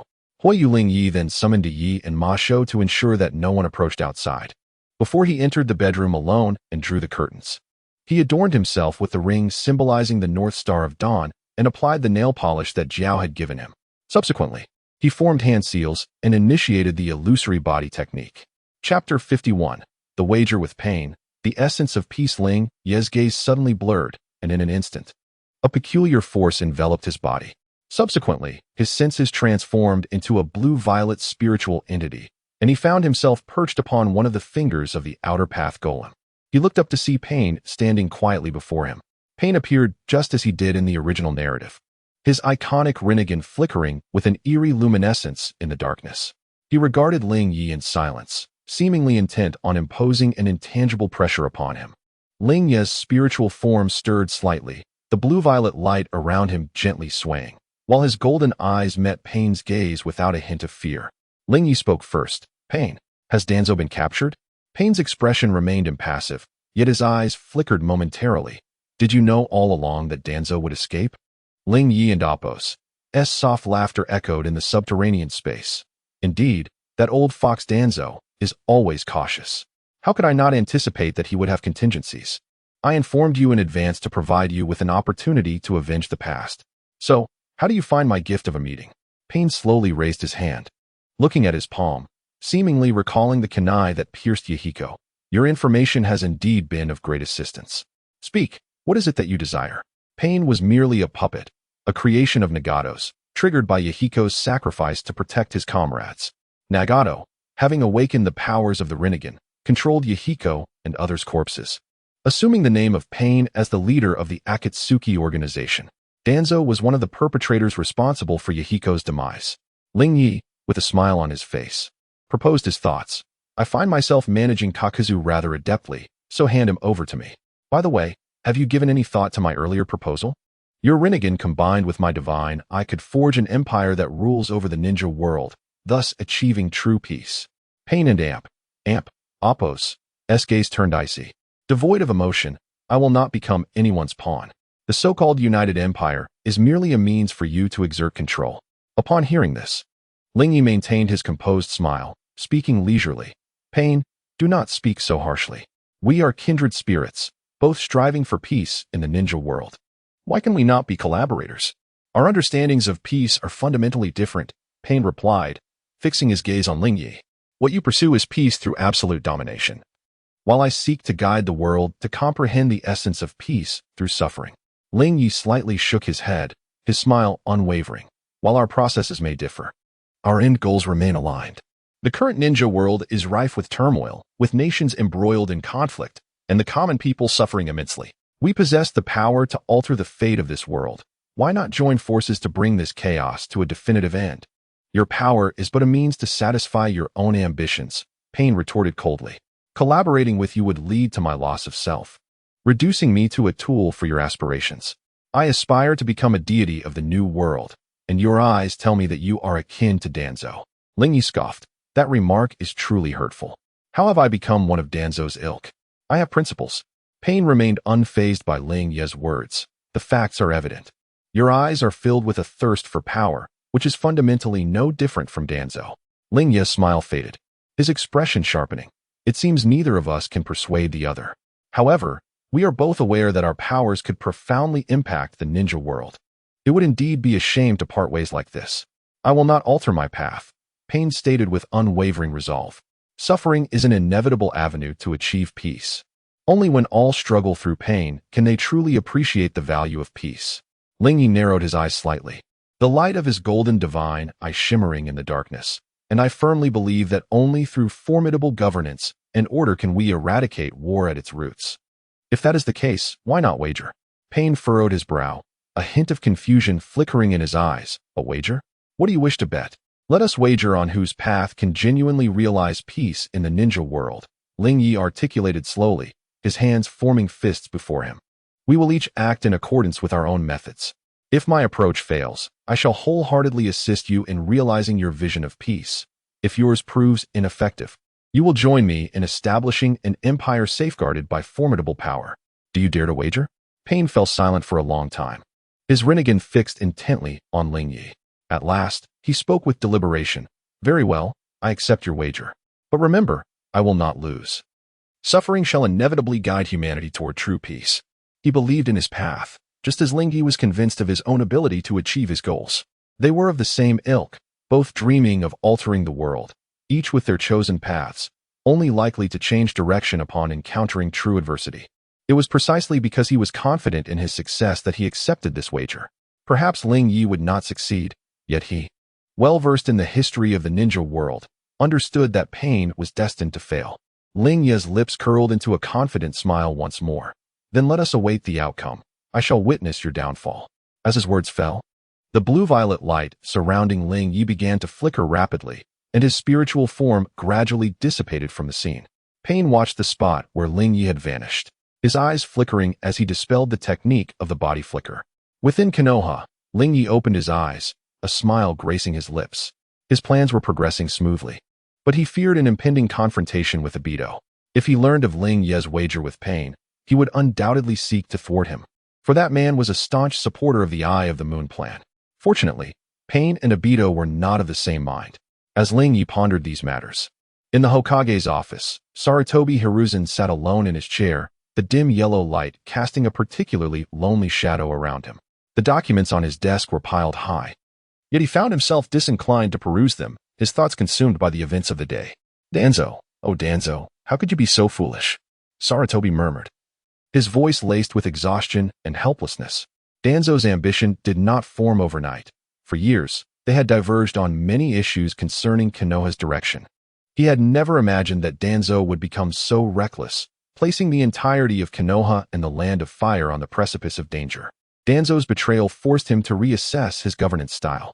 He reflected on whether he had been too lenient in the face of Danzo's numerous transgressions. Initially, when Danzo established the route, he had reservations about many of his actions, but ultimately chose to acquiesce, believing this might serve as a hidden strength for Konoha. Yet he had never anticipated that this force would gradually spiral out of control, becoming a latent threat to Konoha and the Land of Fire. Chapter 52. Lingye's Preparation. The deserved retribution of Danzo within a cave not far from the hidden leaf village of the Land of Fire. Pain concluded his use of the shadow clone technique and opened his eyes. Conan emerged from the shadows and softly inquired, "Pain, how did the conversation go? Did he make any demands?" Pain shook his head slightly. "He still wishes for me to join forces with him to forge an empire that governs the ninja world, in pursuit of his so-called peace. However, I have declined.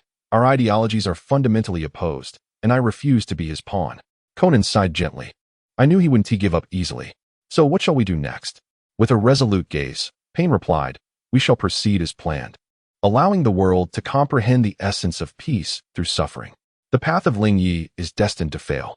He will realize that only my method can yield true peace." At that moment, faint footsteps echoed from outside the cave as Kabuto and Nan entered.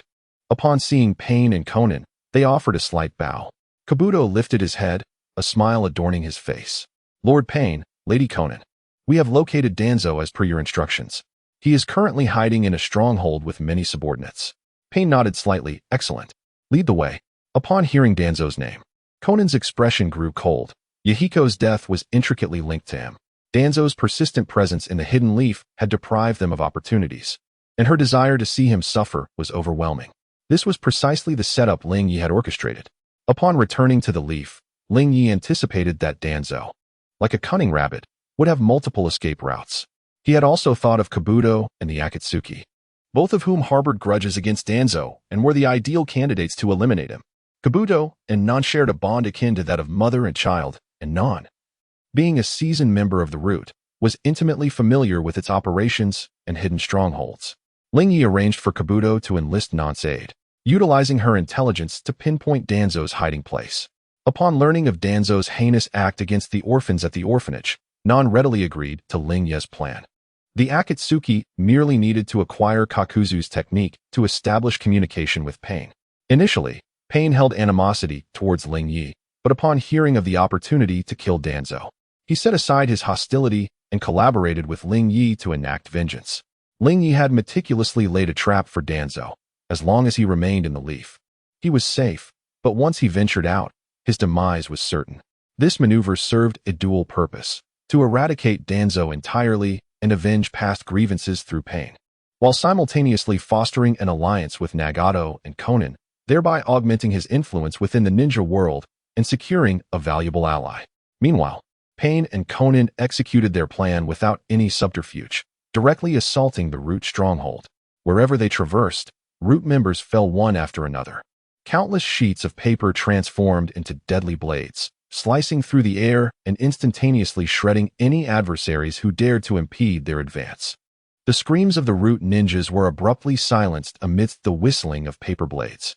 Pain wielded the power of the six paths, alternating between universal pull and heavenly push, causing the surrounding structures to crumble under the tremendous force, leaving the enemies utterly powerless.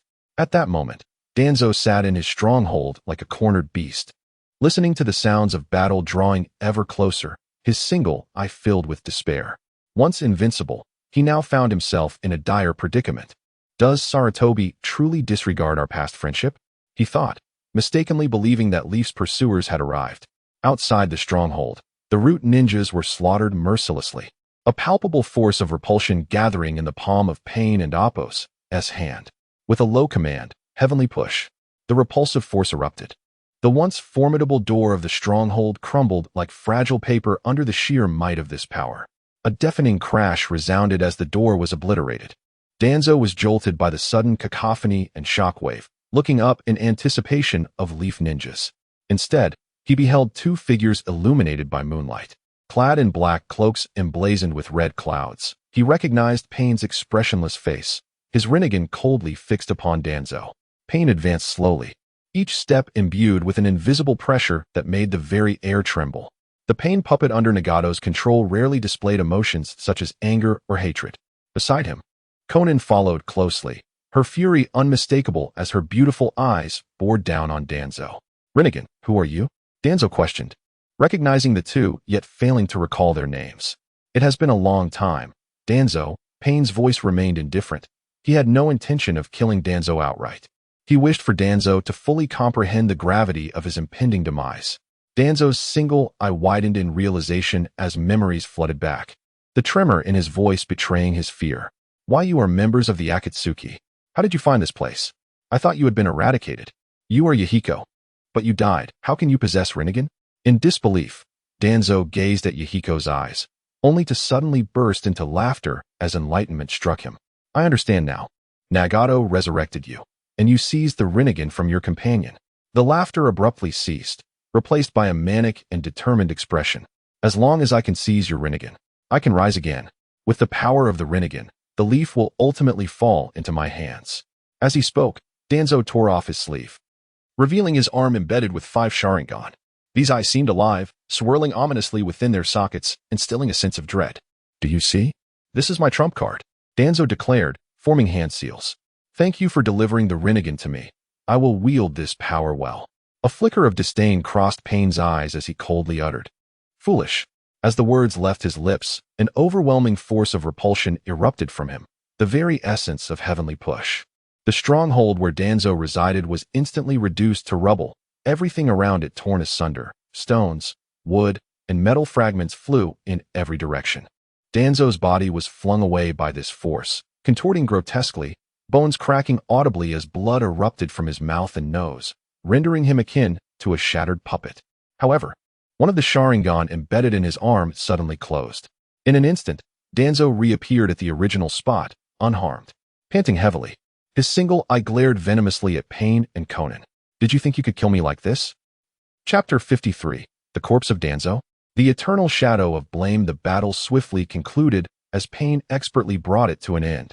Once the dust settled, the lifeless body of Danzo lay amidst the ruins, surrounded by the remnants of the fierce struggle. His form was grotesquely contorted, bones shattered in multiple places, with blood seeping from his wounds, mingling with the surrounding dirt to create a dark crimson mire. The arm, embedded with a Sharingan, hung limply at his side, its eyes now closed. At that moment, Kabuto and Yakushi Nan emerged slowly from the side. Kabuto approached Danzo's body, crouching down to examine it closely, confirming that Danzo had indeed perished. Yakushi Nan skillfully sealed Danzo's corpse within a scroll, ensuring the seal was secure with a gentle tap before raising his gaze to the silent figures of Pain and Konan standing nearby. "Lord Pain, Lady Konan, His Highness has instructed that this corpse holds great significance for him, and I must hasten to return it to the Land of Fire," Kabuto stated respectfully. Before departing, Lingye had repeatedly emphasized the necessity of acquiring Danzo's body. He had coveted Danzo's position for a long time. With the corpse in his possession, he could unleash the Earth Release reanimation technique to resurrect him as a puppet for Lingye. In the future, any unsavory tasks or burdens could be shifted onto Danzo. The legendary white gloves of Sarutobi Hiruzen would also find their way to Lingye, for the title of Shadow was not merely a name. Indeed, Pain replied coldly. Nagato had completed his revenge and had little interest in the fate of Danzo's remains. At that moment, a torrential downpour began, with heavy raindrops pelting down.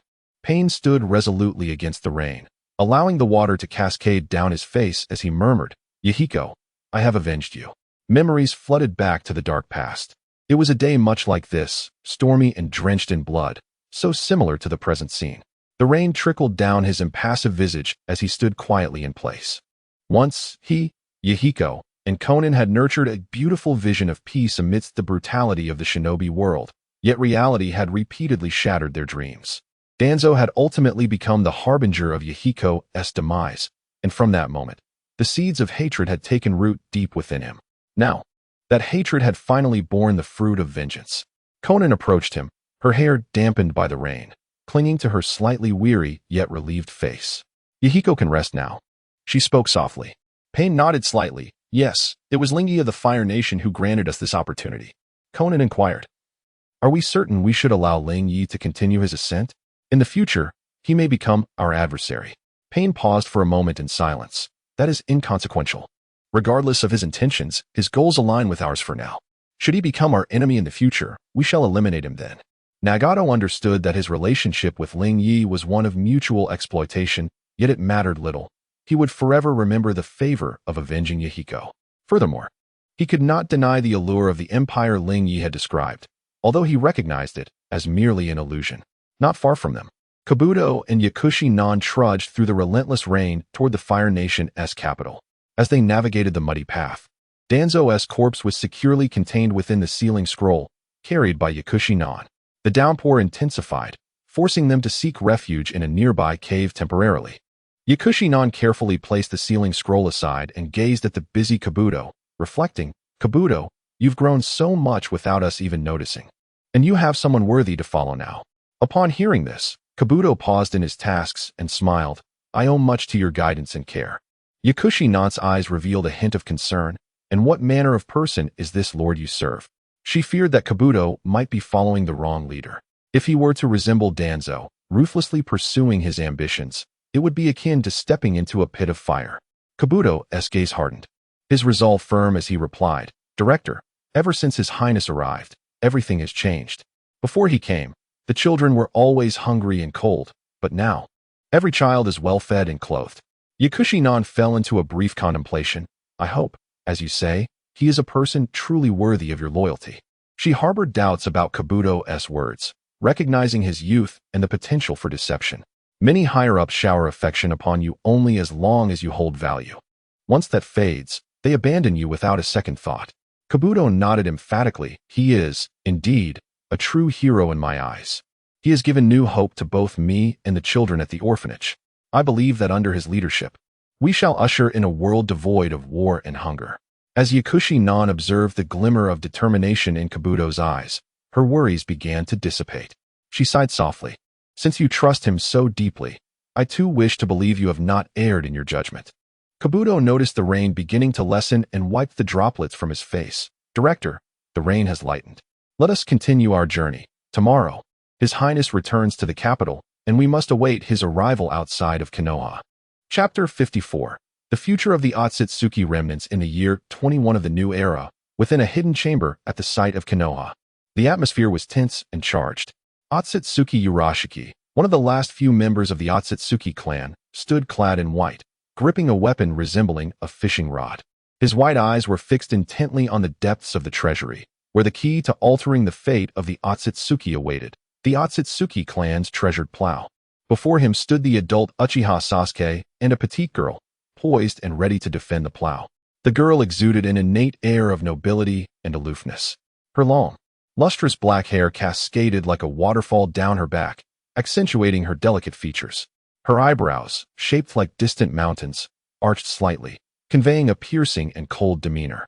Her golden eyes, reminiscent of a frosty night, sparkled with a chilling light, revealing the futility of the world and compelling one to avert their gaze. The girl wore a simple yet form-fitting black ensemble, emphasizing her slender yet powerful physique. Golden embroidery adorned her attire, depicting the emblem of the Hokage clan, signifying her extraordinary lineage.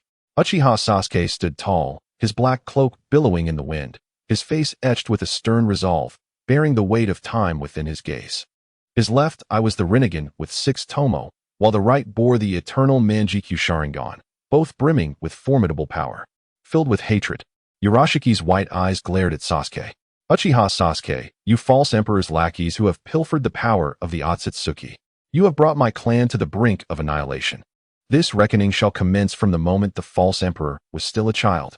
Sasuke, wielding the Kusanagi sword, felt the chakra surging within him, ready to unleash. "Urashiki, you lost that war long ago. Do you wish for the emperor to issue a complete extermination order? That would mean the true end of the Otsutsuki clan." The girl scoffed, her voice youthful yet resolute. "Teacher, let us not waste words with him. Let us strike him down. I must complete my father's trial before my sister does." Urashiki's hatred intensified.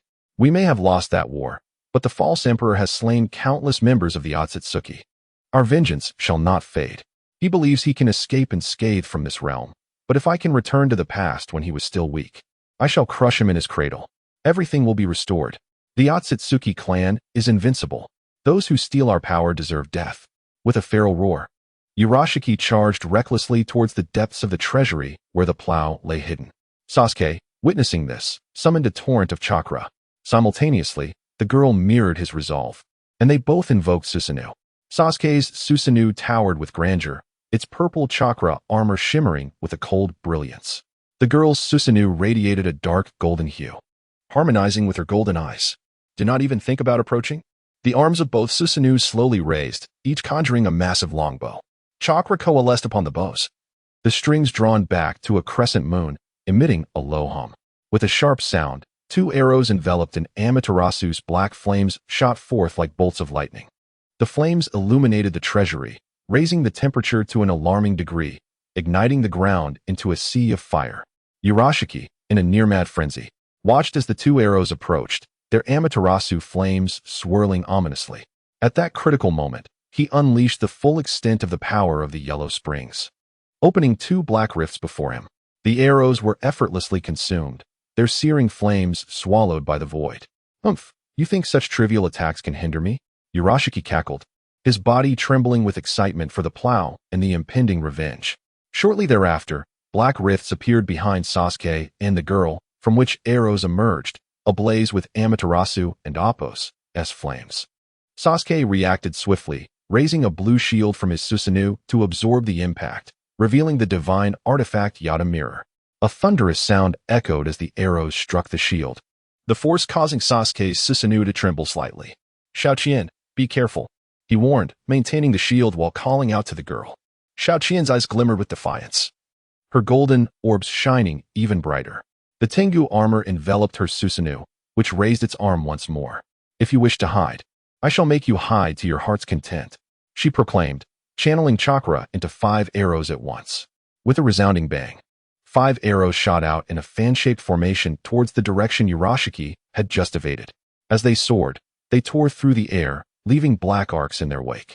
Urashiki darted through the air above the treasury, believing he could effortlessly dodge the attacks, only to discover that Shao Qian's arrows possessed tracking capabilities, locking onto his presence. With a cold snort, Urashiki opened and closed the spatial rifts of the Yellow Springs before him, attempting to consume the arrows entirely. Yet, just as he thought he had succeeded, one arrow suddenly changed direction, striking him from an unexpected angle. Unable to evade in time, he raised his arm to shield himself. The massive arrow pierced through his arm, blood gushing forth as the searing Amaterasu flames ignited upon his wound. At that moment, golden patterns emerged upon Sasuke's face, and he vanished from sight, only to reappear above Urashiki, suspended from the ceiling. He leaped down fiercely, gripping the Kusanagi sword, which glimmered with golden light as he aimed for Urashiki.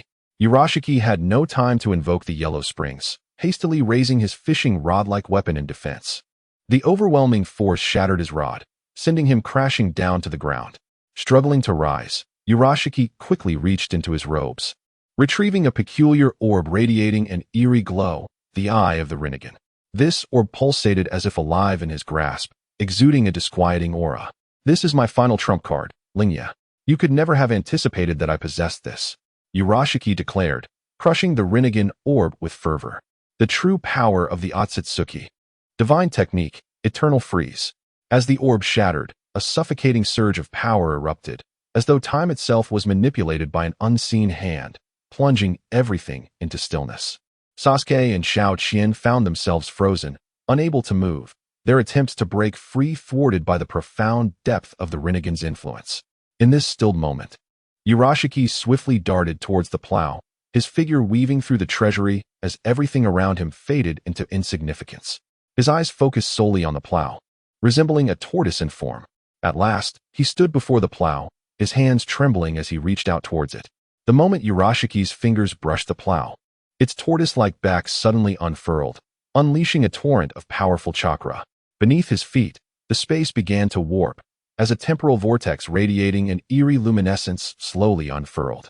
At this critical juncture, Sasuke's eyes widened, and he activated his Rinnegan to its fullest potential, harnessing the power of celestial manipulation.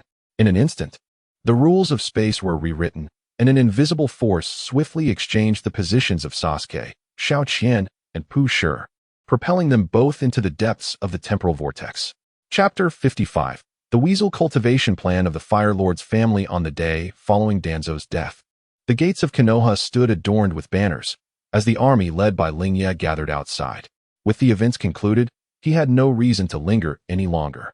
Today, he would once again depart from Konoha, returning to the capital, where it was likely that turmoil had also ensued. Those nobles who had rebelled alongside Ki had presumably been eradicated. Lingye stood at the entrance of Konoha, a gentle breeze caressing his garments. While Uchiha Sasuke stood respectfully by his side, Lingye turned to Sasuke and remarked, "Sasuke, the establishment of the inspection department is of paramount importance. It is crucial for the future of Konoha and for the enduring peace between the land of fire and our village. Remember, Konoha belongs to all its people, not merely to the ninja clan, nor to the whims of the elite." As the first piece in Lingye's strategic design for Konoha, Sasuke was determined to execute his duties flawlessly, leaving no room for critique. If he intended to groom Sasuke to become the Hokage of Konoha, he would need to ensure that Sasuke possessed both the requisite achievements and strong supporters. Fortunately, with the power of the Sharingan and the reputation of Sasuke of the body flicker, Sasuke's strength was already assured, leaving Lingye with no concerns in that regard. The Uchiha clan, of which Sasuke was a member, served as his most reliable backing.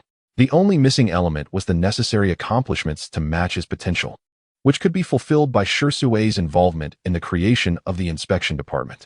Sasuke solemnly nodded. "Rest assured, Your Highness, I shall dedicate myself fully to fulfill your expectations." "That is good to hear. When we meet again, I hope to see a revitalized Konoha," Lingye replied. "I shall not disappoint Your Highness," Sasuke said, bowing slightly. His eyes flickering with a hint of hesitation before he summoned his courage and added, "Your Highness, I have a humble request. I wish to escort you, to ensure your safety. Furthermore, the Uchiha clan holds you in great esteem and loyalty. Lord Fugaka hopes that Itachi may have the honor of joining your future 12 guardians." Lingye paused, surprised that the Uchiha clan would willingly offer the clan leader's son as a protector. Had they been provoked by the Hyuga clan? Surely, it could not be that straightforward. Or had they come to recognize his value following the events of yesterday? Lingye shook off his musings and nodded. "Very well. Let Itachi accompany us to the Fire Lord's city."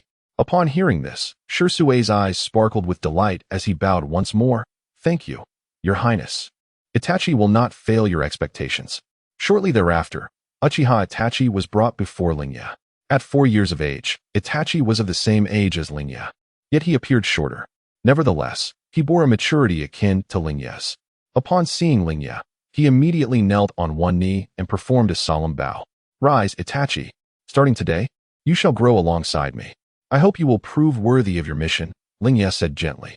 "Yes, Your Highness, I will strive earnestly to meet your expectations," Itachi replied. Lingye and Uchiha Itachi then boarded the carriage, and the procession resumed its journey back to the capital, Fire Lord's city. Compared to their previous journey, Lingye felt that this time would be free of unforeseen events, as he had already vanquished all his open enemies. Currently, those with the strength and motive to confront Lingye were few and far between. As the carriage rolled forward, the rhythmic sound of the wheels against the ground filled the air. Inside, Lingye and Itachi sat facing each other, and Lingye studied the boy, who had garnered immense popularity in another world. Throughout the narrative of Naruto, Uchiha Itachi is a figure surrounded by controversy. As a member of the Uchiha clan, he had executed the massacre of his own kin. The clan had raised him, yet ultimately, he obliterated them for the sake of peace and honor. He was responsible for the deaths of his parents, sparing only his younger brother, Sasuke. However, his intentions were rooted in preserving the peace of Konoha and preventing a coup from igniting warfare, driven by his loyalty to the village. He secretly protected his brother, Sasuke, while also revealing his own emotions. Evaluations of Itachi varied greatly, depending on one's perspective of family versus village loyalty. Itachi's actions were influenced by his upbringing during the Third Shinobi World War, instilling in him an extraordinary dedication to peace. Yet, Lingye remained largely unconcerned with these complexities. Itachi was still in the formative years of his values. Under Lingye's tutelage, he felt confident that he could shape Itachi into the person he envisioned. Itachi was not someone who could be swayed by emotional appeals like Hyuga Niji or Akimichi Choji. The most effective approach was to engage him in rational discourse. Thus, He dubbed it the Uchiha Itachi Cultivation Plan. Lingye aimed to instill his values in Itachi, for if he could be molded to serve his purpose, he would become a most formidable ally. You may question Itachi's actions, but his talent and strength are beyond reproach. Itachi, do you understand why your father wishes for you to accompany me? Lingye initiated the conversation. Itachi paused, slightly taken aback, before responding earnestly. My father said that your highness possesses remarkable foresight and ambition. Following you is an honor, and it offers me the chance to restore the glory of the Uchiha. Lingye nodded slightly, a faint smile gracing his lips. And what do you think of this? It is a great honor, but I feel some reluctance to leave my parents.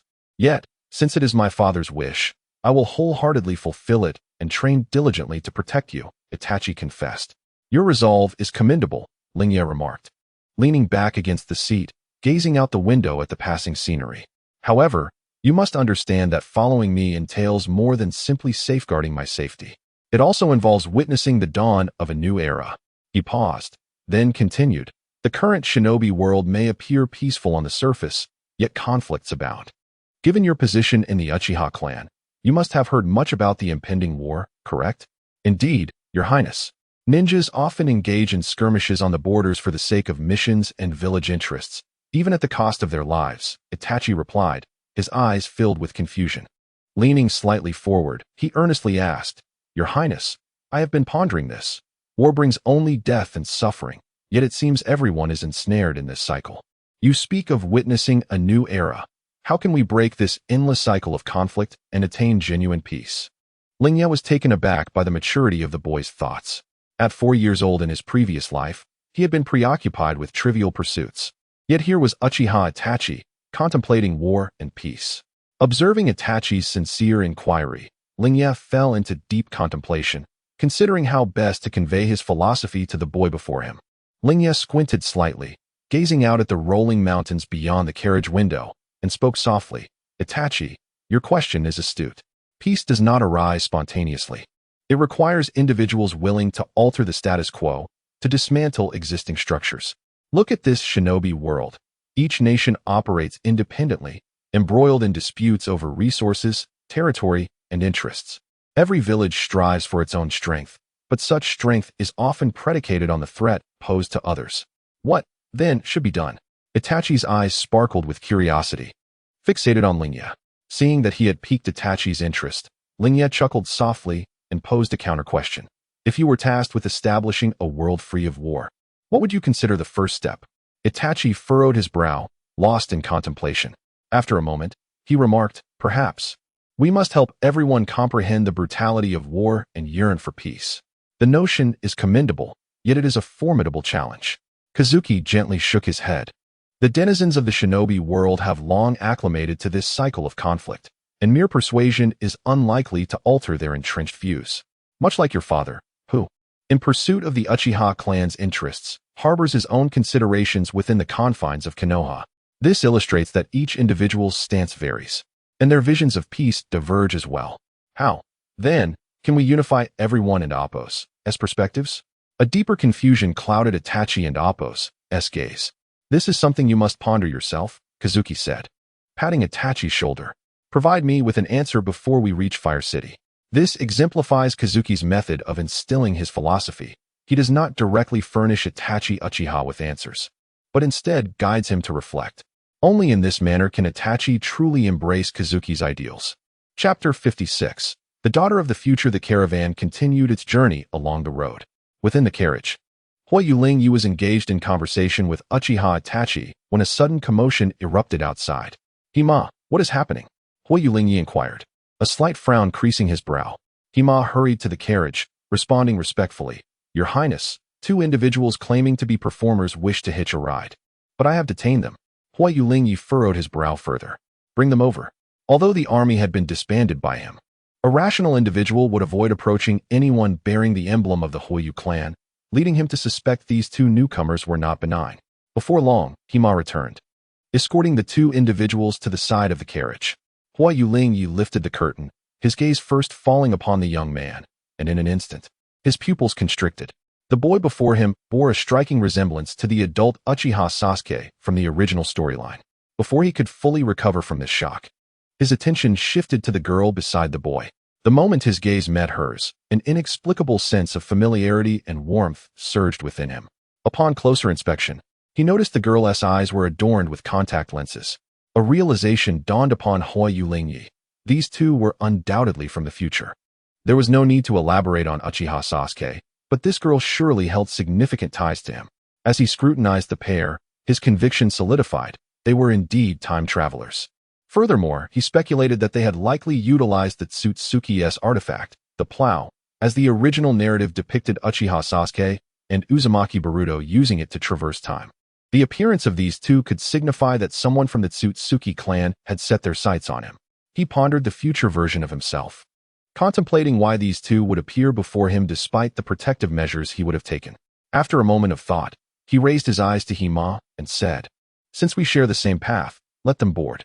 Hima hesitated briefly, a flicker of doubt in his eyes, but promptly complied, gesturing for the duo to enter the carriage.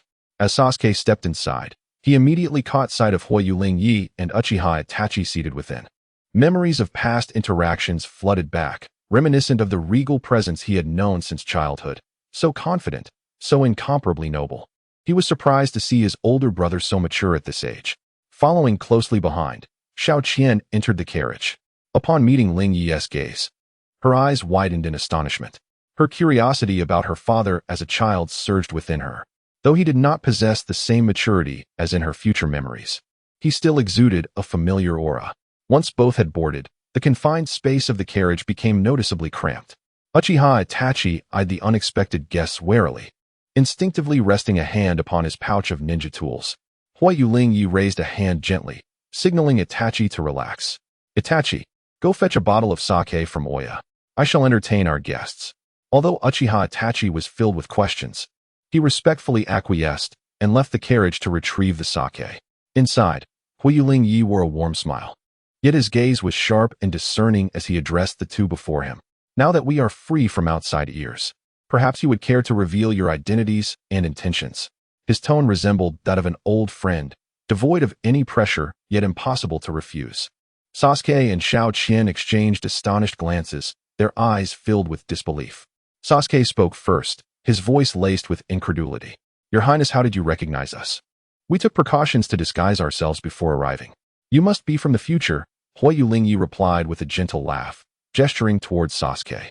"You are Uchiha Sasuke." It was not difficult to deduce. "Your features closely resemble those of the infant I encountered in the Uchiha clan. And my instincts tell me you hail from the Uchiha lineage. There's no deceiving my eyes." He then turned his gaze towards Xiao Qian, curiosity glimmering in his eyes. "As for you, I sense a profound connection between you and my future self. Who are you, and what is your relationship with him?"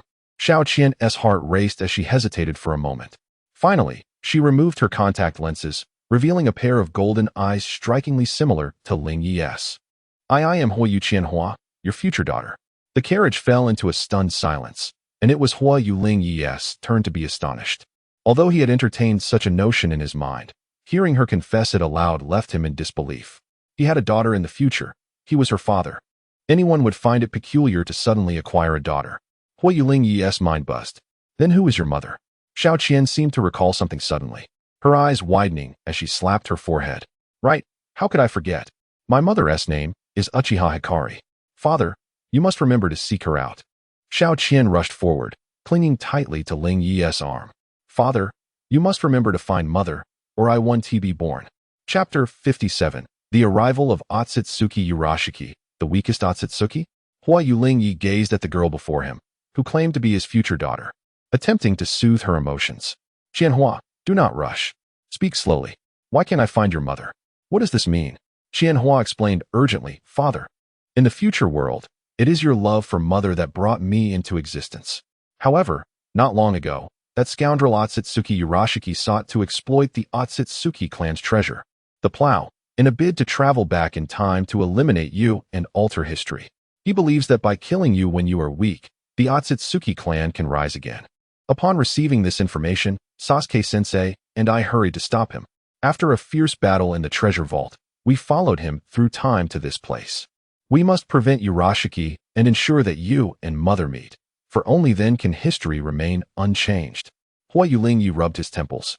realizing that these events aligned closely with his expectations. Indeed, there were members of the Otsutsuki clan attempting to kill him to rewrite history.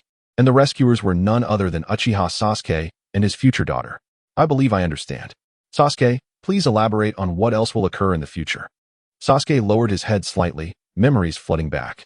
Your Majesty, in the future, you will initiate a recovery war, and under your reign, the ninja world will usher in a long-lasting peace, extending your influence to multiple realms.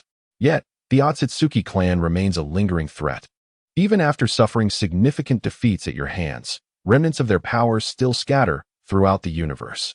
Just as Sasuke was about to delve deeper into future events, a sharp whistling sound suddenly pierced the air outside the carriage, followed by a shadow streaking across the sky, hurtling toward them. Sasuke reacted instantaneously, chakra surging around him as Susanoo erupted, shattering the carriage, with the Yata mirror forming a barrier above Lord Lingye and Xianhua. The shadow collided violently with the Yata mirror, producing a thunderous sound as it trembled, rippling with energy. Upon closer inspection, they saw Otsutsuki Urashiki hovering in midair, wielding a fishing rod, his eyes glinting with madness as he fixated on Lord Lingye. In an instant, Lord Lingye's numerous guards, Uchiha Sasuke, Orochimaru, Kakazu, Otonari, and materialized beside him. Orochimaru, with his signature serpent-like eyes, scrutinized Otsutsuki Urashiki, particularly his Byakugan. He remarked, "Your Highness, this does not appear to be a member of the Hyuga clan. I don't recall them having such a formidable presence, especially one capable of flight." Lord Lingye cast a glance at him, explaining, "This is from the Otsutsuki clan. Be cautious, for the Sage of Six Paths hails from this lineage." Orochimaru and Appo's eyes widened with curiosity as he gazed at the figure in the sky. So, it is indeed the family of the Sage of Six Paths? No wonder, as it is said that the Hyuga clan descends from him. Uchiha Sasuke, witnessing Sasuke summon Susanoo in an instant, could not contain his curiosity. "Who are you? How can you wield Susanoo?" Susanoo is the ultimate power accessible only to those with the Mangekyo Sharingan, and Sasuke, having awakened his own Mangekyo Sharingan, had mastered this powerful technique. Yet, he could not recall any member of the Uchiha clan possessing such strength. Was this a secret weapon cultivated by the clan leader? Sasuke frowned slightly, a hint of difficulty flashing in his eyes. "Brother Sasuke, there are matters I cannot disclose. But please trust me, I harbor no ill intentions.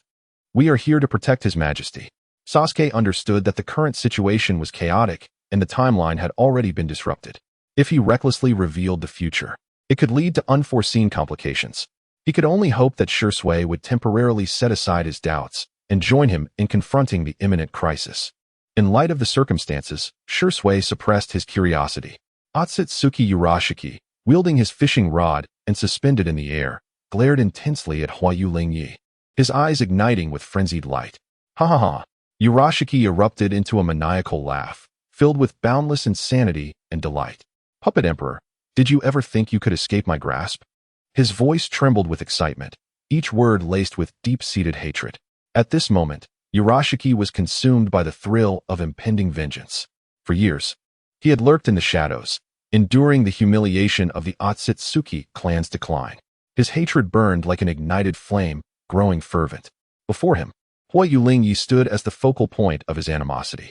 If he could slay Lingye here, he would rewrite history and restore the Otsutsuki clan to its former glory. "Today is your day of reckoning." With a menacing countenance, Urashiki bellowed, swinging his fishing rod like a bolt of black lightning, the hook slicing through the air toward Lord Lingye's throat. At that moment, his blood felt ignited like molten lava, his heart racing as visions of Lord Lingye falling to his knees in submission, with the Otsutsuki clan reclaiming dominion over the ninja world, flooded his mind. "Puppet Emperor, perish!" Urashiki's roar echoed across the battlefield. Almost simultaneously, Sasuke and Sasuke flickered like two black comets, drawing their Kusanagi swords. Chakra surged along the blades as they expertly reversed their grips, calling out in unison, "Flame Dance." In an instant, blazing chakra coalesced into searing flames upon their blades, colliding with Urashiki's fishing hook. The clash resonated with a deafening sound, as Urashiki's hook was deflected. Sasuke steadied himself, his heart swirling with tumult. He had never anticipated encountering someone on this battlefield who could wield the same Uchiha sword technique as himself. Could it truly be a secret weapon nurtured by the clan leader? Lord Lingye, standing at the rear of the battlefield, wore a grim expression. His gaze locked on Urashiki in midair. He pondered the strength of the individual before him. In the original narrative, Urashiki was easily vanquished by two underlings endowed with protagonist status using a Rasengan, marking a disgrace for the Otsutsuki clan. If this individual's strength mirrored that of the original tale, he was undoubtedly courting death. After all, an Otsutsuki who had not consumed the fruit of the divine tree equated to a shadow-level ninja, or perhaps a quasi-six paths level. The Otsutsuki Momoshiki from the original tale, who had devoured his comrades, barely held the status of a quasi-six paths level, yet he was still overpowered by Naruto and Sasuke in unison. This Otsutsuki Urashiki appeared even weaker, falling short of the baseline Momoshiki in his normal state, merely a quasi-super shadow.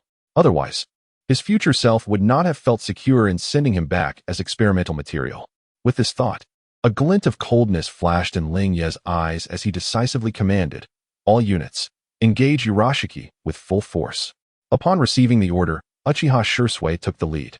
He lightly tapped the ground, instantly utilizing the body flicker technique, sending multiple afterimages racing toward Urashiki, his Kusanagi sword gleaming coldly as it traced arcs in the air.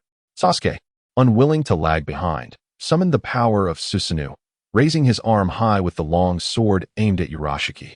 Orochimaru, licking his lips, rapidly formed hand seals. "I must witness the power of the family of the Sage of Six Paths." As he spoke, several massive white snakes erupted from the ground behind him, tongues flicking and jaws gaping wide, lunging at Urashiki. Kakuzu crossed his arms, the black lines across his body moving like serpents, swiftly transforming into sharp blades that launched from all directions, sealing off every escape route for Urashiki. Yi and Ma exchanged knowing glances, synchronizing their movements as they unleashed earth release and wind release techniques simultaneously. In an instant, a tempest roared, sand and debris swirling, intertwining with the attacks of their comrades, weaving an impenetrable net of assault.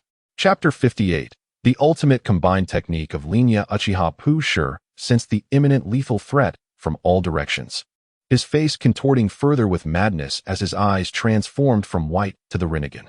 He bellowed, "Shinra Tensei." A powerful repulsive force erupted from him, deflecting all incoming attacks. "You think you can kill me? What a delusion." Sasuke laughed maniacally. Lingye remained composed, akin to a master strategist, issuing commands in a methodical manner. "Continue the assault."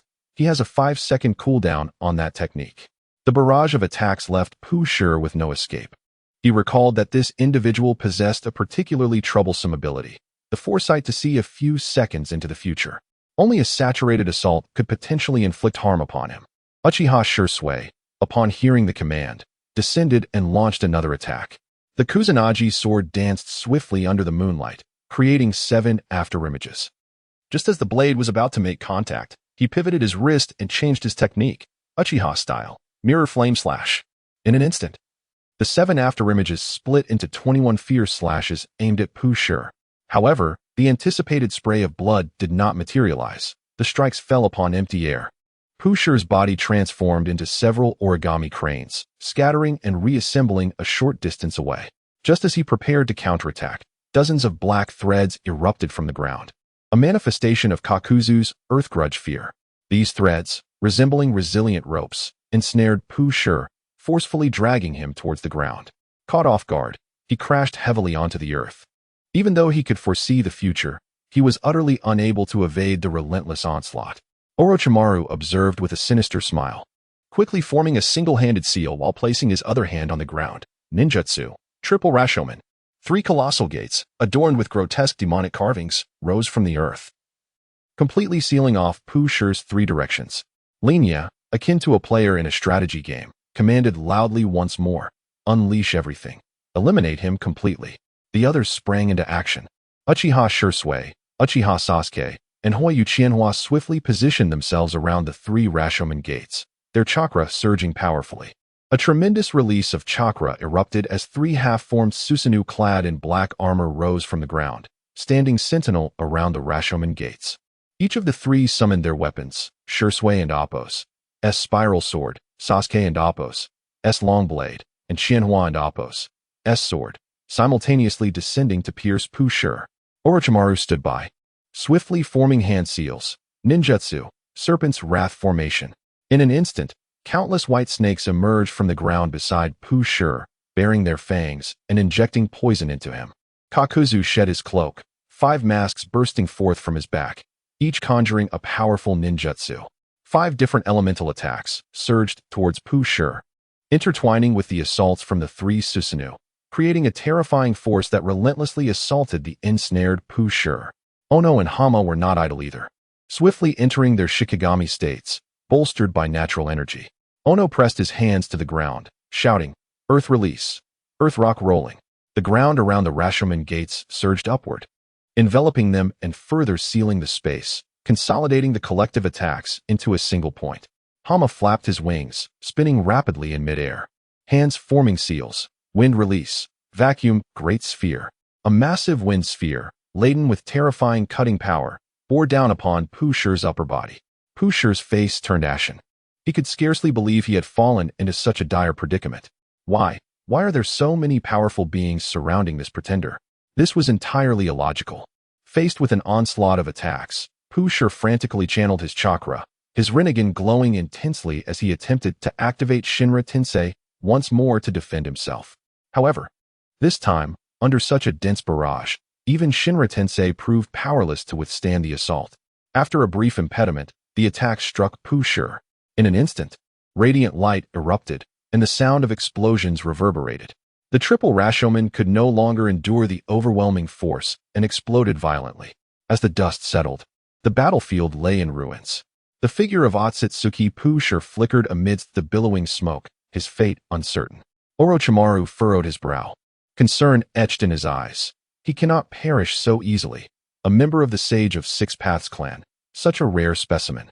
He believed that under such intensity of assault, survival was improbable. He would wager that even any of the 5 Kaguya would not withstand such a blow.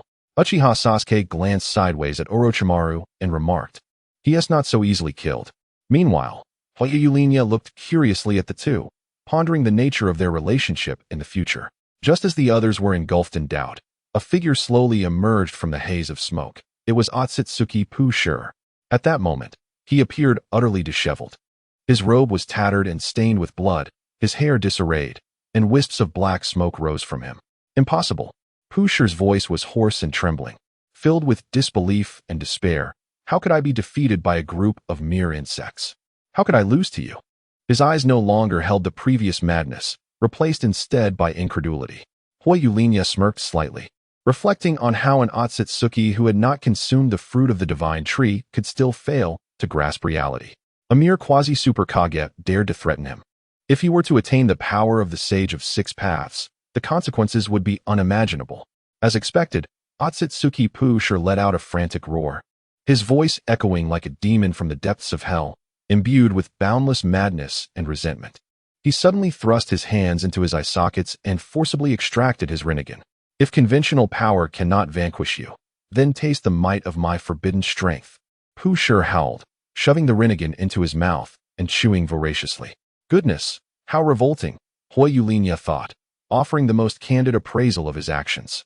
To yell so loudly, does he truly believe he will attain Super Kage strength after transforming? As if he could kill me.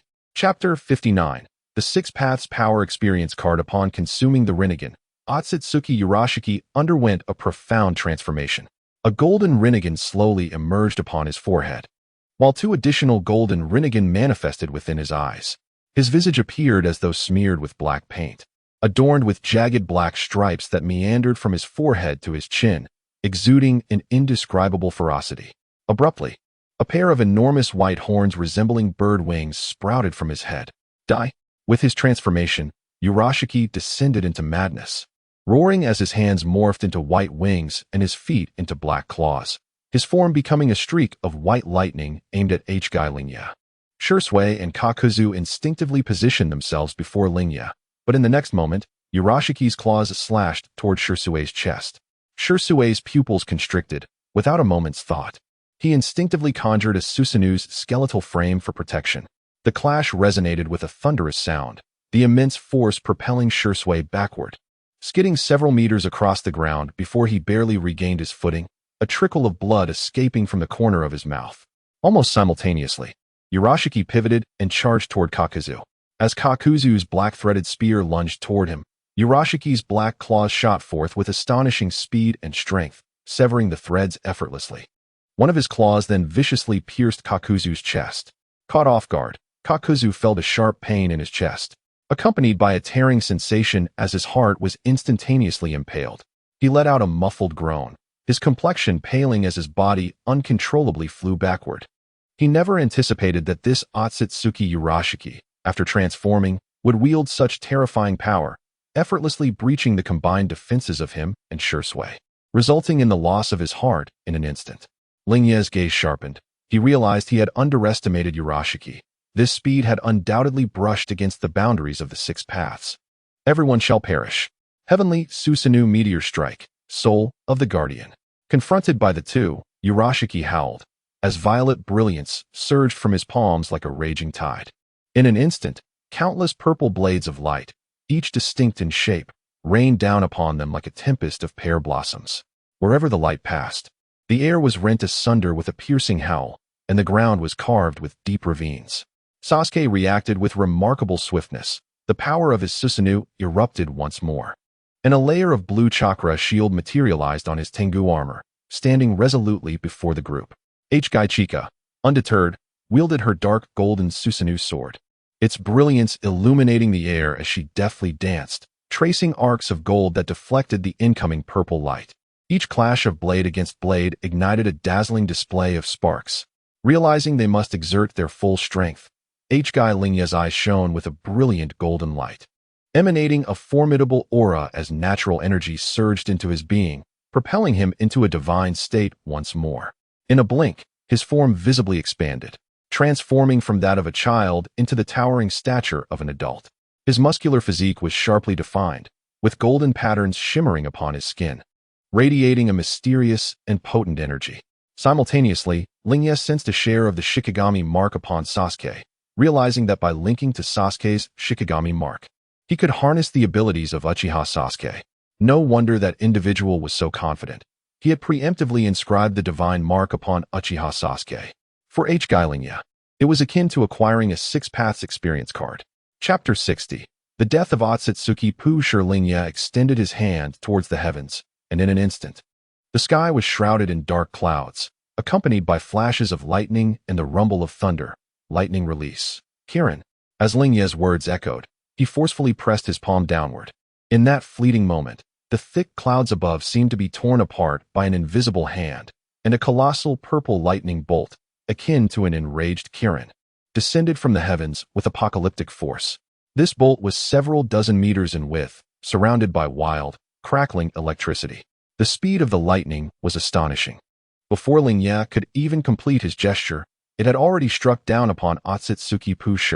Sensing the overwhelming destructive aura of the Kirin lightning descending upon him, Pusher instinctively spread his arms wide, attempting to absorb the power of this lightning ninjutsu through his own abilities. In past battles, he had successfully neutralized countless deadly attacks from formidable foes using this technique, and in that moment, he firmly believed he could once again turn peril into safety. However, as the purple lightning made contact with him, Pusher's expression drastically changed, his initial confidence swiftly replaced by shock and fear. He was horrified to discover that the energy coursing into his body was not the familiar chakra of ninjutsu, but a wild and untamed natural energy vibrant with life. This energy surged within him like a herd of unbridled wild horses, completely beyond his control. How is this possible? How could you have mastered such potent natural energy at this age? Pusher exclaimed in terror, utterly unprepared for the overwhelming might of this incarnation of Lingye.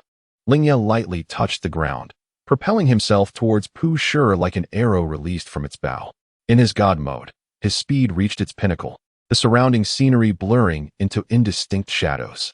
In his right hand, natural energy surged violently, coalescing into a radiant sphere of energy. This sphere radiated with the power to annihilate, warping the air around it. As Lingye approached Pusher, he abruptly hurled the energy sphere with tremendous force. Pusher, exerting every ounce of strength to evade, found his body paralyzed by the electric currents, rendering him unable to avoid the impending strike. He could only invoke Shinra Tensei in a desperate attempt to withstand the blow. Yet what was once deemed impenetrable defense now felt lamentably feeble. With a thunderous roar, the energy sphere detonated against Pu Shi's chest. The overwhelming shockwave sending him soaring through the air like a meteor, ultimately crashing down upon a distant mountain peak. The entire mountain trembled under the impact, fissures appearing in its surface as countless rocks tumbled down, engulfing the area in a cloud of dust. As Lingye descended back to the ground, he exited his god mode. "Let us go see if he is dead. Daddy is amazing," Chika exclaimed, leaping into Lingye's arms, offering her praise at the opportune moment. However, Lingye, now out of his god mode, stood beside Chika, resembling a pair of siblings. The onlookers, witnessing Lingye dispatch the formidable foe in mere 2 moves, one they had struggled against collectively, exhibited no signs of surprise, instead wearing expressions of acceptance. After all, having followed Lingye for the past few days, they had already been astounded enough. Even if he declared war to unify the ninja world now, they would wholeheartedly believe him. Upon reaching the mountain peak, they found Pu Shi's body deeply embedded within the rock, the surrounding stone shattered. His eyes were tightly shut, breath faint, and his injuries grievous, nearly devoid of any capacity to resist. "He's still alive," Orochimaru remarked, approaching and crouching down to examine Pu Shi's wounds. "However, he won't last much longer." Lingye stood before Pu Shi, looking down at him with no trace of pity in his eyes. "Otsutsuki Pu Shi, it seems I have bested you." Pu Shi slowly opened his eyes, gazing at Lingye with an expression filled with resentment and defiance. "Do you think this is the end?" he uttered weakly. "The Otsutsuki clan will not be extinguished." His voice, though faint, carried a fierce determination. As he continued, his tone gradually grew stronger. "Our deity will one day save us. Wait and see. We shall reclaim what is rightfully ours." With that final proclamation, he drew his last breath, succumbing to the inevitable darkness. Chapter 61. Uchiha Hikari. A century of waiting. As the dust settled, an extraordinary radiance gradually emanated from Sasuke's pocket, intensifying and capturing the attention of all present. Shortly thereafter, a turtle-shaped object floated out from Sasuke's pocket. It was the sacred plow of the Otsutsuki clan. The plow buzzed to life, addressing Sasuke and Chika. "My chakra has been fully restored. It is time for you to depart. The timeline must not be excessively disrupted. This is the task entrusted to me by His Majesty, and I have fulfilled my mission." Indeed, even this sacred artifact had been preemptively swayed by his future self. Sasuke and Chika exchanged glances and nodded, understanding that it was time to leave. At that moment, Chika tightly grasped the hand of Hokage Rinuru. It was a wondrous experience. Her father in her childhood was truly endearing. As she spoke, Chika removed a necklace from her neck, adorned with a translucent gem that radiated a gentle glow. She solemnly placed the necklace in Hokage Rinuru's hands, saying, "Father, you must remember to seek out Mother. This necklace is crucial. Use it to recognize her, and she will recall everything. If you miss this chance, I will fade away, and the future will be irrevocably altered."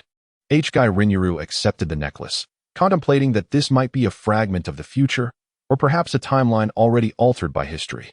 According to his plan, he would indeed seek out Uchiha Hikari soon. Gently ruffling the hair of the girl before him, he assured her, "Chika, do not worry.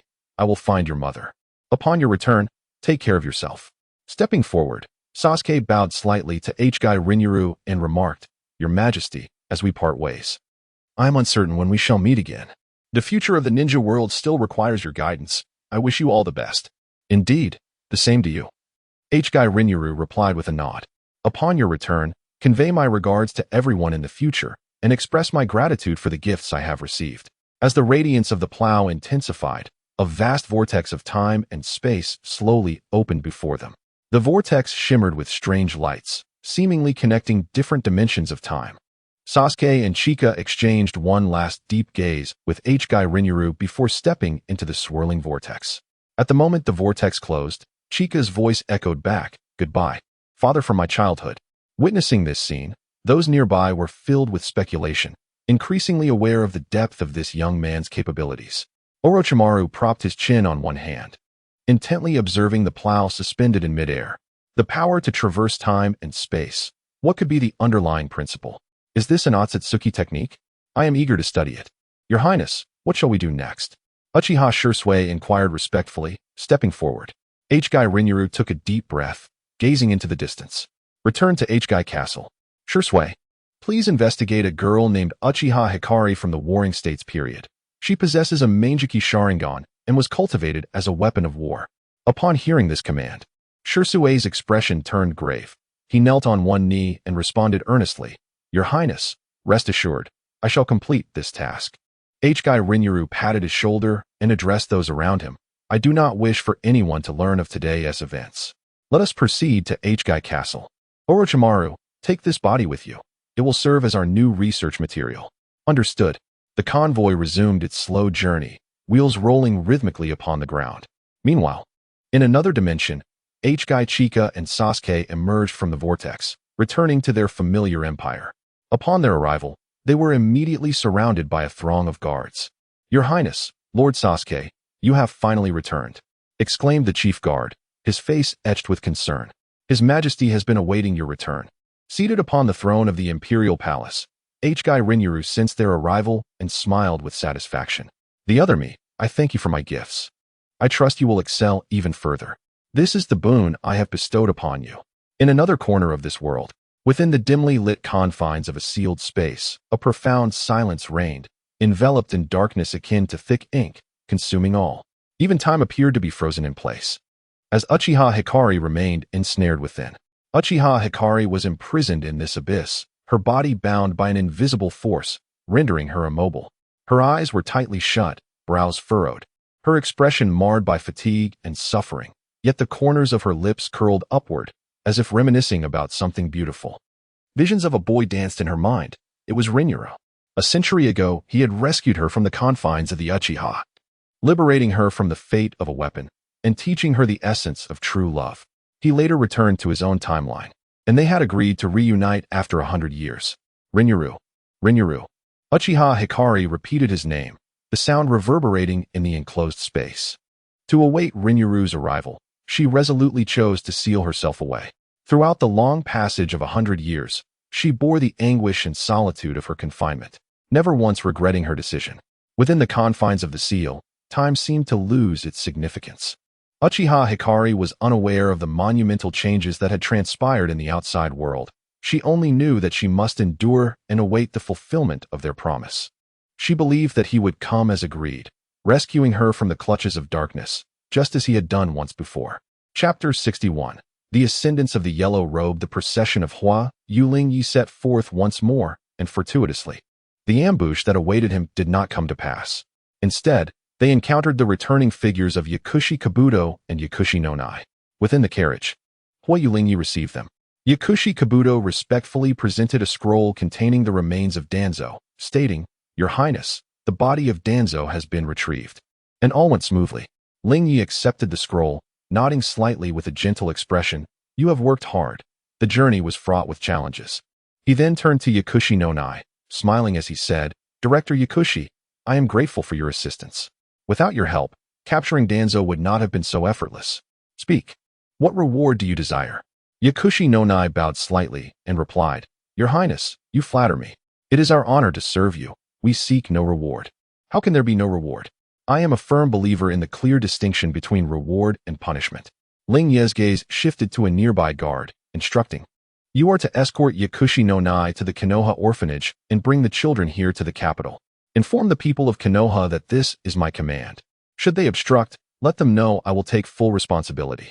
They will not dare to oppose. The guard complied promptly and departed. Lingye continued. Upon arrival in the capital, the children will receive the finest care. I shall arrange for the best teachers to guide them, providing the most favorable living conditions, ensuring they suffer no further hardships. Thank you, Your Highness. Yakushi no Nai responded respectfully. Your compassion is indeed a blessing for these children. Most come from unfortunate backgrounds, struggling to survive in Konoha, and have narrowly escaped persecution. It is also our failure and oversight. Such occurrences shall not happen again. Yakushi Kabuto regarded Lingye with a newfound respect. All this falls upon Danzo's misdeeds, and is unrelated to your esteemed self. If one were to judge solely by actions, this prince is truly impeccable. Acquired slight loyalty from Yakushi no Nai. Reward, chakra scalpel, converted to proficiency. Let us not delay. We must retrieve the children. Huayu Castle shall be their new home. Indeed, Yakushi no Nai eagerly exited the carriage. Lingye patted Yakushi Kabuto's shoulder. Kabuto, take a moment to rest. There are still many matters to attend to. Subsequently, Lingye inquired in detail about the operation, particularly interested in the performances of Pain and Conan. Yakushi Kabuto recounted the events surrounding Danzo's demise. After listening, Lingye gained a deeper understanding of their current capabilities. The caravan continued on its journey, and soon they returned to the capital. In the distance, the battered city walls came into view, still bearing the scar from Lingye's strike. Upon entering the capital, the streets were infused with the atmosphere of survival after calamity. The faces of the citizens displayed lingering fear, yet upon seeing Lingye's return, they expressed gratitude, pausing their tasks to bow before his carriage. This elicited a surge of emotions within Hu Lingye's divine eyes. Divine Eye development in progress. Divine Eye development level 14.01. Had it not been for this prince's intervention, they might have suffered further at the hands of the merciless rebels. He first arranged for the traveling companions to settle at the heir's residence, then hurried to the daimyo's estate, eager to see his father and discuss various matters. Hu Lingye walked briskly, and the guards along the way knelt on one knee in reverence. He casually pulled a palace attendant aside. "Where's my father?" "Your Highness, the Lord is currently in the main hall discussing affairs." Without delay, he proceeded towards the hall. Before stepping inside, he overheard the sounds of heated debate. Lingye pushed open the grand doors, and instantly, all eyes in the hall turned to him. Fire Yusong, seated at the head, saw his beloved son return, a flicker of relief crossing his face. He stepped forward, grasping Lingye's arm and urging him to take a seat. "Lingye, you have arrived just in time." Before Lingye could respond, he was pulled into the seat that symbolized power and status. He looked around the hall, where numerous courtiers in splendid attire lay prostrate on the ground, collectively exclaiming, "We pay our respects to the daimyo." Their voices resonated in unison, echoing throughout the hall. "How does it feel?" Fire Yusong asked, patting Hu Lingye's shoulder. "This means I can retire early." "Father, what are you planning?" Fire Yusong regarded Lingye with nostalgia, slowly stating, "After this ordeal, I have come to realize that the world ultimately belongs to the younger generation. I can no longer bear the burden. I wish to retire and enjoy my days. Rest assured, during your absence, I have dealt with many ill-intentioned nobles, and those remaining are obedient, no longer daring to stir trouble." As he spoke, Fire Yusong pointed casually at the kneeling ministers, none of whom dared to voice any protest, evidently having been thoroughly subdued.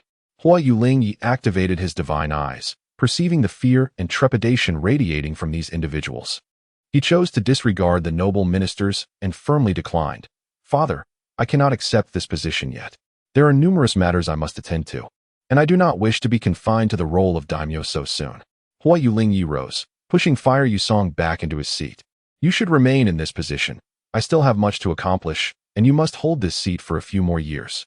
In Lingye's plan, he was still in the phase of accumulating strength and did not wish to reveal his brilliance prematurely.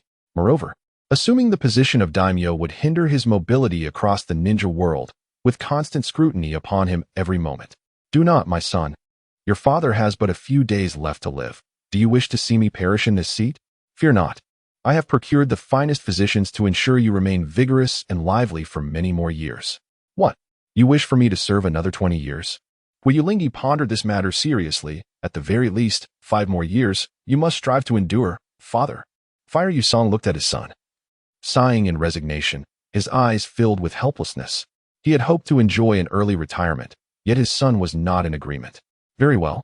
Since you have your own plans, I shall not force you. However, the future of the Land of Fire ultimately rests upon your shoulders." Chapter 62. The formation of the Phoenix Army, a legion of one's own. After exchanging a few pleasantries with his father, Lingye turned to survey the assembly before him. "You are all the pillars of our Fire Nation. Although the foundation of our country has been shaken by the recent turmoil, the past is just that, past. The present marks the beginning of our new future." He paused briefly and bowed slightly. "Therefore, I implore you all to rally together. The Fire You family will forever remember your contributions." With the recent upheaval still fresh, the nobleman felt a palpable anxiety, requiring Lingye, who played the role of the benevolent leader, to bolster their spirits. A balance between tension and relief is essential in governance. The nobles, their faces flushed with excitement, could hardly contain their enthusiasm. Their exhilaration stemmed from the realization that, in this moment, the most powerful figure in the Fire Nation was not the daimyo, but rather the prince standing before them. Gaining his favor and recognition could propel their families to unprecedented heights. An elder statesman was the first to step forward, declaring, "Your Highness, such trust in us compels us to dedicate our utmost efforts to repay your and the Fire U family's profound kindness." Soon after, a young nobleman hastened forward and knelt on one knee, exclaiming, "I am willing to brave fire and water for your Highness." In an instant, the hall was filled with kneeling figures, all fervently proclaiming, "We serve at your Highness's command." The echoes of their voices resonated throughout the chamber. Acquired moderate loyalty from Okubo Satoshi. Reward, slight increase in physique. Acquired slight loyalty from Chiba Tamayoshi. Reward, very slight increase in chakra. Acquired slight loyalty from Yejima Seda. Reward, very slight increase in physique. Lingye observed the scene before him with satisfaction. He raised his hand, signaling the assembly to rise. "In that case, each of you shall perform your duties and act without delay. Rebuilding the capital, comforting the populace, and strengthening our military are all of paramount importance." Once the assembly had dispersed to fulfill their orders, Lingye remained in the hall with Hui Yusong. Hui Yusong gazed at his son, pride evident in his eyes. "My son, your words have indeed uplifted their spirits. Without such encouragement, their anxiety would hinder their contributions. You possess not only exceptional strength, but also a remarkable ability to sway the hearts of others. You have surpassed your predecessors." Lingye smiled softly. "Father, the current situation is intricate. We must unite all available forces." Hui Yusong nodded in agreement. "As long as you are aware, I, as your father, shall pave the way for you." "Indeed," Lingye replied with a smile, for there was no need for excessive formality between family. "Father, there is one more matter. My heir's guard was nearly annihilated. Please assist me in recruiting a cadre of formidable warriors, samurai, ninjas, anyone capable of engaging in battle. I require those who can fight, even if they are vagabond ninjas or warriors." Hui Yusong nodded seriously. "Yes, this is of utmost importance. Your safety is indeed a matter of great consequence for the Fire Nation." Lingye quickly interjected, "And please refrain from assembling those noble ceremonial troops. I seek fighters who can withstand the battlefield." Upon hearing the mention of the battlefield, Hui Yusong shook his head vigorously. "No, absolutely not. You are aware of the dangers we face." Lingye's gaze was resolute. "Father, we cannot continuously rely on Konoha for our safety. This insurrection serves as a lesson. Had I not prepared in advance, our family could have faced dire consequences. We must possess a military that is entirely our own to ensure our security." This decision was born of Lingye's necessity. Unable to reclaim Konoha in the short term, he resolved to establish his own army. While it may not be feasible to cultivate a force of thousands akin to Konoha, assembling 1,000 elite soldiers to pursue a strategy of quality over quantity was certainly within reach. While the 5 great ninja villages relied on a vast number of average ninjas, Lingye would invest in training a select few, as he had an abundance of ninjutsu scrolls at his disposal. With Jiao Du's mastery of the 5 elemental ninjutsu and nearly a century of accumulated knowledge, he was akin to a living library of ninjutsu. What he lacked were talented individuals, but he had plans for that as well. The likes of Shikatsu Kaguya and Haku awaited him, and now, with Niji Hyuga and Tintin residing in the heir's manor, he had 2 prodigies at his disposal. Hui Yusong understood and nodded in agreement. "You are right. It is time we established our own armed forces. But remember, no matter what happens, you must not step onto the battlefield. You are the hope of the Huayu family and the future pillar of the Fire Nation. Should anything happen to you, our family would be finished." Lingye met his father's concerns with a confident smile. "Father, rest assured, I am no fool. I have many capable individuals at my command, Orochimaru, Jiao Du, Uchiha Sasuke. In the event of battle, it will not be necessary for me to take action personally." Hui Yusong observed his son's unwavering confidence, feeling both pride and concern. He was gratified that his son had matured into a responsible and strategic individual, yet apprehensive about the uncertain and perilous road that lay ahead, knowing his ability to assist was diminishing. With a sigh, he conceded, "Very well. As long as you are aware, I shall not insist further. I will expedite the recruitment of troops, selecting only the most elite samurai and ninjas." After some light conversation, the day had slipped away into night. Hui Yusong rose, patting Lingye on the shoulder. "Enough for today. You have worked hard. Return and rest well." Likewise to you, Lingye replied, bidding farewell to his father as he headed back to his manor. His mind was preoccupied with Orochimaru's research, particularly the comparative analysis of the Otsutsuki clan's physiology against that of the ninjas. Upon entering the heir's manor, Lingye made a beeline for Orochimaru's underground laboratory. Having returned to Huayu City, Orochimaru had eagerly commenced his research, bringing back all his experimental apparatus from the root. The once empty basement of the heir's manor was now filled with an array of instruments. At the center, Huayu Bai was prominently displayed within a nutrient solution tank, while the body of Otsutsuki Kaguya was positioned slightly behind. The research room was permeated with a distinctive medicinal aroma, with an array of containers densely packed, shimmering with an otherworldly glow. Orochimaru was deeply engrossed in the experimental data, lifting his gaze slowly upon hearing footsteps. Orochimaru, how goes the study of the Otsutsuki clan's physiology? What differences exist when compared to those of the ninja world? Lingye inquired eagerly. Orochimaru responded with palpable excitement. Your Highness, the mysteries of the Otsutsuki clan's bodies are utterly captivating. Their cells are imbued with extraordinary vitality and energy, rendering the cells of ordinary ninjas akin to a flickering candle against the blazing sun. Most enviably, the Otsutsuki cells can autonomously convert into chakra at an exceptionally high efficiency, a feat far beyond that of any ninja. They are born as natural champions. Lingye examined the data Orochimaru had presented. How do they compare to Senju Hashirama? Orochimaru pondered thoughtfully before replying. While they fall short of Hashirama's cells, they surpass those of any other Senju clan member. Chapter 63. Means of controlling poisonous serpents and other functions of the Shikigami seal. Lingye narrowed his eyes slightly, swiftly sketching out a blueprint for the future in his mind. He spoke to Orochimaru. Since the Otsutsuki cells are so unique, our primary objective must be to attempt to merge them with the ordinary cells of the ninja world. We must ascertain whether it is possible for common individuals to inherit the same talents as the Otsutsuki. I have also mentioned to you that the Hyuga and Uchiha clans are branches of the Otsutsuki lineage. See if you can develop a potion to enhance their bloodlines. It will surely be of use in the future. Lingye reflected that his own divine bloodline had not been strengthened for quite some time. If a potion for the Otsutsuki bloodline could be developed, he could later augment his own abilities by consuming it. My lord, the difficulty of the fusion experiment is exceedingly high, and it entails numerous unknown risks. This endeavor may prove to be an endless investment, Orochimaru cautioned, his eyes flickering with fervor, yet conveying a sense of reality. I am fully aware of that. Precisely for this reason, I need you to explore with utmost dedication. Additionally, I have found a helper for you, someone of considerable talent, whom you are already acquainted with. Be sure to instruct him earnestly, Lingye stated with unwavering authority. This helper, of course, was Kabuto Yakushi. In contrast to the ambitious Orochimaru, Lingye placed greater trust in Kabuto, as he could assist in monitoring Orochimaru while simultaneously learning scientific knowledge from him. Is it Kabuto Yakushi? Orochimaru surmised, having recognized the name from the Third Shinobi World War, where he had first taken notice of the young man. Indeed, Orochimaru replied with a smile, his expression devoid of any displeasure. That is splendid.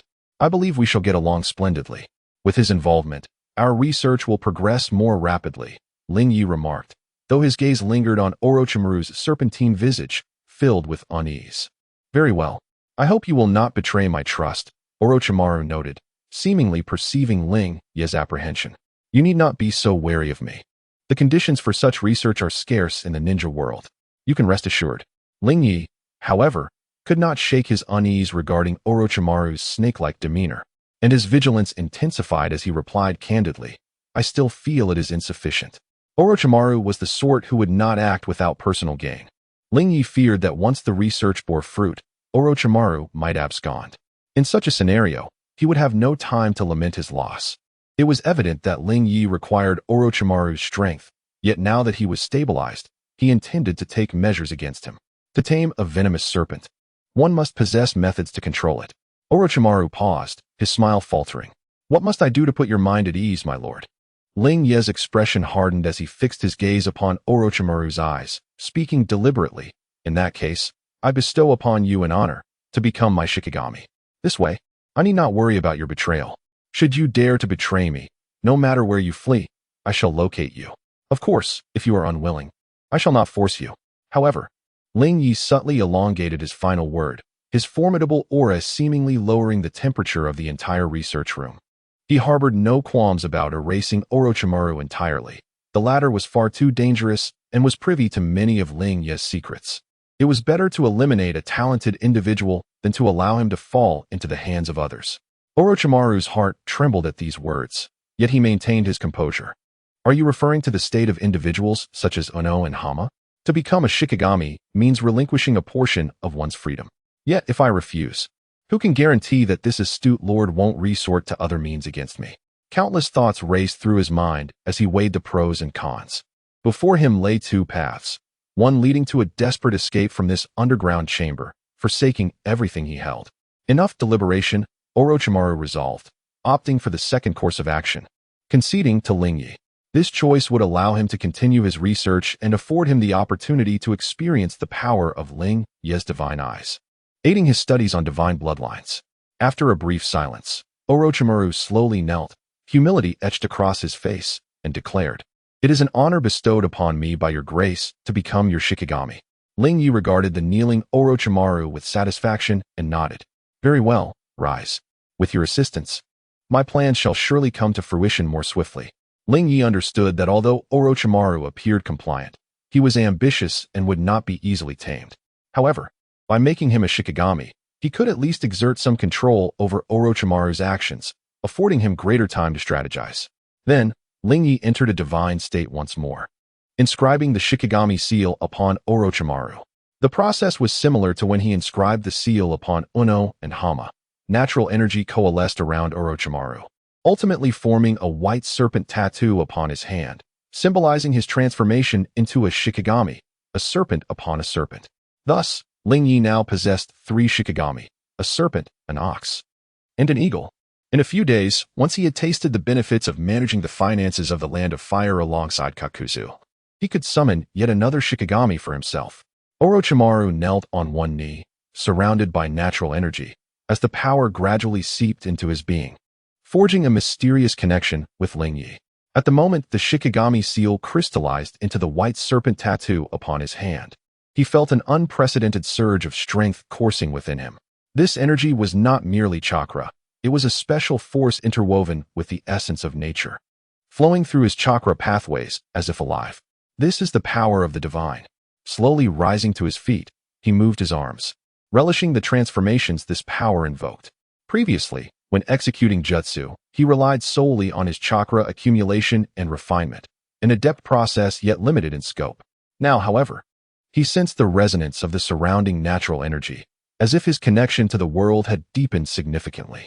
With a mere thought, the natural energy converged at his command, granting him a novel perspective on the application of ninjutsu, like unlocking a door to an uncharted realm of jutsu.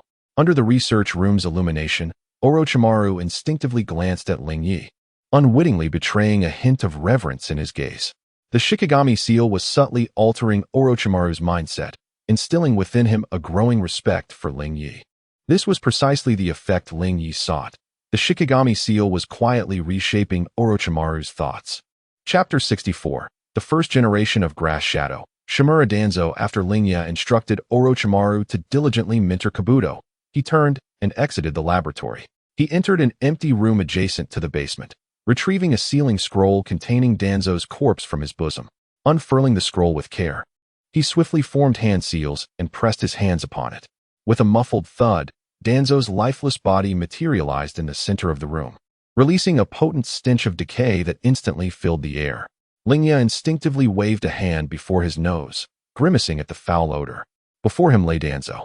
His remains a pitiful sight, his bones shattered by pain's Shinra Tensei, his form reduced to a grotesque mass of flesh sprawled upon the ground, limbs contorted beyond recognition. His once proud garments lay in tatters, caked with dried blood and dirt, and the terror of his final moments lingered upon his face, his eyes wide open in horror. Lingye gazed at the ghastly sight without an ounce of pity in his heart. Taking a deep breath to steady his emotions, he swiftly formed hand seals once more, his chakra swirling violently around him as the soil beneath began to churn and gather, gradually forming an immense earthen ritual circle. The runes within the circle flickered with an eerie light, enveloping Danzo's corpse. Earth release, rebirth technique, Lingye declared, and as his voice echoed, the light within the ritual circle intensified, powerful earth and stone encasing Danzo's remains. The elements writhed and coalesced, tightly wrapping around his body until they fused as one. When the radiance finally dissipated, a puppet formed from the amalgamation of earth and Danzo's body stood in the center of the ritual circle.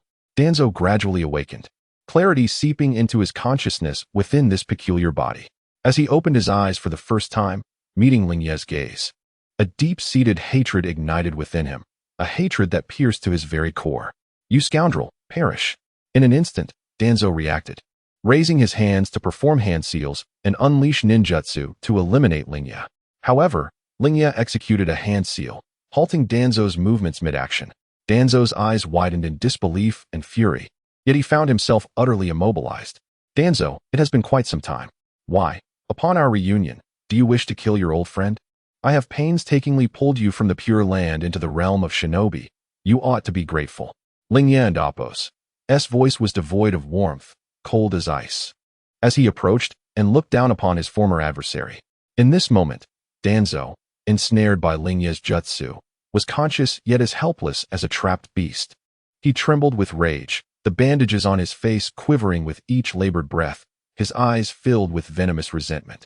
The victory you achieved was merely a stroke of luck. Do not delude yourself into believing you can dominate everything.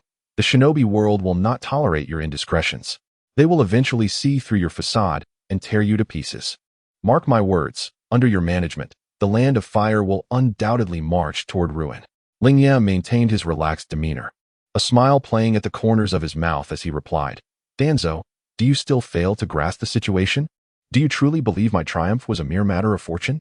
Kabuto, Conan, and Pain, aren't they all your enemies? I merely took advantage of the circumstances. Konoha is no longer a pawn you can manipulate. I am but a vessel steering Konoha towards a more formidable future." Danzo's eyes bulged with fury as he shouted, "Your understanding of Konoha is superficial. You have no grasp of its true essence. I safeguard Konoha and Appo's future. Those sacrifices are merely necessary." Lingye raised an eyebrow, disdain evident in his response. "Guarding?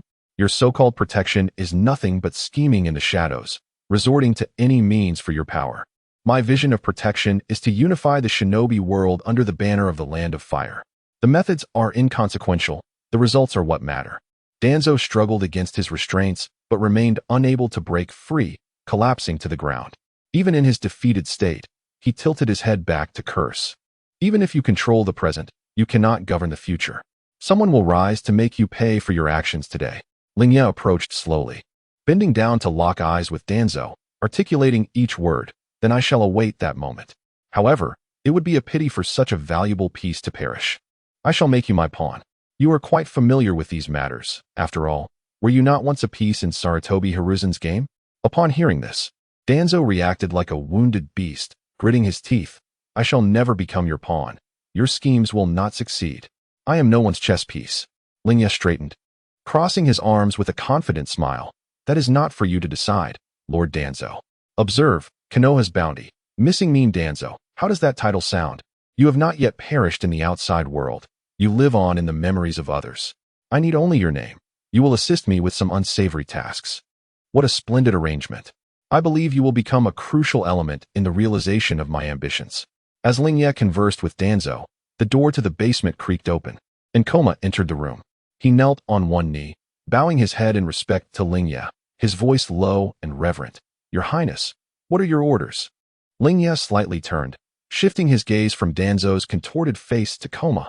"Koma, take our Lord Danzo to carry out an important task. You are to lead him in gathering the members of Root, ensure that not a single one is absent, and do so with utmost urgency. Afterward, you shall proceed to the grass village and covertly take control of it. Though small, its geographical significance is crucial to our plans. In addition, there exists a special task. Locate a mother and daughter of the Uzumaki clan in the grass village and ensure their safe transport here. The bloodline of the Uzumaki clan possesses unique powers that I have use for." Koma accepted the command, rising to his feet as his gaze fell upon the immobilized Danzo. He retrieved a specially prepared talisman from his pocket and inserted it into Danzo's body, effectively transferring control from Lingye to himself. Lingye then leisurely turned his head, a playful smile gracing his lips as he regarded the ensnared Danzo, enunciating each word clearly. Danzo, do you hear me? You are about to become the grass shadow. Once, you manipulated everything from the shadows of Konoha. Now, I offer you a grander stage, the grass village. You shall serve as grass shadow, paving the way for my interests in the village. Have you not always yearned for power? The reins of authority in the grass village are now in your hands. Enjoy it. Danzo's eyes widened in anger, his desire to roar a rebuttal stifled by Lingye's jutsu. Bound by Koma's control, he could only emit muffled grunts, his face flushed with rage, veins bulging on his forehead as if they might burst forth at any moment. Koma, unlike Lingye, was unyielding. He would not permit this scum of Konoha to insult his lord and swiftly sealed Danzo's mouth. Chapter 65 Lu Lingye, the enigmatic sorcerer of the Han dynasty. After attending to various matters, Lingye returned to his chamber, his weary body dragging with fatigue. He sank heavily onto the edge of his bed, massaging his temples. The events of recent days had been overwhelming, each moment fraught with tension, leaving his mind in a constant state of alertness. While provoking an old adversary had provided a fleeting thrill, the moment his taut nerves began to relax, a wave of exhaustion washed over him. Yet, before succumbing to slumber, he needed to organize his forthcoming plans. Leaning against the headboard, he closed his eyes slightly, meticulously calculating in his mind. Foremost among his priorities was to await news from Shizumi, followed by the rescue of Uchiha Sasuke. Lingye's South decision to place this task at the apex of his agenda was not born from mere sentimentality, but rather from the extraordinary prowess of Uchiha Sasuke. Not only was she unequivocally a super shadow-level powerhouse, but her Manjiki Sharingan, the 8,000 spears, was revered as the mightiest illusion in the entire shinobi realm. Even Shizumi's divine deception would falter in comparison, and the likes of Tsukuyami and Amaterasu were not to be trifled with. This ocular technique possessed the formidable ability to control even semi-six-path level beings such as Naruto and Sasuke, while simultaneously gathering the chakra of its victims to bolster her own strength. Should Lingye manage to inscribe a Shikigami seal upon Uchiha Sasuke, he would gain access to this terrifying ocular prowess, undoubtedly augmenting his arsenal with a formidable weapon, an invaluable trump card for future battles. Furthermore, as a weapon of war from the Uchiha clan, Kei's eyes were also sealed with other techniques, allowing the use of Tsukuyami and Amaterasu. Next, establishing his own intelligence network was of utmost urgency. He was acutely aware that while his influence was steadily growing, his intelligence capabilities remained alarmingly deficient. Many past undertakings had succeeded merely due to improvisation and serendipity, a precarious method that would inevitably sow seeds of danger. Had he been privy to Danzo's and Hayashi's plans in advance, he would not have been forced into such a frenzied state. Thus, it was imperative to swiftly establish a comprehensive intelligence network spanning the shinobi world, ensuring he could grasp the movements of various ninja villages and the schemes of nobility at a moment's notice. Lastly, he needed to continue the search for and cultivation of talent. He planned to send individuals to the Hidden Mist village to retrieve Kaguya, Kimimaro, and Haku. Both were inheritors of bloodline limits and, after a few years of training, could at the very least become elite J-nin. Following this, he aimed to nurture Itachi Uchiha, Niji Hyuga, and Shino Aburame, each of whom possessed exceptional potential to become formidable figures in their own right. However, he needed to find suitable mentors for them. Fortunately, when he departed from the Hyuga clan, he had ensured that Niji took with him a method for cultivating the gentle fist technique. He had no concerns about others mastering it, as the true power of the gentle fist could only be realized by those possessing the Byakugan. Having pondered these matters, Lingye felt a sense of clarity wash over him, and he gradually lay back, soon drifting into a deep slumber.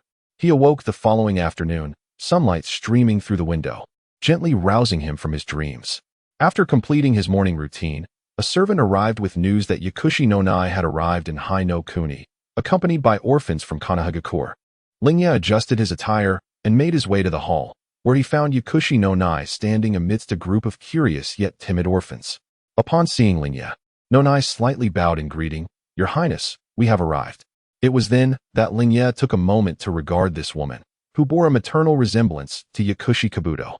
No Nai was tall and slender, her complexion fair, with delicate features framed by soft, chestnut hair loosely tied back, a few stray strands cascading gently around her face. Enhancing her gentle demeanor, she embodied the essence of a nurturing older sister. Suddenly, an odd thought crossed Lingye's mind. If he were to take Nonai as his own, would he not become Yakushi Kabuto's godfather? Shaking off this peculiar notion, he smiled and nodded. Nonai, thank you for your efforts. I hope these children have not faced any hardships on their journey. Rest assured, Your Highness, the children have been well behaved, Nonai replied, her gaze tenderly sweeping over the children. Lingye turned his attention to the orphans, his expression warm. You are welcome to stay here. I will ensure you are well fed, clothed, and provided with an education. The children cast grateful glances at him, murmuring their thanks. Turning back to Nonai, Lingye instructed, For now, let us accommodate the children in the heiress residence. I will arrange for the construction of a new orphanage, and once it is completed, they can move in. Until then, they will find ample rooms and sustenance within my estate. With many of my guards having perished, it is fortuitous to have liveliness restored. Nonai, visibly flustered, knelt on one knee and quickly interjected, Your Highness, the heir's residence is a place of great honor. The children are lively and boisterous, and their presence might disturb you. We can manage to stay outside the city for now, thus sparing you any inconvenience. She lowered her head slightly, her eyes filled with trepidation, unable to fathom that this heir would be so accommodating, even offering to house these orphans within his esteemed residence, the abode of the most revered individual in the land of fire. The very thought seemed almost unfathomable within the confines of this feudal society, akin to a king allowing beggars to dwell in his palace. Lingye reassured her. These children are innocent, having endured turmoil due to the events in Konoha. It is only fitting that we provide them with a stable refuge. The heiress residence is spacious. The sounds of children's laughter will only breathe life into its halls. He approached Nonai, lowering himself to her level, and looked directly into her eyes. Gently, he placed a hand on her head, then caressed her cheek in a gesture of comfort. There is no need for such formality. Yakushi Kabuto is like a brother to me, and he has been of great assistance. We are all family here. How could I refuse? Chapter 66. Establishing an Intelligence Network. Ninja World Monthly. This simply cannot be. The heir's mansion is. The herbalist, Yao Shiyinayu, attempted to refuse, but her words were cut short by Lingye's unexpected gesture of patting her head, leaving her in a state of bewilderment. Having navigated the treacherous waters of the ninja world since childhood and endured countless life and death trials, she had never experienced such a moment of confusion. Here she was, being comforted by a boy who appeared to be merely 7 or 8 years old. For a moment, she was stunned. It was always she who had patted the heads of the children in the orphanage. How had the tables turned? She did not feel that Lingye was being disrespectful. She merely believed it was his way of offering comfort. Lingye, rather unabashed, was untroubled by the situation. After all, he was only 4 years old and would soon turn 5. What was wrong with a little head patting? Each age has its advantages. He might be young, but he was still capable. He could not, after all, engage in mischief while in his god mode. Thus, he decided to proceed as he intended. Yao Shiyinayu felt her cheeks flush as a boy 10 years her junior patted her head, overwhelmed by the unexpected gesture. Yet, confronted with Lingye's authoritative tone, she found it impossible to refuse. She could only slightly bow her head and respond softly, Yes, I will follow your arrangements, Your Highness. Gain moderate loyalty from Yao Shiyinayu. Reward. Enhanced chakra. Lingye instructed his subordinates to take the children away to rest, and then turned his gaze to the still somewhat awkward Yao Shiyinayu. Yao Shi, there are matters I wish to discuss with you privately. Nayu nodded slightly, her expression still revealing a hint of discomfort from the head pat. Please, Your Highness, go ahead. She felt a twinge of apprehension regarding what excessive demands Lingye might suddenly make after dismissing everyone. Lingye stated, I hope you will take on the role of my intelligence chief and establish a vast intelligence network for me. It was impossible for him to handle everything personally. He did not wish to be like Zhuge Liang, who met an untimely end. Thus, he had chosen Yao Shiyinayu, the only one among his subordinates with relevant experience. Upon hearing this, Nayu finally exhaled in relief. Your Highness, while I have some experience in covert operations, establishing an intelligence network is. She had previously worked as a spy at the Roots, but had never maintained an intelligence network, and thus, she lacked experience in this regard. Lingye seemed to have anticipated her hesitation and interrupted with a smile. I believe in your capabilities, Nayu. You are already the most experienced in this area among my subordinates. Moreover, I have devised a feasible plan. We can collect intelligence under the guise of a newspaper. A newspaper? Nayu repeated, puzzled. Indeed, Lingye replied, his eyes sparkling with enthusiasm as he elaborated. A newspaper publishes weekly, requiring the gathering of news from various locales, making it an excellent channel for intelligence collection. We can arrange for trained personnel to disguise themselves as reporters, infiltrating various ninja villages and corners to gather both public and clandestine information. He paused briefly before continuing. Furthermore, the newspaper serves another crucial purpose, guiding public opinion. At critical moments, we can steer the populace's views through our reports, garnering support for our actions. Nayu nodded in agreement upon hearing Lingye's thoughts, unable to deny the cleverness of his idea. However, she was acutely aware of the difficulties involved, especially the lack of loyal subordinates skilled in covert operations. Your Highness, establishing a newspaper is one thing, but how do we find so many loyal followers? Lingye smiled confidently. You need not worry about this. You can allocate personnel from the remaining guards. Their loyalty to me is trustworthy, though they will require training. As for the accuracy of the intelligence, we can implement a verification mechanism with multiple layers of checks. I understand. Please rest assured, Your Highness. Lingye nodded in satisfaction, helping her to her feet. I shall rely on you for this matter. Starting tomorrow, begin selecting suitable members from the guard for preliminary training. I will also have Orochimaru prepare some potions to enhance their memory and observational skills. This will greatly aid our intelligence work. Do not rush. Focus on training the personnel first. I will establish a framework for the newspaper, and once your team is ready, we can commence intelligence collection.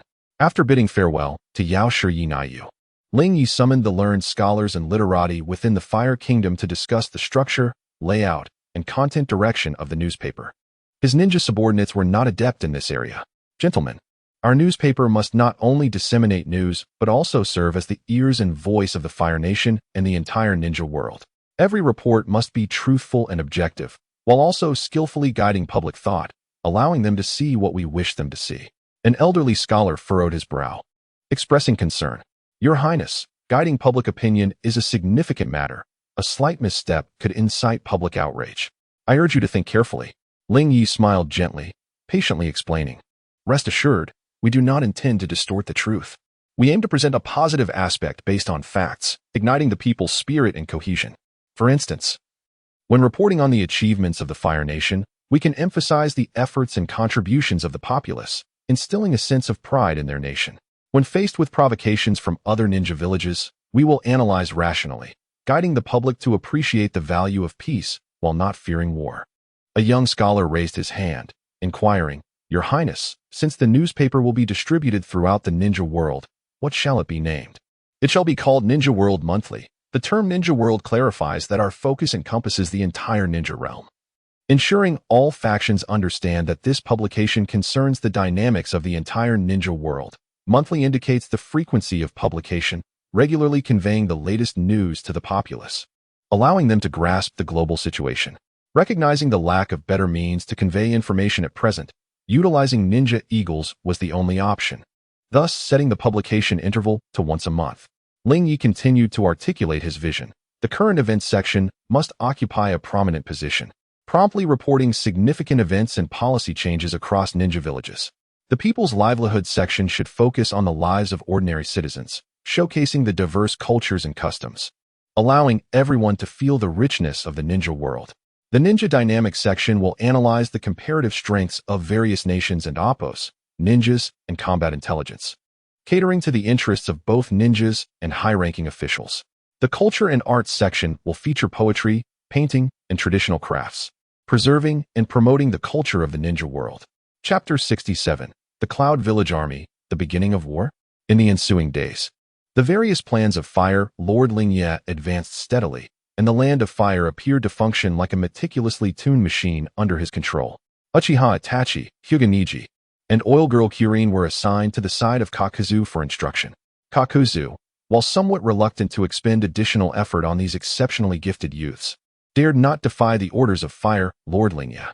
As a veteran of countless battles, few in the shinobi world possessed combat experience that could rival his, making it relatively effortless to mentor these fledgling ninjas. Simultaneously, the Shinobi World Monthly News Agency was rapidly established in the Land of Fire. Medic Ninja Nanoyu devoted herself entirely to the preparation of the agency, selecting a group of loyal and astute members from the guard to train in intelligence gathering and disguise techniques, as directed by Lingye. The agency's office was situated in a bustling area of the royal capital, housed in a 3-story building adorned with a prominent sign proclaiming the Shinobi World News Agency. Editors busily sorted through incoming news in the spacious office, while layout designers meticulously crafted the newspaper's format. Lingye frequently visited the agency to assess the progress of the work, diligently reviewing every article to ensure both accuracy and editorial direction. Additionally, Uchiha received a contingent of elite warriors and ninjas sent by Fire Lord Matsukoa, totaling 369 individuals, primarily comprised of lower and mid-ranking ninjas. However, Lingye commanded Uchiha, as the overall commander, to reorganize these individuals into the Blazing Fire Army, dressing them in standardized uniforms for training. Amidst this flurry of activity, Lingye received a letter from Uchiha Sasuke, reporting that the establishment of the Konoha Monitoring Department was proceeding smoothly, with various tasks falling into place. More importantly, he had discovered the whereabouts of Uchiha Kagami, located in a valley north of the Land of Fire, bordering the Land of Thunder and the Moon Country. Seizing the day, Fire Lord Lingye resolved to set forth immediately. Yet, as he prepared to summon 2 subordinates to accompany him, he suddenly realized that he had no one available. Hemama had infiltrated the Land of Grass. Uchiha was engaged in training the Blazing Fire Army. Kakuzu was occupied with teaching the 3 youths financial literacy daily. Orochimaru was engrossed in researching the body of Otsutsuki Kaguya, and medic ninja Nanoyu was busy cultivating spies. To his dismay, he found himself the most idle person amidst his subordinates. Thus, since there was no one else, he decided to venture alone. With his current strength, he felt no one in the shinobi world could pose a threat to him. Bringing a large entourage would only attract unnecessary attention. Days later, at the border between the Land of Fire and the Land of Thunder, a battalion of Cloud Village ninjas, numbering in the thousands, surged toward the frontier of the Land of Fire. Clad in their distinctive attire, they marched in a synchronized and powerful manner, stirring up clouds of dust, led by the elite Jonin, Daitai. Beside him, a Jonin held aloft the severed head of a Konoha guard ninja. At that moment, Fire Lord Lingye stood atop a towering mountain, silently observing the unfolding scene. In his recollection of the original narrative, this was indeed the period when war erupted between the Land of Fire and Cloud Village. Though the conflict ultimately fizzled out, it indirectly led to the demise of Hinata Hizashi. The warmongers of Cloud Village would undoubtedly seize this moment of Konoha's vulnerability. Lingye doubted Konoha could muster another Yellow Flash. In response, he mused that while there was no Yellow Flash, there was indeed a deity. As they were about to cross into the Land of Fire, a youth unexpectedly positioned himself before them. The boy stood tall, his youthful figure exuding a formidable aura that commanded respect. Garbed in black, Fire Lord Lingye's garments billowed in the wind as his golden eyes locked onto the uninvited guests. The leading ninja of Cloud Village, upon noticing Lingye's sudden appearance, was momentarily taken aback before a scornful smile crept across his face. Who is this impudent brat daring to obstruct the way of Cloud Village? Get out of our path, or we shall not be merciful. With a sweeping gesture, he signaled his men to encircle Lingye, weapons glinting ominously, ready to engage at the slightest provocation. However, Lingye remained unfazed, unperturbed by the multitude of ninjas before him. You of Cloud Village have trespassed into the borders of my Land of Fire without cause. What is your intention? Before the ninja could retort, Daitai intervened, focusing intently on Lingye, a sense of alarm rising within him. The boy somehow instilled an overwhelming pressure, akin to facing a latent beast, ready to pounce at any misstep. Do not act rashly, Daitai cautioned the ninja, then adopted a more conciliatory demeanor, explaining, my apologies. We are merely pursuing a rogue ninja from Cloud Village, and in our haste, we have inadvertently strayed here. Inquiringly, Daitai continued, may I ask who you are? Lingye's expression remained calm as his gaze swept over the tense Cloud ninjas, contemplating how long it might take to eliminate them. I am Lingye, the heir of the Land of Fire. Upon hearing this, the previously tense Cloud ninjas collectively exhaled in relief, having anticipated a formidable secret weapon from Konoha, only to find themselves confronted by an audacious youth. It was common knowledge that the ruling clan was composed of inept scions devoid of true skill. Daitai, after a moment of surprise, inwardly relaxed, grateful that he had refrained from attacking. Should they have killed Lingye, it would have been a grave error. The noble clans abstained from war, To kill one would be to breach a significant taboo. He promptly bowed respectfully, saying, "It is an honor to meet the heir of the Land of Fire. This was indeed a misunderstanding. I hope you will forgive us." Lingye's lips curled into a faint, enigmatic smile, though his golden eyes bore no warmth. A misunderstanding? Dai, do you believe I would accept such a claim? You Cloud Village have brazenly intruded upon the borders of the Land of Fire, brandishing the head of one of our ninjas? As he spoke, an aura of natural energy subtly coalesced around him, suffusing the air with a palpable tension. Dai's expression tightened. He sensed the terrifying power emanating from Lingye. Beads of sweat forming on his brow as he inwardly lamented his predicament. What was initially perceived as a mere border probe had turned into a confrontation with a formidable opponent. Could this boy truly be a reincarnated deity? Your Highness, we are indeed on a mission. Should we have caused offense, we beg your pardon. We shall return at once and will send someone to visit you to offer our apologies, he declared, signaling his troops to withdraw. Very well, Lingye replied. If it is a visit, then it would only be fitting to leave behind a token of goodwill. You may depart, but these individuals shall remain. Chapter 68. 1,000 against 1. The massacre begins. Lingye paid no heed to the thoughts swirling in Tai's mind. Since the people of Yunin village dared to trespass upon his territory, they should not expect to depart so easily. Light emanated from his golden eyes as he slowly raised his hand, gathering natural energy. In an instant, the sky transformed. The once clear azure was abruptly shrouded by dark, tumultuous clouds, rolling in like a surging black tide.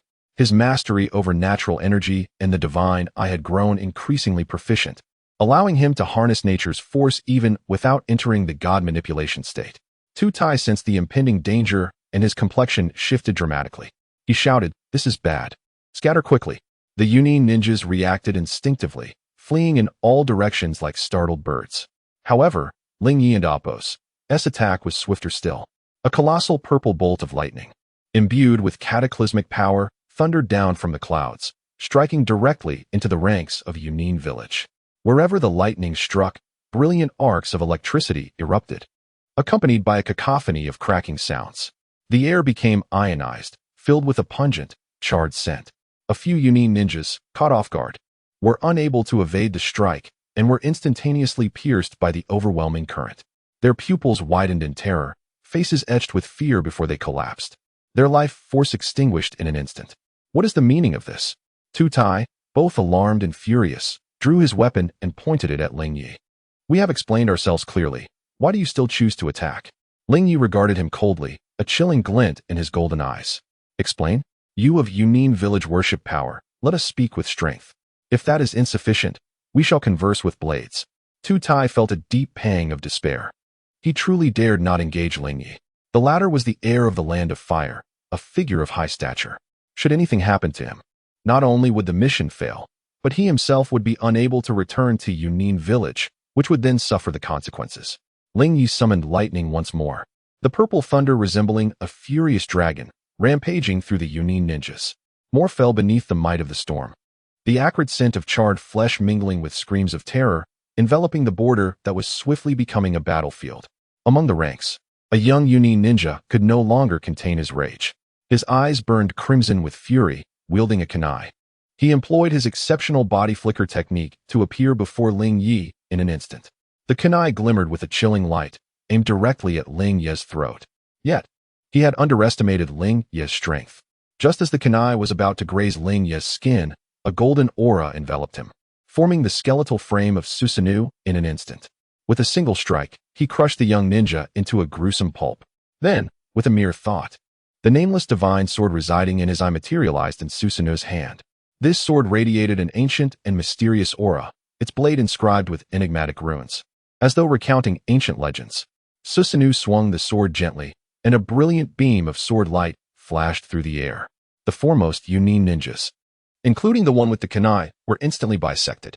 Their bodies collapsed slowly, blood gushing from their wounds, pooling on the ground in a shocking crimson mass.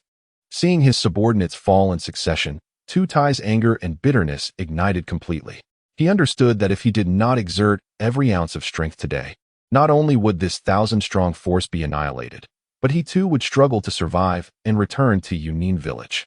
Grinding his teeth, he finally resolved, shouting, "Everyone, encircle him. At all costs, subdue this brat." In that moment, The Yunin ninjas, previously scattered, swiftly reformed their ranks and surged toward Lingye like a tide. Their weapons gleamed ominously. Some unleashing ninjutsu, sending water bullets, lightning, and various blades hurtling toward him. Is that all you've got? The natural energy surrounding Lingye intensified. As the skeletal frame of Susanoo was enveloped in a layer of golden armor, and the nameless divine sword blazed with brilliance. Unperturbed by the onslaught, he gently waved the divine sword, unleashing waves of sword energy that deflected the ninjutsu attacks and cleaved through the approaching Yunin ninjas.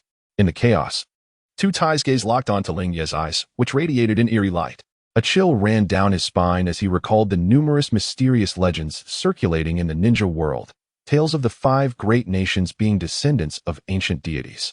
He became increasingly convinced that the boy before him harbored terrifying secrets and immense power. With little time to ponder, Tai swiftly made a decision. He formed hand seals rapidly and shouted, "Melt release, rubber binding technique." In an instant, a yellow rubber substance burst forth from his mouth, racing toward Lingye Susanoo at an astonishing speed. Before long, the rubber enveloped Susanoo, binding it tightly. Susanoo's movements became sluggish, each swing of the divine sword feeling as though it were mired in mud, becoming exceedingly burdensome. "Now's my chance," Tai exclaimed, turning to his troops. "Everyone, utilize lightning release, lightning pillar. Release a blinding light to restrict his vision." The Yunin ninjas responded swiftly, gathering together, forming hand seals. Blinding bolts of lightning coalesced in their palms. Soon, countless beams of lightning shot forth, intertwining to form a dazzling radiance directed at Lingye.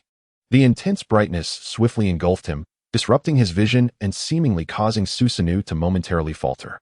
"Foolishness," Lingye scoffed, as the natural energy around him erupted once more.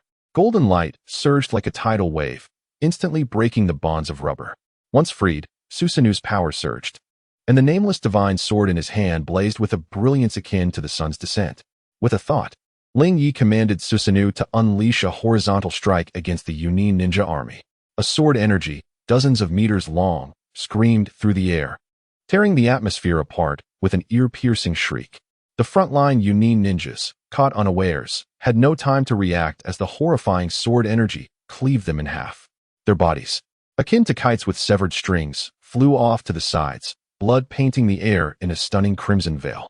The residual force of the sword energy continued its rampage, striking those ninjas who were unable to evade, their bodies instantly torn asunder by overwhelming power, limbs and torsos scattered, leaving the scene in a gruesome state.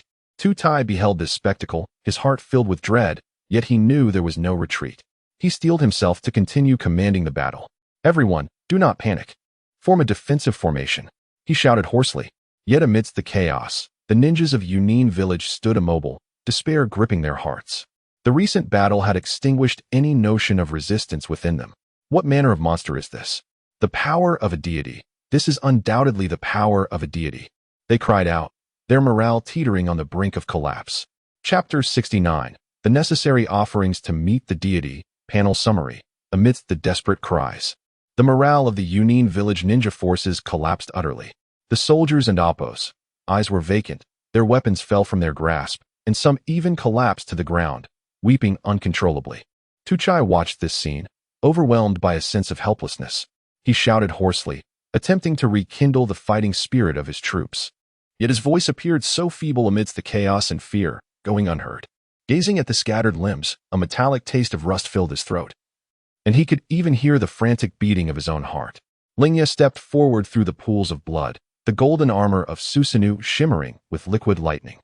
The nameless divine sword hung at his side, its tip dripping not blood, but a concentrated purple plasma. "Hasn't Raikage taught you?" The youth's voice was cold. Before true divine might, mere ants ought not to raise their heads. Suddenly, a Yunin upper ninja 300 meters away exploded into a mist of blood. No one discerned the trajectory of the sword's aura, only the lingering scorching marks in the air. Tuchai's pupils dilated. This was not ninjutsu, it was divine authority, the power that deities of myth wielded over life and death. Lingye surveyed the group of disheartened foes before him, his golden eyes devoid of any compassion. Susanoo raised the divine sword high, natural energy swirling violently around him. Above in the clouds, purple thunder roiled, brewing a more terrifying force. Inform Raikage to remember the necessary offerings for meeting the deities. Lingye's voice was deep and frigid, as if it emanated from the depths of hell. As his words fell, Susanoo swung the long sword down, unleashing thicker bolts of thunder that crashed down like celestial pillars. Each bolt struck with a deafening roar, causing the earth to tremble. The screams of the Yunin ninjas filled the air, those struck by the thunder instantly turning to char, the acrid scent of burnt flesh permeating the battlefield, inducing nausea. Several timid ninjas, their legs trembling, knelt in submission, pleading, "Your Highness, spare us. We shall never dare again." They bowed repeatedly, their foreheads bleeding profusely. Yet, Lingye appeared unfazed, his gaze remaining icy. With a gentle flick of the divine sword, those pleading ninjas met their end, their blood splattering onto the ground, staining it crimson. Fear spread across the battlefield as Lingye's divine eyes absorbed these emotions. Divine eye development in progress. Development level 1479. Tuchai, witnessing the heavy casualties of his forces, was engulfed in despair. He understood that today they faced an insurmountable opponent. How would he face Lord Lingye upon returning? However, he refused to succumb to failure and resolved to make one last stand. Drawing a deep breath, Tuchai swiftly formed hand seals, preparing to unleash his most potent ninjutsu. Yet, before he could complete his actions, Lingye sensed his intent. Susanoo appeared before him in an instant, the divine sword thrusting towards him with ferocity. Tuchai's eyes widened in terror and defiance as he beheld the approaching blade. He yearned to evade, but upon locking eyes with Lingye, his body felt as though it were frozen, rendered immobile. With a sickening sound, the nameless divine sword pierced through Tuchai's chest. Blood gushed from his mouth, his gaze gradually dimming as he collapsed to the ground. With Tuchai's demise, the Yunin ninjas lost all will to resist, kneeling in supplication. Yet Lingye harbored no mercy. He continued to wield the divine sword, systematically slaying those who begged for their lives. The battle lasted mere minutes. When it concluded, the battlefield was littered with corpses, a river of blood flowing freely. The 1,000-strong force of Yunin village was nearly annihilated, with only a scant few fortunate enough to escape amidst the chaos. Lingye then retracted Susanoo, surveying the desolate battlefield without a flicker of emotion. Following this, he examined the system panel to assess his gains. Host, Huoyu Lingye. Physical quality, Chunin, average, chakra, 1, 23 card, bloodline, unknown divine bloodline, 10-1. Talented abilities, natural energy affinity. Divine state, blood succession, divine eye development, 14, 999. Awakened abilities of divine eye, deity mode, intimidation, emotional vision, abilities consumed by divine eye, dynamic vision, chakra vision, illusion enhancement. Susanoo, Shikigami mark. Learning abilities, Uchiha Fire Style Compendium, Illusion Compendium, Konoha Style, Mastery of Taijutsu. Absolute Loyalty, Ohaya, Jonin, Heima, Jonin. Yakushi Kabuto, Chunin, High Loyalty, Uchiha Shursui, Shadow, Moderate Loyalty, Uchiha Itachi, Hyuganiji, Aburin Kyurin, Yakushi no Nai, Chunin, Low Loyalty, Orochimaru Shadow. Kakazu, Shadow. It seemed that the development of his divine eye had reached an impasse, stuck at 14. 999, what could this mean? Was it possible that his bloodline was insufficient to allow further enhancement? As Lingye pondered, the system chimed in once more. Further development requires the collection of high-purity affection to proceed. Host has collected high-purity hatred from Danzo, high-purity admiration from Yakushi Kabuto, high-purity astonishment from Otsutsuki Urashiki, high-purity joy from Huoyu Song. Gathering all 5 emotions is necessary for development and advancement. Huoyu Lingye nodded. So it was. The development of the divine eye required not only emotions, but also diversity among them. Where could he possibly collect such sentiments? It would not be easy to acquire them in a short span. Even if he found Uchiha Hikari, nurturing feelings would take time. It was impossible to simply obtain high-purity affection. Ordinary emotions would not suffice. It was clear that Danzo harbored a deep-seated hatred for Huoyu Lingye, achieving high purity. To attain such affection would require someone willing to sacrifice everything for him. Where could he find such feelings in the near future? Lingye fell into a deep contemplation.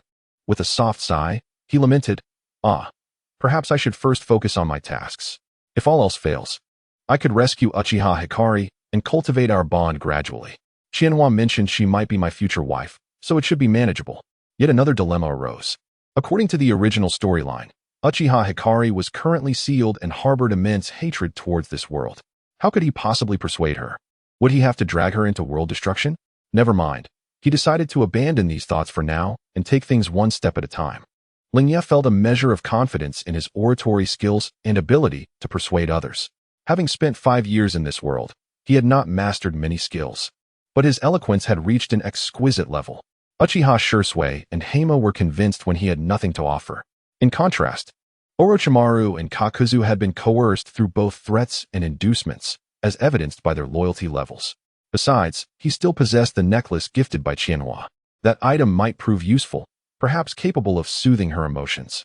Chapter 70. The Embrace of Uchiha Hikari. A century of waiting as all dust settled. Lingye departed from the battlefield. He continued his quest for the valley that sealed Uchiha Hikari, and after yet another afternoon of searching, he finally arrived at his destination. A century of temporal transformation was sufficient to turn the vast seas into mulberry fields. The valley before him bore little resemblance to the accounts of yore. Guided by his senses, he navigated the valley and ultimately discovered the cave that housed the seal. At the entrance of the cave stood a door adorned with seals, its surface marked by the passage of time, with faintly glowing runes flickering weakly. Lingye approached slowly, extending his hand to touch the cold stone door, his fingertips brushing over the ancient runes, absorbing the latent power within. Behind this door lay Uchiha Hikari, imprisoned, gazing at the heavily sealed door. A glimmer ignited in Lingye's eyes as his divine pupil gradually opened. He intended to employ the chakra vision bestowed by his divine eye to analyze and unravel the seal. A soft glow emanated from the divine pupil, casting its light upon the seals. The moment this light touched the runes, an extraordinary phenomenon unfolded. The once faintly glowing symbols appeared to respond to an unseen force, pulsating violently. The runes began to surge like living entities, weaving and intertwining as a humming sound resonated. And the seal was spontaneously lifted. The stone door engraved with seals creaked open, allowing light to spill into the cave. On the other side of the seal, Uchiha Hikari languished in profound darkness and solitude. Confined in this narrow space, the concept of time blurred, and her mind was filled solely with the flickering flame of longing for Lingye. Suddenly, a brilliant light pierced through the darkness without warning, stinging her eyes. Instinctively, she squinted, her heart brimming with astonishment and uncertainty. Yet, in that instant, the familiar aura enveloped her once more. Uchiha Hikari's body stiffened, and tears cascaded uncontrollably from her eyes. This familiar essence, even after a century apart and countless nights of torment, was indelibly etched in her memory. It was Lingye's presence, the hope she had clung to amidst the shadows. Her body trembled with excitement, and the years of loneliness and suffering surged forth like a torrential flood. Her lips quivered as she murmured, "Lingye, is it really you? Have you truly come?" Tears streamed down her cheeks, releasing a deluge of pent-up emotions. Unable to restrain her feelings any longer, she recklessly lunged toward the light. Lingye had just dispelled the seal and had yet to fully survey the cave's interior when a soft form collided into his embrace. Reacting instinctively, he took a step back to steady himself, raising his hands to push the person away. However, upon recognizing Uchiha Hikari, his movements froze mid-air. Uchiha Hikari clung tightly to Lingye's neck, her face buried in his shoulder, her body quivering with emotion as she whispered, "I knew you would come. I just knew it." Her voice, laced with tears, echoed within the cave, revealing the years of yearning and anticipation. Lingye stared, astonished, at the Uchiha Hikari who had suddenly thrown herself at him. His eyes widened in disbelief, and the comforting words he had prepared were caught in his throat. In his understanding of the original narrative, Uchiha Hikari, sealed for a century, should have been filled with hatred for the world, having been treated as a weapon of war and enduring unimaginable suffering and loneliness. Yet, the woman before him, trembling and softly weeping in his embrace, was entirely different from what he had envisioned. Lingye's hands instinctively rose, hovering momentarily in the air before gently settling on Uchiha Hikari's back, his touch cautious and tender. His mind raced, attempting to unravel the mystery of this encounter. Could it be that his arrival had altered her fate? Or perhaps the future had diverged? Could it be that this was history rewritten by his intervention, and the original Uchiha Hikari had already been saved by him? Yet, why was she still sealed here? Shouldn't she have become a legendary figure of the Warring States period? Uchiha Hikari nestled her head against Lingye's chest. absorbing his familiar scent and the steady rhythm of his heartbeat. The grievances, solitude, and anguish of the past years poured forth like a burst dam. Her tears uncontrollably soaked Lingye's garments as her hands clutched his back tightly, as if fearing that if she let go, all would vanish. "Lingye, I missed you so much," she choked out, her voice imbued with longing and dependence. Lingye listened to her words, his heart filled with deepening confusion. He gently patted Uchiha Hikari's back, soothing the emotions of the girl before him, and softly inquired, "Hikari, how do you know me? Do you not harbor hatred for this world?" Uchiha Hikari paused momentarily, as if grasping a revelation, then lifted her gaze from Lingye's embrace. "In this timeline, we are yet unacquainted, but I know that in my darkest moments, it was you who appeared, offering me hope. You liberated me from the cage of the Uchiha, saving me. You are everything to me. I sealed myself here in anticipation of our reunion. For all these years, it has been my yearning for you and our promise that sustained me. How could I possibly despise this world? For it is a world that contains you." Hearing her words, Lingye was swept away by waves of astonishment. Everything was indeed not as he had presumed. He gazed at Uchiha Hikari, a torrent of complex emotions swelling within him: gratitude, guilt. Anyone in such a situation would be moved. Lingye was no exception. A girl, traversing time and sealing herself away, solely to await his arrival. It felt like a tale spun from fantasy. He gently raised his hand to wipe away her tears, whispering softly, "I am sorry for making you wait so long." Uchiha Hikari shook her head, embracing Lingye once more, as if to bridge the century-long chasm that had separated them. Chapter 71. Amaterasu Grilling Fish. Sharing the vision, Lingye embraced Uchiha Hikari, feeling the entirety of her reliance and affection enveloping him like a warm, gentle force. At that moment, a crisp notification echoed in his mind. High purity of love detected. Love collection progress 100. Congratulations to the host for completing the upgrade. Lingye was taken aback, and before he could fully comprehend this unexpected joy, the system's mechanical voice rang out again. Host's divine powers have successfully upgraded, acquiring a new divine ability, Domain of the Deity. Domain of the Deity can construct a personal divine realm centered around oneself. Within this realm, the host possesses absolute control, capable of freely altering the terrain and manipulating the generation and annihilation of natural elements. Enemies entering the realm will experience significant reductions in speed, strength, and reaction capabilities, while Lingye and his allies will receive comprehensive attribute enhancements, providing a marked advantage in battle. This newfound ability, the Domain of the Deity, was a legendary domain power. Lingye never anticipated that he would acquire such a capability upon arriving in this world. He swiftly analyzed the myriad advantages this power offered. The ability to forge a divine realm meant possessing an almost invincible battlefield during combat. The freedom to alter the landscape could create advantageous environments, as well as ensnare enemies unexpectedly. The capacity to manipulate natural elements was terrifyingly potent, whether summoning fierce storms or triggering earthquakes. Such abilities would serve as formidable weapons in his arsenal. The effects of weakening foes and enhancing allies would play a significant role in team combat. If he were to combine the God mode with the Domain of the Deity, Lingye felt he could triumph over any remaining experts in the ninja world. Just moments ago, Lingye had been anxious about where to procure high-purity love, yet now he had directly acquired this divine skill. Uchiha Hikari was indeed his lucky star. With this thought, Lingye leaned down and kissed Uchiha Hikari, uttering, "You are truly my lucky star. I will take you away from here." Uchiha Hikari nodded slightly, her eyes shimmering with happiness as she tightly grasped Lingye's hand, as if it were her sole source of support in life. Lingye took a deep breath, and his divine eye burst forth with brilliance, while natural energy surged wildly around him.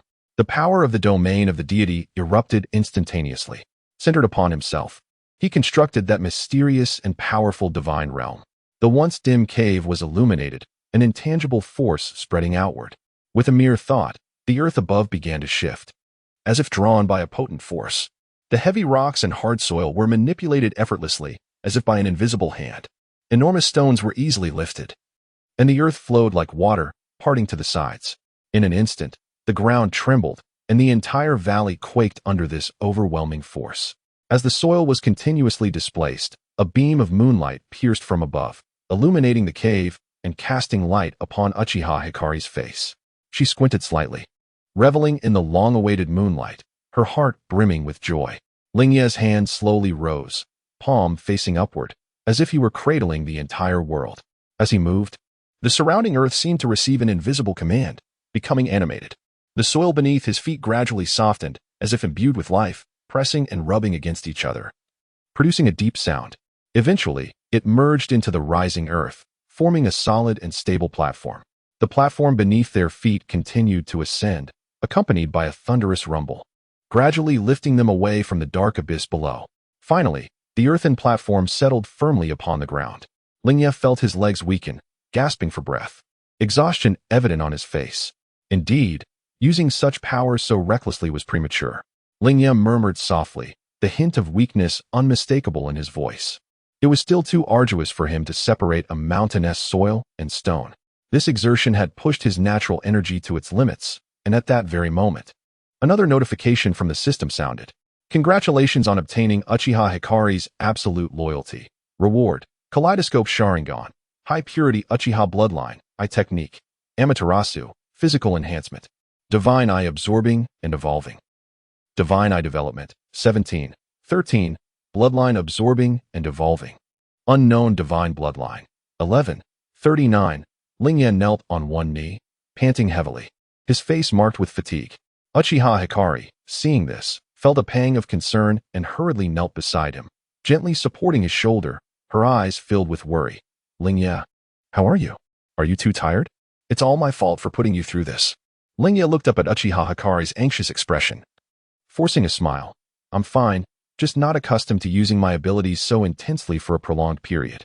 A little rest will suffice. With that, he gradually stood, his legs still a bit wobbly. Uchiha Hikari assisted him, guiding him to a flat patch of grass where he could sit, gently helping Lingye settle down. Her gaze was filled with tenderness and concern. You should rest here. We can return home tomorrow. You've expended so much energy to save me. You mustn't tire yourself further. I'll prepare a delicious meal to help replenish your strength. Lingye gazed at Uchiha Hikari's determined expression, knowing he could not resist her insistence, and nodded, leaning against a nearby tree, a smile gracing his lips. All right, then I shall await the pleasure of your culinary skills. Uchiha Hikari turned and walked briskly toward a nearby stream. Her form was graceful, casting a beautiful silhouette in the moonlight. Lingye watched her retreating figure, placing his hands behind his head as he leaned back against the tree. With a wife like this, what more could a man desire? No, he chided himself. Do not let beauty cloud your judgment. Lingye, you are destined to become a man of the empire. You must not fall into such indulgence. Before long, Uchiha Hikari reached the stream. The water was crystal clear, revealing fish swimming joyfully beneath the surface. She rolled up her sleeves, exposing her fair arms, her gaze sharpening in focus. In a flash, her hands darted into the water, swiftly capturing two plump fish with precision. Returning to Lingye's side, Uchiha Hikari cleaned the fish, and suddenly, her eyes transformed, the brilliant irises now adorned with the intricate patterns of the kaleidoscope Sharingan. A flame, eternally ablaze, Amaterasu, ignited beneath her, and she carefully placed the fish over the black flames to grill. The heat emanating from Amaterasu caressed the fish, producing a sizzling sound, while an enticing aroma wafted through the air. Uchiha Hikari remained focused on the grilling fish, leveraging the formidable observational prowess of her Sharingan to precisely monitor the cooking process.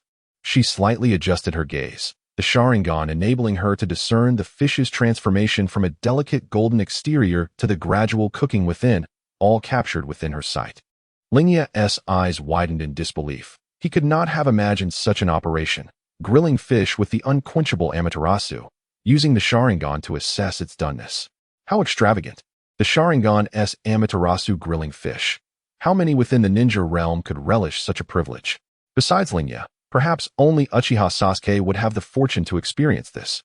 Even though Lingye had altered Uchiha Itachi's philosophy, his brotherly affection remained unchanged. Chapter 72. The reaction of the Raikage. Before long, Uchiha Hikari had grilled the fish to perfection. She carefully presented the roasted fish to Lingye, her eyes brimming with anticipation. Lingye, please try it, and see if it suits your taste. Her voice held a hint of nervousness, fearing her culinary skills might not meet his expectations. Lingye straightened his posture and took the fish, feeling its warmth radiate from his palm. He gazed at the grilled fish, then lifted his eyes to Uchiha Hikari, noticing her cheeks slightly flushed from the smoke.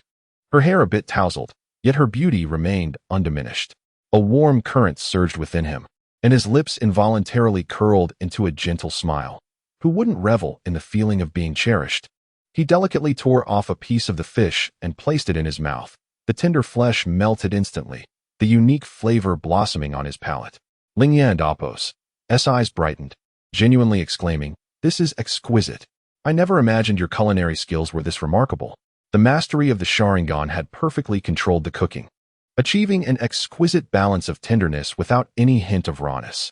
Hearing Lingye's praise, Uchiha Hikari's face lit up with a radiant smile as she too began to savor the roasted fish. She sat beside him, occasionally tilting her head to watch him enjoy the meal, her face aglow with happiness. A gentle breeze caressed her hair, carrying the aroma of the grilled fish and the warmth of their shared moment. In this serene field, time seemed to slow, this moment belonging solely to the two of them. Lingye appeared to have forgotten the necklace his daughter had entrusted to him. "Daughter, it seems the necklace you gave me is of no use now." Meanwhile, within the council hall of the hidden cloud village, the atmosphere was so tense it felt as though it could drip with moisture. A ninja, fortunate enough to escape from the battlefield at the borders of the Land of Fire, stood trembling before the wreckage. His ragged clothes bore traces of dried blood, and his expression was one of sheer terror. "What did you say? Repeat that." The wreckage's voice reverberated like thunder in the council hall, his towering figure trembling with rage as his fiery gaze bore down on the ninja before him. Terrified, the ninja's legs buckled, and he fell to his knees, his voice quavering as he repeated, "Raikage-sama, we were intercepted at the border by the heir of the Land of Fire, Lingye. He single-handedly decimated our 1,000-man army, and the commander of the Earth Corps is missing." Absurd. The wreckage slammed his fist into a nearby stone pillar, producing a thunderous crash as a large crater formed and debris rained down. The clan of the Daimyo has always been filled with pampered fools. How could a mere heir possess such strength? Were you ambushed by the Land of Fire and fled, fabricating this lie to deceive me? The ninja shook his head vigorously, his forehead striking the ground with a dull thud. "Raikage-sama, I would never dare. Lingye is truly formidable. He can summon purple lightning of immense power, capable of striking down several of my comrades with a single bolt. He can even transform into a giant wielding a divine sword. We were no match for him." The wreckage's expression darkened further as he stepped forward, grasping the ninja by his collar and lifting him off the ground. "Do you think I would believe your nonsense? How could a mere heir from the Land of Fire possess such overwhelming power? If you continue to lie, I shall summon the interrogation team." As he spoke, he tightened his grip, causing the ninja and Appo's face to turn crimson and his breath to become labored. The wreckage found it impossible to believe the man's words. How could an heir of the Land of Fire have such strength?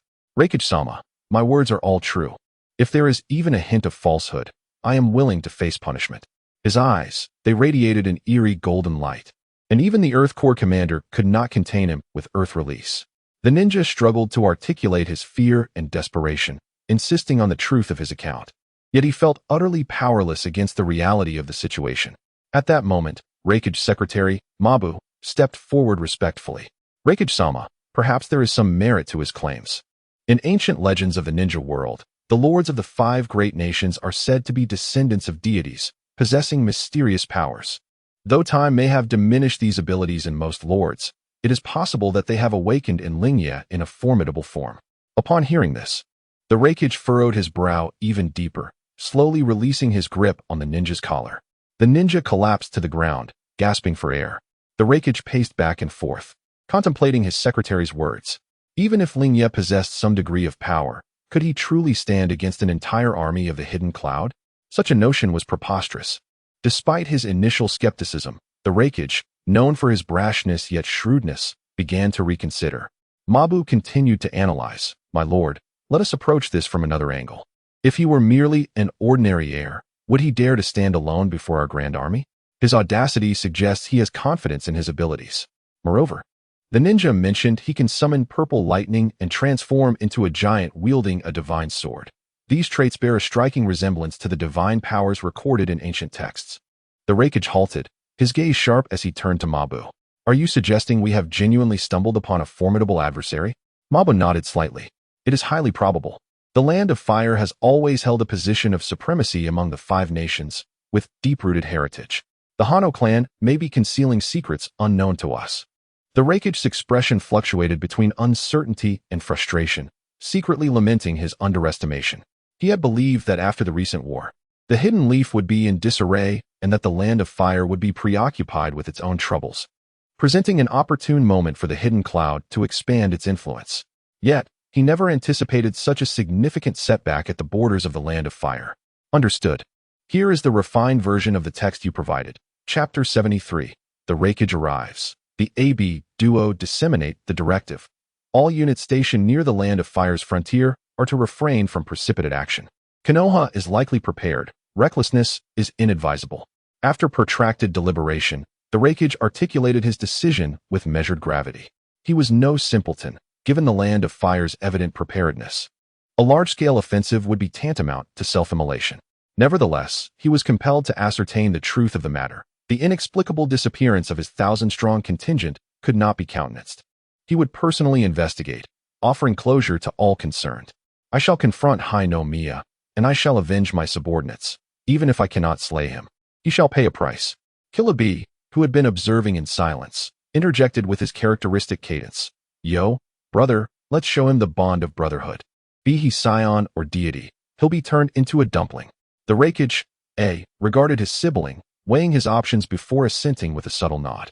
Very well, B. You shall accompany me. Confinement within the village has surely been stifling. This venture poses minimal peril. Surely Hai-no-Miya is no match for our combined might. After this, you shall return to the Valley of Clouds and Lightning for further training. Killer B erupted with jubilation, gesticulating wildly as he rapped. Yeah, freedom at last, brother. No matter how formidable Hai-no-Miya may be, we'll take him down. Yeah. As easily as kneading dough, Mabui approached, her countenance etched with concern as she addressed the Rakige. Rakige-sama, I implore you to exercise caution and refrain from lethal force against Hai-no-Miya. As the scion of the Land of Fire, his demise would inevitably trigger severe repercussions, incurring the Daimyo's censure. If feasible, procure a sample of his blood for research and then release him, thereby satisfying our curiosity regarding his power while averting unnecessary conflict. The Rakige pondered her counsel before offering a resolute nod. Your reasoning is sound. I shall proceed with circumspection, focusing on assessing his capabilities and procuring a blood sample for analysis. Turning to Killer B, he added with a note of caution, B, restrain your impulsiveness and heed my directives. Killer B flashed a grin, revealing his pearly whites. Fear not, brother. I understand the stakes. We and Oppos, LL accomplished the mission without incident. With the Rakige and Oppos' command, the duo embarked towards the Land of Fire and Oppos' border, their nocturnal haste aimed at arriving before daybreak. Escorts were deemed superfluous, given their formidable prowess. The following dawn, the nascent sun cast a gentle luminescence upon a tranquil stream. Hai-no-Miya and Uchiha Hikari, having roused themselves, refreshed their faces with the crystalline water, dispelling the remnants of slumber. They settled by the stream, partaking in a simple breakfast prepared by Hikari. Hikari's culinary skills are such that I could partake of them ad infinitum, Hai-no-Miya remarked with a smile. Hikari's cheeks flushed crimson, evidently susceptible to Hai-no-Miya's compliments. As long as it pleases you. Hai-no-Miya mused on the transformative power of love, marveling at how the once assertive Hikari had metamorphosed into a tender and nurturing presence. Just then, Hai-no-Miya sensed an anomaly. Two substantial chakra signatures were rapidly approaching. Hikari rose, positioning herself protectively before Hai-no-Miya, her gaze fixed warily on the distance. It appears we have visitors, and sooner than anticipated. Since they've arrived, we shall receive them. The AB duo, Hai-no-Miya murmured. As the words left his lips, two figures materialized with startling velocity, their presence radiating palpable power. It was none other than the Rakige, A, and Killer B. The Rakige's distinctive conical hat readily identified him. Are you Hai-no-Miya, scion of the Land of Fire? The Rakige and Oppos' penetrating gaze bore into Hai-no-Miya, imbued with scrutiny and veiled animosity. He found it difficult to reconcile the image of this youth with the annihilation of his 1,000-strong force.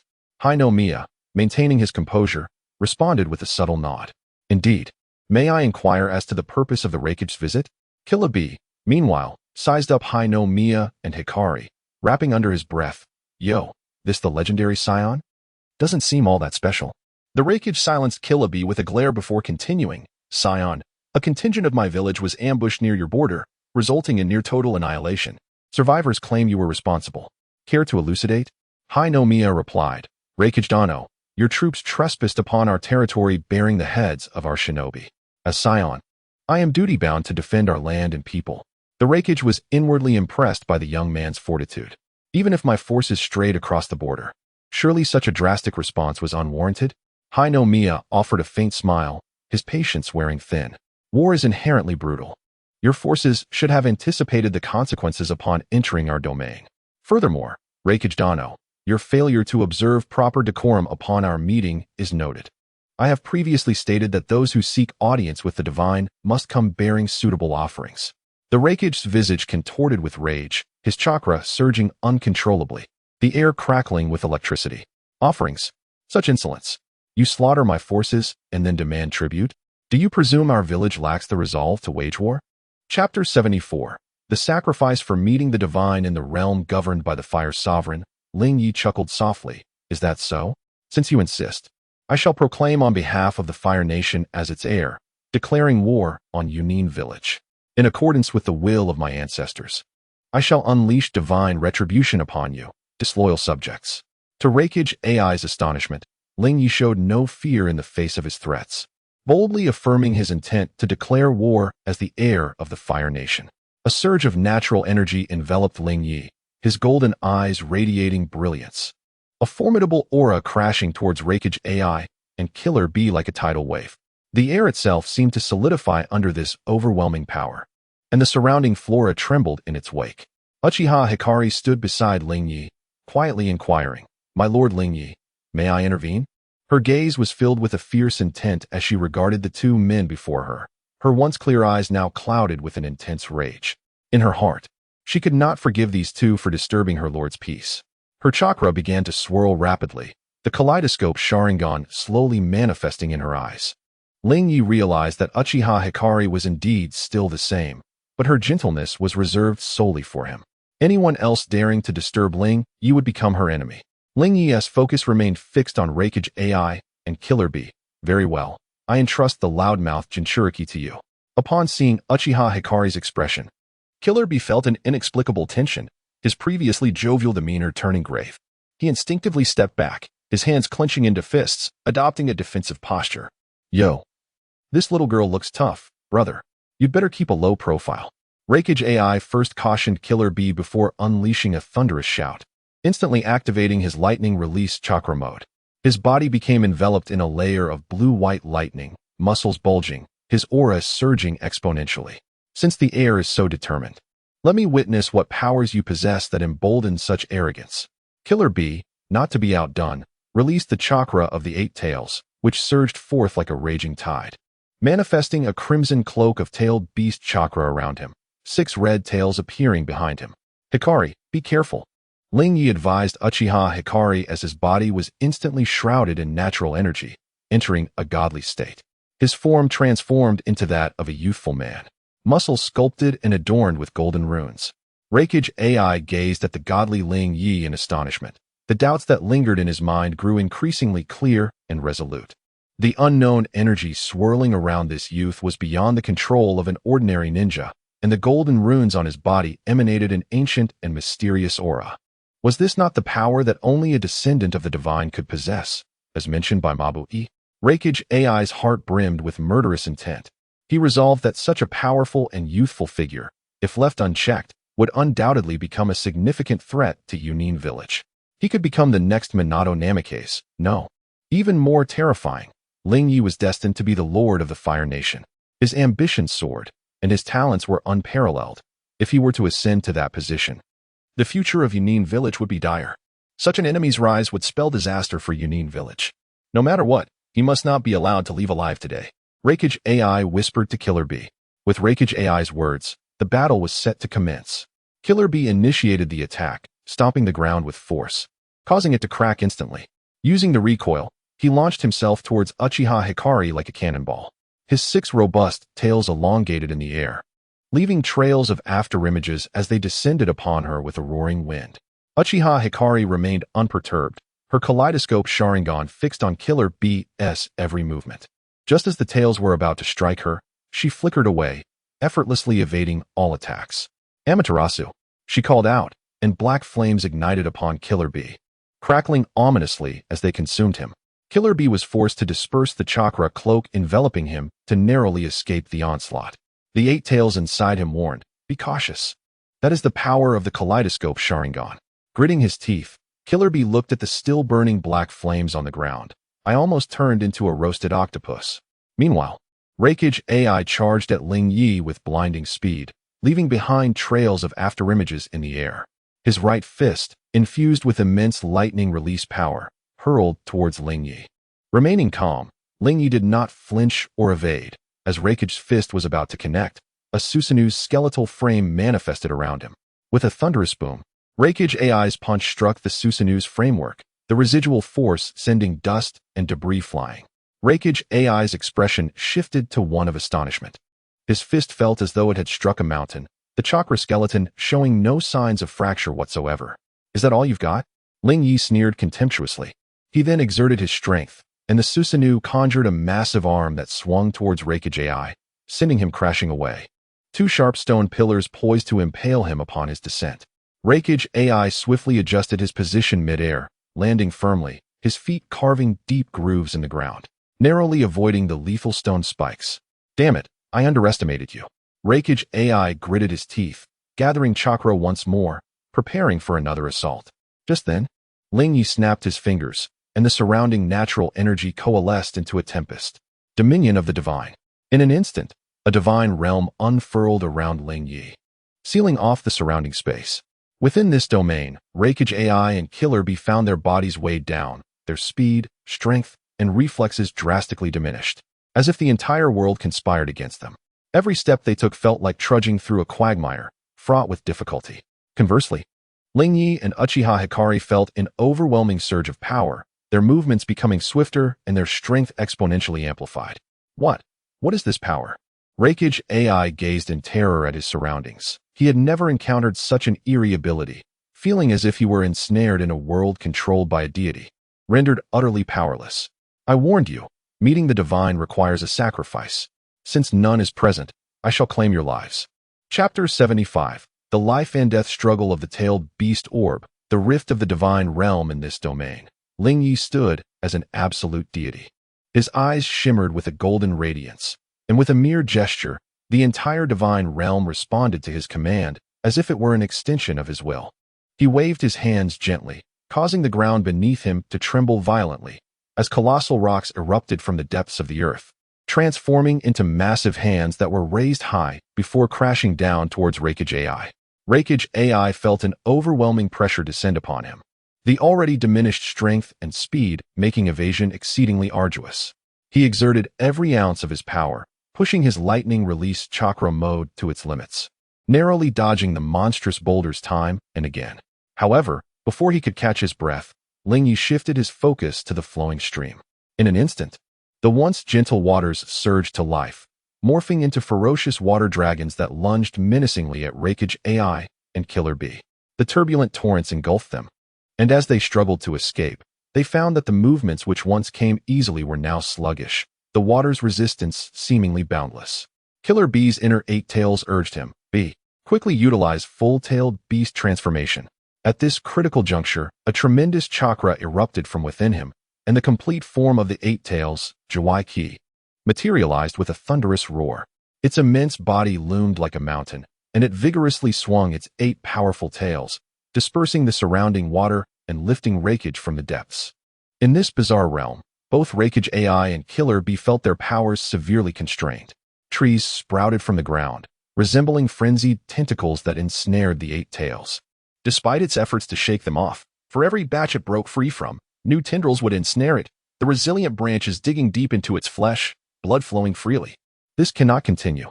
This space is too sinister," Killer Bee shouted, his voice laced with unprecedented urgency.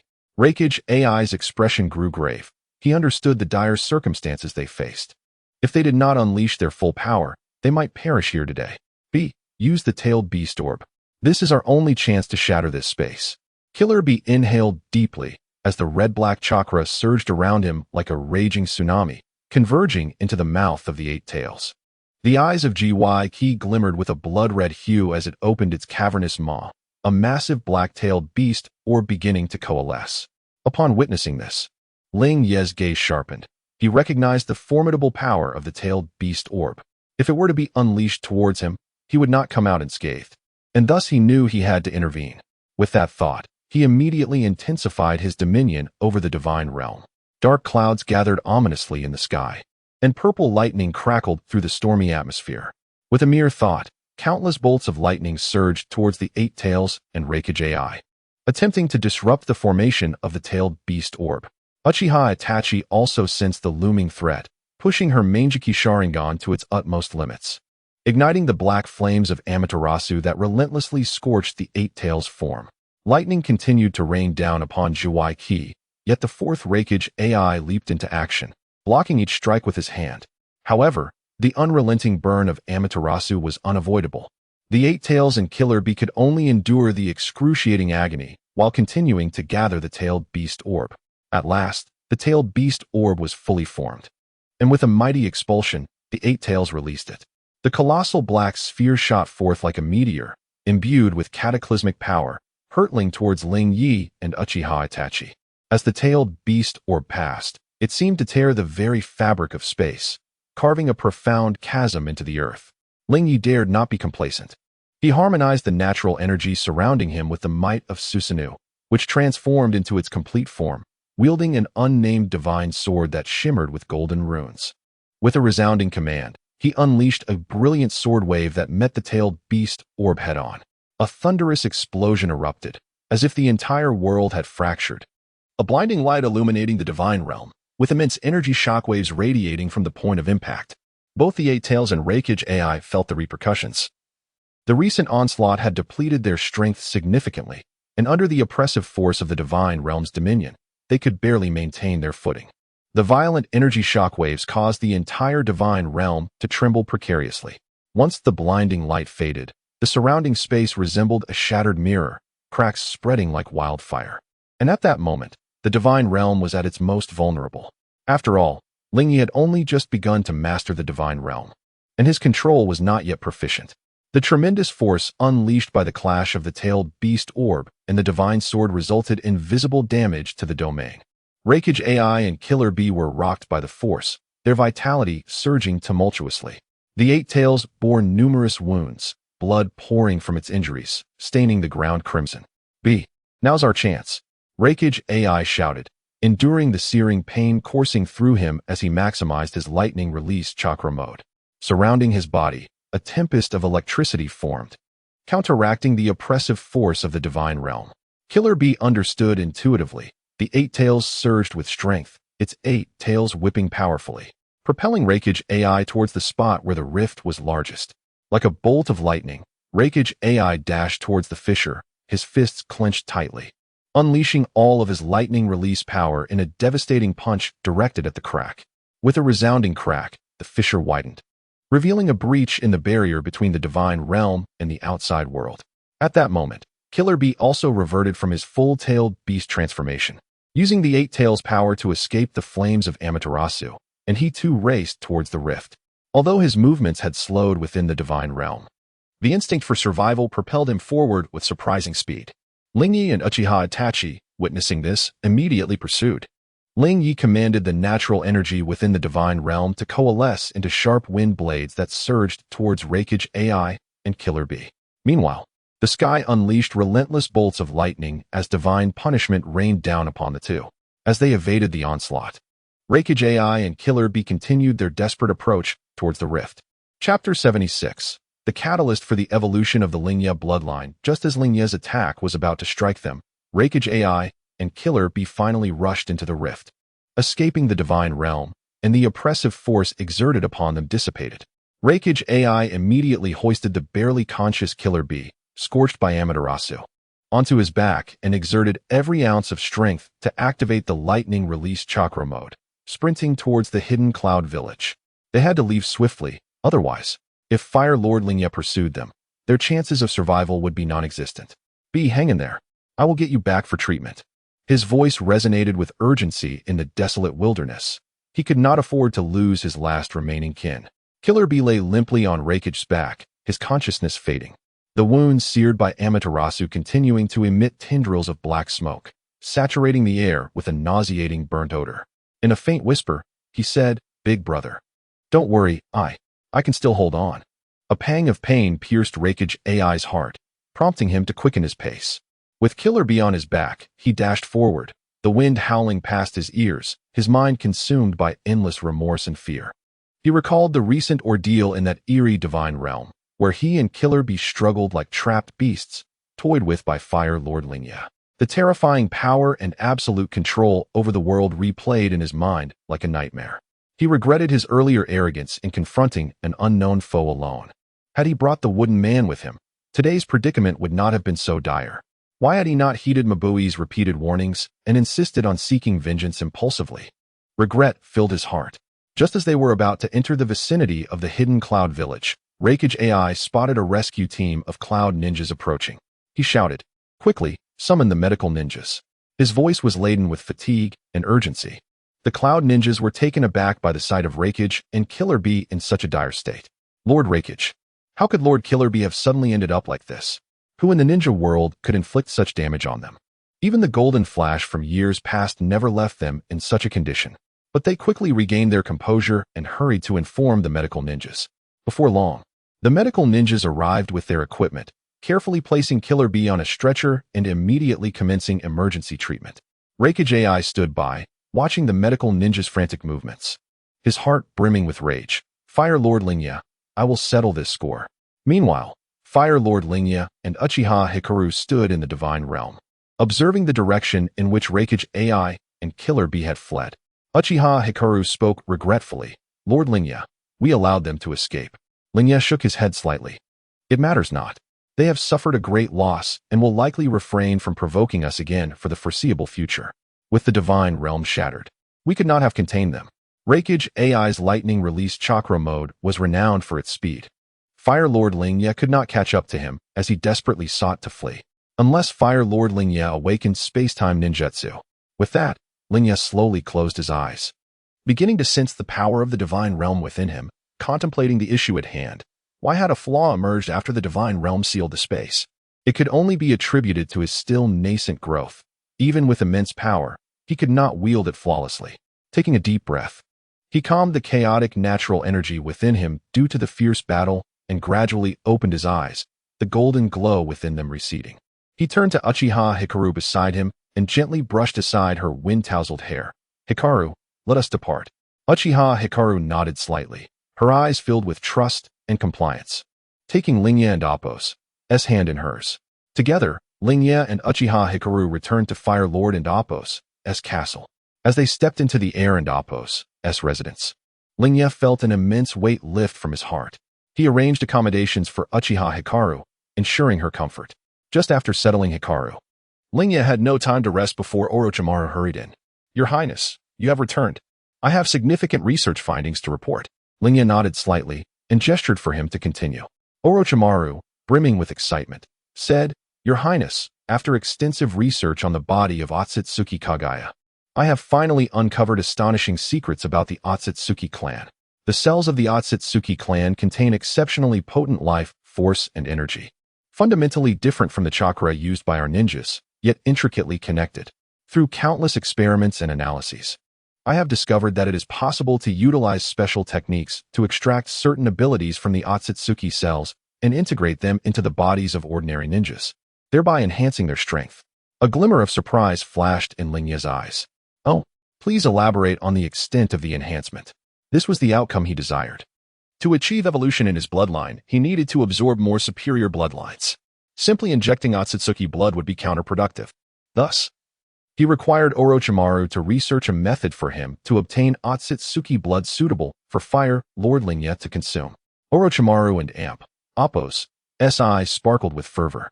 Preliminary experiments indicate that ninjas fused with Otsutsuki cells will experience a notable increase in chakra volume, and their physical attributes will be greatly enhanced, with recovery abilities far exceeding those of ordinary individuals. However, as it stands, the side effects are quite pronounced.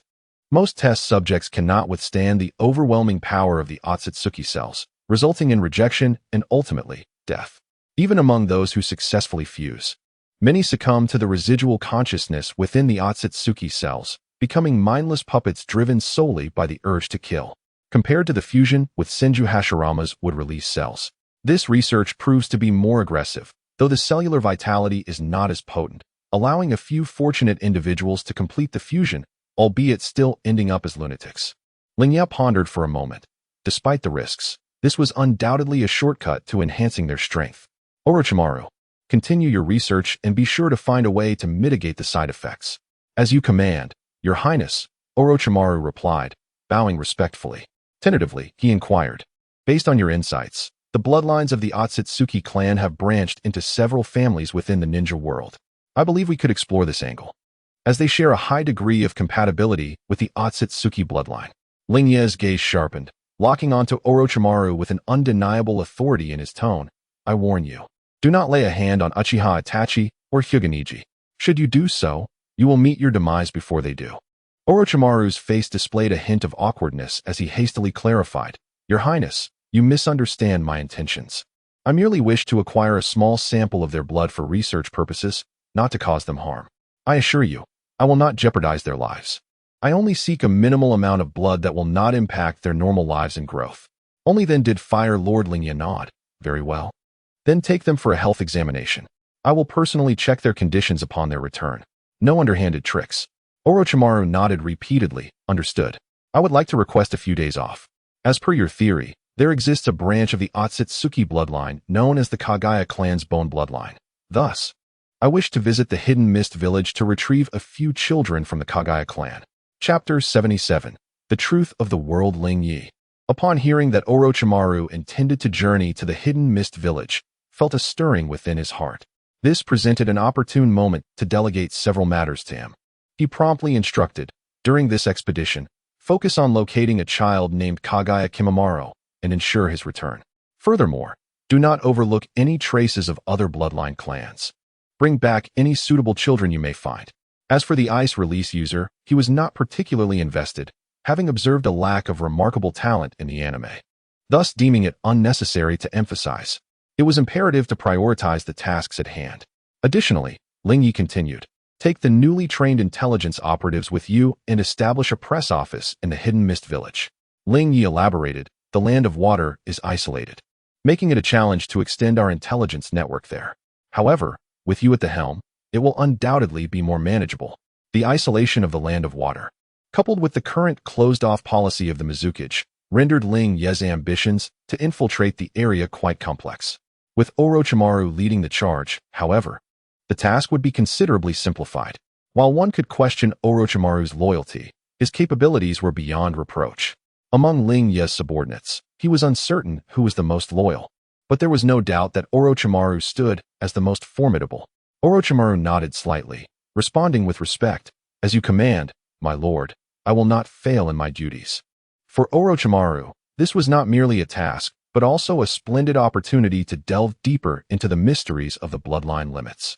Lingye regarded him intently, reiterating, exercise caution in establishing the press office. Do not act hastily, and above all, conceal our true intentions.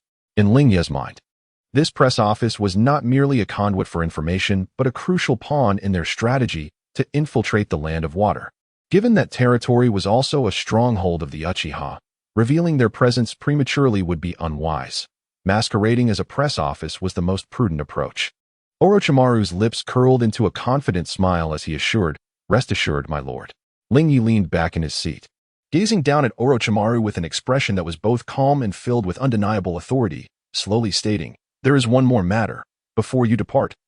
Leave behind the scroll of the Dragon Cave. Previously, Lingye lacked the strength to venture into the three great holy lands in search of his bloodline's origins, but now, having accrued considerable power, he was determined to uncover the truth. At this, Orochimaru's heart tightened. Did the master intend to explore the power of the divine? He understood that the strength of Lingye's divine eyes stemmed from his bloodline and the natural energy. The three holy lands, which also harnessed natural energy, surely held many connections, and the White Snake Sage must possess certain knowledge. As curiosity surged within him, Orochimaru could not resist voicing his concern. My lord, the Dragon Cave is fraught with peril. I wish to accompany you to ensure your safety. Lingye cast a sidelong glance at Orochimaru, his gaze seemingly piercing through to the depths of his thoughts. Lingye comprehended that Orochimaru's desire to accompany him was not merely to serve as a protector, but rather to satiate his own thirst for knowledge regarding the divine. With unwavering resolve, Lingye coldly refused. There is no need. Focus on completing the tasks I have assigned to you. Though Orochimaru felt reluctant, he dared not defy Lingye's orders and thus dutifully surrendered the Dragon Cave scroll. After departing from the heir's estate, he promptly began preparations for his journey to the Hidden Mist Village, selecting a cadre of elite intelligence operatives and setting forth on his quest. Meanwhile, Lingye, clutching the Dragon Cave contract scroll, returned to his chamber. Upon unfurling the scroll, he beheld several names inscribed upon it, among which was Orochimaru's. Without hesitation, he bit his finger, allowing crimson droplets of blood to fall upon the contract scroll, and inscribed his own name. Yet, the moment the ink touched the parchment, it vanished as if consumed by the enigmatic scroll. In the next instant, a cloud of smoke enveloped the room, filling the air with a pungent aroma.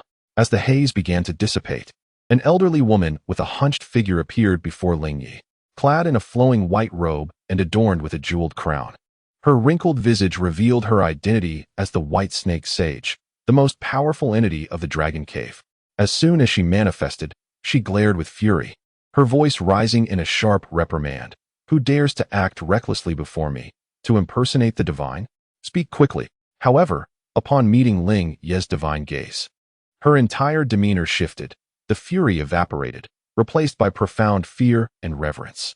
Her knees buckled, and she fell to the ground, trembling slightly. The White Snake Sage spoke with reverence. I, Shikigami White Snake, pay my respects to the Divine Lord. Her voice quivered, and her head bowed nearly to the floor. Her once murky eyes now filled with trepidation. She had never anticipated that a former divine being would stand before her once again. Lingye regarded the White Snake Sage with a tranquil gaze, raising his hand slightly to signal her to rise.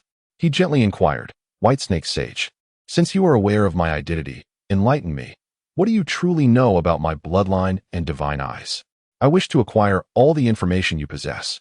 Gradually rising, the White Snake Sage's eyes brimmed with reverence, her voice trembling as she respectfully replied, My lord, you are a descendant of the celestial sovereign. In ancient times, during a period of upheaval, formidable outsiders invaded our world. Your ancestors rose valiantly to protect this land, engaging in a cataclysmic battle against those invaders. The clash shattered mountains and rivers, eclipsing the sun and moon, ultimately resulting in the annihilation of both your ancestors and the outsiders. As servants of your forebears, we receive the mandate to continue safeguarding this planet. Chapter 78. The submission of the three great divine lands at this moment.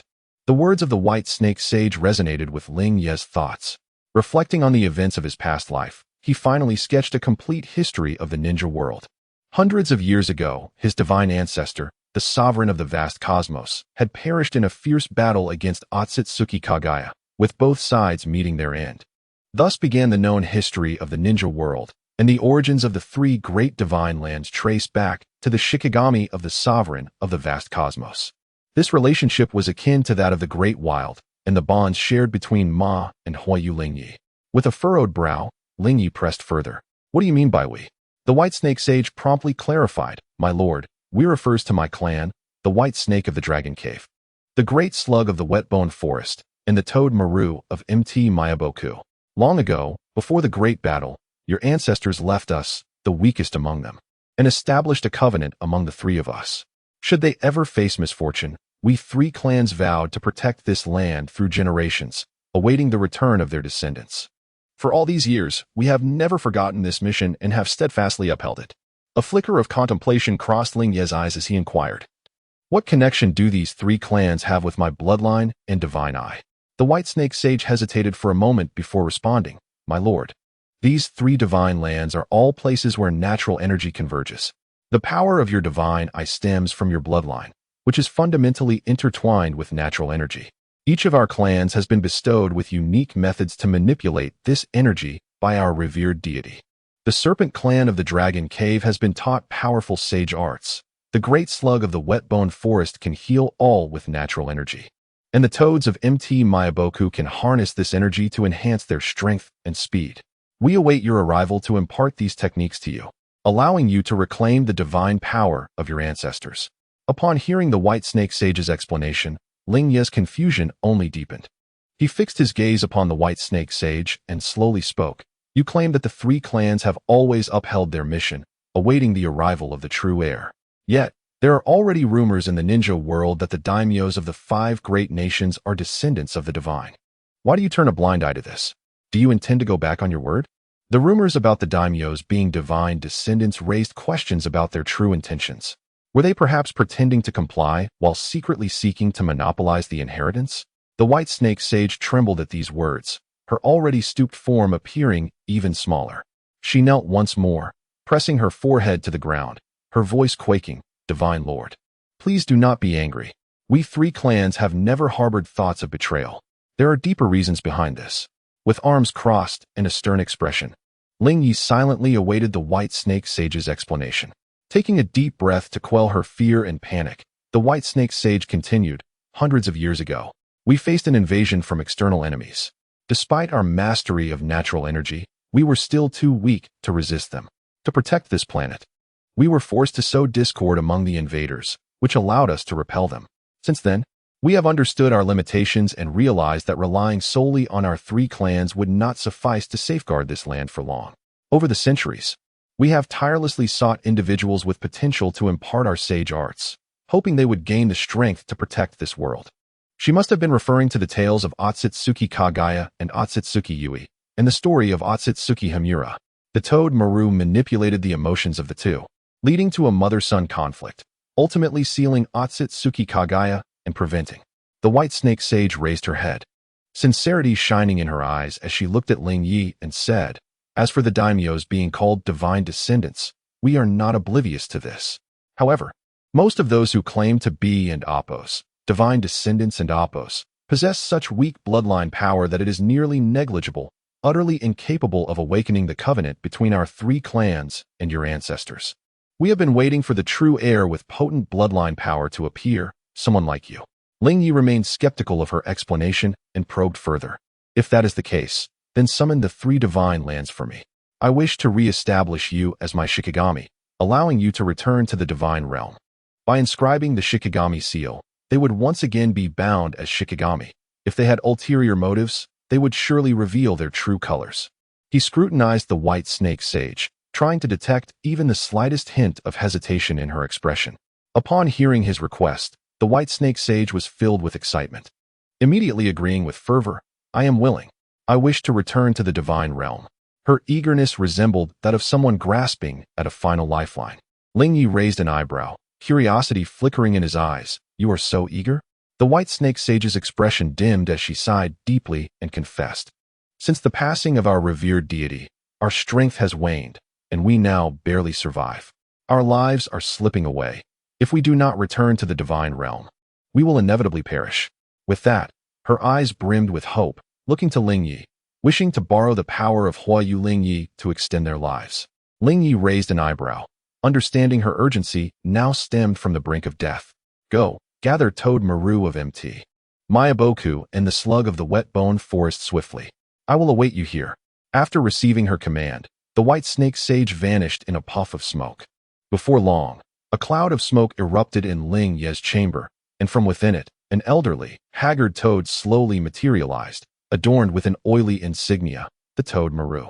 His massive form filled the spacious palace. Meanwhile, the slug sage's avatar emerged, resembling a large slug. Finally, the White Snake Sage reappeared in the room. As soon as Toad Maru appeared, he leaned on his cane, taking a few labored steps forward before kneeling on both knees, respectfully stating, I, Toad Maru of MT Maibo, pay my respects to the Divine Lord. The slug avatar also wriggled, softly voicing, the slug of the wet-boned forest greets the Divine Lord. Lingye's gaze swept over them, and he spoke, now that you have arrived, you must understand the reason I have summoned you. The White Snake Sage has informed me of many past events, and now, I wish to reappoint you as my Shikigami, returning to the service of the divine. Toad Maru lifted his head, eyes brimming with anticipation. My lord, MT Mayaboku has always adhered to the covenant with our revered deity. We are willing to return to your service. The slug avatar hastily echoed. The wet-boned forest feels the same. We have never forgotten our mission. It is an honor to receive your guidance. A smile crept onto Lingye's face, pleasantly surprised that they were so eager to flatter him. Waves of natural energy surged around him, enveloping the white snake sage, Toad Maru, and the slug avatar, inscribing the Shikigami seal upon the three beings. The white snake sage transformed back into her true form, a colossal white serpent, her scales shimmering with an otherworldly glow, her once dull eyes now radiating vitality. As Toad Maru felt the surge of power, he sensed his sage energy being fully awakened, rejuvenating his frail body. The slug avatar also writhed, absorbing this newfound strength. The three divine beings, already capable of wielding natural energy, found the Shikigami seal akin to a license. The energy they had once controlled now became an integral part of their being, significantly enhancing their abilities. This enables them to transform natural energy into the vitality of the body, rejuvenating it and restoring youthfulness. Chapter 79. The significance of Lingye's speech. A faithful army felt the vitality surging within them, as the three great immortals exchanged glances filled with awe and delight, all stemming from Lingye's benevolence. They each expressed their loyalty and gratitude to Lingye. The white serpent immortal spoke. Divine Master, your grace has granted us rebirth. From this day forth, the Dragon Cave shall bravely face any peril for you. The Toad Maru quickly concurred. The Myoko Mountain shall forever follow your command. Ready to heed your every call. The slug clone softly yet resolutely added, the wet-boned forest shall be guided by your will, safeguarding this land. Just as Lingye inscribed the Shikigami seal upon the three great immortals, a series of crisp notifications echoed in his mind. Congratulations, host, for attaining moderate loyalty from the White Serpent Immortal. Reward, Dragon Cave Techniques, enhanced affinity for natural energy. Congratulations, host, for obtaining moderate loyalty from Toad Maru. Reward, Myoko Mountain Techniques, enhanced affinity for natural energy. Congratulations, host, for achieving moderate loyalty from the Slug Immortal. Reward, Wet-Boned Forest Techniques, enhanced affinity for natural energy. The White Serpent Immortal gazed at Lingye with utmost reverence. Divine Master, before the revered god departed, he imparted the techniques to us. Now that you have returned, we ought to return these techniques to you, aiding you in reclaiming supreme divinity. Upon hearing this, Lingye gently waved his hand, a subtle smile gracing his face as he replied, these techniques are already within my mastery. With that, the natural energy around him surged vigorously. In an instant, Lingye unleashed the Myoko Mountain techniques, striking forth with a punch that opened a considerable breach in the distant door. This was the Frog Group technique of Myoko Mountain. Following this, he manifested the Dragon Cave techniques, a serpent of natural energy coiling around his form. Lastly, the power of the Wet-Boned Forest techniques blossomed. As new buds sprouted from a wooden chair, the three great immortals stood in stunned silence, their eyes brimming with awe. Utterly bewildered by how Lingye had acquired such mastery, the White Serpent Immortal trembled as he spoke. Master, your divine power is astonishingly potent, far surpassing our ancestors. They had never heard of anyone mastering the techniques of the three great lands so effortlessly, and without any formal instruction. Lingye remained composed, slightly raising his hand towards the three great immortals. You may return now. Should the need arise in the future, I shall summon you. The White Serpent Immortal, Toad Maru, and the Slug Clone responded with respectful bows. The White Serpent Immortal lowered his massive frame. I shall heed the Divine Master's command. Toad Maru, leaning on his staff, bent laboriously. Myoko Mountain awaits your summons. The Slug Clone added, the Wet-Boned Forest stands ready for your orders. With that, a cloud of mist enveloped them, and the three great immortals vanished, leaving Lingye alone in the chamber. Seated in contemplation, Lingye reflected on all that the White Serpent Immortal had shared with him regarding the battle between the Supreme Celestial and Otsutsuki Kaguya, the origins of the three great lands, and their duties as Shikigami. This knowledge deepened his understanding of the history of the shinobi world and clarified his connection to his bloodline and divine eyes. It appears that my bloodline is indeed intricately linked to these ancient legends, Lingye murmured to himself. He closed his eyes, attuning himself to the surging natural energy and the power of his divine eyes. With mastery over the three great techniques, he felt a heightened command over natural energy, confident that should he invoke the divine realm once more, neither Raikage nor Killer Bee would escape. In the ensuing year, Lingye entered a period of diligent training, his plans progressing steadily as he awaited the opportune moment. Meanwhile, the conflict between Konoha and Iwagakure intensified, the situation growing increasingly dire. In Konoha, the loss of talented shinobi weighed heavily upon the aging Sarutobi Hiruzen, who made significant errors in command on the distant battlefield. Following Danzo's demise, Hiruzen became increasingly despondent, often ruminating on the mistakes of his past, his indecision leading to further blunders. With the commander being his most trusted ally, Mito Gate on, his obstinacy resulted in a crushing defeat. The carefully laid strategic defenses were compromised by Iwagakure's ninja, plunging Konoha's forces into a harrowing struggle, suffering grievous losses. The battlefield was engulfed in smoke, the air filled with the cacophony of battle as Iwagakure and Appo's ninja clashed violently with Konoha and Appo's forces, clearly gaining the upper hand. Among them was a young Konoha genin named Afong, whose arm had been injured by Iwagakure and Appo's earth techniques, blood streaming forth. Yet he gripped his kunai tightly, eyes fixed on the enemy ahead. One by one, his comrades fell around him. But the echoes of Lingye's speech resounded in his heart. Our ninjutsu shall become the blades that shatter our foes. Our will shall forge an indestructible wall. We shall fight on, persistently battling until the enemy falls, until life ceases, until peace prevails. For the glory of our ancestors. The land of fire endures, Konoha endures. Peace endures. Taking a deep breath, Afong shouted, for the land of fire, for Konoha. Ignoring his pain, he charged at the Iwagakure ninja, his kunai gleaming with lethal intent as he engaged in close combat. However, the assault from Iwagakure grew increasingly fierce, and Konoha's defenses began to waver.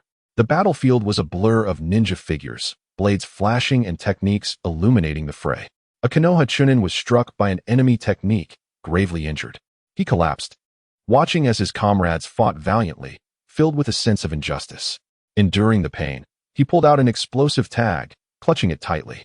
As several Iwagakure ninja approached, he summoned the last of his strength, shouting, "You invaders! Konoha shall never perish. Peace shall endure." The explosive tag detonated, resulting in mutual destruction with the enemy. Such scenes unfolded repeatedly on the battlefield, as countless Konoha shinobi, teetering on the brink of death, fought fiercely for their love of their village and the belief in peace. Transformed by Lingye's oration, they were no longer mercenaries in pursuit of spoils, but valiant warriors defending their homeland for the sake of their convictions. An army driven by belief is distinct from one devoid of it. They became unafraid of death, their resolve unwavering. Chapter 80. The loyalty of the underdog. Lingye made his move. In the rear of the battlefield, Huang Tu, the commander of Iwagakure, stood in astonishment as he observed the performance of the Leaf Ninjas. He could hardly believe that these Konoha shinobi could exhibit such formidable fighting spirit even under such dire circumstances. Beside him, a ninja from Iwagakure remarked, "Lord Huang Tu, these Leaf Ninjas are utterly reckless. It seems our assault has been thwarted." Huang Tu furrowed his brow and replied, "No, they are not reckless. They are driven by unwavering conviction. This conviction renders them immensely powerful. Is this what they call the will of fire?" As he witnessed the brutal scenes unfolding on the battlefield, a flicker of admiration for the Konoha ninjas stirred within him. Amidst the chaos, the Leaf Ninjas found themselves progressively cornered. Yet, not a single one chose to surrender or retreat. They fought with the fervor of warriors infused with adrenaline. Even those grievously wounded clutched explosive tags, determined to take their enemies down with them. Such foes were terrifying, displaying a fearlessness akin to that of the puppets from Sunigakure. The Konoha ninjas embodied their loyalty to their village and their yearning for peace with their very lives. As the battle raged on, the numbers of the Leaf Ninjas dwindled, yet their resistance grew ever more tenacious. Although the Iwagakure ninjas held the advantage in both numbers and strength, they found themselves increasingly overwhelmed by the tenacity of their opponents. Huang Tu had anticipated an easy victory, but the ferocity of the Konoha ninjas' resistance took him by surprise. As the conflict dragged on, both sides succumbed to exhaustion. The battlefield was littered with the bodies of fallen ninjas, the earth stained crimson with blood, and the air thick with the acrid scents of blood and gunpowder. Despite their numerical superiority, the morale of the Iwagakure ninjas waned. Conversely, the Konoha ninjas, though suffering heavy casualties, remained resolute in their beliefs. Their singular thought was to protect the land of fire and safeguard Konoha. They would not retreat, even if it meant shedding their last drop of blood. Just as Lingye had declared, they would fight until the very end to eradicate these invaders. At that moment, a lower-ranking ninja named Foam, having sustained numerous wounds, staggered forward, blood dripping from his clothing and staining the scorched earth beneath him. He scanned the surroundings and saw that his comrades, who once fought alongside him, had all fallen. He alone remained to hold the line. The Iwagakure ninjas now encircled him, while Huang Tu stood nearby, a complex expression on his face as he regarded the injured yet defiant young ninja. He waved his hand, signaling his subordinates not to strike just yet, seemingly offering this resolute youth one last chance to surrender. Afeng slowly raised his head, displaying no trace of fear, only determination. The image of Lingye flashed in his mind, recalling that rousing speech, the innocent smiles of the village children, and the memories of Konoha that filled every street and alley. The land of fire endures, Konoha endures, and peace endures. Channeling his final reserves of strength, Afeng let out a roar that pierced through the smoke, soaring into the heavens. Ignoring his pain, he gripped his kunai tightly and charged towards the enemy. Huang Tu, witnessing this scene, felt an indescribable shock. He had never encountered such a tenacious enemy, a mere lower ninja, standing against an entire army, willing to fight to the last breath. "Do not kill him. I wish to interrogate him personally," Huang Tu shouted. The Iwagakure ninjas closed in, gradually wearing him down, his steps growing heavier until finally, he could no longer stand and fell to one knee. Yet, he still clutched the kunai, his gaze unwaveringly fixed on his adversaries. As the Iwagakure ninjas advanced, weapons aimed at him, Afeng managed a slight smile, knowing he had given his all, for Konoha, for peace, his conscience clear. Just as the Iwagakure ninjas prepared to seize him, a golden light streaked across the sky, descending upon the battlefield like a shooting star. The arrival was none other than Lord Lingye, radiating immense natural energy, his golden eyes gleaming with power, an imposing presence that evoked fear. The atmosphere on the battlefield froze upon his arrival. The Iwagakure ninjas displayed expressions of shock, their grips tightening on their weapons as they warily regarded this unexpected visitor. Huang Tu's complexion darkened. He understood that this individual was far from benign. The tales of Lord Lingye's formidable prowess had spread throughout the ninja world following their previous encounter at the border of the Land of Fire and the forces of Kimogakure. "You have come as a guest, but I implore you to spare your lives." Lord Lingye's voice echoed across the battlefield, imbued with undeniable authority. He raised his hand gently, and the natural energy around him rapidly coalesced into swirling golden runes that flickered around him. Seeing this, the Iwagakure ninjas immediately launched their assault. Various earth-style jutsu rained down upon Lord Lingye like cannon fire, with massive boulders and sharp stone spikes descending from above. However, Lord Lingye remained calm and unruffled. He narrowed his golden eyes, and as the earth-style techniques approached, they were met with an invisible force upon contact with the golden runes, dissipating into mere dust. This was the result of his recent training. His mastery over nature had reached new heights, allowing him to effortlessly neutralize such ordinary attacks. How is this possible? Huang Tu's eyes widened in disbelief. He could never have imagined that his meticulously planned war would be thrown into disarray by the mere appearance of Lord Lingye. With a cold snort, Lord Lingye lightly tapped the ground, propelling himself forward like a bolt of golden lightning into the ranks of the Iwagakure ninjas. He weaved effortlessly through the throng, each swing of his arm releasing powerful natural energy that sent his foes reeling. Cries of anguish filled the air as the Iwagakure ninjas were driven into disarray. Observing his troops in chaos, Huang Tu felt a surge of anxiety. If he did not devise a countermeasure swiftly, this battle would undoubtedly culminate in a disastrous defeat for Iwagakure. Gritting his teeth, he resolved to take matters into his own hands. Earth-style, rock collapse, Huang Tu bellowed, quickly forming hand seals. Instantly, the battlefield trembled violently, massive fissures appearing in the ground as countless rocks erupted from the depths, hurtling toward Lord Lingye. Sensing the power of Huang Tu's attack, Lord Lingye did not dare to underestimate it. He promptly activated his Susanoo, the skeletal form enveloping him in a protective cocoon. The rocks crashed against the Susanoo, sending plumes of dust into the air. Yet, the Susanoo remained steadfast. As Lord Lingye stood within, his gaze icy as he regarded Huang Tuesday Chapter 81, Seizing Command in Crisis. Fire Lord Lingye. As Fire Lord Lingye confronted Huang Tu, a sudden, rhythmic sound of footsteps echoed from the distance. It was Kakuzu, leading the flame guard, rushing forward like a dark tide. Clad in uniform black attire adorned with embroidered flame motifs, the soldiers appeared to blaze under the sun's rays. They swiftly encircled the ninjas of Awagakure, creating an impenetrable barrier. Kill! With a commanding shout from Yi, the flame guard charged at the enemy, wielding an array of weapons. In groups of 3, they moved in perfect harmony, their training evident in the precision and lethality of their strikes. Kakuzu was not idle either. His 5 elemental chakra transformed effortlessly in his hands, unleashing earth spears, wind blades, and lightning techniques that sliced through the battlefield, causing Awagakure's ninjas to fall one after another. Huang Tu was taken aback by this unexpected turn of events. He had never anticipated that Fire Lord Lingye possessed such an elite force nearby. He attempted to organize a counterattack, but the Flame Guard, well-rested and ready, proved insurmountable. Under the relentless assault, the ninjas of Awagakure gradually lost their ability to resist. Their defenses were utterly shattered, and soldiers scattered in panic. Within mere minutes, the forces of Awagakure were decimated, leaving the battlefield in utter disarray. Huang Tu, left with no choice, fled in disgrace, while Fire Lord Lingye showed little interest in pursuing him.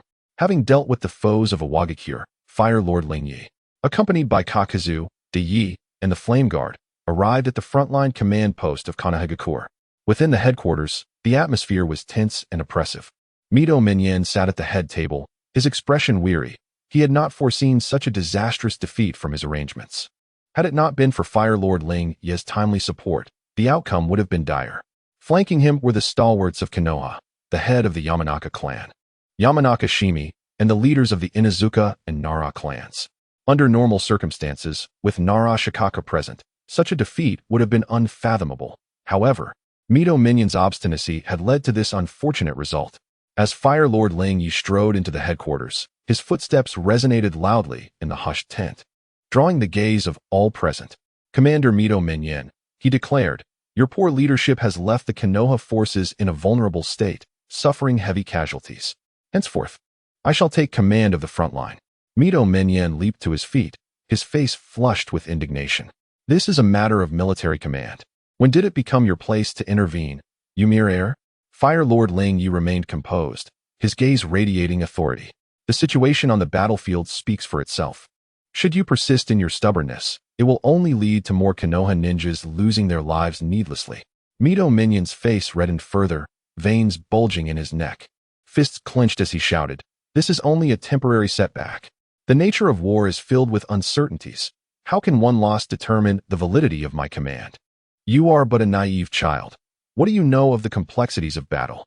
His voice, hoarse and gravelly from fury, seemed to carry the weight of his wrath with each word. Unfazed by Mito Minyan's fury, Fire Lord Lingye narrowed his eyes and replied coldly, "A temporary setback?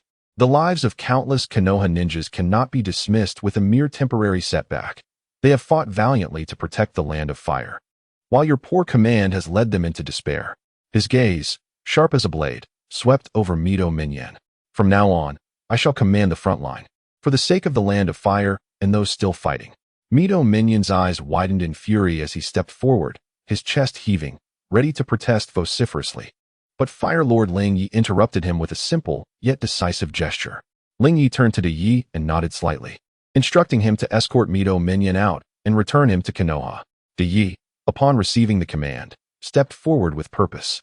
A towering figure, he emanated an aura of strength. Approaching Mito Minyan, he effortlessly lifted the elder's arms as if they were mere twigs. Mito Minyan struggled, kicking his legs and shouting, "You cannot treat me this way. I am a veteran of Konoha. I have fought for this village." Yet his protests faded against Ye's might. Yi lifted Mito Minyan without effort, as though he were a lightweight object. Although once an elite ninja, the passage of time had diminished Mito Minyan's agility, rendering his resistance futile in the face of Ye's strength. With measured steps, Yi carried Mito Minyan out of the tent, leaving his disgruntled shouts to dissipate into the air. Inside, the Konoha ninjas remained silent, none daring to intervene. The reason was clear. Fire Lord Lingye had dramatically altered the tide of battle with his singular presence. His formidable natural energy and formidable eyes commanded respect and awe. The flame guard he brought forth, well-trained and synchronized, had cut through Iwagakure ninjas with ruthless efficiency. Observing Mito Menyen and Appo's predicament, it became evident that his mismanagement had led the Konoha forces into dire straits. His obstinacy and refusal to heed advice had eroded his standing among the ranks. Now, as they watched him being escorted away by Yi, the ninjas felt no pangs of regret. Rather, they sensed a potential turning point for Konoha. As Fire Lord Lingye took his place at the head table, standing tall like a pine, he swiftly reviewed the mountain of documents piled before him. Scanning the frontline situation, the dense text and markings transformed in his mind into vivid images of the battlefield. Upon unfolding the troop statistics, his brow furrowed deeply as he noted the absence of the two major bloodline clans' main forces. A sense of dread washed over him. The High Command's wariness of these clans had reached a chilling extent. The once decisive Sarutobi Hiruzen had indeed become increasingly indecisive in his old age. Fearing to deploy the bloodline clans for fear that they might undermine his authority, Lingye scoffed quietly, promptly dispatching orders back to Konoha. Summon members of the Uchiha security force to support the frontline, led by Uchiha Fugaku, accompanied by Shursui. As for the Hyuga clan, let Hyuga Hizashi command, bringing the elite ninjas of the clan post-haste. Remember, I want the main house ninjas. If they are concerned for their safety, let them send more branch family ninjas for protection. None must be spared. Fire Lord Lingye continued issuing commands. Relay to the entire army to reorganize the defense line. The casualties inflicted upon Iwagakure have been severe, and we cannot muster a new offensive in the short term. Yes, the gathered ninjas responded in unison, departing to prepare. Left alone in the command tent, Fire Lord Lingye contemplated the war ahead. If he desired victory, he could achieve it at any moment. For the presence of Uchiha Itachi and others was sufficient to turn the tide of war. However, that was not the outcome he sought. Such an effortless triumph would not fulfill his purpose. Reflecting on his encounters with the Uchiha clan, the resentment and anger in their eyes remained vivid in his memory. He had promised them that he would clear their grievances and unveil the truth. Now, this war presented the ideal opportunity to fulfill that vow. In the realm of power, a new ruler brings forth a new entourage. Sarutobi Hiruzen's waning trust is met with the rising favor of Kakashi Hatake. The series of blunders committed by Sarutobi during this conflict has diminished his prestige to an all-time low. The sacrifices of the young ninjas and the successive collapses of the defensive lines have become daggers, gradually severing the faith of both villagers and ninjas in this aging Hokage. Now is the opportune moment for intervention. Kakashi devises a strategy to manipulate post-war public opinion, leveraging the recently established Ninja World Weekly to disseminate the truth of the war throughout the village, methodically exposing Sarutobi's errors. Simultaneously, he promotes his own accomplishments in command during the war and his relentless efforts to safeguard Konoha.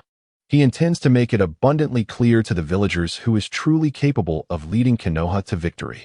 Once victory is secured, Kakashi plans to unite with the Uchiha clan and other dissatisfied ninjas at the village and Appo's victory celebration, confronting Sarutobi.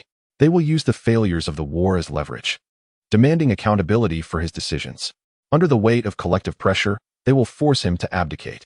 Kakashi has already identified a suitable successor, prepared to elevate them to power following Sarutobi's departure, thus gaining true control over Konoha. Everything will unfold with legitimacy, achieving a bloodless revolution which Kakashi terms the Spring of Konoha Initiative. This has been the culmination of his quiet scheming over the past year. Chapter 82. The Traitor of Konoha? Sarutobi Hiruzen. The front lines have momentarily settled. The smoke of battle still lingers in the air. Yet Konoha village is soon to be bombarded with a cascade of news. The convoy escorting Mitarashi Anko arrives almost simultaneously with the messenger team at Konoha. Within the Uchiha clan and Appo's quarters, the atmosphere instantly ignites with fervor.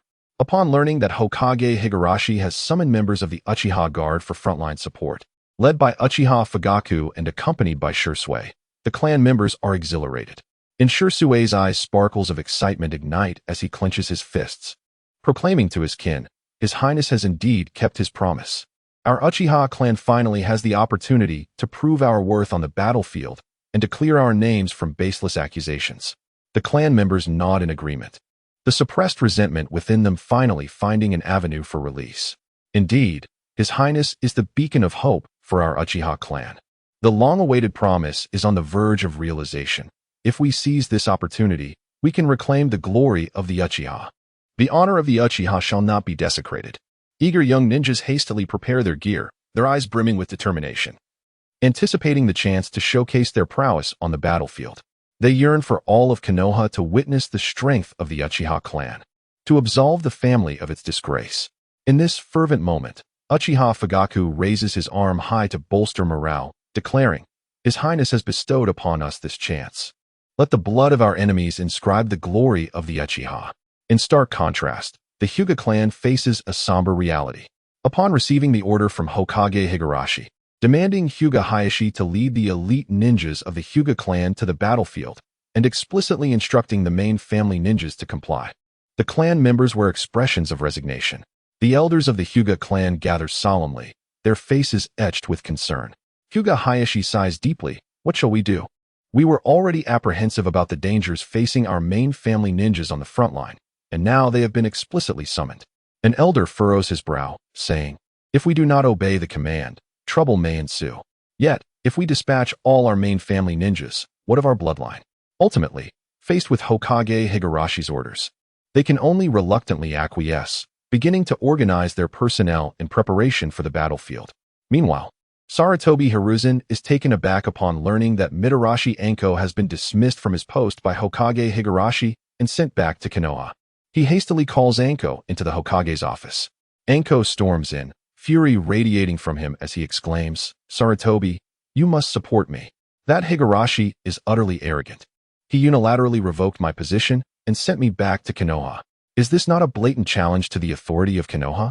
Sarutobi Hiruzen's expression darkens as he replies slowly, "Calm down, Anko. We cannot absolve ourselves from the blame for this defeat in war. Higurashi has turned the tide at a critical moment, and thus his power and prestige have surged. Anko, however, remains defiant. Can a single turn of the tide justify such arrogance? He is merely a scion. What right does he have to meddle in Konoha's military command? Moreover, he has diverted both the Uchiha and Hyuga clans. There is undoubtedly a conspiracy at play." Rubbing his temples, Sarutobi Hiruzen acknowledges, "I too find his actions peculiar, but he currently wields military power and has achieved merit on the battlefield. We must not provoke him lightly. Let us observe the situation. Perhaps he intends to utilize those bloodline clans to exhaust the strength of a Wagakure, allowing us to discern his next move." Anko insists, "Are we to endure this indignity? Shall we watch as he continues unchecked? Do you not remember what he did in Konoha last year?" Leaning back in his chair, Hiruzen closes his eyes, lost in thought, drifting back to the oath ceremony of the previous year. At that time, Higurashi shone brilliantly before the assembly, exuding an overwhelming power and an enigmatic gaze that left the entire venue in awe. Additionally, during the orphanage poisoning incident, the rebellion of Danzo, and the threats against Konoha, Higurashi consistently turned peril into fortune, further augmenting his influence. Seeing Sarutobi Hiruzen lost in contemplation, Anko steps forward, urgency lacing his voice. "Sarutobi, what are you still hesitating for? Though Danzo has passed, the concerns he harbored are manifesting one by one. Higurashi clearly seeks to interfere in Konoha's military and political authority. By deploying both the Uchiha and Hyuga clans to the front lines, what are his true intentions? He may very well be aiming to seize control over these two esteemed bloodline families. Will Konoha still have a voice when that day comes?" Pausing, his emotions intensifying, he continues, "We have devoted our lives to the welfare of Konoha. Must we truly stand by and watch it slip into the hands of another? In the past, we, alongside Danzo, undertook numerous clandestine actions to maintain the stability of Konoha. Now that Danzo is gone, these burdens rest upon us. If we do not act, Konoha may very well decline under our watch." Chapter 83. Uchiha Fugaku and Hyuga Hizashi. Upon hearing the counsel of his old friend, Sarutobi Hiruzen furrowed his brow, deeply conflicted within. Was it not excessively reckless for Hai no Kuni's commander, Hai no Guriai, to orchestrate such actions on the front lines? Would it not tarnish his own reputation irrevocably? Mito Gate-un's words were not mere alarmism. The rise of Hai no Guriai indeed posed a significant threat to the traditional powers of Konoha. Yet, he was acutely aware of the immense risks associated with opposing Hai no Guriai. The latter wielded military authority and had accrued considerable merits on the battlefield, commanding high esteem within the ranks. Furthermore, he enjoyed the unwavering support of the entire Land of Fire. However, Sarutobi Hiruzen spoke slowly, contemplating the ramifications of a direct confrontation. Should matters spiral out of control, it could incite internal strife, severely wounding Konoha's vitality. Would all their years of toil amount to naught? Mito Gaiden scoffed, declaring that inaction would amount to a passive resignation to fate. Hino Giriai was merely a scion, his foundation yet unsteady. If they seized the opportune moment, victory was not beyond their reach. Moreover, they were not devoid of trump cards.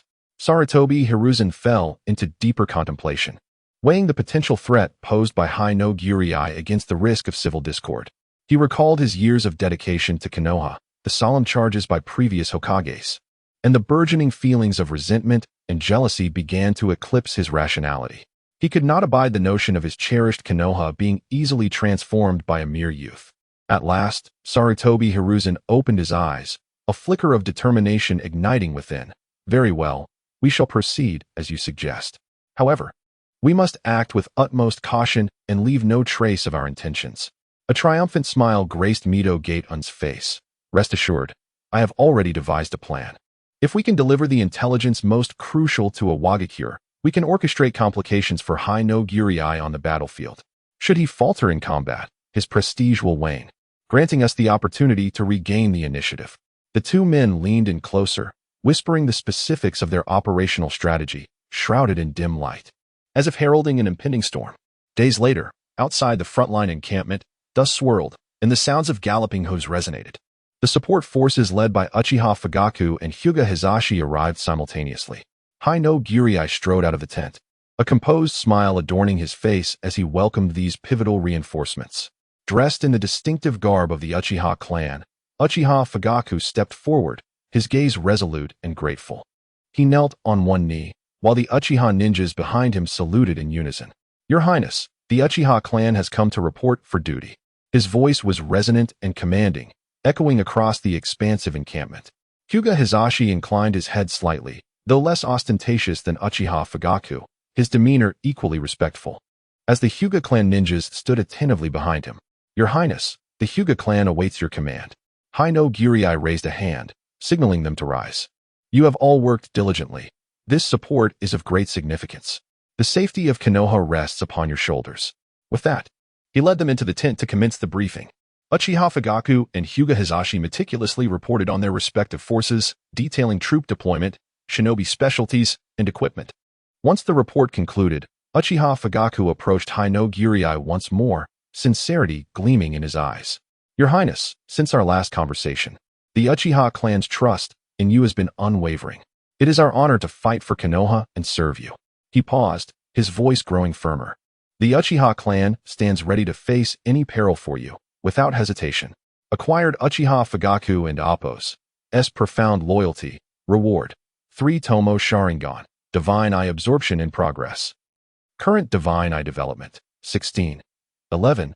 Hino Giriai nodded slightly, a glimmer of satisfaction crossing his features, recognizing that his efforts were beginning to bear fruit. There is no need for further words, Fugaku. I have always believed in the strength and loyalty of the Uchiha clan. Meanwhile, Hyuga Hizashi inwardly recoiled at this display, astonished by the Uchiha clan's apparent lack of pride, so easily swayed. He hastily shifted the conversation to ingratiate himself. Your Highness, how fares my nephew Niji? I trust he has not displeased you. He had discerned the shifting dynamics, realizing Hino Giriai had eclipsed Sarutobi Hiruzen, and he was eager to secure his position early. With Niji as a connection, they had essentially made an early investment, thus avoiding a passive stance. Uchiha Fugaku, unwilling to be outdone, retorted, Your Hyuga clan sent a branch family member. Can you compare that to my own son? Your Highness, my son is somewhat dim-witted. I humbly request your guidance. Hino Giriai smiled faintly, engaging in light conversation about Niji and Uchiha Itachi.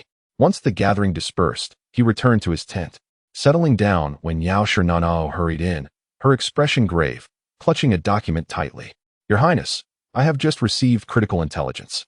She handed the document to Hino Giriai, concern etched across her face. Hino Giriai swiftly unfurled the document, scanning its contents, his expression growing stern. The intelligence explicitly revealed Sarutobi Hiruzen and Appo's collusion with Mito Gaiden, plotting to establish contact with a Wagakure via the black market. They intended to deliver information that a Wagakure urgently required. aiming to leverage it against Haino Giriai on the battlefield and undermine his prestige. Haino Giriai chuckled coldly. Sarutobi Hiruzen, you are courting disaster. A glint of cold light flashed in his eyes. He had been contemplating how to counter Hiruzen, yet he had not anticipated such brazen maneuvers. Truly, he had descended into recklessness, shedding the guise of the manipulative Danzo and opting for direct engagement.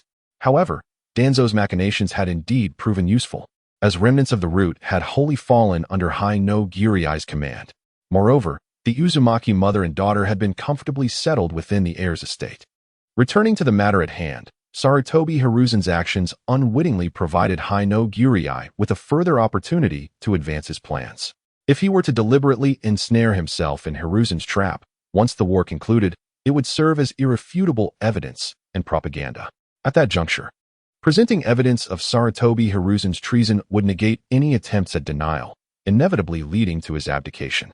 This conflict transcended a mere confrontation with the Wagakure. It was a contest against the decaying forces within Konoha itself. Nanao, maintain vigilant surveillance on their every move, and remember to collect evidence. Yes, Your Highness. Yaoshi Nanao acknowledged, swiftly vanishing into the night. Haino Giriai remained seated in the tent, lost in contemplation. He needed Sarutobi Hiruzen to understand that any who dared obstruct his path would be ruthlessly crushed. This war was not merely about achieving victory. It was about fundamentally reshaping the landscape of Konoha, ushering in an era that truly belonged to him. Chapter 84. The Eruption of the Uchiha Clan. Susanoo the night was thick as ink, enveloping the makeshift tent erected on the battlefield. Inside, the flickering candlelight cast shadows upon Lingye's stern visage as his gaze swept over the assembled individuals, among whom were loyal insiders of Sarutobi Hiruzen. Esteemed ones, I have resolved to launch a surprise attack tomorrow night. Prepare yourselves. As his words fell, a ripple of agitation coursed through the tent. Lingye, while speaking, traced the marching routes on the map before him. He had chosen the evening for the assault to afford Sarutobi Hiruzen the opportunity to relay intelligence. Amidst their deliberations, Lingye noticed one of Sarutobi Hiruzen's insiders discreetly transmitting the assault plan beyond the tent's confines.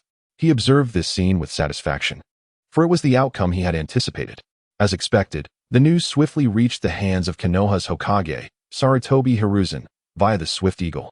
Believing that as Konoha's leader, he could not overlook any potential threat, Sarutobi Hiruzen deliberated and resolved to convey this intelligence to a Wagakure, hoping to enlist their aid to thwart Lingye's stratagem. He aimed to diminish the prestige of the Fire Lord Lingye, hoping to see him falter on the battlefield and reclaim command of the situation. Simultaneously, Lingye was meticulously orchestrating his next steps. He feigned preparations for an assault while secretly encircling the areas where a Wagakure might lay in ambush, establishing a more extensive encirclement. With everything in place, they awaited the enemy to walk into their trap. When the battle erupted, the forces of a Wagakure emerged as anticipated, attempting to encircle Lingye's troops. However, they were utterly unaware that they were the ones truly ensnared. Seeing the opportune moment, Lingye decisively commanded, "Close the net." In an instant, his forces surged from all directions, ensnaring the Wagakure army tightly. Otsutsuki, witnessing the sudden influx of enemies, turned pale as paper, beads of sweat rolling down his forehead, dampening his attire. The intelligence was false. We have fallen into their trap. He recalled the plan he had acquired from the black market, realizing it had been a setup orchestrated by Konoha. Everyone, obey my orders. Do not panic. Otsutsuki bellowed, his voice faint amidst the cacophony of battle. Earth released defense formation. Hold your ground. The ninjas of a Wagakure acted promptly, forming hand seals as sturdy earthen walls erupted from the ground, encasing them within. Otsutsuki-sama, we are surrounded. What shall we do? A young Wagakure ninja's voice trembled with fear as he looked toward Otsutsuki. Otsutsuki gritted his teeth. What is there to fear? We Wagakure ninjas are not cowards. Find a way to break through. I refuse to believe they can capture all of us. As he spoke, he rapidly brainstormed strategies in his mind. This passive defense was not a sustainable approach. They must take the initiative to seek an escape route. His gaze swept across the battlefield until he noticed that the northeastern corner of the enemy's encirclement appeared to be weaker in strength, and a plan formed in his mind. Wind release ninjas, concentrate your fire on the northeastern corner. Earth release ninjas, prepare. Once the wind release creates an opening, Unleash the Earth Flow River to shatter their defenses. Otsutsuki commanded swiftly. The wind release ninjas gathered, taking deep breaths as powerful wind chakra coalesced in their mouths. Subsequently, a tempest of winds surged forth, slicing through the northeastern forces and creating a gap in the encirclement. Seeing this, Otsutsuki shouted, "Now is the time." The Earth Release ninjas rapidly formed hand seals, shouting in unison, "Earth Release, Earth Flow River." The surging mud flowed like a rushing river toward the forces of the Land of Fire, causing the enemies to scatter and retreat. Seizing the opportunity, Otsutsuki led the ninjas of Awagakure toward the breach in the northeast. They brandished their weapons, engaging in a fierce struggle with the enemy. Charge. Breakthrough. Otsutsuki's roar resonated across the battlefield, his eyes aflame with the fire of unwillingness to accept defeat. Under his leadership, the ninjas of Awagakure exhibited astonishing combat prowess, recklessly pushing toward the outer edge of the encirclement. Yet, Fire Lord Lingye would not allow them to succeed so easily. He stood atop a vantage point, observing the battlefield with keen eyes, a smirk playing at the corners of his mouth, so naive. With a slight wave of his hand, a squad of elite ninjas surged toward the northeastern corner, expertly coordinated, quickly sealing the gap and pushing the ninjas of Awagakure back once more. Turning his gaze, Lingye fixed his resolute eyes on Uchiha Fugaku and Uchiha Sasuke. "It is time. Hold nothing back. Let them witness the power of the Manjiki Sharingan." Uchiha Fugaku and Uchiha Sasuke exchanged a glance, a flicker of determination igniting within their eyes. "We shall comply with your command, my lord." For years, though they wielded formidable power, they had to conceal their strengths due to suspicion and prejudice. Now, with Lingye's trust and support, they finally had the chance to unleash their true might. In an instant, the Manjiki Sharingan activated in their eyes, the mysterious and intricate patterns swirling as potent ocular power surged forth like a tidal wave. The very air surrounding them seemed to be drawn into this force, echoing with a haunting whistling. Otsutsuki, witnessing the gap once again sealed, felt a wave of despair wash over him, but he quickly rallied. He could not surrender. He must strive for the survival of the ninjas of Awagakure. "Do not give up, continue the assault. We will break through."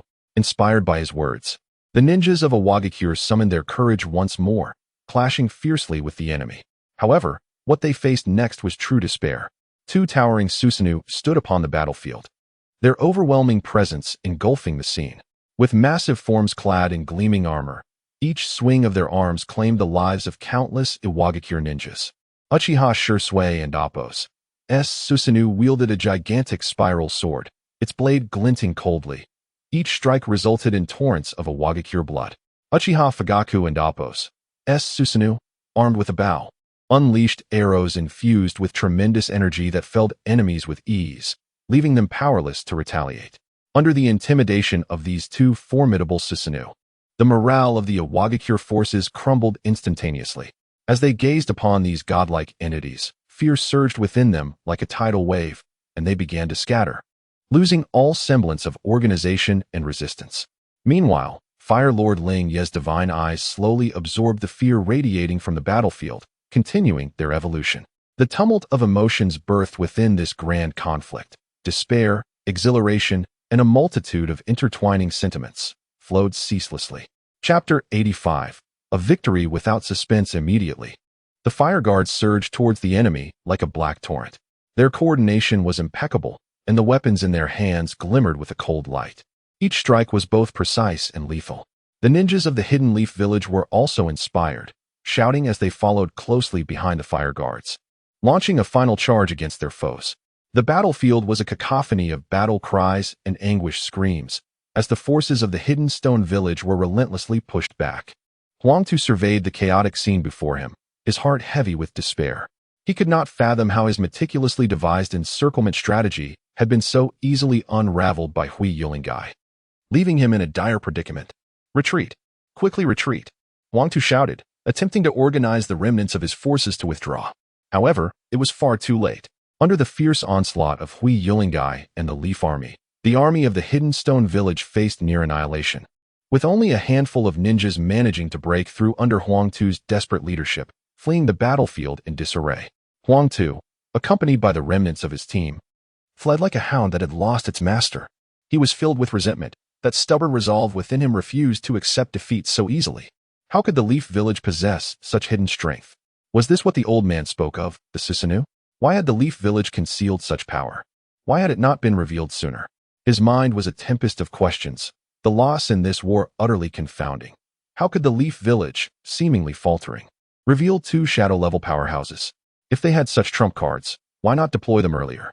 Little did he know that under the command of Sarutobi Hizashi, the Leaf could not fully unleash its strength, as more resources were expended on internal strife. They dared not allow the Uchiha clan onto the battlefield, constantly wary of them. Uchiha Fugaku appeared before him like a specter, his presence enveloping Huangtu in an overwhelming aura. "You cannot escape," he declared. Huangtu gazed at Fugaku, a wave of inexplicable fear surging within him. Yet he forced himself to appear composed, adopting a fighting stance. This scene mirrored the past, decades ago.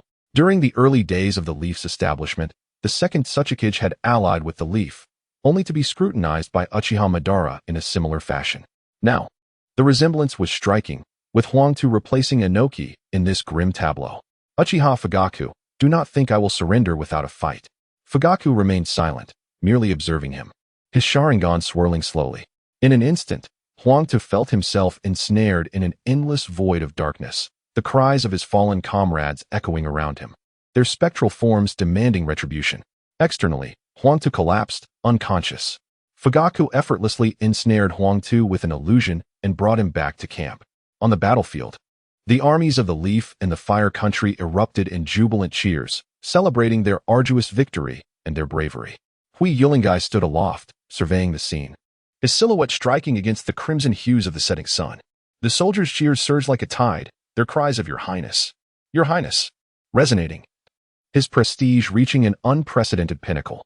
It was this very youth who had led them to triumph. "Long live Your Highness. This victory belongs to Your Highness." The voices of the soldiers brimmed with reverence and admiration. As Lingye beheld the jubilant crowd, absorbing the potency of their emotions, he nodded slightly, a satisfied smile gracing his face. The plan was progressing smoothly. Press the advantage and push the front lines into the land of Earth, Lingye commanded, his voice resolute and powerful. The army swiftly mobilized, advancing towards the land of Earth. Along the way, they surged forth unimpeded, dismantling the defensive lines of the hidden stone village. Before long, the borders of the land of Earth lay before them. At the threshold, Lingye paused, contemplating his next move. He recognized that negotiations with the hidden stone village were imminent, and Huangtu would serve as his most significant bargaining chip. "Prepare for negotiations with the hidden stone village. Let them understand that our terms are non-negotiable," Lingye instructed those nearby. Meanwhile, the leaders of the hidden stone village, upon learning of Huangtu's capture and the army's defeat, descended into panic. They realized they had suffered an unmistakable defeat. Their commander was captured, and morale had plummeted to an all-time low. Apart from negotiations, they had no other recourse. Their downfall was utter and complete. Peace talks were on the horizon, and it seemed they had lost all leverage. When Inoki received the news, he was seated in the council chamber of the hidden stone village, toying with a small stone imbued with earth-style chakra.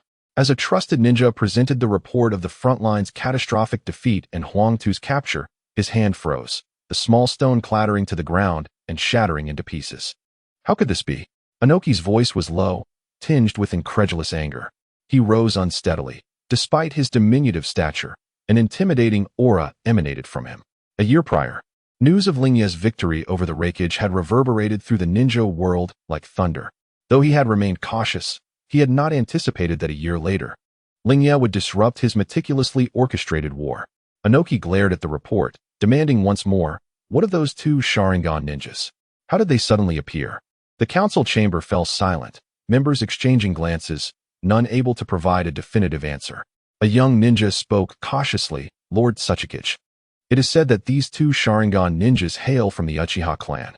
Previously, the Uchiha clan had been marginalized in the Leaf, seldom given the opportunity to showcase their strength on the battlefield. This time, under Hui Yulingye's command, they were finally able to unleash their power." Upon hearing this information, Inoki swiftly pieced together the sequence of events. Indeed, the inept Sarutobi Hizashi had failed to maximize the Leaf's full potential, while Hui Yulingye had thrived in leadership. If Sarutobi Hizashi could not contain the Uchiha clan, then bringing in Hui Yulingye had enabled them to operate with ease. The front line's disastrous defeat had cost him dearly, yet he remained unwilling to accept this outcome. The war should have been theirs to win. Hui Yulingai's rise had become a formidable threat to the Hidden Stone Village and the entire ninja world. Yet now, the only glimmer of hope lay within the internal power struggles of the Leaf. Recognizing Hui Yulingai's formidable presence, Inoki resolved to capitalize on this and elevate his status to its zenith. In time, Sarutobi Hizashi would inevitably view him as a rival, potentially inciting turmoil within the Fire Nation. Lord Tsuchikage, are we truly to negotiate with the Leaf? Our disadvantages are glaring, it may be. Inoki abruptly raised his head, a fierce glint in his eyes. Negotiate. Why not? This is not merely a plea for peace, it is our opportunity. Hui Yulingai's strength has already threatened Sarutobi Hizashi's standing within the Leaf. We must sow discord during the negotiations, plunging the Fire Nation into chaos. Only then will the Hidden Stone Village have a chance to turn the tide and make them pay 100-fold for today's losses. Chapter 86. The schemes of Inoki. The day of negotiation has finally arrived, with the location set along the border. The biting cold wind howled, stirring the sand and stones on the ground, adding an air of tension to this powder keg negotiation. The ninjas from both sides stood ready, their eyes locked on the enemy, as if a single spark could ignite another fierce battle. From the Iwagakure side, Inoki stepped out from the crowd, leaving everyone astounded. His presence among the gathering caused a slight stir. Renowned in the ninja world, it was expected that he would send an envoy. Yet he chose to attend this sensitive negotiation himself, demonstrating the importance he placed on this meeting. Representing the Land of Fire was Nara Shikaku, who approached the negotiation table with an air of calm. Meanwhile, Lingye sat back, quietly observing the scene, his gaze exuding confidence and an aura of control, as if everything unfolded according to his expectations.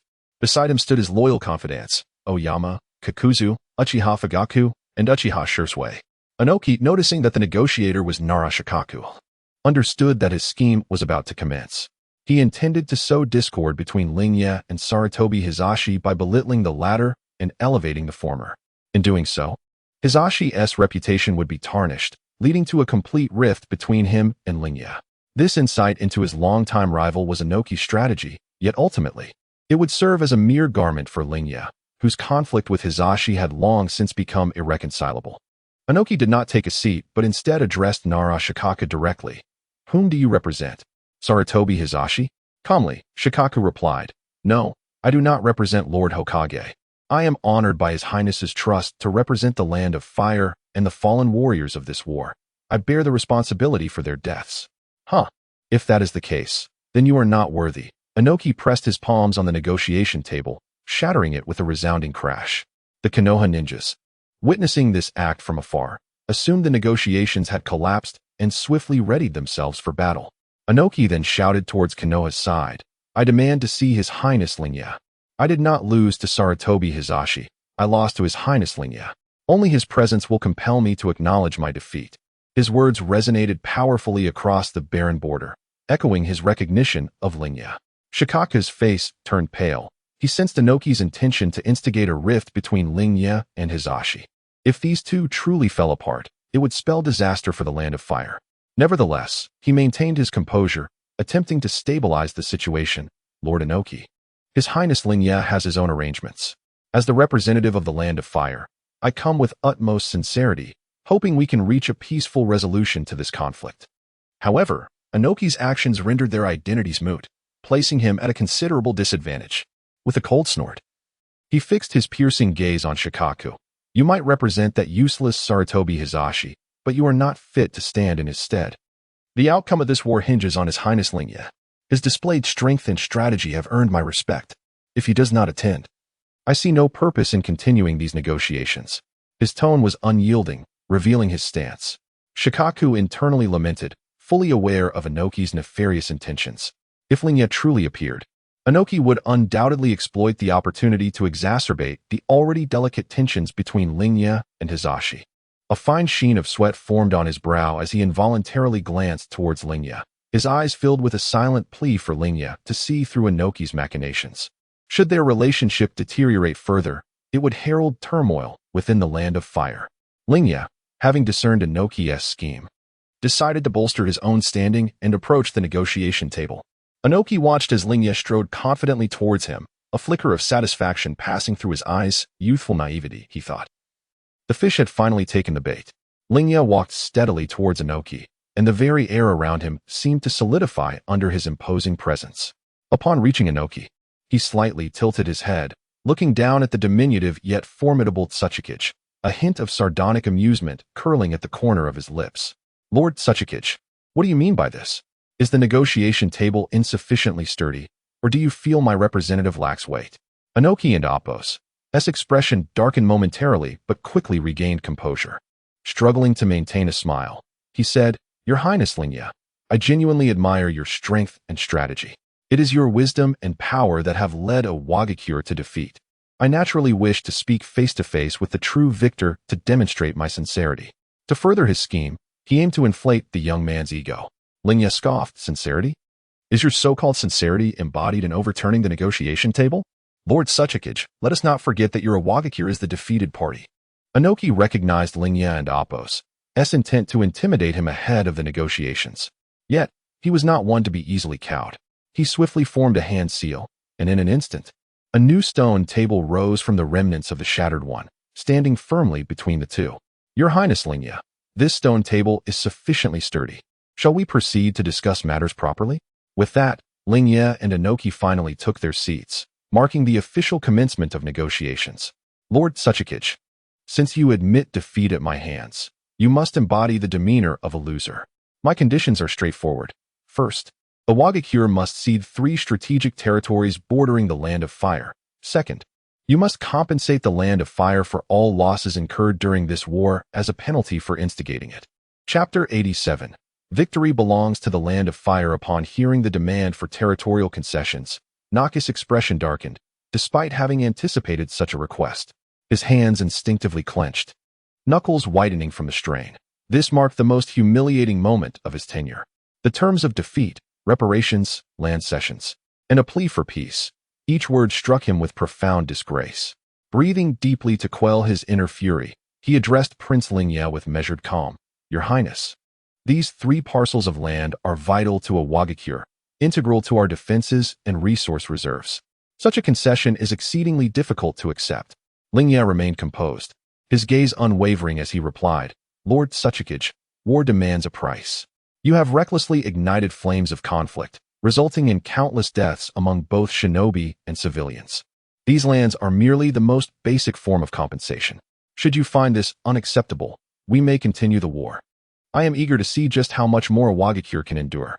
Feigning reluctance, Inoki paused before unexpectedly nodding. Your Highness's conditions are fully accepted by a Wagakure.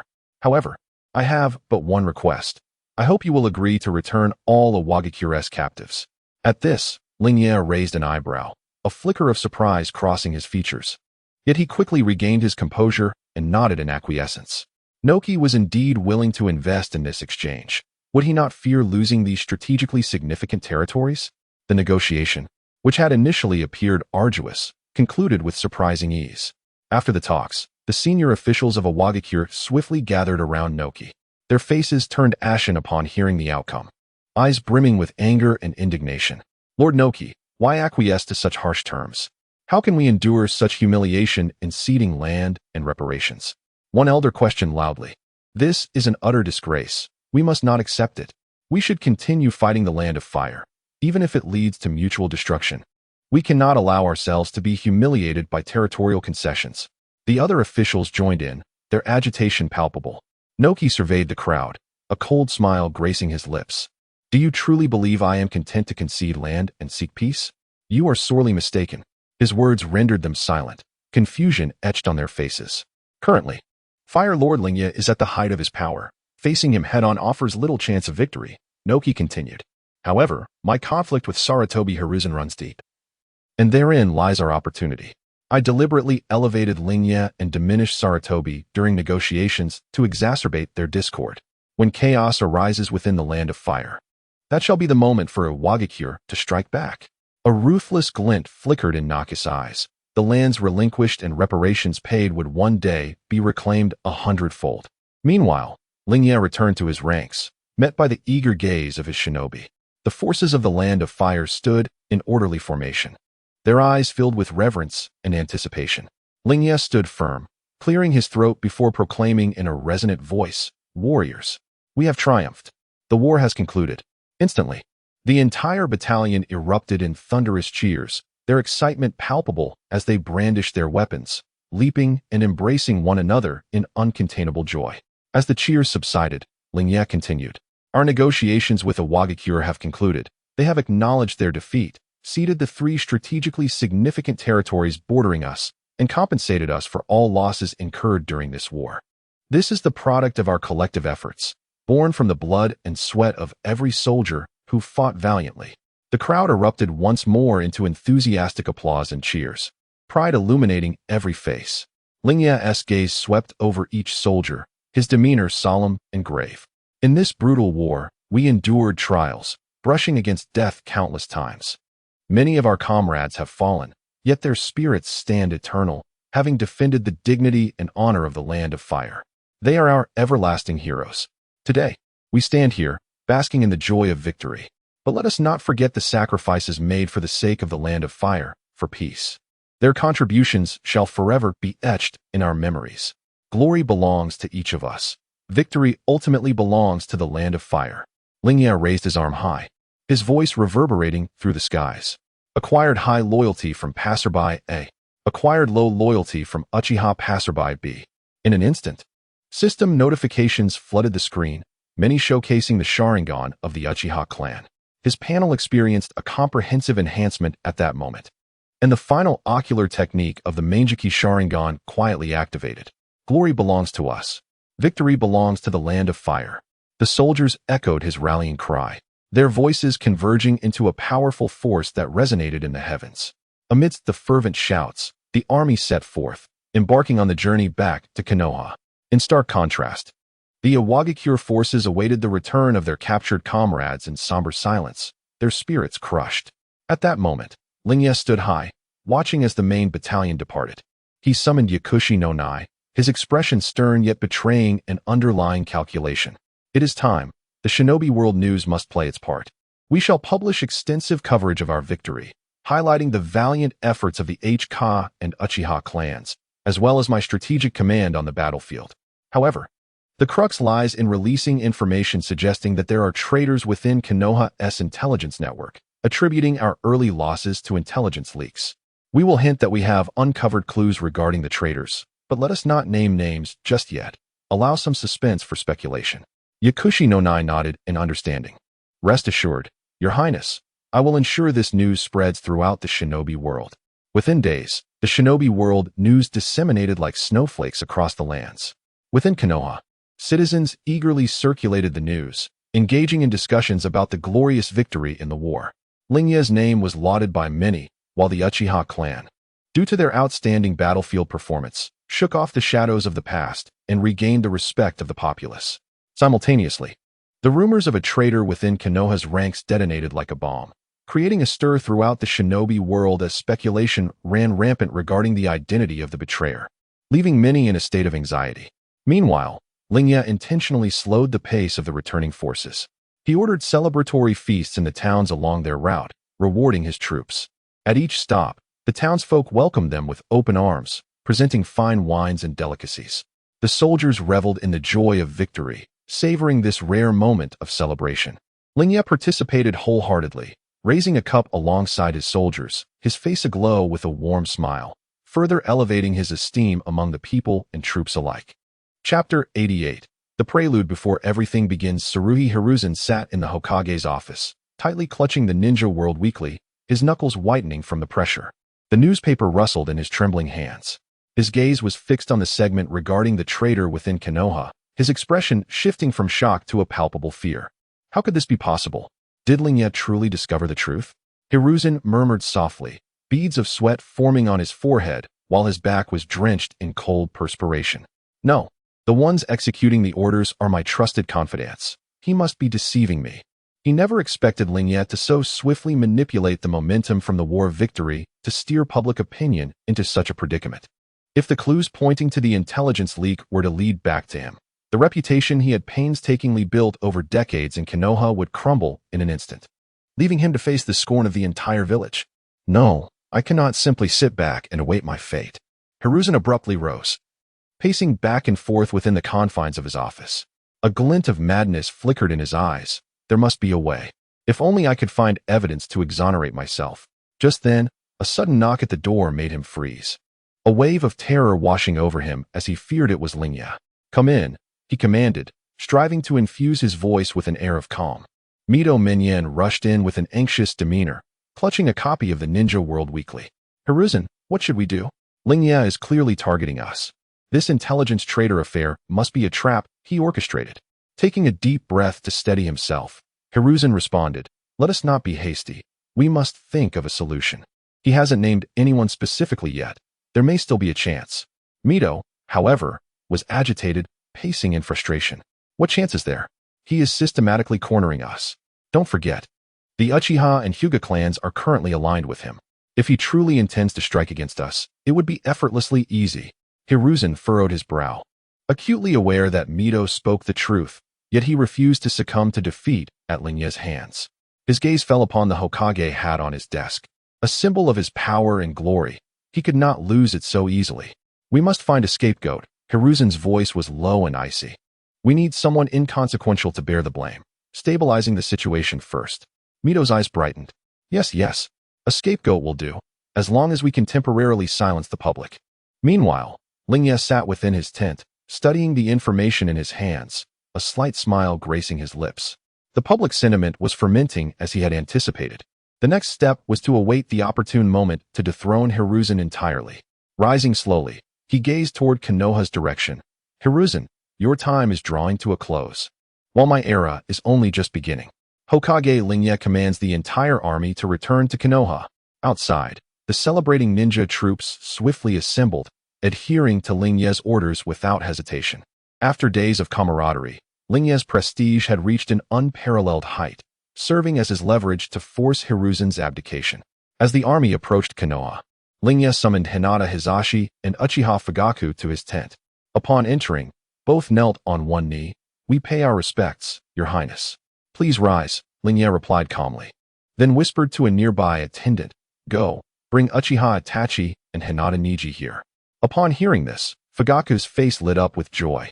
He was finally about to reunite with his son after a year. Just then, the tent door swung open once more, and Uchiha Itachi and Hinata Niji were brought inside. After a year apart, Fugaku gazed at his son, Uchiha Itachi, a hint of barely perceptible warmth in his eyes, though the authority of a clan leader remained palpable. "Itachi, it has been a long time. Have you been training well?" Itachi lowered his head slightly, respectfully responding, "Father, all is well, and I often think of you."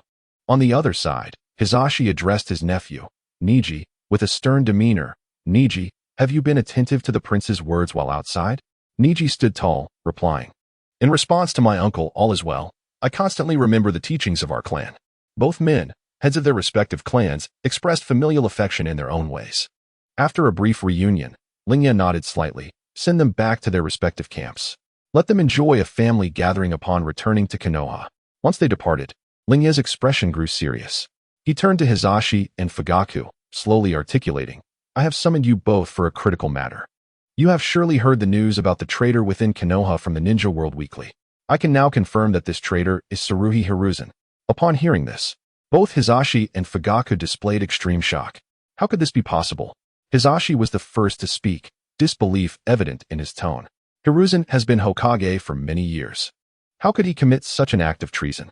In contrast to Hizashi's skepticism, Fugaku was merely astonished, showing no doubt toward Lingye's assertion. Lingye nodded slightly, producing a document from his robe and placing it on the table, sliding it before them. "This is the evidence I have gathered." As they perused the documents, their expressions grew increasingly grim. Lingye's gaze bore into Hizashi and Fugaku, exuding an undeniable authority. "Gentlemen, Hiruzen's actions have placed Konoha on the brink of peril. His foolish decisions have led to the unnecessary sacrifice of many ninjas, as he attempts to bolster his waning power by colluding with enemies and betraying us. My return aims to end this and restore Konoha to its rightful path." He paused for a moment, softening his gaze. "I understand that this course of action may incite turmoil, and I recognize that you may have reservations. Therefore, I solemnly promise that if your clans choose to follow me in restoring order to Konoha, I shall regard you as my closest allies, and your contributions will be integral to Konoha's future development. However, if you harbor doubts and wish to remain uninvolved, I shall not force your hand. You may take your families and depart to wherever you wish. I, Hokage Lingye, would never resort to using your children as hostages. Lingye displayed utmost grace. Even though he had their loved ones in his grasp, he did not resort to coercion, previously having ensured the return of their family members. Hisashi furrowed his brow, his inner turmoil evident. He recognized Hiruzen's actions were indeed inappropriate, but given his deep-rooted position in Konoha, it would not be easy to overturn him. Yet, gazing into Lingye's resolute eyes and recalling his exceptional performance during the war, Hisashi found himself wavering. Fugaku, however, showed no hesitation, kneeling on one knee and declaring loudly, "Your Highness, from the moment you extended your hand to our Uchiha clan, bestowing trust and support upon us, we have been unwaveringly loyal to you. We have long held discontent with Hiruzen and Appo's actions, and should you seek to restore order, the Uchiha clan will gladly take the lead, following your every command." Lingye nodded slightly. "Fugaku, I shall remember your loyalty. With the Uchiha clan and Appo's assistance, our chances of success have increased significantly. The previously formidable probability of success has now transformed into an 11-fold increase. With the inclusion of 2 individuals, he has gained greater leverage to control the situation while striving to minimize bloodshed." Subsequently, he turned his attention to Hinata Hisashi, patiently awaiting his response. After a considerable pause, Hisashi sighed deeply and spoke slowly. "Your Highness, although the Hyuga clan has always acted with caution, the recent actions of Sarutobi Hiruzen have truly been disheartening. The Hyuga clan is willing to follow your Highness and contribute, albeit modestly, to the peace and tranquility of Konoha." Chapter 89. The Spring Plan of Konoha achieved moderate loyalty from Hyuga Hisashi. Reward: mastery of gentle fist technique. Bloodline: Byakugan, medium purity. Devouring divine technique in progress. Divine technique development level 18. 13th. Divine eye devouring abilities. Long-range vision, X-ray vision, insight. Hyuga Hisashi was reluctant to place his bets on anyone. His foremost desire was to safeguard the legacy of his clan. Yet today, Hokage Hayashi's actions compelled him to choose a side. Should he depart from this place? Regardless of whether Hayashi succeeded or failed, he would face dire consequences. If Hayashi emerged victorious, he would forfeit the opportunity to gain the dragon's gift.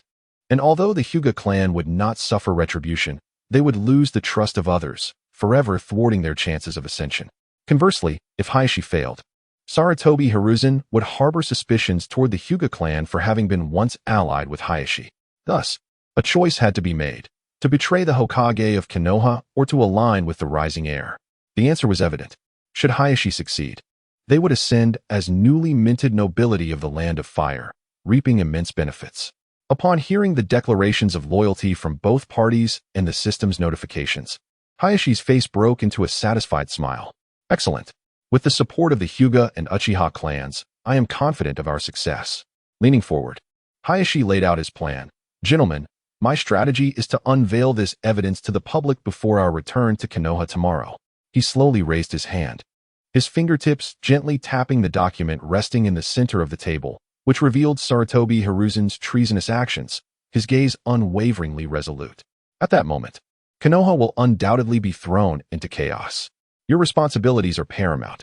Hayashi turned to Hyuga Hisashi and Uchiha Fugaku, enunciating each word with gravitas. "Hyuga clan leader, Uchiha clan leader, I require you to immediately lead your elite forces to swiftly seize control of Konoha's critical routes and strategic locations. From the village gates to the entrances of every district, and extending to Konoha's intelligence center and resource depots, leave no stone unturned. We must ensure that every corner of Konoha is under our dominion, and not allow anyone to approach the Hokage's office amidst the turmoil. Additionally, coordinate with my personal guard, the Flaming Fire Legion, to encircle the Sarutobi clan's territory, containing them until we receive news of Sarutobi Hiruzen's abdication." Hayashi was acutely aware of Sarutobi Hiruzen's foundational support within Konoha. To compel his abdication, control over the Sarutobi clan's land was essential. Hisashi and Fugaku exchanged a resolute glance, determination flashing in their eyes before they nodded solemnly. Two clans that had once been adversaries were now united under Hayashi's command. Hayashi nodded slightly before continuing, "As for me, I shall proceed to the Hokage's office to confront Sarutobi Hiruzen." A glimmer of cold resolve flickered in his eyes. "I will ensure that the entirety of Konoha comprehends the depths of his betrayal against this village and all those who place their trust in him. Once I enter the Hokage's office, you must remain steadfast, maintaining order in Konoha. Regardless of what transpires, our defenses must not waver even slightly. Should any of Sarutobi Hiruzen's loyalists attempt to resist, eliminate them without hesitation." Hayashi's tone was frigid, brimming with a lethal intent. "If any Konoha ninja question our actions, present them with copies of this evidence. Make them understand that all we do is for the future of Konoha, to restore this village to its rightful path. We are the saviors of Konoha, and we are enacting a revolution." With that, Hayashi straightened, exuding an aura of regal authority that commanded respect. "Gentlemen, our success hinges on this endeavor. Let us unite and usher in a new era for Konoha." The night enveloped Konoha like a shroud of ink. Hayashi's intelligence network, meticulously laid out within the village, quietly sprang into action under the cover of darkness. Those covert operatives, hidden in every nook and cranny, swiftly mobilized across Konoha. They traversed the streets, posting flyers that exposed Sarutobi Hiruzen's treachery in conspicuous locations, or slipping them through the doors of unsuspecting villagers. By the time the Umbu discovered the attempts to obstruct the dissemination of information, it was already too late.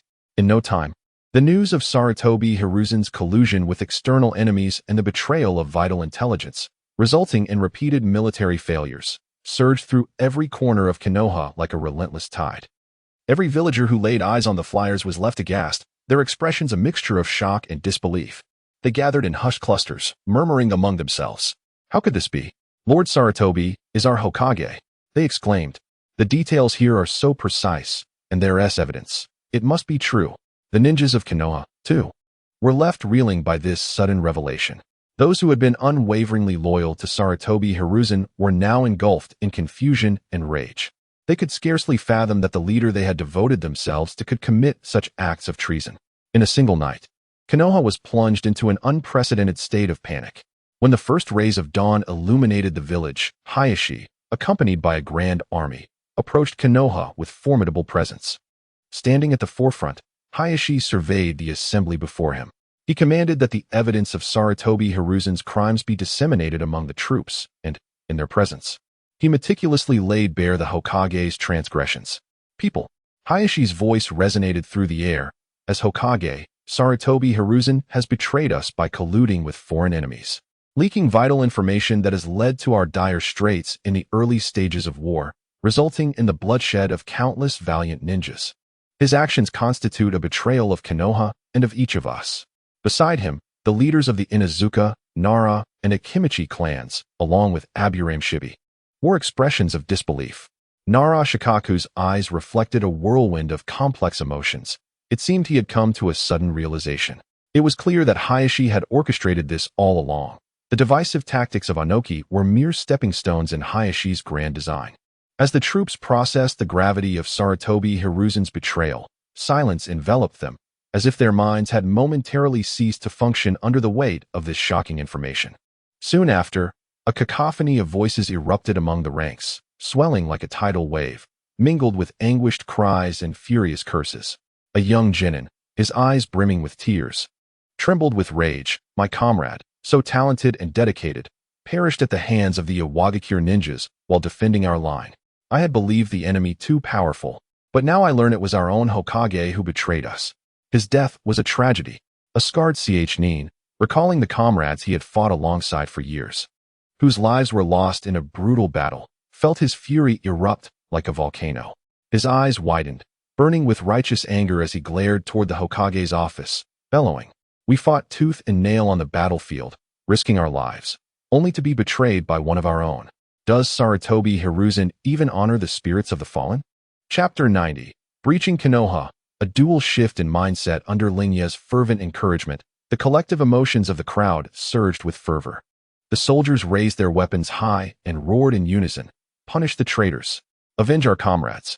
This cacophony amalgamated into a thunderous roar, reverberating through the skies above Konoha, startling birds into flight and causing leaves to flutter to the ground. Every utterance was laden with their wrath. They sought to proclaim to all of Konoha their unwavering intolerance for betrayal and their determination that the blood of their fallen comrades would not be shed in vain. Having stirred their spirits sufficiently, Lingye wasted no time, immediately turning to issue commands. Advance into Konoha at once and seize control of the situation. Ensure that every pivotal location is firmly within our grasp. I shall proceed to the Hokage's office to seek justice for all. Mounted upon his steed, he pointed toward the gates of Konoha. At your command, your highness. The soldiers responded in unison, swiftly surging like a tide toward the village. Lingye then turned to the leaders of the Inazuka, Nara, and Akimichi clans, as well as Shihui. Please, remain here for the moment. I must ask for your patience until all has settled. The clan leaders exchanged glances, their hearts heavy with unease. Yet under Lingye's formidable presence, they nodded silently. Their clansmen had already rallied behind Lingye's revolutionary cause, leaving them no choice but to follow him into the fray. Everything unfolded precisely as Lingye had anticipated. The Uchiha and Hyuga clans mobilized swiftly under their respective leaders' guidance upon receiving the orders. Lingye's forces coordinated seamlessly, rapidly securing crucial routes and significant strongholds throughout Konoha. From the very gates of the village, they established a stringent defense, rigorously interrogating any suspicious individuals attempting to enter or exit. The entrances to various districts were firmly controlled, ensuring that no chaotic elements could infiltrate. The intelligence center and supply depots of Konoha were heavily besieged, fortified with vigilant guards. Any ninja attempting resistance was swiftly subdued. Throughout the operation, they called out to the surrounding villagers and shinobi, their voices resonant and clear. Do not panic. We come at the behest of His Highness Lingye. For the peace and justice of Konoha. Sarutobi Hiruzen conspired with external enemies, betraying us and leading us into despair during the early days of war, resulting in the sacrifice of countless comrades. We seek to unveil the truth for Konoha and deliver justice for the fallen heroes. Initially, the villagers and shinobi were taken aback by this sudden upheaval, rendered speechless. Yet, upon learning that it was Lingye's command and witnessing the evidence of Sarutobi Hiruzen's transgressions, their confusion gradually transformed into indignation. They began to comprehend the significance of this action. Despite lingering unease, they chose to stand with Lingye, placing their trust in this transformative movement for the future of Konoha. This was largely attributed to Lingye's stellar reputation in the village, having led them to victory in war and enhanced the welfare of the residents, which fostered their willingness to believe in him. Simultaneously, under the leadership of Kakuzu and Onoki, Lingye's forces, like a torrent of darkness, swiftly encircled the Sarutobi clan's territory. Following their initial shock, some members of the Sarutobi clan attempted to resist. A middle-aged Sarutobi ninja, seething with anger, shouted, "Where are the Hokage's orders? Are you staging a rebellion? The Sarutobi clan has been loyal to Konoha for generations. We cannot abide such actions." His words ignited the flames of rebellion in others, prompting several Sarutobi shinobi to grasp their weapons and assume combat stances. However, Kakuzu and Onoki were unperturbed, swiftly organizing their forces to eliminate those who resisted. Kakuzu's expression remained impassive as he swiftly formed hand seals, dispatching all ninjas who dared break through the encirclement. Onoki, towering and commanding, bellowed, "The evidence of Sarutobi Hiruzen's treachery is irrefutable. His actions have betrayed Konoha. We are here to rescue Konoha. Do not cling to your delusions." Faced with the overwhelming strength and resolute determination of the Bathing Fire Army, the Sarutobi shinobi who sought to resist were swiftly overwhelmed after a brief skirmish. The Bathing Fire Army encircled them tightly, leaving no room for escape. Following the initial resistance, their leadership having been quelled, they were subdued, anxiously awaiting news from the outside. At this moment, Lingye rode a robust black steed, steadily approaching the gates of Konoha. The sound of hooves echoed on the streets, resonating throughout the village. His golden eyes gleamed softly as he focused intently ahead, where the gate, a symbol of Konoha's authority and order, slowly opened to him. Recalling his last entrance into Konoha, he had been met with a fade of a jubilant welcome that concealed challenges and tests. As an outsider then, he had faced restrictions and scrutiny, every step taken with caution. Now, however, he returned with a victorious army, his identity and mindset irrevocably transformed. The rhythmic sound of hoofbeats was particularly pronounced, reminiscent of a countdown to his ascent to power. As he approached the gates, the once imposing entrance appeared feeble in his eyes. In stark contrast to the previous raucous reception, the gate stood desolate, shut tight, devoid of cheers or throngs of supporters. Only curious gazes peered through windows, filled with astonishment, confusion, and fear. Surrounding him were countless hurried ninjas, their expressions frantic as they endeavored to maintain order in Konoha. Lingye's lips curled into a slight smirk, tinged with derision. Perhaps Huang Chao felt something akin to this when he stormed into Chang'an. Entering the heart of Konoha was far simpler than gaining admission to its esteemed halls.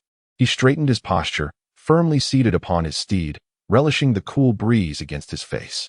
Within him, there was no trace of hesitation or remorse, only anticipation for the impending conflict. This was his moment, a time to savor the fruits of victory. From this day forth, Konoha would belong solely to him. Lingye. Chapter 91. Dialogue with Sarutobi Hiruzen. The lament of the vanquished as Lingye's scheme took hold of the majority of Konoha in the Hokage's office. Sarutobi Hiruzen paced restlessly. Clutched tightly in his hand was a flyer that had circulated throughout the village, each word cutting through his nerves like a sharp blade. This is impossible. How dare that brat Lingye? Sarutobi gritted his teeth, the veins on his forehead bulging. His plan seemed to have been utterly exposed. And Lingye's counterattack came swifter and more ferociously than he had anticipated. He never imagined that Lingye would truly dare to publicize this information, unafraid of the repercussions. Sarutobi, what should we do? Mito Gate Yan's voice trembled slightly as he addressed Sarutobi. Lingye's men have surrounded us. And even the Uchiha and Hyuga clans have sided with him. Sarutobi halted his pacing, his gaze falling upon the Hokage hat on the desk. Once a symbol of his power, it now felt like a shackle. At this juncture, it was do or die. A glimmer of madness flickered in Sarutobi's eyes. Issue a command to the Umbu. Gather all loyal shinobi. We cannot sit idly by. Mito hesitated, but, Hokage-sama, our forces are already scattered, and the people's hearts are in turmoil. We may no longer command those shinobi, and our clan lands are surrounded. Silence. Sarutobi bellowed. I will not allow anyone to usurp my position as Hokage, absolutely not. At that moment, the door to the office was violently flung open by an unseen force. Splintering wood flying in all directions. Lingye strode in slowly, followed by Uchiha Fugaku and Uchiha Sasuke, both carrying the lifeless bodies of two Umbu who had attempted to obstruct Lingye. Sarutobi glared at the intruder, his eyes blazing with fury as he pointed a trembling finger at Lingye, his voice hoarse with rage. Lingye, you little thief. Do you think you can succeed like this? I have devoted my life to Konoha, and you dare attempt to tarnish my name with these baseless accusations to seize the Hokage's position? You are utterly deluded. And you Uchiha and Hyuga, betrayers of Konoha, you shall be forever condemned to the pillar of shame. Lingye, listening to Sarutobi's tirade, remained composed, a faint smile gracing his lips as he regarded the former Hokage, as if observing a foolish jester. Once Sarutobi's outburst subsided, Lingye raised his hand slowly, gesturing dismissively. Fugaku, Sasuke, take the traitor Mito Gate Yen away to join T-Rune Koharu in confinement. I have matters I wish to discuss privately with Lord Sarutobi. Fugaku and Sasuke exchanged glances before stepping forward, each taking hold of Mito Gate Yan's arm.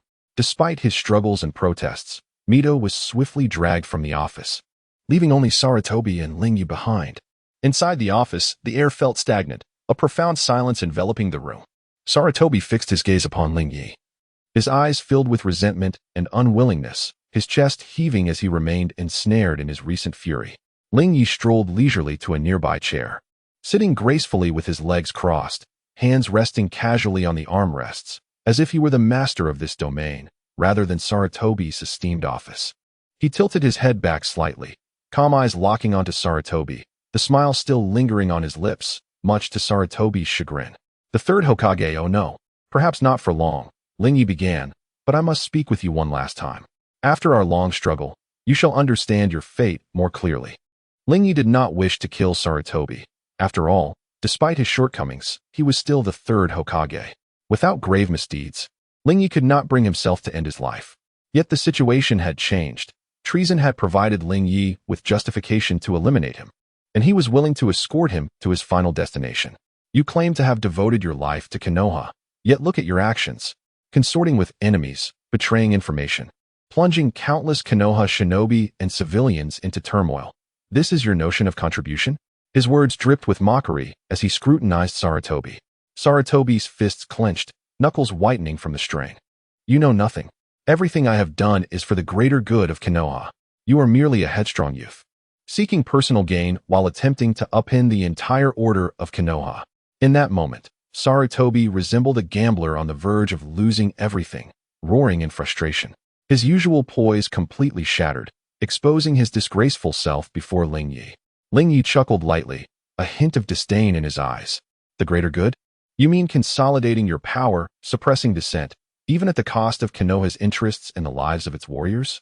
With that, Lingye produced a document from his robes and casually tossed it onto the desk, the paper soaring through the air in a graceful arc before landing squarely before Sarutobi. As Sarutobi gazed at the document, his complexion turned pale as a sheet, his body trembling slightly, panic flashing in his eyes, though he quickly feigned composure. This must be a forgery. You cannot tarnish my name so easily. Lingye shook his head, letting out a soft sigh. Even now, you refuse to acknowledge the truth. It seems you will not shed tears until you see the coffin. Very well, I shall ensure you comprehend your demise.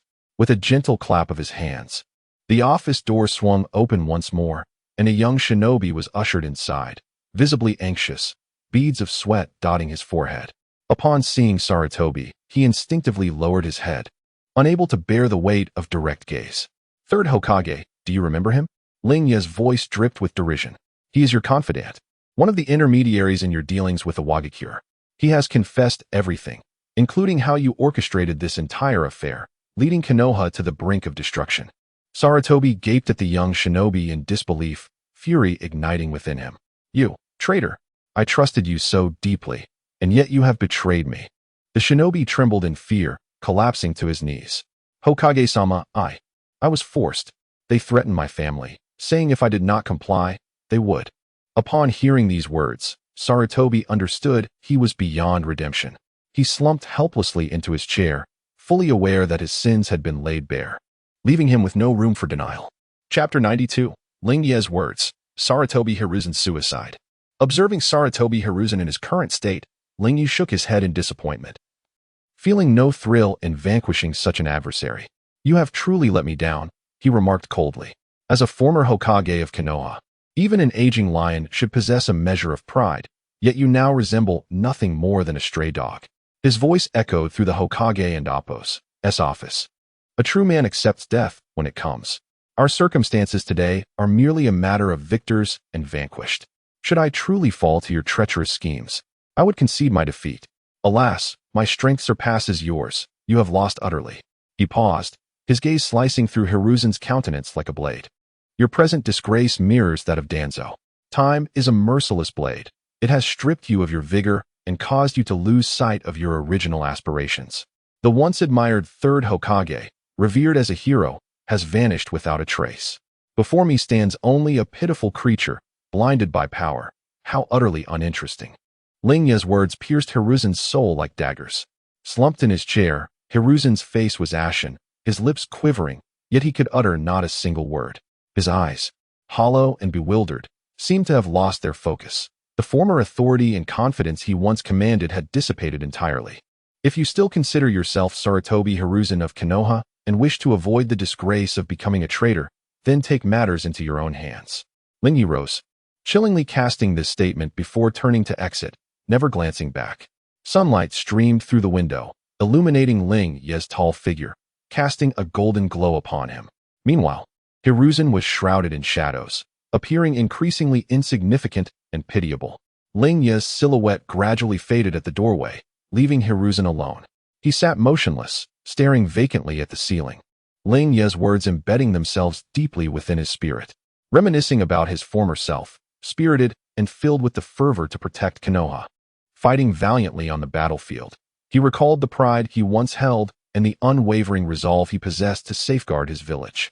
Yet now, ensnared by the vortex of power, he had unknowingly lost his way, resulting in this desolate fate of betrayal and disgrace. His gaze wandered through the office, a repository of his long-held glory, now transformed into a testament of his shame. The portraits of past Hokages seemed to watch him with cold, accusatory eyes, condemning his actions. Have I truly erred? He murmured, recalling the first Hokage, the second, and Minato. His hands fell limply at his sides, brushing against the Hokage hat on the desk, once his most cherished possession. A symbol of his authority. Now, it felt like a heavy stone, suffocating him. Time passed, and gradually, Hiruzen rose, his legs trembling. He inhaled deeply, striving for composure. With heavy steps, he approached the window, pushing it open. The morning sunlight fell upon him, yet he felt no warmth. He gazed down upon Konoha, casting a lingering look at the village he had vowed to protect for a lifetime. Victors and vanquished. Hiruzen softly echoed Lingye's words. A wave of desolation washing over him. He recalled Danzo, another blinded by power.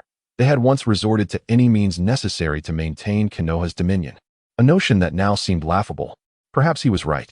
A glimmer of resolve flickered in Hiruzen's eyes. He did not wish to become a villain of Konoha, nor did he want his name forever etched upon the pillar of shame. He slowly drew a kunai from his waist, his hand trembling as he pointed the blade at his throat. "Konoha, forgive me," Hiruzen whispered, then drew the blade sharply across. Blood gushed from his neck as his body slumped downward. In his final moments, he seemed to glimpse the idealistic self he once was, smiling and beckoning to him. Meanwhile, Lingye had exited the Hokage building, gazing up at the sky where the sunlight was somewhat blinding. He squinted, feeling no joy in his heart. Though he had emerged victorious in this struggle for power, the cost was immense. Countless lives lost in the war, and Konoha lay in ruins. He had inherited nothing but a mess. Yet, he had no regrets about today. It was a necessary step toward ushering in a new era.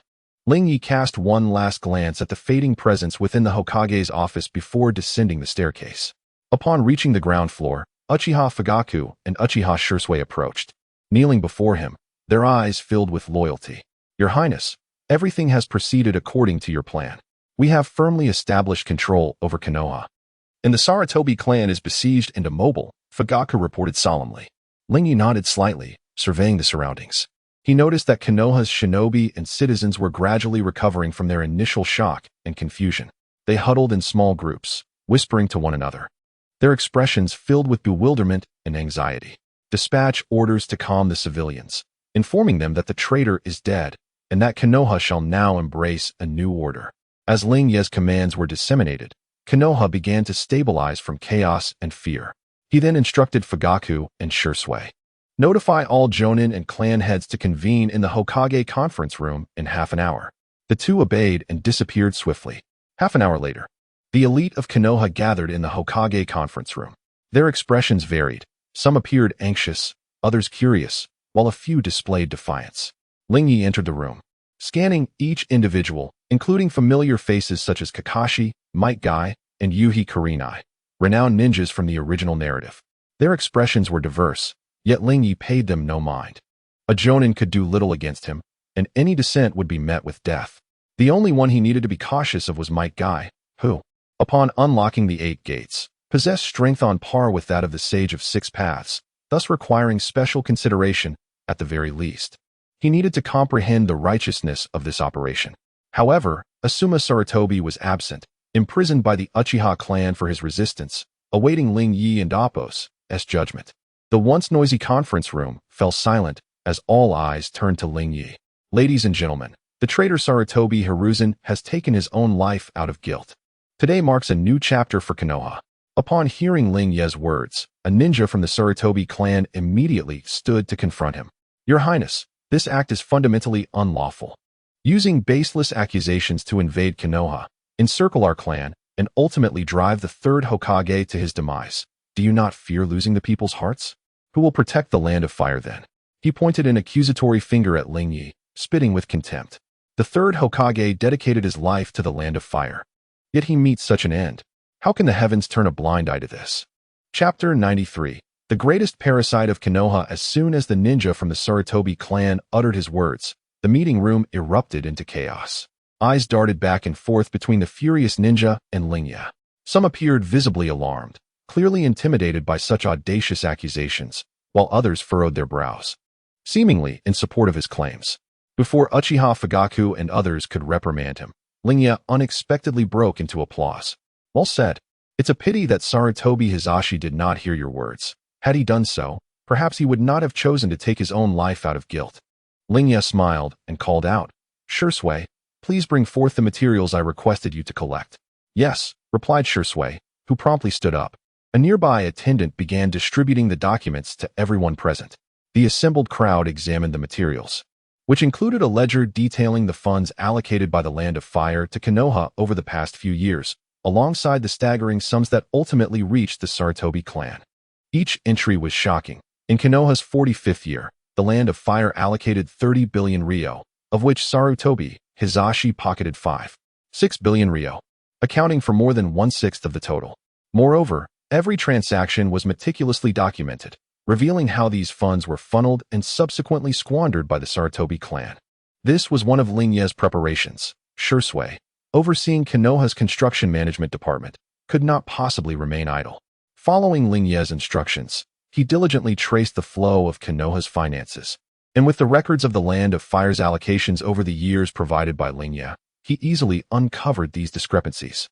With each revelation, it became increasingly clear that the Sarutobi clan had morphed into Konoha's most significant parasite. Come, Shui, read it aloud for everyone to hear how much the Sarutobi clan has siphoned from our Land of Fire. Steadying himself, Shui cleared his throat and began to recite the ledger verbatim. In Konoha's 40th year, the Land of Fire allocated 20 billion ryo to support the training and infrastructure of Konoha and Appo's ninjas, of which the Sarutobi clan embezzled 4 billion ryo for the purchase of clan residences and the collection of ninja tools. With each figure announced, gasps filled the meeting room, and the expressions of the attendees grew increasingly grim.